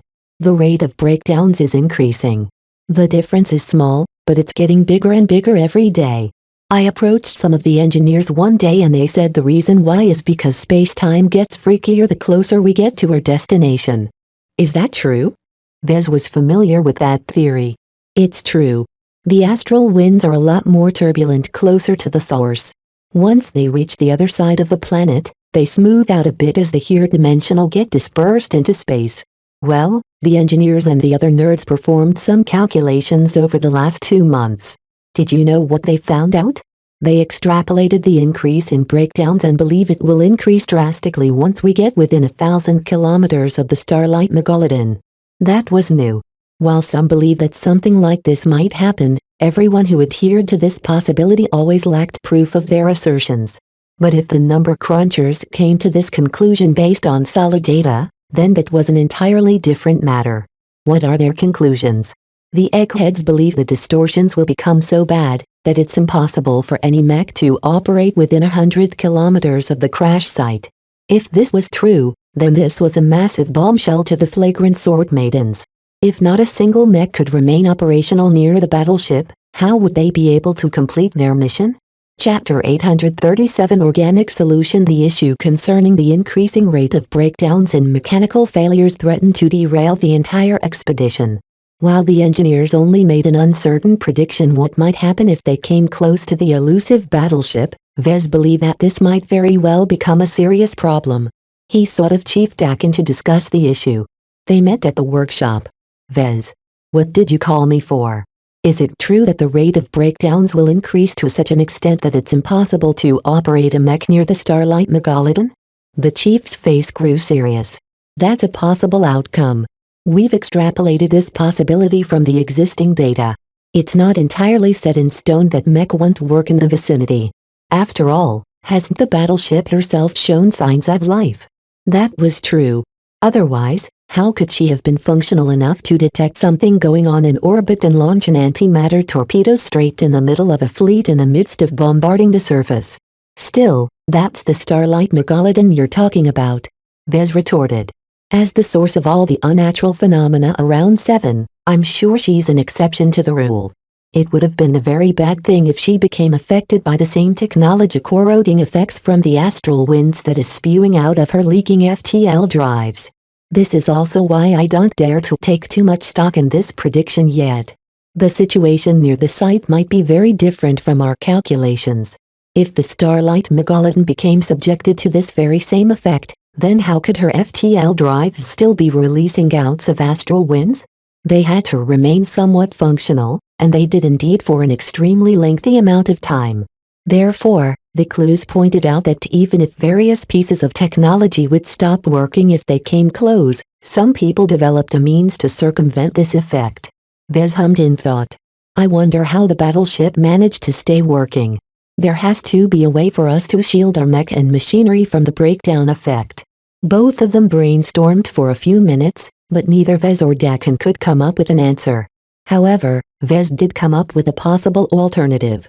Only machines are affected, right? So far, none of the doctors or exobiologists ever gave out an alert concerning the dangers to our health. What if this extends to the god species as well? You mean, maybe this is intentional? Haven't you ever thought about the absence of any functional technology among the natives? Why did they voluntarily return to the Stone Age or Bronze Age? Why haven't the natives inherited any of the advantaged knowledge of their ancestors? This is still a far-fetched idea, Vez. Yet out of all the possibilities, it makes the most sense. Vez declared with fervor. Why turn in coronavirus into a giant experiment? Why engineer the god species into organic mech analogs, and why modify the genes of the blessed and cursed people into organic mech pilots? It's because only non-mechanical entities are able to get close to the Starlight Megalodon. You know what this theory implies, right? Those who terraformed this planet and seeded it with the god species and the natives likely come from a different faction than the one who is still in control of the Starlight Megalodon. A great story must be behind this separation, if it existed at all. Vez strongly believed in his intuition, which told him something like this must have happened. This might not have been the only division among the original crew. So many contradictions must have emerged after the crash. Officers against enlisted. Researchers against soldiers. Those who gave up and wanted to settle against those who wanted to work on towards an escape. The flagrant sword maidens only gathered fragmented clues during their travels so far, but this revelation may have been the first big secret they might have stumbled upon. It made too much sense to Vez. However, Chief Dakin didn't entirely seem willing to abandon everything they brought to complete the mission. Even if the Starlight Megalodon is hard to get at, I don't believe it's impossible for us to develop a solution. Before we go all gung-ho on taming sacred gods and raise a beast rider regiment, we should conduct an extensive investigation. I agree. Vez nodded. After all, they couldn't completely put their faith in the data they gathered so far. However, we shouldn't be too complacent either. Now that we know that we might need to depend on taming the god species, we should place more emphasis on the Beast Rider project. If possible, we should contemplate on adding other sacred gods to our roster. Do you think sacred gods are so easy to obtain? Chief Dakin snorted. We've traveled very far these last 2 months. We'll almost be passing by the last ancient city before we cross into the Stormlands. We don't know what's hidden there, but the odds of encountering sacred gods for us to subdue is rather low. So if we want to obtain more god beasts, we either have to lower our standards and go for the wild gods, or go attack an ancient city. Vez grimaced. I don't think Captain Bird or any of the other mech officers will be eager to attack an ancient city. It's a politically sensitive matter. No matter how far removed they were from the CFA, the blessed people that inhabited the ancient city still shared an undeniable heritage from the formidable organization. They had the blood of CFA officers running through their veins. Even if more than 100 generations went past, the CFA still took care of their own. They were notoriously famous for protecting the families and dependents of their active servicemen. while the Vandals had the right to protect themselves if the natives came looking for trouble, hence why they dared to defend against Perixen and his goons. It would be a different matter entirely if they barged into an ancient city. In the end, the two hadn't been able to come up with a solution. They parted on uncertain terms, each of them burdened with future troubles. Vez looked in the direction the expedition traveled towards. As long as they marched for a couple more weeks, they'd cross over the stormy side of the planet, which the men nicknamed the Stormlands. Once they crossed into the Stormlands, they'd be completely cut off from the fleet. Not only wouldn't they be able to obtain supplies from the transports and shuttles that periodically descended from orbit, they also wouldn't be able to exchange any news either. The fleet and their spaceborne mech escorts might be ambushed and destroyed one day, and the ground forces wouldn't even have a single clue. Vez sighed for the umpteenth time.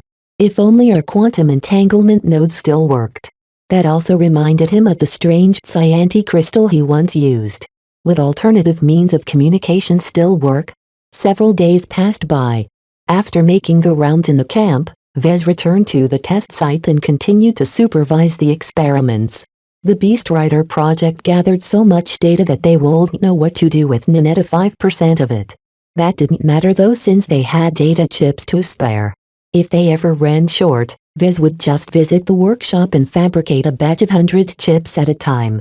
The only problem was that he botched the production several times. The breakdown effect started to take effect on micro-components as well. When it came to the fabrication of extremely tiny but sophisticated chips, a lot of things had to go right. Even a single minor error could lead to spoiling half a batch. And in fact, this happened far more often than Vez was comfortable with. What this did mean: fabricating replacement parts might take longer and wasted more resources. While the Vandals could still recycle some of their botched parts, it took a lot of time and effort to reclaim the resources, and for some parts such as armor plating it was way too hard to separate all of the substances structured together into extremely resilient forms. Nonetheless, life went on. As the Beast Rider project ran through the data chips, the God Crystal project got their turn next. They had a lot of plans in store, the most important of which was to attempt to embed a God Crystal into the hide of a beast and see what happened. Due to the risks involved with this operation, the God Crystal project members approached it with an abundant amount of caution. Their slow progress bored Vez to tears, so he quickly left and started to process the data he gathered along with the rest of the Beast Rider project team. Now that we've gathered all the data that we need and more, I hope you can deliver some actual results, Vez stated. In 2 weeks, I hope to finish a working prototype of a Beast Rider neural interface. Vez couldn't possibly process the data by himself. Though some of the data was incomprehensible to anyone but him, all the other experts all excelled in some areas. Vez trusted them to analyze certain portions of data and deliver succinct reports to him. Through reading these condensed results and making use of the key data held within, Vez hoped to progress his stalled project by leaps and bounds. In fact, in the first couple of days, his progress hadn't been very much. He had to navigate through the data and process them into useful forms. Only a week after he started with the job did he obtain some progress. With Vez and the other experts delivering their first results, a lot of uncertainties about the project cleared up. He made use of his gains to complete the so-called translation filter and finished the specifications of his Beast Rider neural interface. Over the course of several days, he developed several variations of the neural interface, each of them differing in one vital area or another. Vez wasn't sure which one worked best or at all, so he had no choice but to develop several variants in the hopes of getting it right at least once. In the meantime, the God Crystal project began to show some results as well. While they failed to get a wild god to integrate with any of the God Crystals the Vandal researchers embedded them with, they did learn a lot. For one thing, a grown wild god wouldn't be able to draw any power from the God Crystals. For some reason, their godling offspring needed to be embedded with small crystals from young, when their bodies were still relatively uncontaminated by intermediate energies. Once a young godling began to eat the local meat, they became contaminated by the intermediate energy and matter the animals used to ingest from the environment. This polluted the godling and locked it into the growth path of a wild god. Viz. Chief Dakin and Dr. Tillman gathered at the testing site to discuss the results. Due to the invasive experiments, Subject 1 and Subject 2 succumbed. Only Subject 3 remained alive. As for their dwarf riders, since the Vandals had no more use for Dwarf 1 and Dwarf 2, they executed the useless bastards and their entire family and dependents. They didn't want the survivors to go on a revenge spree after being let loose. That was just silly. Very interesting. Chief Dakin said. What does this mean, exactly? Dr. Tillman summed up her findings.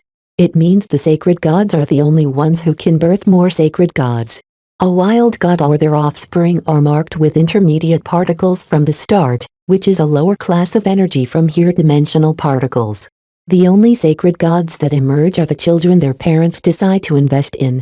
The offspring that fail to meet their criteria are either killed or left abandoned in the wild to take their chances. If they're lucky, they end up growing into wild gods after a century of growth and struggle. No wonder the wild gods hate the sacred gods. Vez remarked with a snort. Chapter 838 Breakdown Effect. When the subject of the alarming increase in the rate of breakdowns came up in the next staff meeting, everyone became alarmed. Is this true? How can we still contest if our mech don't work anymore? We can send our armed vandals and sword maidens in on foot. You daft idiot. With what weapons? Our comms, combat armor and firearms won't work anymore. What are we going to fight with? Our fists? The sword maidens will likely take to that environment like fish in water. Someone joked half seriously. Just think about it. Half of their individual combat prowess is tied to their genetic modifications and their razor-sharp swords. The breakdown effect won't affect their combat effectiveness at all. That put the Vandals to thought. If no one came up with a solution that counteracted the breakdown effect, then the sword maidens would likely reign supreme within 100 kilometers of the starlight megalodon. No technology. No mech. No firearms. Every rival force would be forced back to square one. While that may please Lydia's sword maidens immensely, what about the Vandals? Almost none of their ranks boasted any genetic freaks.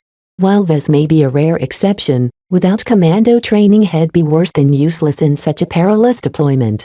As much as the sword maidens are capable in a battle on foot, don't forget that they have to depend on gravitic backpacks just like us. Vez pointed out. Or else, how can they possibly traverse and fight under 6 times the gravity of old Earth? They'd barely be able to stand upright as it is, let alone walk. Right now, the entire reason why everyone wore hazard suits, piloting suits and combat armor all the time was because they could carry a gravitic backpack around at all times. If not for this modular accessory, if the anti-grav fields around the camp broke down for whatever reason, they wouldn't instantly get crushed. While that hadn't happened as of yet, as they slowly marched closer to the starlight megalodon, the breakdown effect slowly became much more pervasive, affecting any and all components within range. Even the gadgets that Vez worked hard to develop previously suffered from the same risk. Therefore, neither Vez or anyone else in the meeting wanted to give in to the circumstances. They really needed to find a solution for the breakdown effect. The ancient cities may have a solution, Chief Dakin said. When we visited Mulek and observed Samar with our spy drones, it has become clear that they developed a means to keep the gravity there at standard levels. How do they do that? Our current speculation is that they managed to do so through non-technological means, but what if they still retained a way to keep their anti-grav modules functional? The ancient cities also make use of a power source somehow. We never really close to them to find out what those power sources look like and how they function. The chief engineer pointed out a possible solution for them all. If they could enter an ancient city and study their old, durable devices, they might be able to solve the breakdown effect. If the ancient cities didn't make use of mechanical technology and instead used something organic, then that was fine as well, because at least they'd be able to arm their infantrymen with organic anti-grav modules or something. Captain Bird took this course of action seriously. There's one more ancient city in the way before there won't be any in our route. If we decide we wish to engage with an ancient city, then now is the time to decide. The ancient cities are dangerous, Mom, a logistics officer said. They are filled with superstitious savages and sacred gods that don't know the immensity of heaven and earth. We're bound to have a repeat of what happened at Samar if we approach them recklessly. Many Vandals agreed with that sentiment. The sacred gods that ruled over the city and the surrounding territory might take affront at the foreigners and go on the attack. However, Captain Orphan saw an opportunity there. Is it really so bad if the sacred gods go on the offensive? We'd have a valid excuse to defeat and capture them like we did with Kalanxo. If we can't use any mech near the Starlight Megalodon, what about our tamed sacred gods? As long as we ride on a couple exobeasts, it would be the same as if we deployed mech in an infantry battle. This sounded extremely attractive. Also, it sounded like something their rival forces might do as well. Remember that we aren't the only ones who have to deal with the breakdown effect. What if the pirates and visions who we know are on the surface are faced with the same problems? I bet you they'll turn on the natives and capture their powerful sacred gods for their own uses. They're the strongest weapon we can bring at the center of the crash site. More and more people argued in favor of approaching an ancient city. Either they could establish peaceful relations and trade for the things they wanted, or if negotiations failed they could simply take what they wanted by force in true Vandal style. However, Captain Bird and a couple of other conservative Vandals who felt burnt when Bergson came close to wiping out the Vandals deeply feared another confrontation with the city dwellers. Taking on an ancient city is no trivial issue. The reigning sacred god is always a powerhouse with the strength to suppress an entire region. We still have Kalanxo. Captain Orphan pointed out. The big girl can act as our diplomat and interpreter. If the city folk see her first, they won't think have as strong as a reaction than if we present them with our mech. The natives had never seen any mech in their lives and always tended to see the worst in them. Rather than show up with something completely foreign on this planet, why not adopt some of the local customs and aesthetics, if only to present a familiar sight? Trade and interaction did sometimes occur between the ancient cities. However, sending out a captive with uncertain loyalties to be their spokesperson came with other risks. What if Kalanxo rebelled and sought refuge with the ancient city? Though she had largely been docile and cooperate among the flagrant sword maidens, that was partially because she was surrounded by mech at all times. She had no hope of escape so far.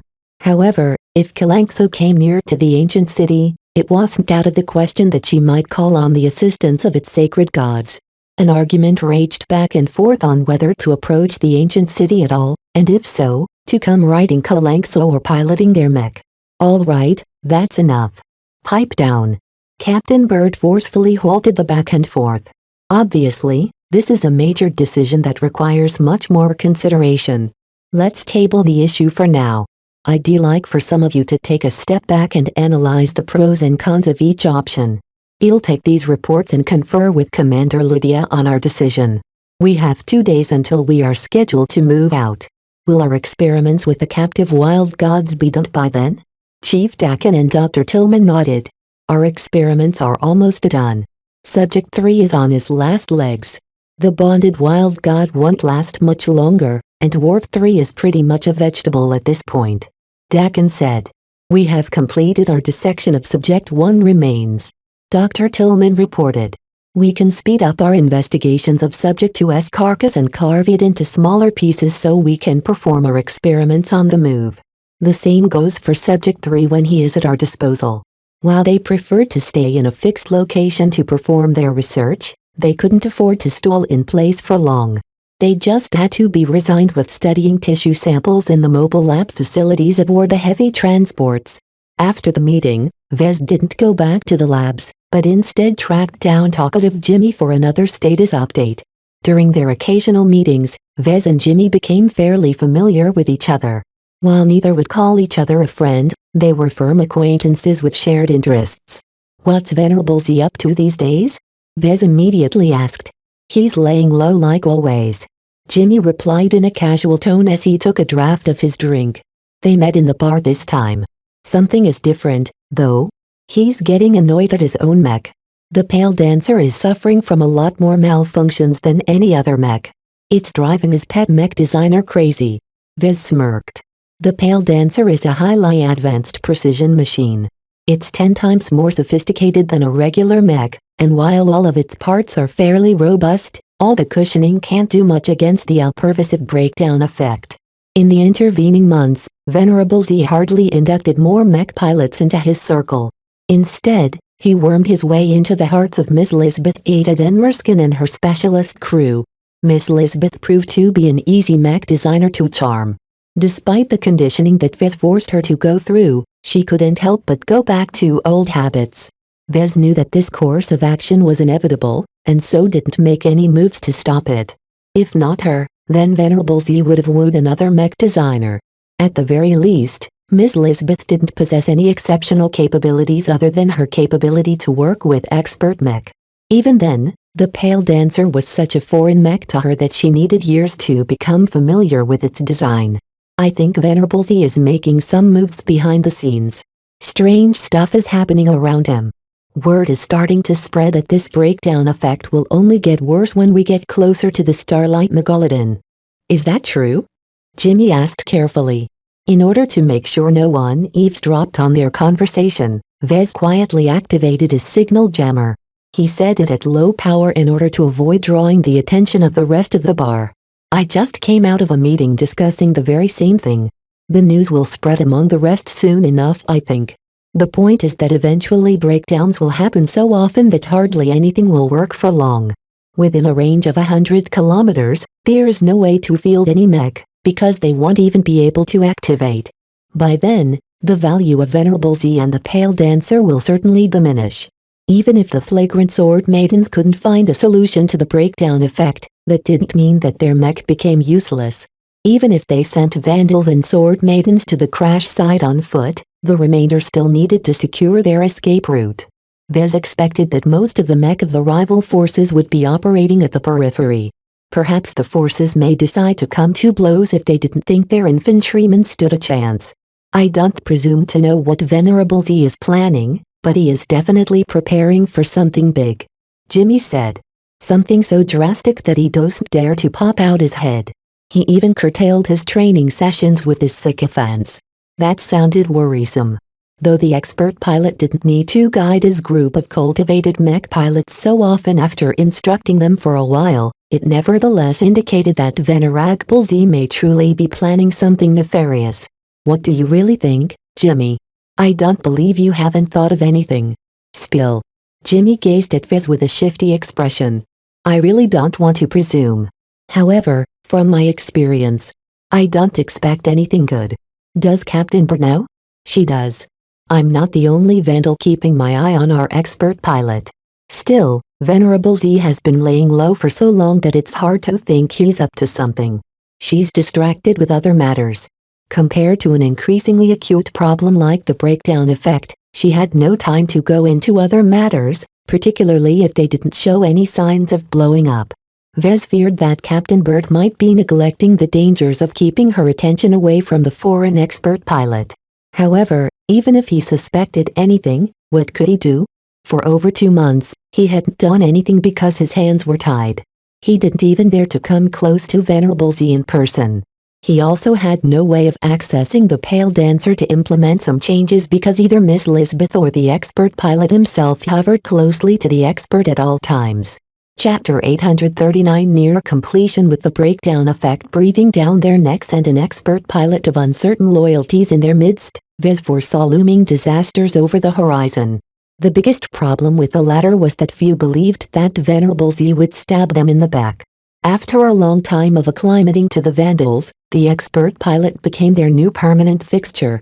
With no outward signs of doubt and alienation, everyone thought the foreign expert pilot from the Dark Plasma Star sector had fully integrated into this latest chapter in his life. While talkative Jimmy and some of his acquaintances may have become aware of some of the dangers due to Vez, how could they know the depth of the problem? The biggest reason why Vez couldn't tell Jimmy or Captain Bird of the magnitude of the problem was because he broke a serious taboo. Any attempt at brainwashing an expert pilot received serious condemnation no matter how benign the reason may be. With Major Verelstock directing the fleet in orbit, Vez had no other confidants to confide in this matter.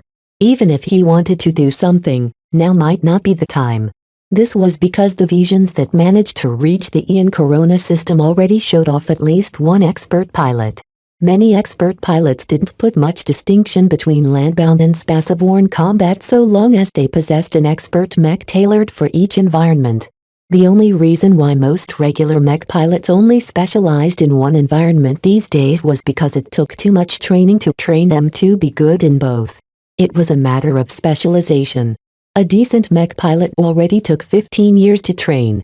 If they spent all 15 years training to excel in landbound combat, such a mech pilot could easily be twice as skilled as a mech pilot that split his attention between landbound and spaceborne combat. Expert pilots didn't suffer from the same constraints. Their overall skill level and learning ability surpassed the human norm. Even experts who previously dedicated in landbound, aerial or spaceborne combat for all their lives quickly became proficient in operating in other environments soon after they advanced to their current ranks. When the Vision fleet initially repelled the ambush from the worshippers of Hutumak, they showed off at least one expert pilot. Though the battle took place in space, who knew if the Visions deployed that same expert with their ground forces? Furthermore, what if they brought more than one expert? This was a very realistic possibility. Therefore, even if Vez wanted to go behind everyone's backs and do something to Venerable Z, he could only hold in his impulses until they finally completed their confrontation with the Visions. Vez didn't believe the Visions would be stumped by the breakdown effect. They would surely be able to make it to the Starlight Megalodon. There, the Vandals would finally be able to contribute to the war effort again by ruining the plans of their hated foes. The Visions hate us so much that they won't even care about Venerable Zai's old allegiances. He's as much at risk of annihilation as the rest of us. He also needs to get a ride out of this star system. While the possibility that Venerable Z would band together with their enemies still existed, Vez didn't think such an outcome was in the cards. There was no point in grooming mech pilots into his loyalists if that was the case. Still, the man might be doing that in order to fool people like Vez and Jimmy. What was Venerable Zai's endgame? Whatever the case, I'm nowhere near a solution than before. Not without turning every Vandal in my enemy and stripping our ground forces of an indispensable champion. Vez already developed some drastic plans, but he didn't think about enacting any of them before the flagrant sword maidens encountered the Visions. For now, he returned to other matters. Now that a significant time went by since they gathered all of the experimental data, the Beast Rider project that Vez presided over finally came within reach of completing its goals. After a day of collating data and incorporating the latest insights in his latest work, Vez borrowed a 3D printer and fabricated 5 different neural interfaces. All of them shared the same starting point, but differed from each other in crucial areas. Vez wanted to fabricate even more variants, but figured that the risk of testing so many newly developed neural interfaces posed too much of a risk. Vez was not an expert in neural interfaces. He reminded himself of this fact over and over again because the neural interfaces he designed might pose a significant threat to anyone who utilized them. Vez simply couldn't predict the danger because he lacked too much expertise in this difficult field. Each neural interface consisted of a big metal box and a customized set of helmets. The Beast Rider only needed to wear the helmets, as this would be the medium that connected their minds to the hardware inside the box. The box contained a lot of hardware that processed incoming and outgoing data from the mech pilot's helmet and the organic neural interface buried inside Kalanx's skull. It also contained a lot of customized programming, including the essential translation filter that Vez went through an enormous amount of effort to make. Almost half of the data that Vez came in touch with contributed to the development of the translation filter. Each neural interface variant also carried different versions of the translation filter. When Vez placed the 5 sets of components on a long table, he admired the finished products for a bit. These are the fruits of our labor. So much time has passed, and it is only through gathering an extensive amount of data from performing a battery of tests on some captive wild gods that we completed it at all. All the other experts of the Beast Rider project gazed at the neural interfaces with mixed expressions. Each of them looked tired as they processed the data and completed their analyses at breakneck pace since the first tranches of data poured in. Some even felt they had become a part of history by contributing to the development of a device never seen before in the galaxy. These were neural interfaces meant to be used by Beast Riders attempting to connect with the minds of one of the most powerful and unique life forms on Seven. No one had ever heard of anything like the god species of Seven emerging elsewhere in the galaxy. Didn't that make them pioneers? Even if humanity already mastered something similar elsewhere in the galaxy, they still felt proud at the thought of pushing the boundaries of existing knowledge and developing something entirely novel. It's not over yet. Vez cautioned the researchers, who all looked forward to a few good nights of sleep. None of these neural interfaces may work. Some may even be outright dangerous to our beast riders. We can only find out if they're any good if we perform some live testing. This presented a lot of controversy. Considering the risks, how could they even know if the neural interface didn't endanger the lives of anyone who made use of them? They had no baseline to work with at all. Simulating the results didn't work because they couldn't model the man-beast connection. This was the inherent challenge of developing something drastically new. They didn't know if they nailed the neural interfaces or accidentally developed a handful of new murder devices. This problem haunted them since the start of the Beast Rider project. Fortunately, with that much time, Vez eventually came up with a somewhat viable solution. It's too irresponsible to subject our Beast Riders or any other mech pilot to test out these neural interfaces, he said. Then he grinned. This is why our first tests will be performed with the help of our dwarf captives. The wildlings differed enormously from baseline humans, but they still made for viable test subjects if Vez temporarily switched off the translation filters. After all, the thought patterns of the dwarves needed no translation. They already came in the correct format to interface correctly with the god species. Two problems emerged if they wanted to perform these tests. First, they no longer had any living wild gods on hand. They could either go out and capture one, which was a bit of a hassle, or ask for Kalanxo to play along. The second problem was that dwarves already possessed the same functionality as the Beast Rider neural interfaces. In order to avoid complications and invalid results, the exobiologists needed to operate inside their brains and disable their organic connectors. As none of the exobiologists completely understood their brains, such an operation would be rife with errors and complications. Nonetheless, they had no choice but to proceed. Vez nodded to their resident exobiologist. Prepare 20 dwarf captives for surgery. If any of them croak for any reason, then take out another one. Make sure to draw on the dwarf captives in prison in the Mind Blender first, as they have shown a proven capability to interface with mech. Once he issued some other orders to prepare for the testing, Vez personally sought out Kalanxo to ask for a favor. Please cooperate with tests. He pleaded to the sacred god. Are you willing to allow our dwarf test subjects to interface with your mind through our newly developed neural interfaces? It's for your own good. Once we succeed, we can finally enable Captain Orphan and Lieutenant Dice to connect directly with your mind. Kalanxo stared at Vez for 1 second with her huge eyes before releasing an angry roar. Vez almost bowled over from the strong and awful-smelling breath released by her indignant roar. Okay. Message received, Vez said before quickly withdrew. The Beast Rider project still needed access to at least one exobeast to perform their tests. Though making use with a wild god added a couple of undesirable variables, Vez didn't think it would make too much of a difference and skew the results too badly.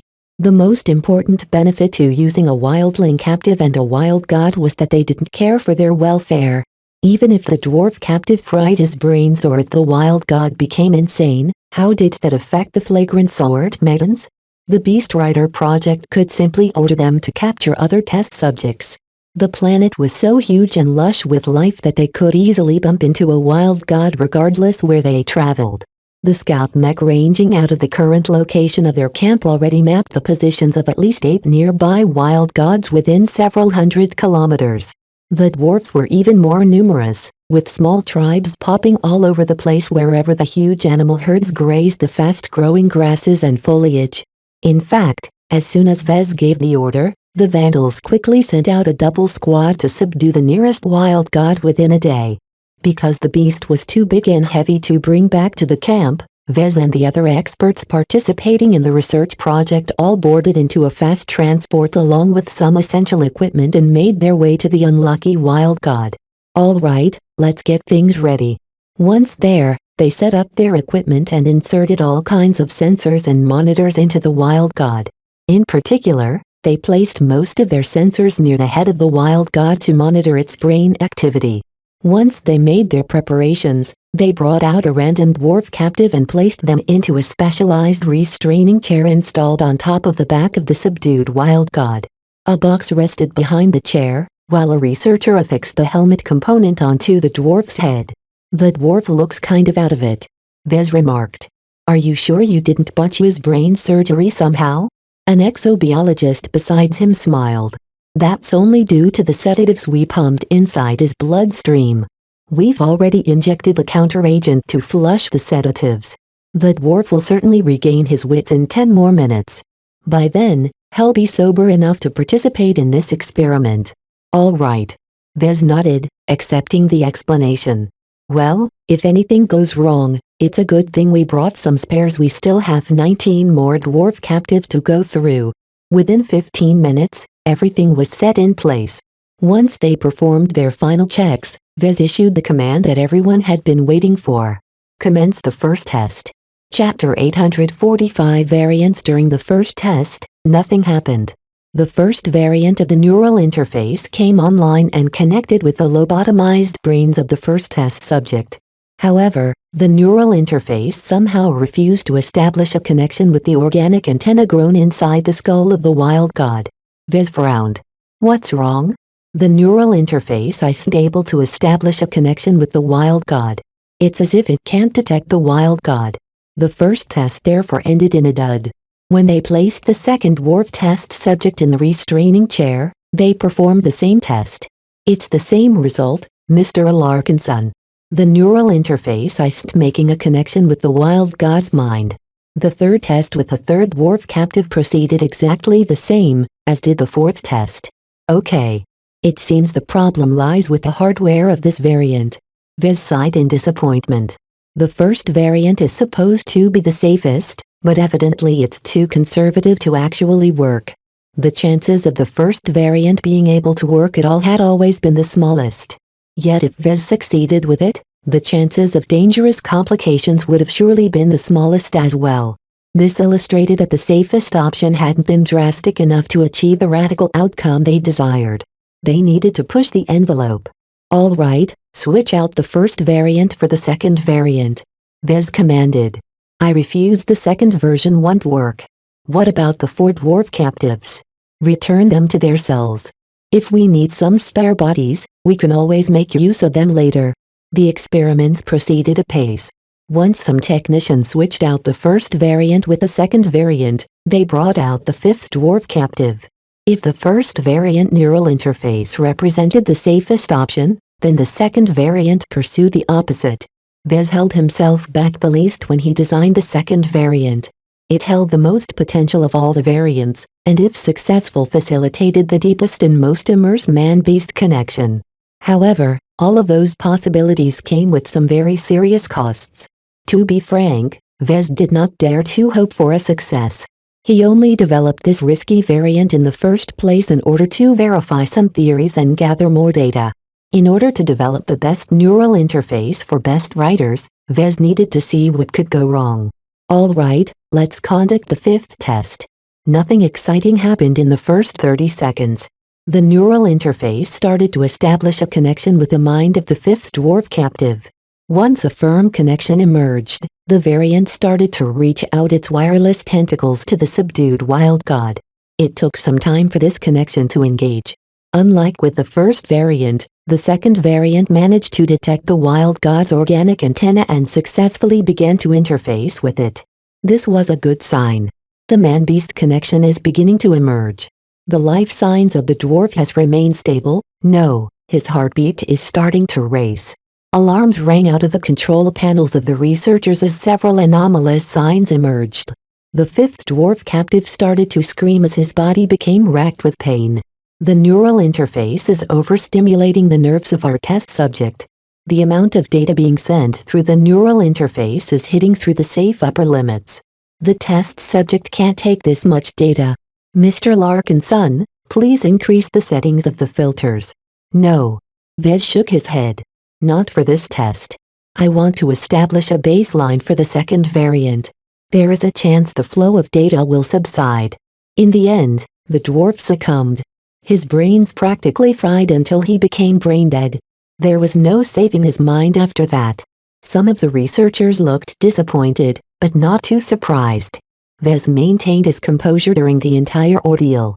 "Take out the trash and put the sixth dwarf captive in the restraints," he ordered. "Adjust the second variant's filters by 20%. The sixth dwarf captive lasted 3 minutes longer under the torture. The wildling died in the exact same way as the previous dwarf. The second variant simply exchanged too much data, and much of it consisted of junk data as well. For the 7th test, Vez increased the intensity of the filters by 50%. The 7th dwarf captive lasted 11 minutes longer than the 6th, but died the same way. The 8th dwarf captive lasted half an hour more, yet barely became functional enough after that. Overall, the daring innovations that Vez incorporated into the second variant had all been duds. He went way too far with its design and overlooked some crucial interactions that turned out to have deadly results. No matter. Vez smiled because he gathered a lot of pertinent data. With the help of the lessons learned from these lethal tests, he became much more confident in designing a safer neural interface. Alright, that's enough for the second variant. Let's proceed with the third variant. The third variant attempted to do something new. The neural interface wasn't anything special, but Vez beefed up its programming and added various lines of code inspired by the code used in the Fair and Affair. Basically, the third variant attempted to brainwash the wearer of the helmet into becoming a better beast rider, among other hidden instructions. Vez couldn't do much more because he could only adapt from a limited sample of code. He didn't possess the expertise to develop completely original programming for a neural interface. Naturally, Vez didn't tell anyone in the Beast Rider project of his intentions. He simply presented the third variant as one of the more boring alternatives. Commence the 9th test. The 9th test turned out to go wrong right away. Just after the neural interface established a connection with the dwarf captive, a little fellow screamed and bled through his nose. The fellow didn't even manage to hold out for more than 10 seconds. Vez immediately adopted an ugly face. Something awfully serious went wrong. The programming somehow led to an immediate adverse reaction. If that had been a mech pilot, then they would have died in the same way most likely. Clean up the mess, but don't bring out the 10th captive yet. You'll have to make some adjustments to the third variant. Fortunately, while Vez didn't hope that something like this might happen, he nonetheless prepared for such an eventuality. He climbed up to the back of the wild god and approached the testing chair. He drew out the third variant neural interface and replaced its firmware with another, more conservative version. Once he returned, he commanded the tests to resume. The 10th dwarf captive didn't die at the start, fortunately. Instead, 2 minutes in, his entire upper head exploded for some reason. It took a lot of time for the technicians to clean up the awful mess and sterilize the neural helmet and testing chair. Most of the researchers still looked spooked by what happened. They had never heard of a neural interface inducing someone's head to physically explode like that. Vez laughed awkwardly as he climbed up to replace the firmware with yet another version. I think this is a unique reaction due to the deviated physiology of the dwarfs. The 11th test proceeded soon after that. The 11th dwarf captive didn't scream, bleed through their nose, or blew up their skulls for no reason. Instead, he fell unconscious and died quietly 7 minutes into the test. He didn't become brain dead, but instead died for real as his heart gave up the ghost and stopped pumping out blood. No one could explain why this happened. The more squeamish researchers started having second thoughts about this sequence of tests. Was it truly worth the risk to develop a Beast Rider neural interface? What would happen if they switched from a dwarf to a human like Captain Orphan? It was impossible to achieve the exact same results because their genes, physiology and brain structure differ too much. While neural interfaces ought to work on most variants of human, those subject to more extreme modifications often required their own versions of neural interfaces. This especially applied to mech pilots with a brain structure substantially different from the baseline human norm. Nonetheless, short of volunteering their own mech pilots as guinea pigs, Vez had no choice but to resort to dwarves when performing his live tests.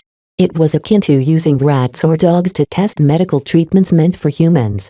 They continued on with the 12th test along with a final firmware change. Vez held out the most hope for this version because he stripped nearly all of the extra code. No dice. The 12th dwarf captive died even faster than the 11th. Just like the previous test subject, the 12th dwarf suffered from the same cause of death.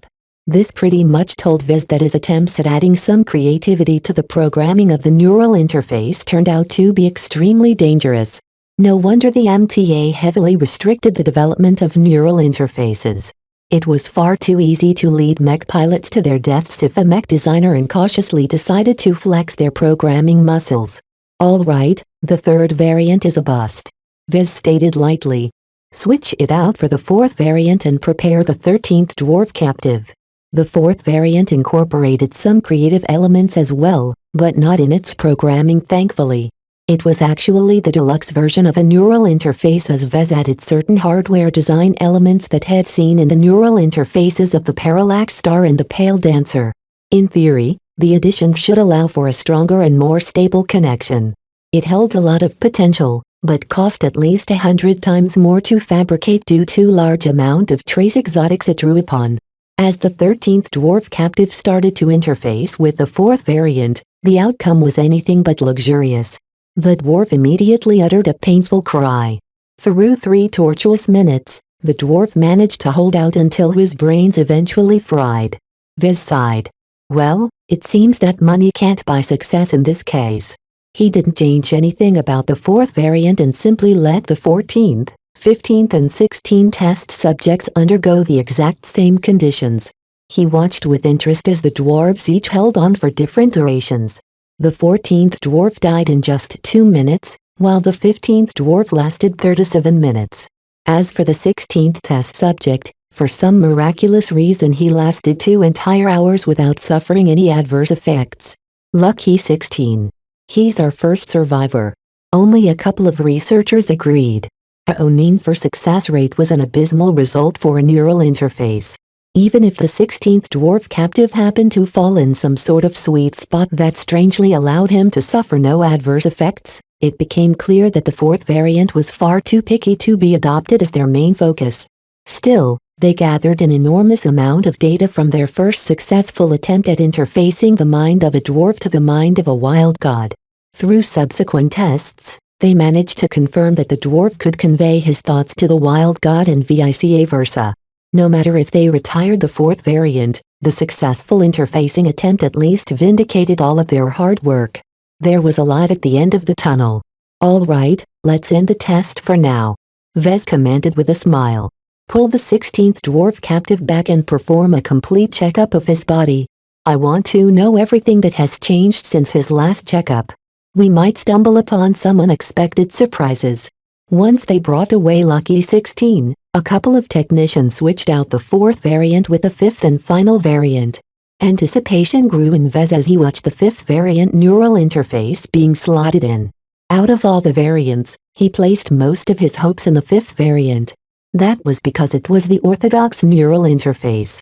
Chapter 841 All Dwarves Must Die. The fifth variant Beast Rider neural interface. In his fifth design, Vez chose not to do anything crazy. Instead of pursuing an extreme, he deliberately held himself back and opted to achieve a middle point in every possible parameter he could think of. Sitting in between the first and second variant, theoretically it had the highest chance of success. Prepare the 17th dwarf captive. 11 out of 16 dwarf captives already sacrificed their lives for science today.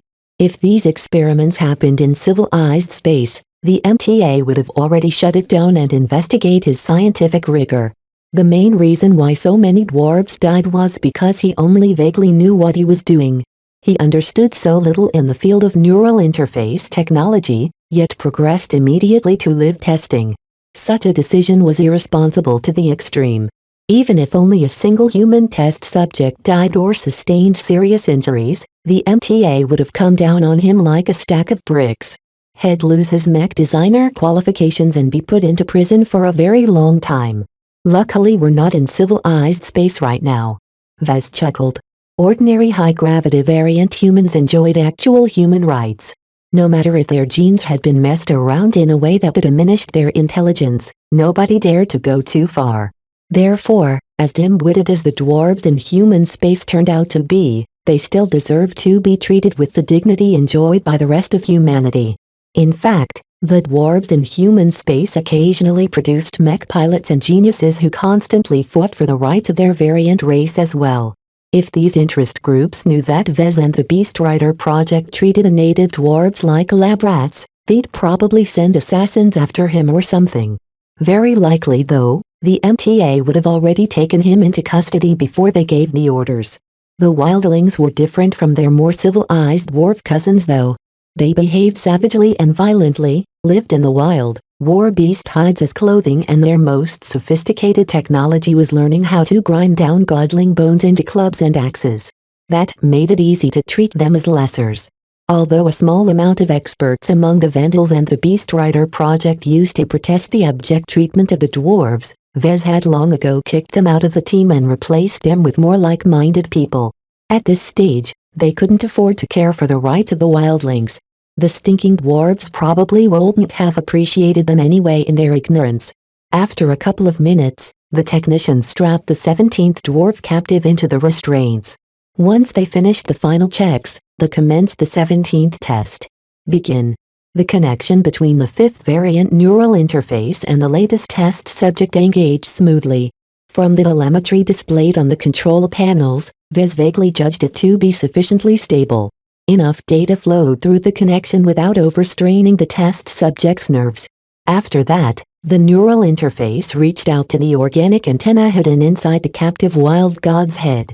This end of the connection took a little more time to establish, and Vez already figured out some ways to improve it based on the prior experiments. The man-beast connection is forming. It's stable so far. The test subject's heart rate is elevating. A large amount of data is being exchanged through the man-beast connection. It is well within safety limits. All the sensors and monitors embedded into the bodies of the test subject and the wild god indicated that they hadn't suffered any ill effects so far. While some signs looked a little concerning, it did not lead to any serious adverse effects. The interfacing is a success. A stable connection has formed. This time, the experts cheered and celebrated a little. After going through 15 outright failures and one coincidental fluke, the 17th test showed that the Beast Rider project still managed to succeed. Of course, just like the 16th test, the 17th test could have been a fluke as well. After 1 hour of continuous operation where they instructed the test subject to convey several commands to the wild god to test out the fidelity of the connection, they ended the test and brought the dwarf away for a complete checkup. A long time had passed as they went through a raft of testing, so the Beast Rider project called it a night. The downtime also allowed them to sedate the wild god and make sure its restraints still held. The next day, they resumed the testing with the 5th variant neural interface. The 18th, 19th and 20th test subjects all survived. Nothing too strange went on when they interfaced with the wild god for at least an hour. Still, some signs of incompatibility emerged that mildly concerned Vez. It showed that the 5th variant wasn't all that perfect, and wouldn't be able to hold up during an intensive battle when the exchange of data spiked. Still, the Beast Rider project gathered an enormous amount of relevant data, which included both successful and unsuccessful attempts. Comparing the two and figuring out the differences enabled Vez to design a better and safer neural interface for the final project. Sir, 9 out of 20 dwarf captives are still alive. Their resident exobiologist said. What do you want to do with them? Should we take them away and save them for the next tests? Vez shook his head. Since we already set things up here, it's a waste if we end the session now. Let's push the envelope and gather more data. As far as I'm concerned, the session isn't done until all the dwarves are dead. Sir, I suggest we save the dwarves for later. A doctor cautioned. Performing brain surgery on them to disable their organic neural interface brain structures is rather difficult, and we don't have a qualified brain surgeon on staff. The Vandals and the Sword Maidens for that matter had some doctors on their staff, but they weren't the cream of the crop. While they possessed their own specialties, whenever someone's brains needed to be operated, they depended on autosurgeon machines or special surgeon bots. While these autosurgeon machines could easily perform millions of standard operations, they weren't too bright when it came to performing surgery that hadn't been included in their medical databases. Operating the native wildlings introduced a further complication in that their brain structure was so far removed from the baseline human norm that they might as well be aliens. In such a case, the inflexible autosurgeons didn't possess the creativity to develop a customized treatment. Therefore, the survival rate of the dwarves undergoing horse-long brain surgery was actually an abysmal 20%.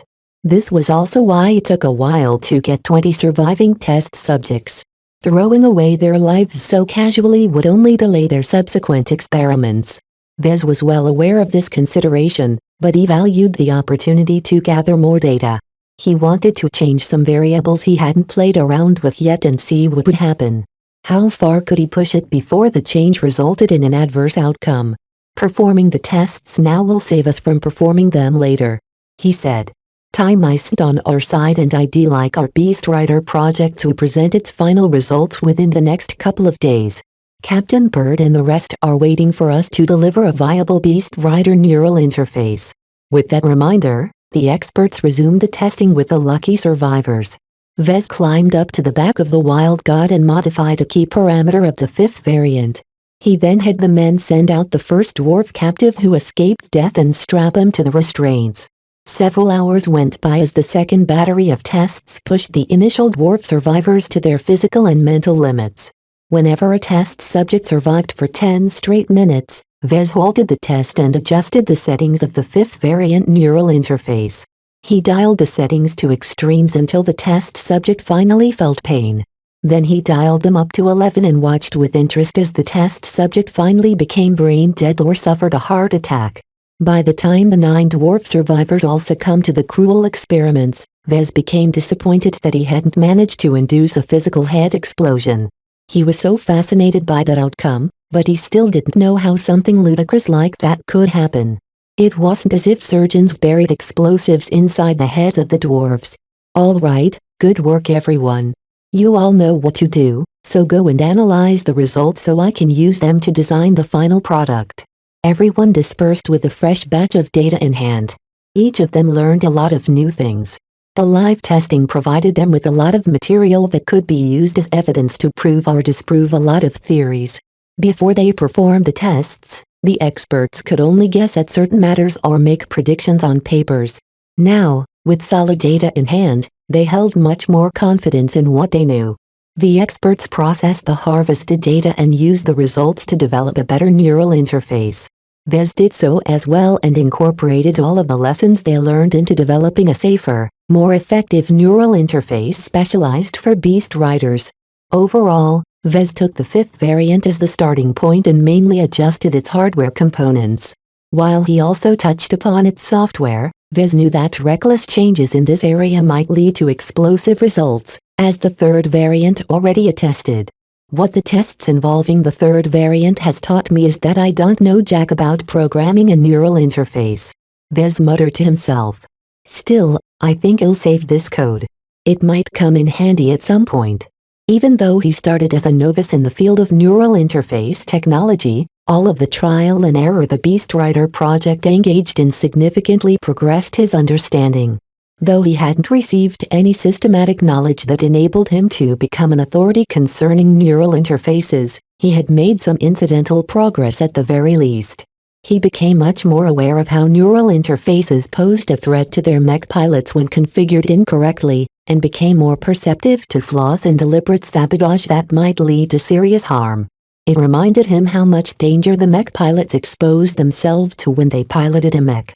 Not only did they have to defend themselves against attacks from enemy mech, they also have to be wary about the reliability of their own mech. Piloting a mech is much more profound than piloting a shuttle or letting yourself be flown around by an air car. The latter vehicles are simple and aren't expected to perform any complicated maneuvers, but the complexity of a mech exceeds the complexity of the human body. Neural interfaces are necessary if you want a single person to be able to control a mech down to the finest details.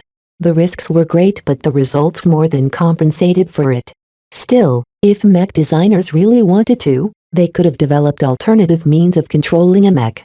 Now that he thought about it, Vez himself possessed enough knowledge and experience to design a mech that could be piloted by a norm or even himself. It just won't be good enough for the battlefields of today. Vez shook his head. Fielding neutered mech that relies on indirect control methods and heavy AI assistance is no different from fielding a mechanized battlebot. There's no point in adding a human element to the equation. Battlebots always existed, but their effectiveness always left a lot to be desired. Not only that, they were susceptible to hacking, sabotage and electronic interference.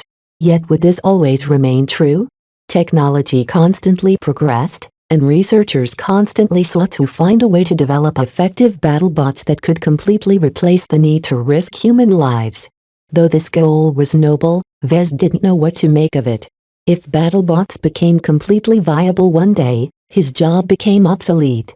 Perhaps other mech designers might be able to shift their careers to developing battlebots, but what about him? His design philosophy was intricately connected to both the mech and mech pilot. He really couldn't do without the latter. Mech have to stay ahead of the curve. The human element should continue to bring benefits. Chapter 842 Unspent Currency. Vez and the Beast Rider project returned to the sedated wild god of flagrant sword maidens captured a while ago. Everything had been left behind, including the portable labs and the various sensors and monitors inserted into the wild god's flesh. Therefore, the experts quickly set things up with hardly any waste of time.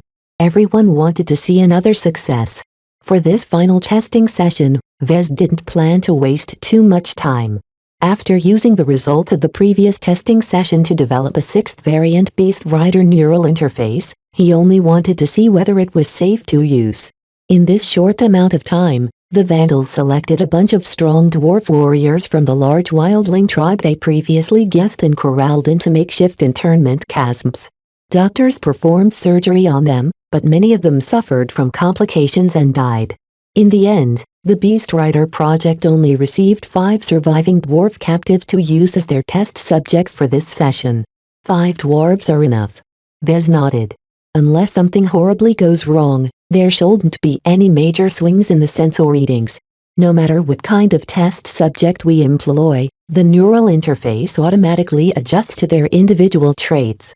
This was a fairly advanced procedure involving some original software. Vez only touched upon this function lightly as he was afraid he could cause someone's head to explode if he let go of his restraints. Sir, the first dwarf captive is strapped and ready to go. All right, commence the first test of the 6th variant. The 6th variant Beast Rider neural interface was the culmination of all of their hard work. Based off the stable 5th variant, it incorporated elements of all the other variants, but to a tiny degree. It squarely sat in the middle ground as far as Vez was concerned. Although holding the middle ground likely didn't lead to any spectacular results, it came with the advantage of maintaining a near-optimal balance between power and stability. It was like baking the perfect cake after 5 different tries. After learning his lessons from his previous 5 attempts, his 6th attempt should be good enough to satisfy anyone's taste buds. The first test proceeded without any substantial differences compared to tests involving the 5th variant. Vez expected nothing less as the final neural interface shared the same roots. The 2nd, 3rd, 4th and 5th tests all proceeded slowly through hour-long tests. They didn't let the dwarf captives open a connection and do nothing. Instead, they put the dwarf to its paces, and monitored every scrap of data flowing in either direction. The initial tests have finished, sir, an expert reported after completing the 5th test. The older researcher looked at Vez with great respect. His achievements and his involvement in the project contributed greatly to its eventual success. What do you wish to do with the dwarves? All of them have survived. Vez thought over it for a moment. I don't plan to perform any future sessions. I think the 6th variant is stable enough to be employed by our candidate Beast Riders. Still, it's a waste to keep the dwarves alive. Releasing them back to their tribe didn't give the flagrant sword maidens any benefits. Since they still had some test subjects on hand, the Beast Rider project might as well use them all up.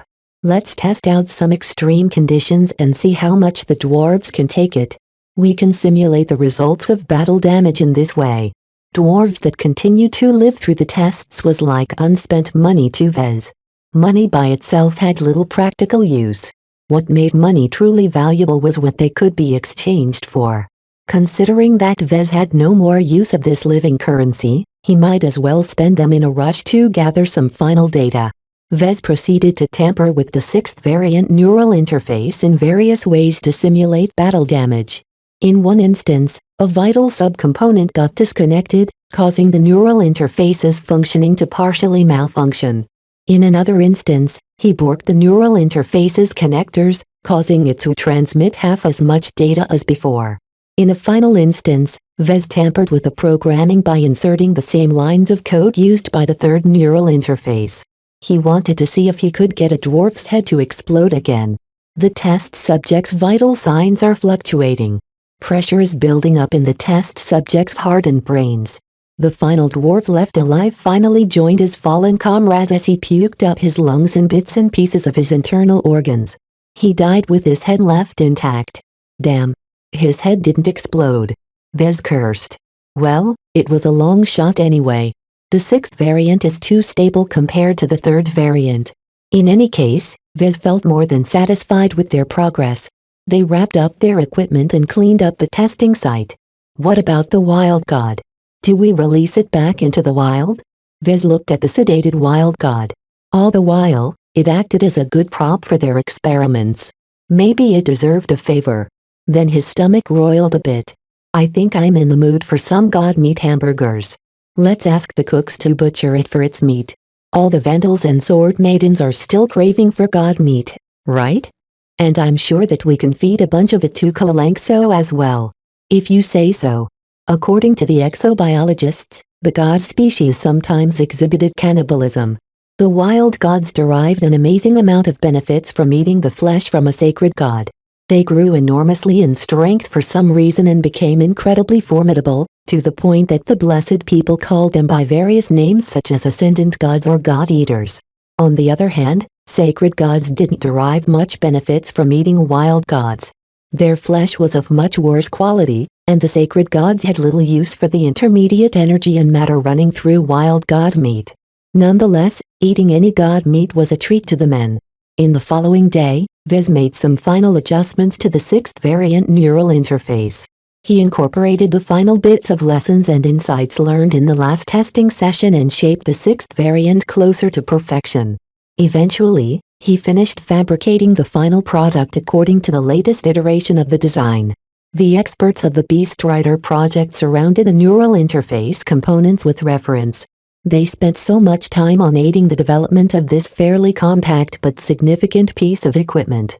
We have completed something that the galaxy has likely never seen before, Vez stated solemnly. While we still need to engage in one more test to see if the neural interface works with our candidate Beast Riders, it is amazing what we have achieved so far from scratch. Most of the credit belongs to you, Mr. Alarkinson. Vez earned the respect of most of the experts that aided him in his research. All of them contributed bits and pieces here and there, but Vez played the leading role in this research project. From the start, many experts in fact didn't think they could produce something as ludicrous as a Beast Rider neural interface. All of them lacked the required expertise even if they combined all their knowledge. Only Vez remained undaunted by the challenge. He persevered and made some extreme decisions that caused a lot of test subjects to die, but their sacrifices hadn't been in vain. He managed to develop a working product in a reasonable time frame under difficult field conditions. What we have accomplished is an advancement for all of humanity. Of course, the dwarves that lay down their lives so that a bunch of foreigners could play at becoming Beast Riders likely didn't agree. Nobody cared about their opinions, however. The Vandals dumped their remains into a pit and covered it up with soil. Things moved quickly from then on. Just a half-day later, the experts set up a bunch of equipment around Kalanx's form.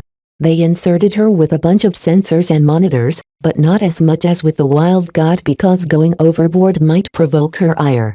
Unlike their previous test subjects, the Beast Rider project needed to take the feelings of their current participants into account. Be careful with that. Kalanxo is on our side. I think that's enough. Kalanxo is starting to get angry.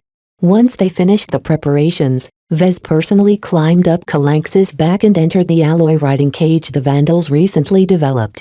He carefully installed the final version of the Beast Rider neural interface before inviting the first test pilot to strap themselves in and don the interfacing helmet. "Who's going first?" he asked. Captain Orphan and Lieutenant Dice looked at each other. No one wanted to go first. From what they observed of the Beast Rider project, the experts didn't really know what they were doing.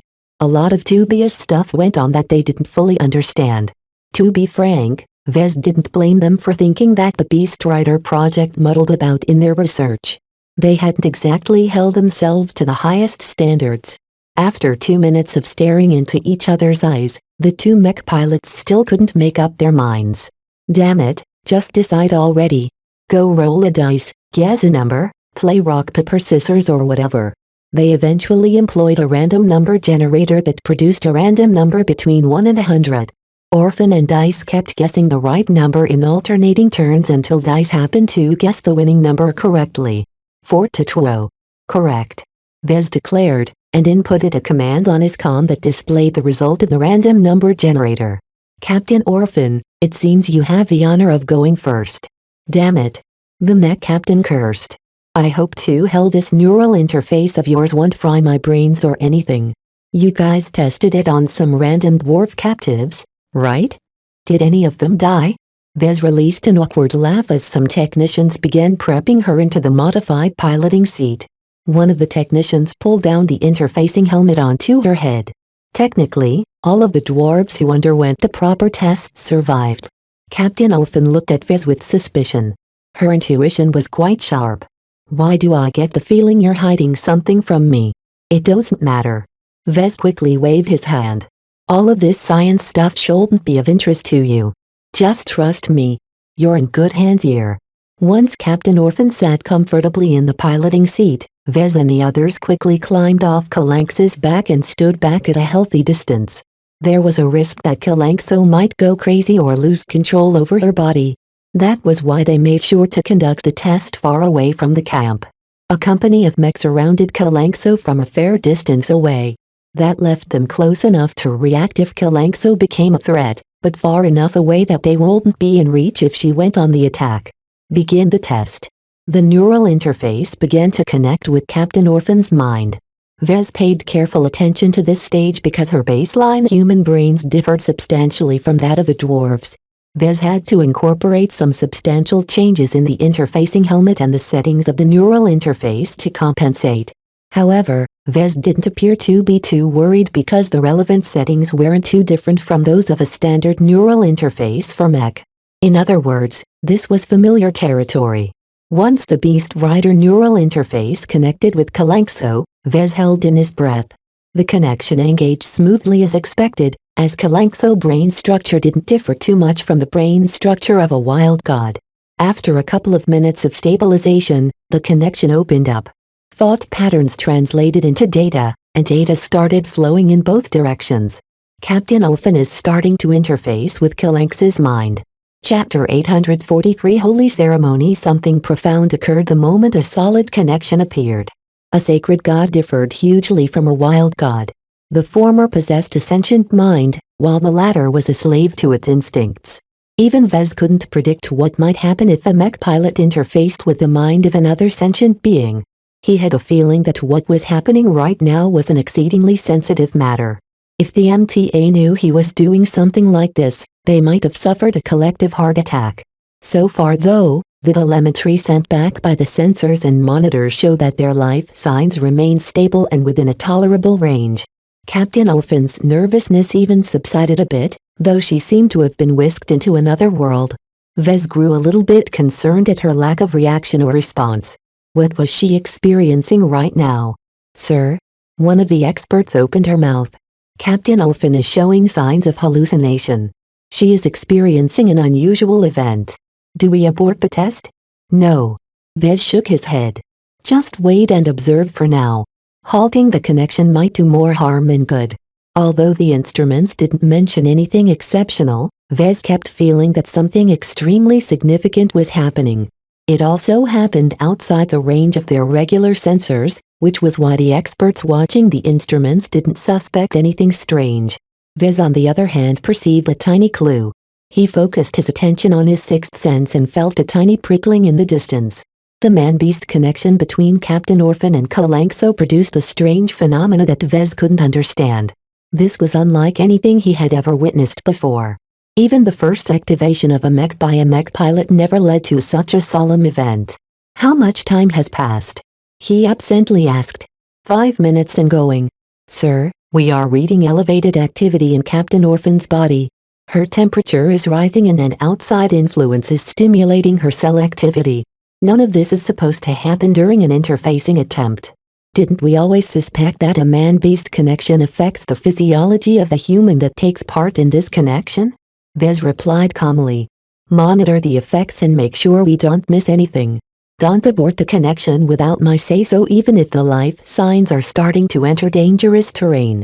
The doctor didn't necessarily agree, but what say did he have? Vez was the boss and nobody dared to go against his word.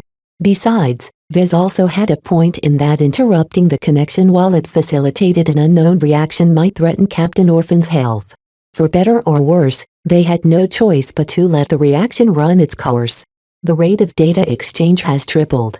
Captain Orphan's brain activity has increased drastically. Is it heading through the upper limit? The data exchange is well within limitations. I think the two are communicating with each other. Vez took a look at the readings. While he didn't understand most of it, he figured Captain Orphan and Kalanxo must be exchanging a substantial amount of data, and it wasn't limited to a single level. He made a bold guess that their bodies and minds simultaneously communicated with each other at the speed of thought. Even as some of the experts puzzled and worried over what exactly went on that caused Captain Orphan to experience all of these physiological changes, Vez maintained a stable demeanor. His rock-like posture emanated boundless confidence, which silently reassured the experts and prevented them from panicking. Nonetheless, questions still emerged. Why hasn't this phenomenon happened in our previous tests? Is it because we used wildlings and wild gods? Vez nodded his head. What is happening right now should be similar to how a sacred god chooses one of the blessed people to be their chosen. From the descriptions we received at Mulek, this ceremony is extremely holy to the city folk. It's unfortunate that they held back a lot of information. Nobody expected the first connection attempt to be accompanied by all of this fanfare. Was this why Kalanxo refused to interface with the wildlings? To a sacred god, each connection between the mind of a human came with a lot of implications. They couldn't be elusive as wild gods who seemingly didn't care whose minds they interfaced with. Interfacing with a sacred god was like betting a wife for the first time, while interfacing with a wild god was like paying a visit to the town prostitute. Still, a fundamental question popped up in his mind. Why did this happen? Is it because of the man-beast connection? The source of the matter lay with the sacred gods. Nothing like this happened with the wild gods. Old experiments where researchers attempted to interface the mind of a human with the mind of a dog or cat never delivered such drastic results either. What made sacred gods different? Why did they get to be called sacred? Vez thought for a little while, ruling out several variables before he fixated on one in particular. He walked away from the experts monitoring the sensor readings of the test pilot's health and approached one of the engineers that monitored the activity of the god crystals born by Kalanxo. "Sir, is there anything you need? Are Kalanx's god crystals doing anything? Their energy reserves are decreasing at a small but steady rate.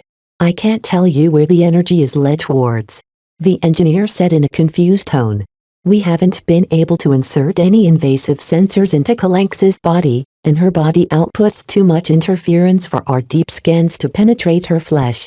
Kalanxo was drawing upon energy.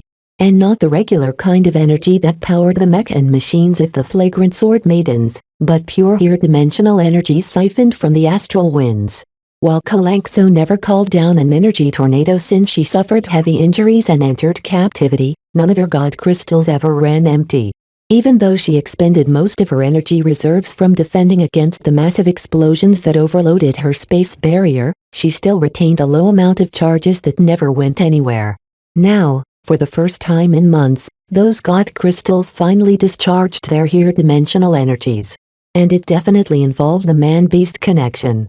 We can only keep observing. I don't think these changes are detrimental. Vez spoke, more to reassure the experts than anything else. To be sure, any change could come with both benefits and drawbacks. For all he knew, Captain Orphan's body became significantly stronger at the cost of brainwashing her into serving Kalanxo. Although Kalanxo herself forwarded him one day that something like that wouldn't happen, who knew what really went on? Everything they did was new, and Vez felt as if he followed the footsteps of the initial pioneers who first conceived of the idea of piloted mech and created the first prototype. Those people were legendary in the mech industry. As for Vez, he didn't expect to receive any acknowledgement for his achievements. Too much about the planet was shrouded in secrets and mysteries, and none of them could be brought to the light of day. Around 20 minutes passed as the telemetry transmitted significant fluctuations in temperature, cell activity, brain activity and more. After that, the elevated activity slowly subsided and entered a slightly elevated state that signified that the connection stopped doing any weird stuff. It's stabilizing. Captain Orphan finally regained clarity. She opened her eyes and adopted an unusually solemn expression. She looked around and ignored the riding cage, the straps holding her in place, and every other artificial element. She only recognized Kalanxo at that moment. A wonderful sensation occupied her body, and she felt as if she was floating on air beside a massive but intimately familiar entity. "I am one with Kalanxo," she declared. Those words carried a strange form of weight. In fact, Vez felt his bones resonated with her voice. Something exceptional was running through Captain Orphan's body. It empowered her and elevated her beyond her human limitations. Of course, the telemetry also detected plenty of abnormalities concerning her body, but they only detected the tip of the iceberg. Vez knew that a lot more profound changes occurred than just those adjustments, but he couldn't bring up his theories with anyone because it involved unproven metaphysics. Vez opened up a comm channel to Captain Orphan. "How do you feel, Captain?" The newly christened beast rider breathed deeply. "I feel as if I am simultaneously myself and Kalanxo. My body is hot and I feel my mind is split in two." "Are you in pain?" "Heck no. I feel fantastic. It's as if I just finished a long workout and I'm submerged in a bath of hot water." "What about your connection with Kalanxo? Are you able to communicate with Kalanxo?" Captain Orphan looked pensive. "It's not like interfacing a mech.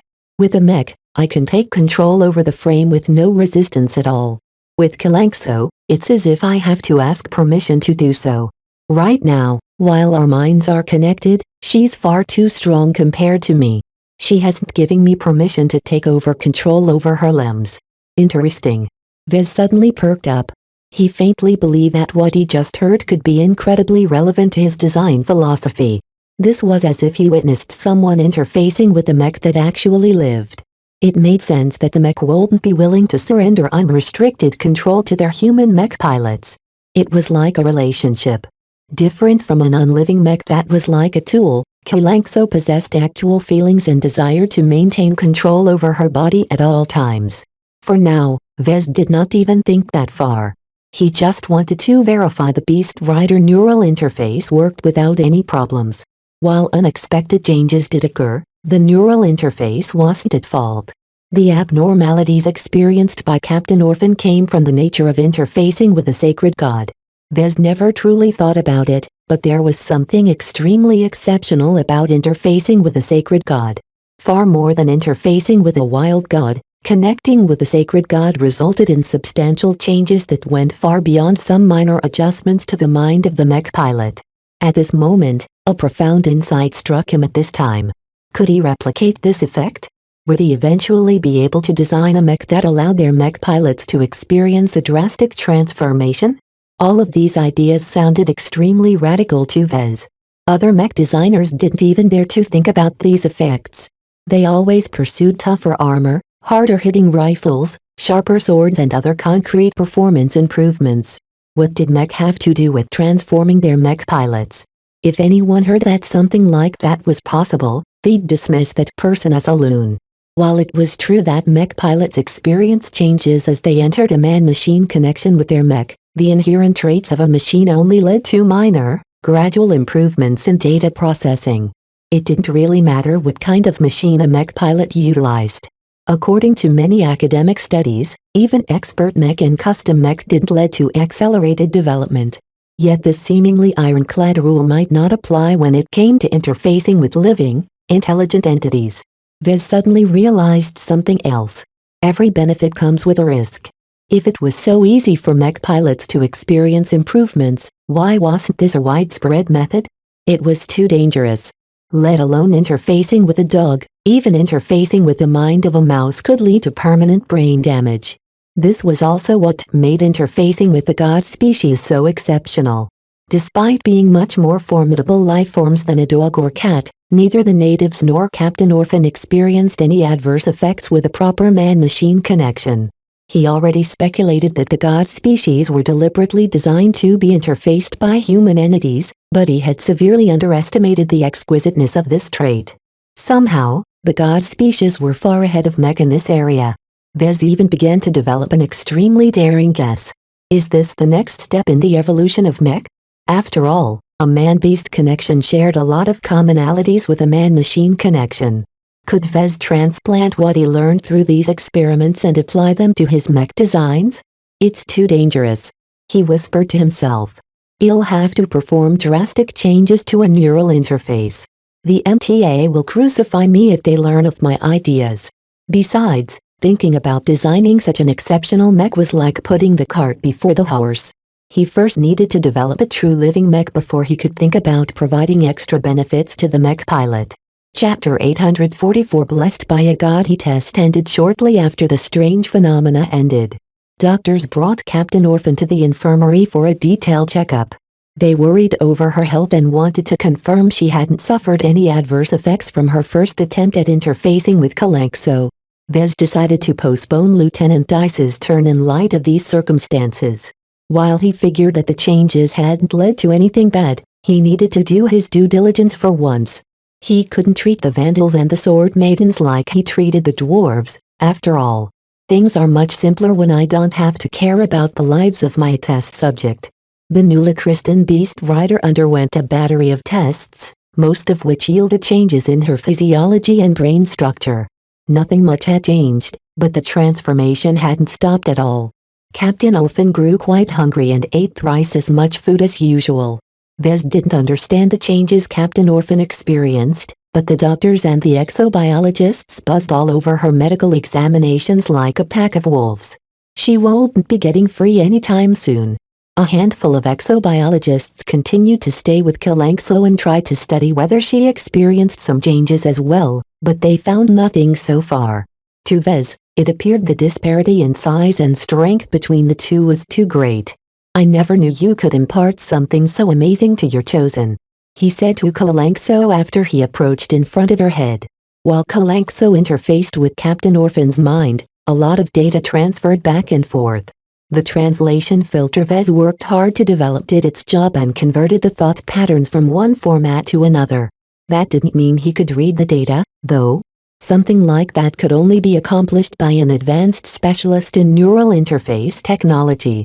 Even Iris Jupiter was far too young to achieve something as difficult as that. Kalanxo hadn't responded to his comments. She closed her eyes in contentment as if she immersed herself in some pleasant thoughts. What did you learn from Captain Orphan? Hopefully it isn't something too sensitive. Captain Orphan should know better than to reveal classified information, but the problem with neural interfaces was that the stronger mind could forcefully compel the weaker mind to cough up all kinds of information.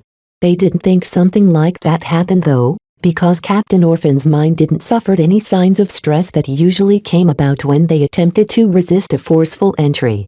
Something similar to the effects of the mental resilience training sessions would have happened.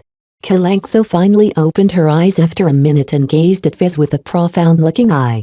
It was as if she saw Vez in a whole new light. I take it you understand who we are, what we mean by stating that we come from beyond the stars. There is a vast human civilization beyond this planet's turbulent skies. Ian Coronavidai is nothing compared to the might of our collective strength. She released a roar that sounded a lot more subdued than Vez had heard before. In his judgment, she sounded as if she took his words a lot more seriously this time. It was still too difficult for a native who never traveled beyond a couple of ancient cities on a single super-Earth to comprehend the magnitude of a galactic civilization. Just the distance from one star system to another sounded ludicrously far to her. What was a light year? Vez kept Kalanxo company and chatted with her for a while. He tried to coax out of her what kind of changes a chosen of a sacred god went through, but the sacred god only roared some platitudes in response. Either she didn't know, or she didn't want to spill the beans. In any case, inquiring her was an exercise in futility. He bid her goodbye and visited the infirmary again. He spotted a familiar face and approached her as she studied their new beast rider's medical records. "Dr. Tillman. Mr. Larkinson. How is Captain Orphan doing?" Her body stopped experiencing changes. She said. "The doctors here assure me that her body isn't at risk, and from what I've seen so far, I have to agree. What happened in the test is fascinating. This must be why the blessed people worship the sacred god so much. Can you tell me what exactly is changing?" She is growing fitter and stronger. More interestingly, her genes are changing as well. Her genetic makeup is starting to transition into that of the blessed people. What? Vez became startled. How can a simple man-beast connection change someone's genes? The exobiologist shrugged. You tell me. You're the expert in this area. All I can say is that Captain Orphan's body is behaving as if she received a high-quality gene boost elixir. A foreign influence has made use of some unknown form of energy to fuel these changes in a surprisingly mild manner. This is just the start. Over the course of a couple of months, her body will slowly adapt until she becomes genetically indistinguishable from the blessed people. Vez had not expected the man-beast connection to be able to change a mech pilot to such a fundamental extent. Was this good news or bad news? By all rights, the blessed people derived much of their genetics from the commissioned officers of the Starlight Megalodon. Their genes underwent a high degree of optimization that allowed them to be stronger, smarter and more capable than the average baseline human. Yet the blessed people also experienced further genetic changes that allowed them to adapt to the planet a little better. The largest change of all was that their brain structure incorporated what amounted to an organic neural interface. It basically meant that once Captain Orphan completed her transformation, she wouldn't have to rely on the Beast Rider neural interface that Vez and his subordinates painstakingly developed. She could easily interface with the god species through her body's newly gifted capability. You could say that Captain Orphan has literally been blessed by a god. Dr. Tillman joked. Of course, in her eyes, a sacred god was anything but divine. Do you think her organic neural interface allows her to interface with a mech from a distance? Vez widened his eyes. That could actually be possible. The effect might be even better if it's done by her than by a native. After all, the blessed people and cursed people both possess radically different thought patterns. In contrast, Captain Orphan is a proper mech pilot who doesn't need a translation filter to pass on proper instructions to a mech. What did this mean? It basically meant that Captain Orphan got the best of both worlds. She maintained her compatibility with mech while simultaneously gaining the ability to outright hijack the control of a nearby mech through sheer mental power. The natives on the other hand could only interfere with the operation of a mech. They couldn't pass on any proper instructions, so they wouldn't be able to turn a mech rifle against their own side. In truth, the potential possibilities sounded frightening to Vez. If Captain Orphan really gained these abilities, then she had basically become more than a mech pilot. She transformed into the next step after that. Sacred gods are sacred for a reason. Vez sighed. Maybe that is the true meaning of the existence of the sacred gods. Anyone who interfaces with them are no longer mortals, but are gifted with strength and power beyond the human norm. His words had an even deeper implication. The man-beast connection already showed off the capability to transform someone's body to their very genes. What about their minds? What about their brains? Vez feared an even more radical possibility. What if Captain Orphan somehow became affected by Kalanx's substantial spirituality and received a bit of its potency?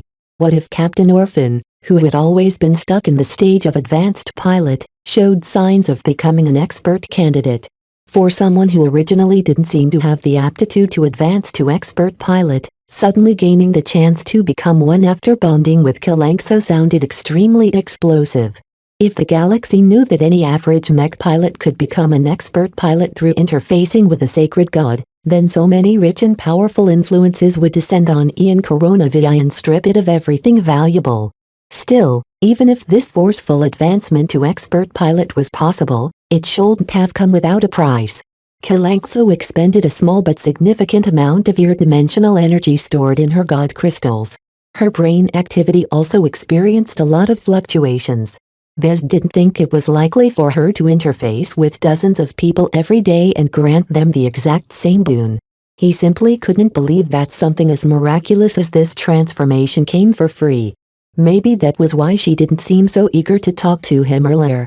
Now had he thought about it, she seemed a bit more tired than usual. Of course, all of these thoughts were far too radical to bring up right now. He turned back to Dr. Tillman, who silently waited for him to finish his internal deliberations. Among scientists, they knew how important it was to give someone space to compose their thoughts.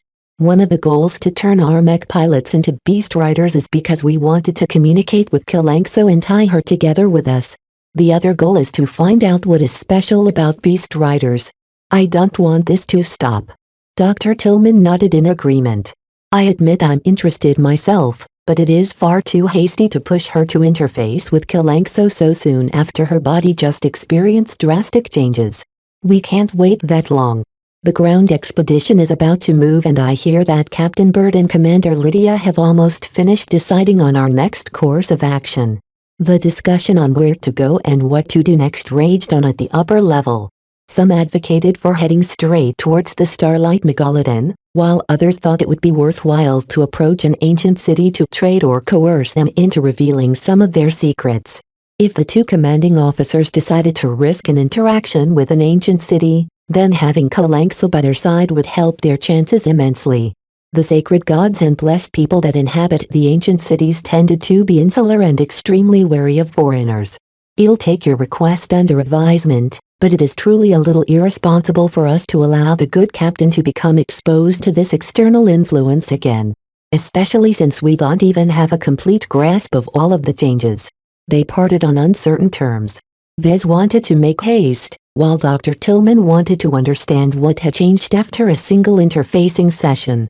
She also took the side of the doctors who worried about Captain Orphan's health. 2 days later, the flagrant sword maidens finally packed up their camp and began to move. A procession of mech and leg transports slowly began to march after a lengthy break. Kalanxo followed after the slow-moving heavy transports. She regained her usual reticence after the first time she interfaced with Captain Orphan. Lieutenant Dice kept her company while her other beast rider was still being monitored in the mobile infirmary. The large dwarf tribe they left behind regained their freedom. The wildlings in prison in the temporary internment camps gained a lot of trauma from their ordeal. Many dwarves were missing, particularly their chieftain, beast riders and their best warriors.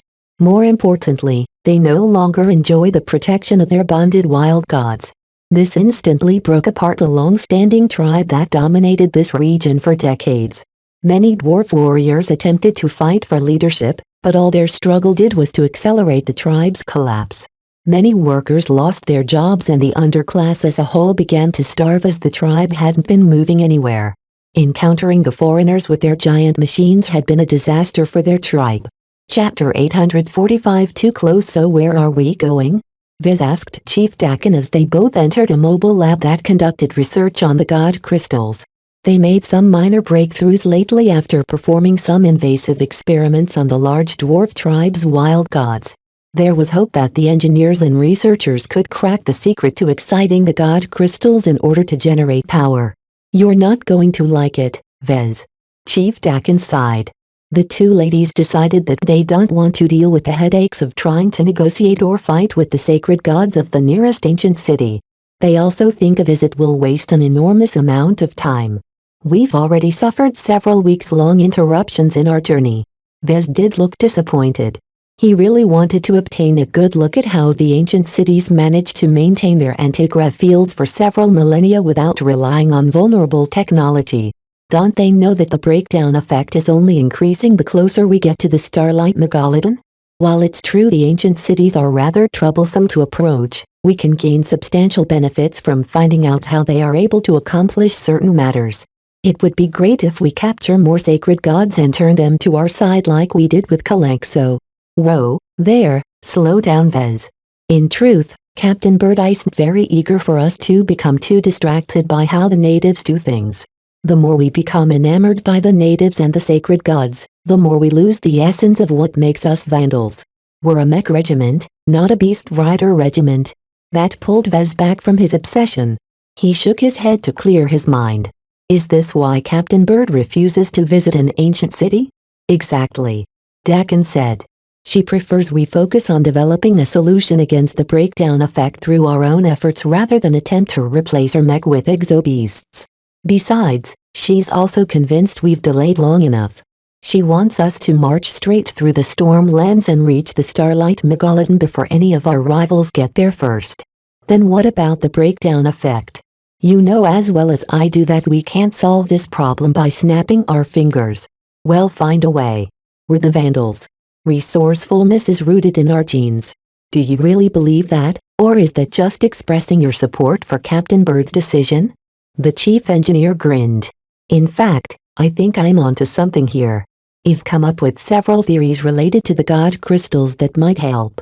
They are derived from the astral winds and share much of the same properties. I think if we can employ them correctly, we might be able to mitigate the space-time distortion that occurs when the astral winds experience turbulence. That actually sounded like it might actually work. How far are you into looking into this solution? We haven't even activated the god crystals yet. Chief Dakin shook his head. Do you think we've made any headway into applications? We have to learn how to walk before we can learn how to run. Solving the power generation issue the highest priority of our research team. While there may be a chance that the breakdown effect won't be as serious as we thought, but we'll definitely run out of energy before we even make it to the battleship. The flagrant sword maidens needed to get their priorities straight. While the energy budget deficit and the breakdown effect appear to be equally as crippling to their combat effectiveness, they really couldn't do without the energy necessary to move forward and fight. As for the breakdown effect, Vez suspected that the brass didn't actually hold out much hope for a solution. Yet that shouldn't be enough of a reason to avoid the ancient cities. In truth, there's more than that. The chief engineer hesitated. When Captain Orphan underwent an inspection at the infirmary, she passed on a message imparted into her mind by Kalanxo. Vez became surprised. A message? Why didn't she mention anything to him in their earlier interaction? What did Kalanxo want to say? Kalanxo addressed her message directly to Captain Bird. I haven't heard the message, but from what I heard of the people around her, Kalanxo evidently didn't want us to march up to another ancient city and ruin their old way of life. And Captain Bird acquiesced? She did once she heard that Kalanxo promised to cooperate fully with us. That includes allowing us to study her god crystals and perform detailed tests of their operation. She even claims she can show us how she can direct her god crystals to generate an antigrav field. This was absolutely big. Up until now, Kalanxo always gave the impression that she only reluctantly played along with the flagrant sword maidens. If she changed her mind and voluntarily showed them all of her tricks, was there any need to barge into an ancient city anymore? Vez smiled ruefully at the chief. Kalanxo must care a lot about the ancient cities and the people and sacred gods that dwell inside them. For her to offer this concession must have weighed on her a lot. Captain Bird must have been convinced by Kalanxo's sincerity, because she contacted Commander Lydia right after and came to a consensus. They both ruminated in silence while they watched on as the researchers conducted yet another test related to the god crystals. It's true that we've disturbed the lives of the natives everywhere we went, Vez said after he reflected over the actions the ground forces took so far. We're walking disasters to the degenerated savages. Nothing good happens to those we encounter. Still, I didn't think that Kalanxo has it in herself to sacrifice her freedom and well-being for the good of her own kind. Maybe the sacred gods are more human than we think. Don't be silly, Vez. The sacred gods may carry a fancy name, but they're intelligent exobeasts at best. They're fascinating sentients, but they're completely alien from us. You've been working too much on Kalanxo. Don't forget whose side you are on. If it's a choice between us and Kalanxo, I hope you don't make the wrong decision. I know what is best for me. Vez quickly replied. Kalanxo may be a fascinating individual, but she's as alien as the dwarves to me. I still want to get back to the Bright Republic, you know, and I can't do that if I don't have a ride home. I'm not the kind of short-sighted fool who's gone native and fights against my former comrades like a bad adventure drama. Those kinds of stories were a staple of entertainment for several thousand years. Ever since humanity rose into space from the age of stars, they dreamt of encountering alien cultures locked to a single isolated planet. Some of these stories even possessed a true basis. Humans stranded on untamed planets often forgot that they were part of a star-faring civilization when they no longer had access to the greater galaxy. Vez already spent a few months on Seven and realized he may have already gone native in some aspects of his thinking. Have you got your head on straight again, Vez? I do. Thank you for the reminder. Heh, for all your smarts, you still have a lot to learn from old men like me. You've already been around for a while, so I know how easy it is for young fellows like you to get caught up in your passion. Vez left the lab and took a breath of the local air. Seven perpetually smelled like virgin lands. If not for the heavy gravity and the breakdown effect, this would have been a fantastic place to start up a colony. Now that the Beast Rider project pretty much completed most of its objectives, he decided to convene the experts and disband the team. While they still had a lot of follow-up assignments to complete, they didn't need to follow his direction anymore. Some of you will be assigned to the new Beast Rider support staff, while the rest will resume your regular duties. No matter where you go, I hope you take the lessons we learned to heart.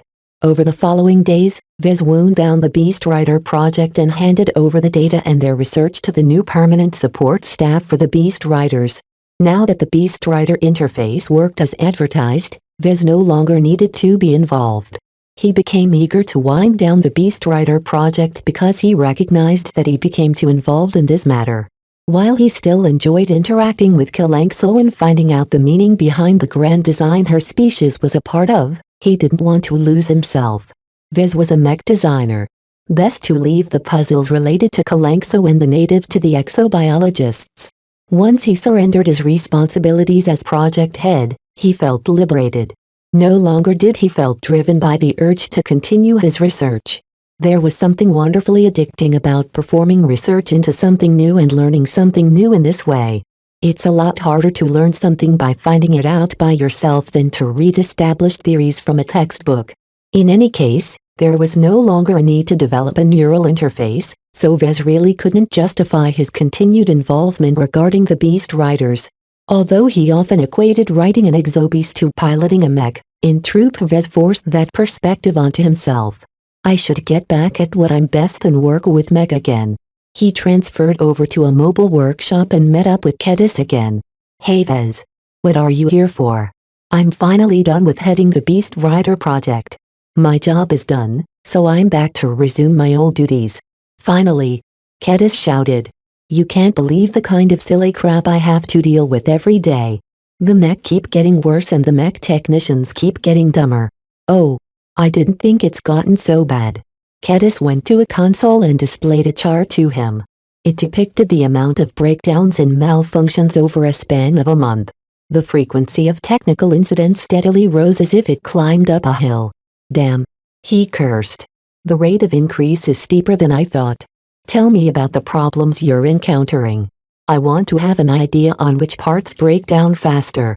Well, it's mostly the legs that give up the ghost first. There's a large amount of moving parts there and they're all interdependent on each other. The legs also have to support the entire weight of the mech, so if all of that force presses down on a misaligned component, it might snap and cause the mech to trip.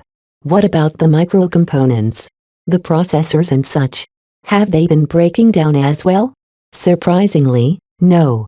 There's not much moving around except for energy.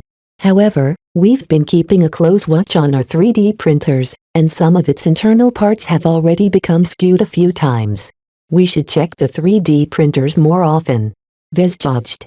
There's a lot of moving parts inside a 3D printer, but the problem is that they are small and delicate and therefore easier to break. A mech is still a war machine, so many of its components can still take a beating. That doesn't apply to 3D printers. It only takes a moderate bump for them to stop functioning. Vez really worried about the 3D printers and a couple of other vitally important production equipment. If a mech broke down, then fine. They could always fix it up again somehow. If all of their 3D printers and their tools broke down, Then they didn't have any means to fix up their mech. What then? The flagrant sword maidens would no longer be any different from the savages if they lost all of their mech and equipment. Chapter 846. True to mech, the long days of marching continued. The mech and legged transports moved forward at the pace of a snail. They couldn't help it as the heavy transports needed to fight against the heavy gravity without the aid of energy-intensive anti-grav fields. Of course, they still bled an enormous amount of energy like a sieve. Their energy budget looked worse and worse by the day. The demand for a solution to their energy deficit grew stronger as the amount of charged energy cells in storage decreased. They were like thirsting refugees fleeing across an arid desert. Where could they find an oasis? Where could they quench their raging thirst? Vez began to involve himself with the repair and maintenance of the Vandal mech. He also checked how much progress Kedis achieved in solving difficult problems. "I'm quite impressed you're capable of solving these thorny issues," he said as he browsed through a log that described the various serious breakdowns she solved. Although there's room for improvement, you've become more and more inventive. She snorted. Those mech tend to break down in the same way. Some parts just fail harder than other parts for some reason. Also, the mech technicians aren't entirely clueless. They've been solving the same problems over and over to the point where they don't need to call me anymore when a mech rolls in with the exact same issue. I see. Vez declined to point out that she questioned the intelligence of the mech technicians many times. All of this sounds great, but haven't you ever thought about strengthening the air or prone parts so that they don't fail in the exact same way next time? Kedis looked at Vez as if he spoke an alien language. Wazza? You're treating the symptoms instead of the root cause of the disease. I thought the disease is the breakdown effect. Look, Kedis, the difference between mech designers and chief technicians is that the former makes sure to prevent recurring problems while the latter will keep getting hit on the head. Are you calling me stupid again? Vez first stopped at a projection of one simple rifleman mech and amplified its leg area. According to the logs, you've repaired this same mech 5 times for the same mechanical breakdown since I put you in charge. Is that correct? Yeah. Look at this joint here. It can't hold up to uneven pressure at all. It's so bad litising that it practically snaps like a twig if uneven pressure is applied, which tends to happen a lot when random parts in the legs start messing up. Vez tapped his armored finger against the surface of the console. Haven't you ever considered redesigning this joint section into a stronger version? That's kind of hard, you know. Also, I'm just a guest designer. The Vandals don't trust me if I make any changes. That was a valid concern. Vez expected more from Kedis, but she could be excused from holding back if she thought the Vandals didn't want her to become too involved with their mech. She already gained a lot of insights about their machines. Still, the Vandals had themselves to blame. None of the mech designers sent with the ground expedition were any good. Even Kedis lacked the required capability, but at least she was humble enough to know her shortcomings and earnest enough to learn. All right, I'm back in charge for now, so you don't need to worry about that stuff. I'll take care of it myself. You've already learned the most valuable lessons anyway. Does that mean I'm no longer in charge of supervising the workshops? She sounded like she might actually miss the job despite complaining about it all the time. While Vez was tempted to keep her as his free helper for a while longer, she needed to expand her horizons. He shook his head. It's not that helpful to your development unless you're willing to take some risks and start modifying the designs of our mech. Since this is a rather sensitive matter, I don't advise you to begin doing so with us. Go back to Myra at the Sword Maidens and tell her what I told you. I think she'll be more than willing to show you the ropes. Modifying a mech is like designing a variant, except it already exists. After lecturing her a bit about the importance of learning how to modify a mech, Vez packed her off and virtually kicked her out to the Sword Maiden portion of the expedition. Vez felt a little lonely now that Kedis had left. He knew he placed a bit too much interest in her development as a mech designer. Kedis, Kalanxo, what else? Am I becoming too attached to things, or is this an expression of what it is like to be human? He considered his interest in Kalanxo to be the same as loving a pet. That reminded him of Lucky. It had been years since he last held Lucky in his grasp. He hoped the people back on Cloudy Curtain took care of his mechanical cat and fed him lots of exotic minerals. I hope that mischievous cat doesn't get in trouble. For lack of a better option, Vez strapped a cum holding the Mech Designer system onto Lucky's neck like a collar. With regards to the system, he couldn't trust anyone but Lucky with its safety. Still, a long time had passed, and even more time would pass before he returned home. Vez really wanted to know how the living Mech Corporation fared in his absence. At this stage in the war, reduced consumer spending, increased debt and resource shortages will surely affect my company's bottom line. The future won't be bright for the mech industry for the next couple of years. The mech industry in the Bright Republic followed a boom-bust cycle. Times of prosperity alternated with times of misery, and both market demand and resource costs fluctuated wildly. According to historical trends, many mech manufacturers had already gone bust, particularly the smaller ones whose mech designers got drafted to serve the Republic. After the war, a deep recession often set in as the demand for mech fell to a low. A lot of forces including the Mech Corps incurred huge debts when they replenished their war losses in order to maintain their combat strength. Therefore, they no longer ordered new mech. Sometimes, they even tried to get rid of their used mech in the second-hand market. Veterans discharged from the Mech Corps cleverly founded their mercenary corps during this time and snapped up these second-hand mech on the cheap. Why buy a brand new mech when a lightly used mech that performed just as good was up to 50% cheaper? It was hard for mech manufacturers to compete against the flood of used mech. In addition, the transition to the next generation of mech happened about half a decade later. At this point in time, who wanted to purchase a current-gen mech that turned into last-gen trash goods in a relatively short amount of time? Many mech procurers possessed a lot of savvy. They had to be, as even the cheapest mech cost 3 million credits. With such vast sums being thrown around, it wasn't easy to fool these informed buyers. Maybe the minimum cost will be bumped up to 4 million credits instead soon.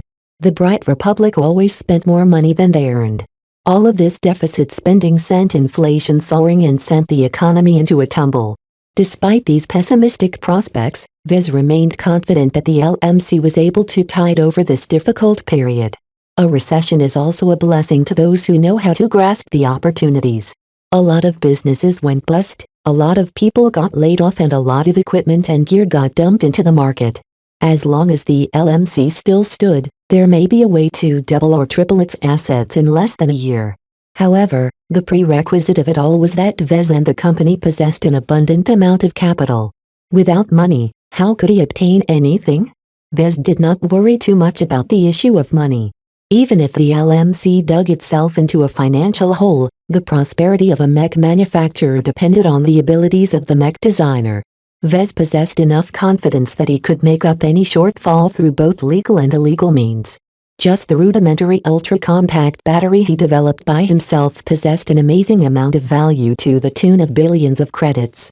If necessary, he could anonymously sell it once or twice without drawing too much attention. If he sold more than that in a short amount of time, he'd definitely attract unwanted attention, so he couldn't resort to such means for long. Well, it's just one of the many ways in which I can use what I learned to my advantage. Vez waved away his thoughts for the future and focused on the present. He began to fall into his familiar role of overseeing the mech workshops. He also took a step ahead of Kedis and started lightly revising the designs of individual mech to make them less error-prone. If the same part broke 3 or more times in a row, then that signified a weak point in the design. As a mech designer, Vez couldn't stand such a vulnerability left alone.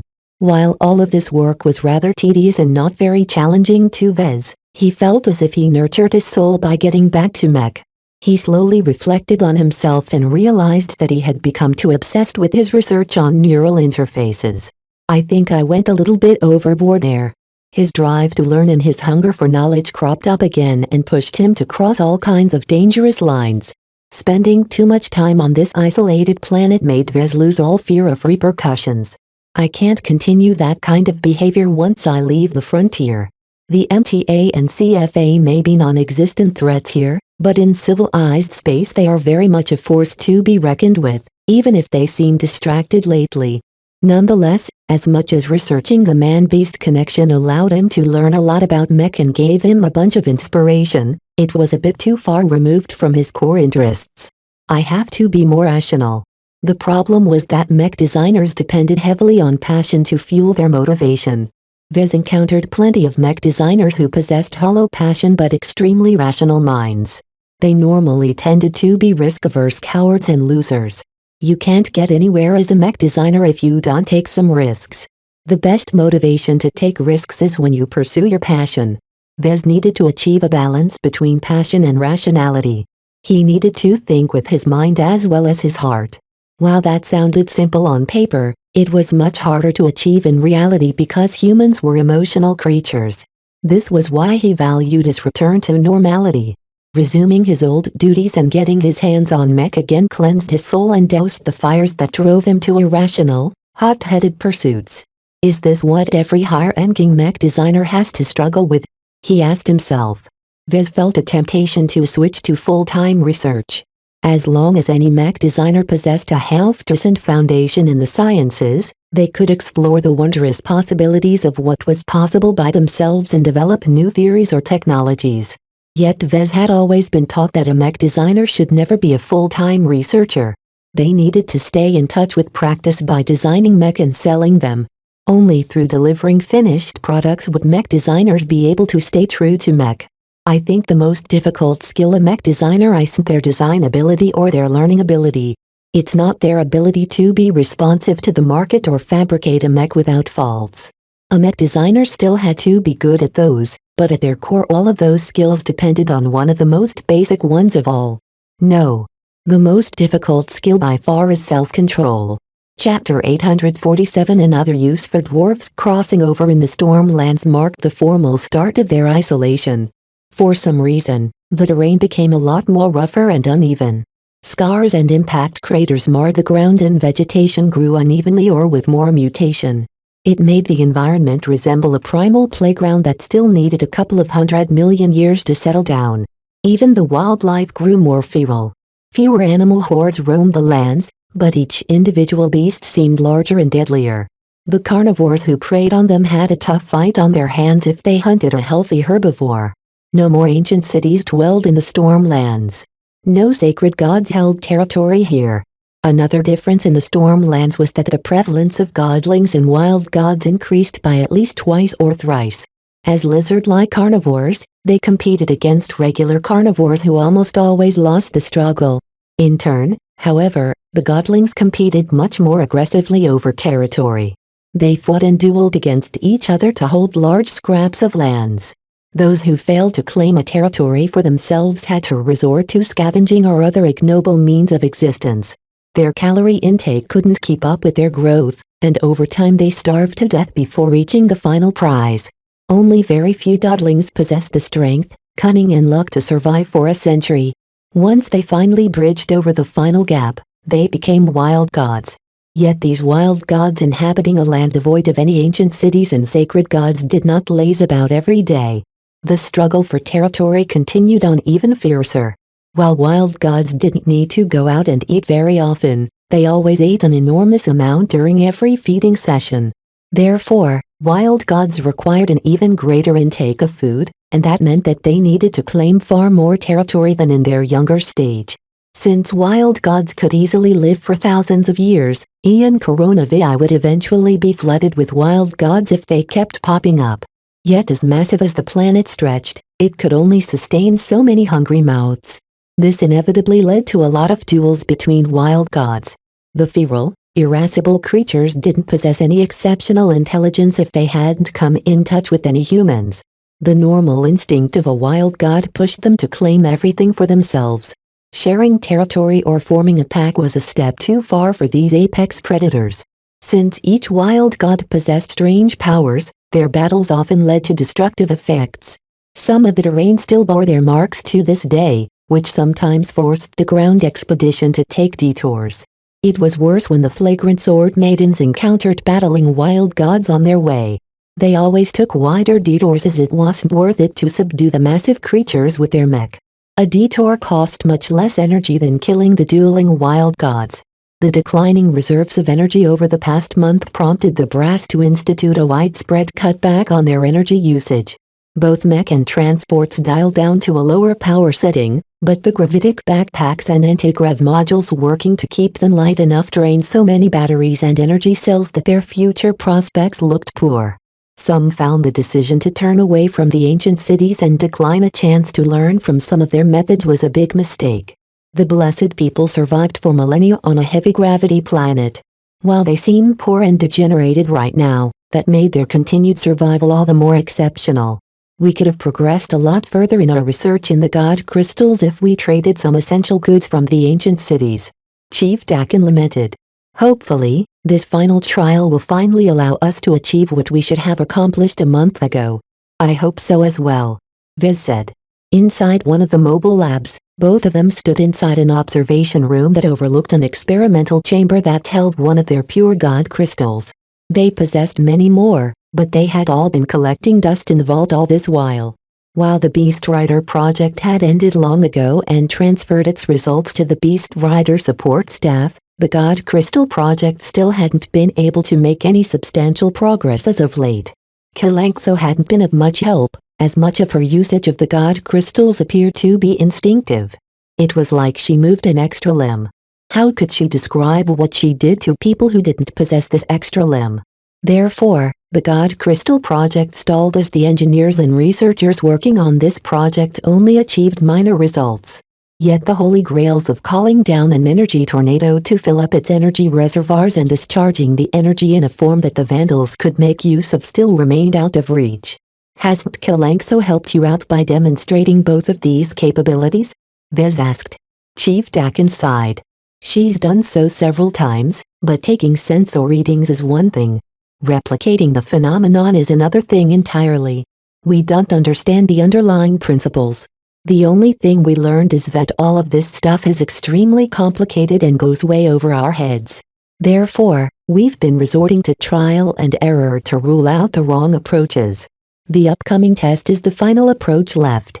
After Captain Orphan finally came out of the infirmary after a week of testing and examinations, their cooperation with Kalanxo kicked up a gear. Lieutenant Dice of the Swords Maidens underwent a ceremony as well with the sacred god, although her transformation seemed to be a bit less intense. Kalanxo did say there was a reason they generally limited themselves to selecting only one chosen at a time. There wouldn't be any point of selecting a third chosen, as she didn't have any capacity to spare to bear the burden. Her age and abundant amount of God crystals were the only reason she could handle the load of choosing two humans to be her representatives. As the Beast Riders enabled Kalanxo to speak to the flagrant sword maidens directly, they understood each other much better. Kalanxo was able to teach them much, but the problem was that she was an exobeast. What would she know of the sciences? She didn't understand any of the mechanisms and theories behind her body structure, metaphysical powers or even the purpose of her own existence. Therefore, it took one long month for the God Crystal project to reach this point. Prepare the experiment. The God Crystal resting in the center of the chamber was not alone this time. For one reason or another, an exobiologist grafted a bulbous piece of flesh onto its surface. It looked like the God Crystal became infected with some kind of horrible alien parasite. What's the deal with that massive flesh? Vez asked. It's the solution we finally came up with. Chief Dakin grimaced. We tried many ways of inciting the God Crystals to activate and perform a function. It turned out for all our methods, we missed the most obvious one. The sacred gods are able to activate the God Crystals by coming in touch with them and using their thoughts to direct their functions. So what the exobiologists did is to clone Kalanx's tissue to create an artificial nerve structure. That doesn't sound like much. That's because there's more to the point. We believe strong thoughts are needed to activate the God Crystals, so we've captured a dwarf chieftain and took out its brains and put them into that fleshy ball that's responsible for keeping it alive. What? You're depending on dwarf brains? Vez was amazed at this crazy but ingenious solution. Sounds crazy, right? The chief engineer grinned. Yet according to our rudimentary theories, a single God crystal doesn't require much input to do its work. However, for some reason, only the natives are able to unlock them. There's no use in cloning brains from scratch or to use mouse brains or dog brains. Only an actual individual who grew up on this planet fits the right category. All of this sounded extremely convoluted. If Vez asked someone like Dr. Tillman directly, she would likely spend half a day to lecture him about the greatness of using transplanted dwarf brains as a way to excite the god crystals. In the Stormlands, the wildlings roamed in lesser numbers. However, they were twice as ferocious as gathered together in large tribes more often.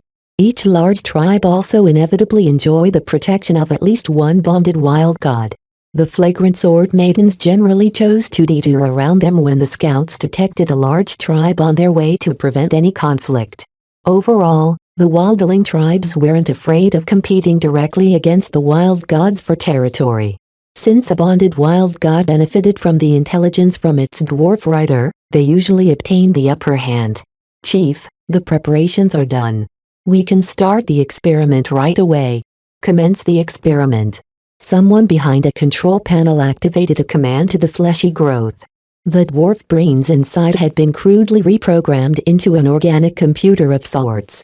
While it was impossible for the flagrant sword maidens to wipe the mind, the exobiologists did their best, which managed to impart them with the command to send out a specific thought pattern on command. This time, the dwarf brains received the instructions of discharging a small amount of energy in the god crystal in the form of electricity. The control panels displayed various parameters beginning to spike. Something was happening. Several experts and specialists reported various changes, but Vez didn't pay attention to them. Instead, he looked at the god crystal and the fleshy growth and faintly sensed a tingling in his sixth sense. Vez understood what the flagrant sword maidens missed for several months. The god crystals could only interact with spirituality. Since dead and non-living objects generally didn't possess any spirituality, it was no wonder the god crystals didn't react to any external stimuli. Pushing it, electrocuting it, heating it, blasting it with radiation and more had nothing to do with spirituality. Only a living mind possessed this elusive trait. Even though a wildling or any other normal human for that matter possessed a negligible amount of spirituality, they still possessed a tiny flame. Normally, this untouchable bit of spirituality had no meaningful interaction with the outside world, but the god crystals were very different from the norm. The dwarf brains might only possess a feeble flame, but it was more than enough to turn some kind of switch in the god crystal. A simple electronic apparatus connected to the other end of the god crystal. Shortly after the god crystal began glowing, the apparatus glowed as well as it absorbed an uneven amount of power. We've detected direct current. The god crystal is powering the testing apparatus. The current is unstable. Power levels are rising. They're spiking. The god crystal suddenly discharged a lightning bolt's worth of energy to the apparatus at once, and the fuses blew immediately. Nonetheless, none of the experts cared about this disaster. We did it. We generated electricity. We have a new power source. It won't be long before we can turn the god crystals into power generators. Chief Dakin smiled, though he didn't join the jubilation. Why are you celebrating? We're nowhere done right now. Our dwarf brains have friend and the fuses are blown. More than that, the god crystal is out of juice and we have no way to recharge it yet. The flagrant sword maidens still hadn't figured out the method to excite the god crystal into siphoning here dimensional energy and matter from the astral winds. Still, now that they proved that making use of dwarf brains as controllers worked, they were on the right track. The God Crystal Project expected to make brisk progress now that they no longer ran around like headless chickens. Chapter 848 Sick Generator. When the flagrant sword maidens finally found a way to discharge the remnant energy inside the god crystals in the form of electricity, they quickly got the ball rolling. 2 days after the first successful test, they managed to stabilize the output of the god crystal. It won't discharge all of its energy in a single instant anymore and could be commanded to release a stable output.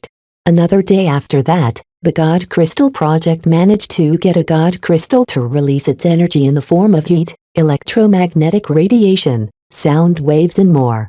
While the researchers hadn't managed to find a way to shape the output of a God Crystal into an antigrav field or something similar, it was only a matter of time before they found the key.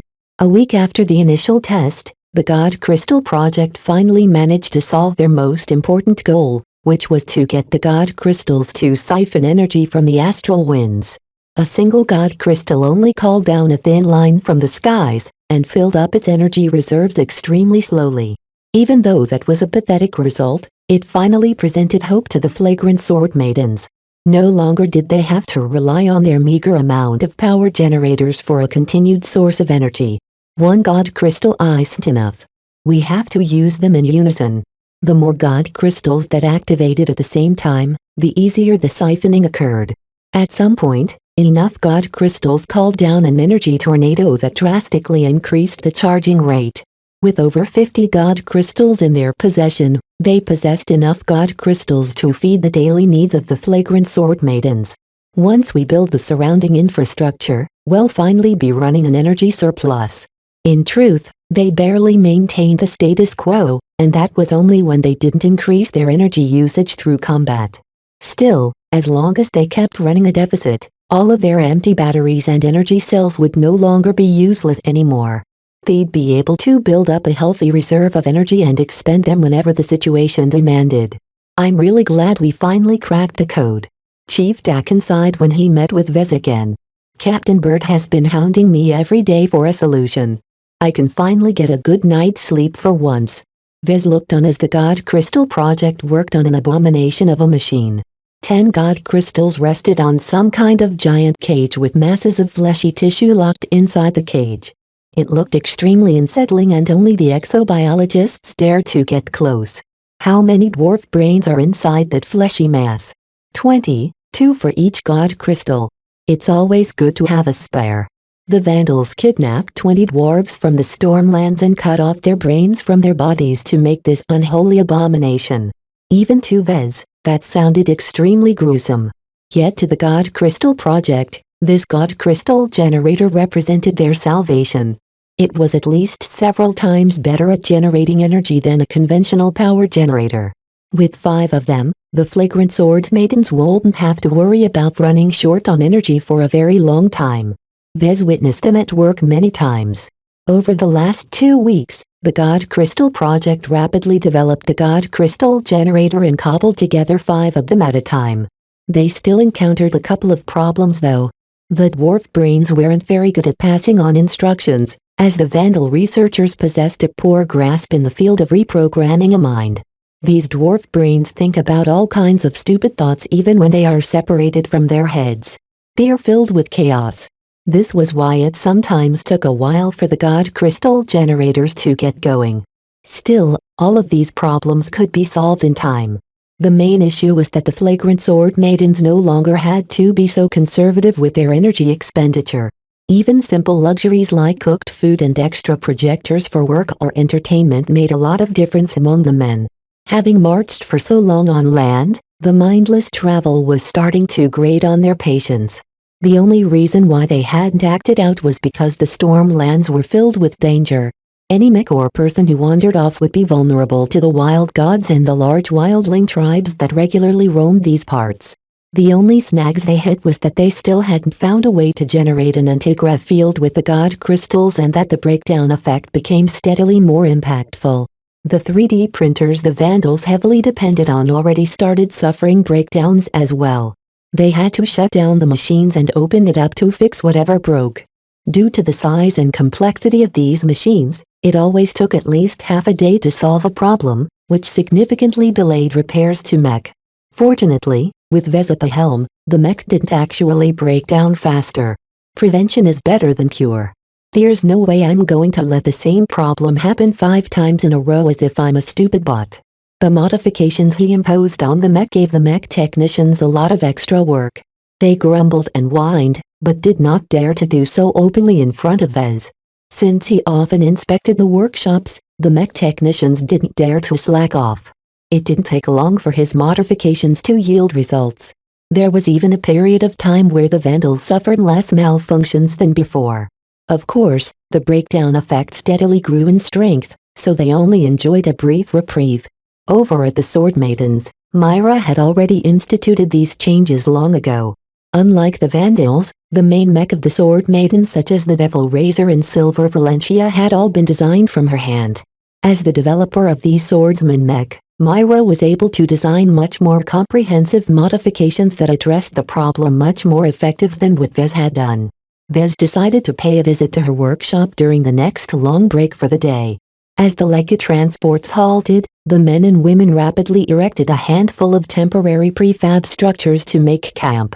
Everyone had done this so many times that they became extremely practiced in assembling and disassembling these structures that served as a temporary barracks, mess hall, workshop and more. After he crossed over the Sword Maiden side of the camp and entered one of its workshops, he greeted Myra. "Hey, Vez. How is Kedis doing lately?" "She's been around," Myra said mildly. "I appreciate the experience you granted her. She's much more respectful of the mech workshops now ever since she worked alongside some real mech technicians." Looking at Myra's calm expression as she sat behind a terminal in her combat armor made Vez mistake her as an officer. Every time he met her in person, he became impressed by her poise. This trait alone turned her into an anomaly among pirates. Her self-control must be leagues ahead of Vez. Vez smiled. "I'm glad to hear that Kedis is better. As a former teacher of her, I can't help but see a lot of promise in her. As long as she keeps up her current work ethic, there's no way she'll remain stuck at the bottom." Both of them looked at each other with mutual understanding. Even though Vez didn't know Kedis all that long, he really wanted her to succeed, if only because she was his first serious student. "Why have you come here? I doubt it's just to chat. You don't visit very often. I've been wanting to talk to you about the breakdown effect," Vez said. "From what I've observed from the Sword Maiden mech and from what I know of my own capabilities, we're only able to cope with the situation for a month or two. If the breakdown effect keeps becoming stronger at the same rate, then there comes a point where we're unable to catch up. By then, we'll have to take much longer breaks in order to repair all of the mech. The problem is weighing on our minds as well, you know. However, our research capability is much less impressive than that of the Vandals. We know how to fight and how to maintain our mech, but dealing with these unusual phenomena is outside of our reach. I thought you Sword Maidens visited all kinds of dangerous and exotic planets." Myra smiled ruefully at Vez. "Even in the frontier, we only pick the low-hanging fruit. There is a lot of reach to be gained in these restricted planets, but the risk of getting stranded or annihilated through sudden circumstances is too great. The only people who dare to visit a planet as dangerous as Ian Coronavi are the hardcore treasure hunting expeditions. Our courage may be great, but we aren't impulsive enough to throw ourselves straight into a disadvantageous situation. What if you encounter something like the breakdown effect? We would just give up on our objectives and leave. Who cares about obtaining spoils when we won't live to enjoy them?" Commander Lydia never hesitates to pull back if the situation turns shifty. I think those same criteria apply right now. Isn't everything that is happening to us dangerous? We have no choice this time. Myra sighed and lowered her eyes. The treasures people believe is locked inside the Starlight Megalodon is invaluable to the backers of Lydia's Sword Maidens. Vez noticed a subtle point in her words. "You believe we won't find anything aboard the Starlight Megalodon?" "Go figure." She shrugged. "How long has it been since she crashed on 7? What did the surviving crew do? It would be pointless to keep anything useful inside the battleship.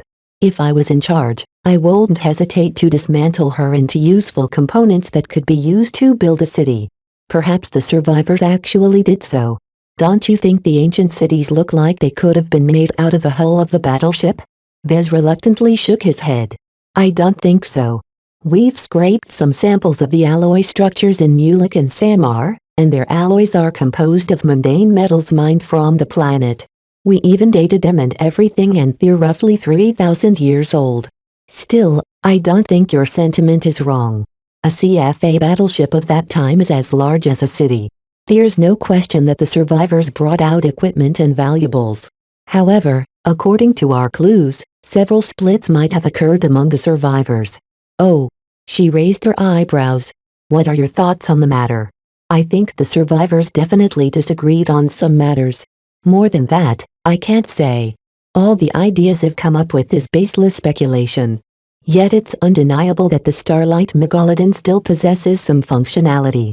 We all know what happened when the caged and red tongues attempted to bombard the surface. Do you think that we'll still be welcome if we arrive at the battleship?" This event still weighed heavily on the flagrant Sword Maidens even after a long time had passed.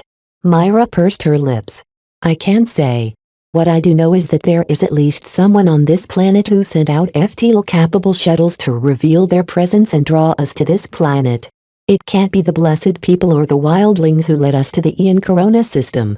The FTL-capable shuttles piloted by cloned individuals were cast out as bait for some reason.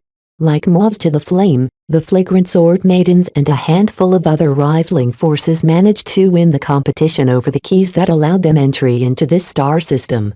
Yet why would anyone on this planet do so? To ask for rescue or a way out of this primitive planet? Or for something else? Vez still couldn't ascertain the motives of those who lured them all here. Chapter 849 Suitable for the purpose. Vez and Myra chatted some more about the unusual circumstances of the planet. Eventually, they drew back to the original topic of the meeting. Have you figured out any way to shield our mech and machines from the breakdown effect? Myra frowned a bit. I've poured a lot of time and effort into this very issue. Did you know what I learned? What did you find out? Vez asked. The mech models that I've personally designed are breaking down ever so slightly less. It's not only due to my mastery of their designs and my modifications. I've performed an extensive statistical analysis and there is an outside factor that can't be attributed to what I've mentioned before.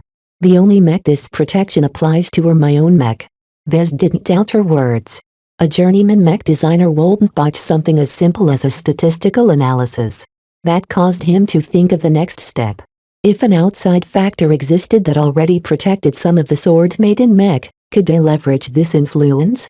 He even already honed in on the fact that only her personally developed models resisted the breakdown effect better. Was it the X factor? Though Vez had seen the Devil Razor and the Silver Valencia in person and didn't perceive any special X factor, they still possessed a small advantage compared to generic mech. Myra explicitly designed the Devil Razor and some other designs as the exclusive mech of the Sword Maidens. Not only did she design them by herself, preventing others from polluting her vision for her mech, they also inherited her affection for the Sword Maidens. A labor of love differed dramatically and carried an entirely different meaning than a commercial product bought from the market or scavenged from the battlefield. The internal Sword Maiden mech not only carried Myra's affection, they were also well-loved products by the Sword Maiden mech pilots themselves. Therefore, even if their X-factor didn't amount to much compared to a mech designed by Vez, they possessed their own charm that gave them a tiny edge over other pirate outfits. It may have been one of the reasons why Lydia's Sword Maidens managed to survive for so long. Still, broaching this subject touched upon his own advantages. Though he respected Myra immensely, it didn't mean he wanted to hand over priceless secrets for free. So for now, Vez could only approach the issue from an indirect angle. Maybe the fact that you are the designer who is in close proximity to your designs is the difference. Myra frowned at Vez. While that is a potentially logical argument, it's also poorly conceived. What difference does it make if I'm the designer? Well, is there another answer that can explain it better? The breakdown effect is caused by the space-time distortions originating from the turbulence in the flow of interdimensional particles above our heads. Nothing about them is related to the fact that I'm in the vicinity of the mech I've designed. Correlation does not necessarily imply causation. She basically stated that Vez was being nonsensical. It was like saying that someone was a genocidal murderer because he wore the same mustache as an infamous villain. Look, Myra, just sit still for a moment and think. Can you come up with a better explanation than this? While Myra already developed several possibilities, they sounded even less plausible. However, to accept the suggestion by Vez would force her to surrender to metaphysics. Mech designers instinctively avoided metaphysical phenomena unless they aimed to harness them. In every other case, metaphysical phenomena only added to their burdens. Let's say your guess is correct, she said, not quite taking it seriously yet but contemplating the possibilities if it was true. What do you want to do? It's simple. We can design a new mech that's adapted to the environment. Design a new mech? Vez came up with this idea as soon as he heard Myra's observation. Wasn't this the best solution? Not only would they design a mech that would hopefully enjoy some spiritual protection, they could also make specific changes to their mech that allowed them to fit the environment even better than their regular mech. Think about it. Vez spoke. Before we reached Ian Coronavi, We heavily underestimated the difficulties we'd face. We only expected heavy gravity, but it turns out the surface is wrecked with the breakdown effect as well. Most of our mech will fare exceptionally poorly if they stray within 1,000 kilometers of the crash site, and they can forget about functioning at all if they enter within a range of about 100 kilometers. It's clear to me that pretty much our entire mech roster is too unsuited to the task of fighting close to the Starlight Megalodon. So your idea is to design a new mech that can conceivably operate within the vicinity of the battleship? Myra gave the suggestion a deep thought. Even if the relationship you mentioned earlier didn't exist, it's still a viable idea to pursue. However, we'll be faced with severe restrictions. While it's not too difficult to design a mech in the field, it's very hard to fabricate them with our equipment and resources. This was the biggest limitations they faced. Right now, they brought enough equipment and supplies to maintain and repair their mech. It was a stretch to state they brought enough to fabricate new mech. While Vez acknowledged those limitations, he was already used to designing mech under difficult conditions. He grinned at Myra. I don't think those are serious disadvantages. Let's think about what kind of mech can best resist the breakdown effect. It has to be as mechanically robust and simple as possible. The best performing mech isn't necessarily the most complex one. Rather, the best mech is one that is extremely simple while retaining sufficient combat strength to deal with equivalent threats. There's no question to me that our rivals will eventually resort to the same solution as ours. Myra mused while she ran with the idea. If the breakdown effect will grow as severe as we think it will reach, then our mech designs will have to be dumbed down. There's also a question whether the entire mech needs to carry a gravitic backpack. You want to do away with the backpacks? They're too large, unwieldy and mechanically complex. They're already a huge vulnerability for our regular mech, but they will be prone to failure once they're carried within 100-kilometer range of the Starlight Megalodon. Vez tried to imagine a mech that had to resist both the breakdown effect and the crushing gravity. A dormant need within him to design a mech became stirred. He really missed this sensation. Still, an important question popped up. Since we're already discussing the possibility of designing a new mech, should we pool our abilities together and design a joint mech? If the two of them jointly designed a mech, they could potentially create a very strong mech for its intended purpose. Myra may not be the kind of mech designer who flexed her design chops, but as a journeyman mech designer she was both capable and practical. While Vez still fell short in some areas, his theoretical foundation was just as good as hers, if not better. He also brought a very huge hidden benefit to the table with his ability to foster the X factor in any design he worked upon. While a joint design may complicate its X factor, Vez did not think the final product would disappoint. Unfortunately, Myra shot the idea down. No. She immediately shook her head. While it's helpful if we can combine our strong points and compensate for our weak points, it's not very tactful to develop a shared design. While we are still close allies, the proper separation has to be maintained. Vez was a little disappointed that his ploy had failed to gain traction. He wanted to work alongside her in order to see what was special about journeyman mech designers and what kind of advantages they possessed that justified their stature. In the mech industry, only journeyman mech designers and higher were considered real mech designers. Even if Vez had an inflated sense of self-worth, he keenly recognized that he still faced many limits as an apprentice. He wanted to advance so badly, but he was still a way off. Still, Myra had a point. Vez calmed down and accepted her logic. Okay.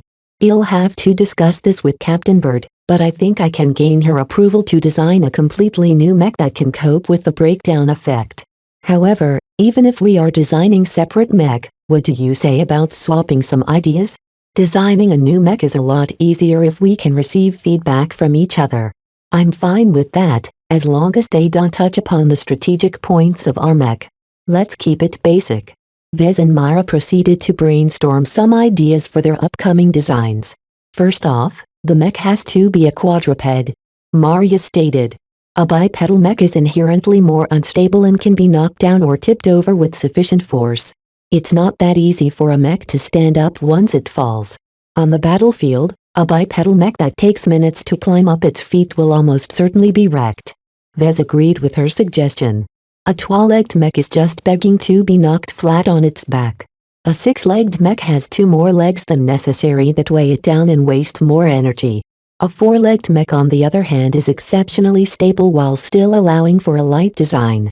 Do you think the weight class of the mech can be light or medium? It's better for us to design a light mech. Many of the failures result from an enormous amount of force being pressed upon an improperly aligned part. Light mech are some of the least complex mech and they don't put too much weight on the limbs. A light mech won't have much armor, though. A medium mech expends too much energy. Minimizing the mass of our mech should be a top priority. That's going to be hard to accomplish with 4 legs. I can foresee that the mobility of our mech designs won't be anything impressive either. The designs don't have to be impressive. They have to be functional and suitable for the purpose. This was the key. The mech had to be suitable for the purpose. This meant that even if the spec sheets of their designs were something to cry about, as long as they fulfill their intended purpose, so what? After a brief back and forth, Vez started to develop a vague vision for a potential breakdown-proof design. It would be one of the worst mech he'd ever designed. Due to the need to design a 4-legged mech, Vez began to consider shaping his design in the form of a bestial mech. In fact, Myra already considered designing something like a tiger mech. Such a mech allowed the sword maidens to channel their ferocity in another way. Though it would be something of a glass cannon due to its weak armor and disappointing mobility, it could nonetheless tear apart any opponent that entered its range. Meanwhile, Vez eventually rejected the option of designing a bestial mech as the Vandal mech pilots generally didn't possess the experience or capability to pilot such mech. The same applied to the sword maidens, but they were practically elites among pirates, so they should be able to adjust to the form a lot faster than the average Vandal mech pilot. Therefore, Vez began to develop a bold idea. Why not eschew the conventional humanoid and bestial shapes and follow an original path? A simple, 4-legged mech doesn't necessarily have to look like a wolf, tiger, horse or anything else that runs on 4 legs. Why not simply it further and design a frontline mech? Of all the possible mech types in existence, the frontline mech was as simple as a mech designer could get. The more Vez contemplated the notion, the more he became enamored by it. While he had never designed a frontline mech before, he occasionally dreamed of doing so. Chapter 850 Beating the Breakdown. The idea to design a new mech that fit better with the environment than their existing mech appealed to Vez very much. He restrained his design tendencies for so long while he worked with the Vandals that had almost forgotten his true purpose. While the brief opportunities he gained in the past to design a competition mech satisfied his thirst for a bit, it was like a single drop of water in a vast desert. Now that he found a chance, he didn't intend to let go. Previously, the flagrant Vandals already possessed an abundant amount of suitable mech for the jobs at hand. While they made use of fairly random Vision mech they stole from their raids, the Vandals weren't entirely stupid and they prioritized older but serviceable military-grade mech. None of the designs that Vez could come up with could outperform these optimized mech, even if he incorporated military-grade component design schematics. Vez was just a single mech designer, while most of the other military-grade mech were often designed by design teams led by one or multiple senior mech designers. Therefore, from the start, there was no point in offering the Vandals to design a mech that didn't add any value to their combat effectiveness. The situation changed once they landed on 7 and entered the Stormlands. With the breakdown effect wreaking greater havoc the closer they got to the source of the phenomenon, the Vandals faced the unpalatable prospect of restricting their mech to the periphery. Even up to this day, the Vandals and Sword Maidens seriously considered sending their warriors and soldiers to the battleship on foot. While they knew that they needed to secure the interior of the Starlight Megalodon with foot soldiers, what about the exits? There was no point in sending them in only for some other force that managed to feel their mech to wait outside and capture any infantry force coming out with valuable loot. The flagrant Sword Maidens deeply worried about securing their exit lanes. The problem sounded similar to Spaceborne fleets maintaining orbital supremacy so that their landbound forces had a way out after finishing their business on the ground. The power disparity between a mech and a soldier on foot is too huge. Even the worst mech in history can easily crush a soldier in combat armor. Due to the increasing strength of the breakdown effect, the flagrant Vandals already realized that their tough, Strong and heavy suits of exoskeleton armor suffered the same fate as the mech. Powered fully by a raft of servos and artificial musculature, the exoskeleton armors possessed way too many moving parts. The more moving parts a machine possessed, the higher the chance of suffering a failure. Perhaps 1 minute an arm would lock up. That was fine, because the exoskeleton armor could still fight even without a functional arm. It would be bad if one of the legs malfunctioned next. That would practically immobilize the suit that could easily rival or exceed the mass of a cow. This incredible mass also exacerbated the exoskeleton armor's needs, as they all needed to wear heavy-duty gravitic backpacks that expended its energy reserves within hours. This ultimately limited their applications, as they simply didn't possess the necessary reach to venture deep within the starlight megalodon. Just like with mech, the simpler the combat armor, the longer it lasted. The Vandals and the Sword Maidens already adjusted to this mentality, and their armorers began to fabricate a raft of light combat armor. Yes, light combat armor, which was the weakest and lightest possible protective suit specialized for combat operations. This was because medium combat armor depended on internal motors and servos, all of which basically consisted of lots of tiny parts that underwent a lot of strain from lifting all of the weight. Since the same logic that applies to combat armor is also valid to mech, I don't see why we shouldn't consider this option. Vez thought too simply. When he put the arguments forth in front of Captain Bird, she frowned. While I'm not a mech designer of a chief technician, even I know that adding a new mech model to our lineup is a huge undertaking. It's one thing to fabricate new combat armor. They're small, simple, and don't take too much effort to mass produce.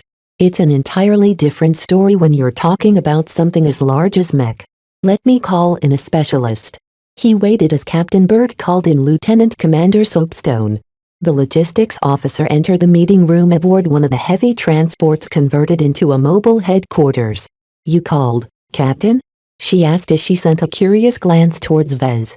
They hadn't interacted lately as they became preoccupied with their own issues. The ground expedition expended vast amounts of energy and supplies. Trying to make both of them last as long as possible tired her out continuously ever since she stepped foot on the ground. "Please provide a judgment on Mr. Larkinson's proposal." When Vez briefly summarized his plan to develop a breakdown-proof mech, Soapstone weighed the proposal seriously. "What kind of materials are you looking to draw upon?" Soapstone asked. "Nothing too fancy. I know our limitations. I'm not going for quality but simplicity. We won't be making use of the best alloys and exotics. That means your breakdown-proof mech will inevitably be expendable. Is that a price that the Vandals are willing to pay? The mech will be weak regardless of what I do," Vez stated simply. Putting too much bling on the mech is like putting lipstick on a dog. Most of the expense will be put to waste. It's much better to keep them cheap and simple, as that makes it easy for us to produce a decent amount of breakdown-proof mech in a short amount of time. We can even find a nearby ore deposit to avoid drawing upon our diminishing resource stockpiles. Vez made this consideration after much thought. He figured that Captain Bird and Lieutenant Commander Soapstone would be more inclined to reject his proposal if he insisted on designing an expensive mech that drew upon an excessive amount of expensive materials. Everyone tended to favor cheaper options over more expensive options, especially in a time of scarcity. The Vandals had always paid an extreme amount of attention on their energy and resource expenditures and really won't be pleased if Vez dumped a huge burden on their laps. "It's doable, Captain," Soapstone concluded. "If the mech is as simple and cheap as he claims, we won't have to make too many sacrifices to produce a squad of these breakdown-proof mech. Is it possible to fabricate them on the move? I can design them in a way that they can be assembled in a semi-modular fashion. This way, the mech technicians can first fabricate all of the individual parts separately that can easily be stored in containers until we have need of them. When we wish to deploy them, it will only take half a day of work for a single crew to assemble them into working condition." Vez made his final pitch. "You can consider it as a contingency option, Mom. I have experience with designing original mech by myself, so I'm fully capable of taking on the design project by myself. Fabricating these mech will take some effort, but it won't draw too many mech technicians away from their regular duties because they can easily and quickly reproduce all of the parts. If the breakdown effect isn't as serious as we thought, we can simply keep the parts in storage or recycle them down to their base materials. Besides, the sword maidens aren't sitting still. They're already on the move. Eventually, his arguments convinced Captain Bird. If you put it that way, it's worth a try. However, I don't want to pull away too many mech technicians from their regular duties. It's my understanding that they already have enough work on their hands. We can't afford to be delayed in our forward progress because our mech take longer to be repaired. Good. I'll be sure to keep you apprised of my progress, Captain. I think it will take roughly a month for me to design a breakdown-proof mech that's fit for our circumstances. They began to discuss his choice for opting for a laser-armed frontline mech. Why go for a ranged mech instead of a melee mech? The simplest quadruped melee mech are bestial mech, and I don't have enough experience with their structure to design anything reliable. A frontline mech on the other hand is more like a humanoid mech with every redundant part stripped away. A ranged mech is much more mechanically simple than a melee mech that has to perform complicated movements to inflict the damage. Not to mention that Myra already declared her intention to design a didger-shaped melee mech. Allowing the Vandals to field ranged mech neatly cover the weaknesses of the Sword Maiden bestial mech and strengthen the synergy of their allied forces. Don't forget that we only have a limited pool of mech pilots to draw upon, Mr. Larkinson. Any ranged mech pilot that we allocate to your breakdown-proof mech is one less mech pilot in our main force. We both know that frontline mech work best in greater numbers, but I'm not willing to weaken our main force. How many breakdown-proof mech are you willing to support, Mom? We'll have to see once we arrive at the mission site. For now, let's assume that I want to have a squad of 10 or 12 or so mech. According to their estimates, they were getting closer and closer to the Starlight Megalodon. It might take 2 to 3 months to finally get close enough to contest for control over the battleship. This meant that Vez needed to have his new mech ready by then. While this time frame was rather tight considering their limited fabrication capabilities, Vez possessed enough confidence that he could finish the job in time. Leave it to me, Captain. Vez eventually left the meeting room and returned to the mobile workshop. He managed to obtain approval for his latest project, but only after he agreed to several provisions. They weren't anything unexpected. He was basically on his own during the design process, and when it was time to fabricate his designs, he couldn't draw on more than 2 crews of mech technicians at a time. If I want to complete everything in time, I'll have to stick to my promises and keep my mech as cheap and mechanically simple as possible.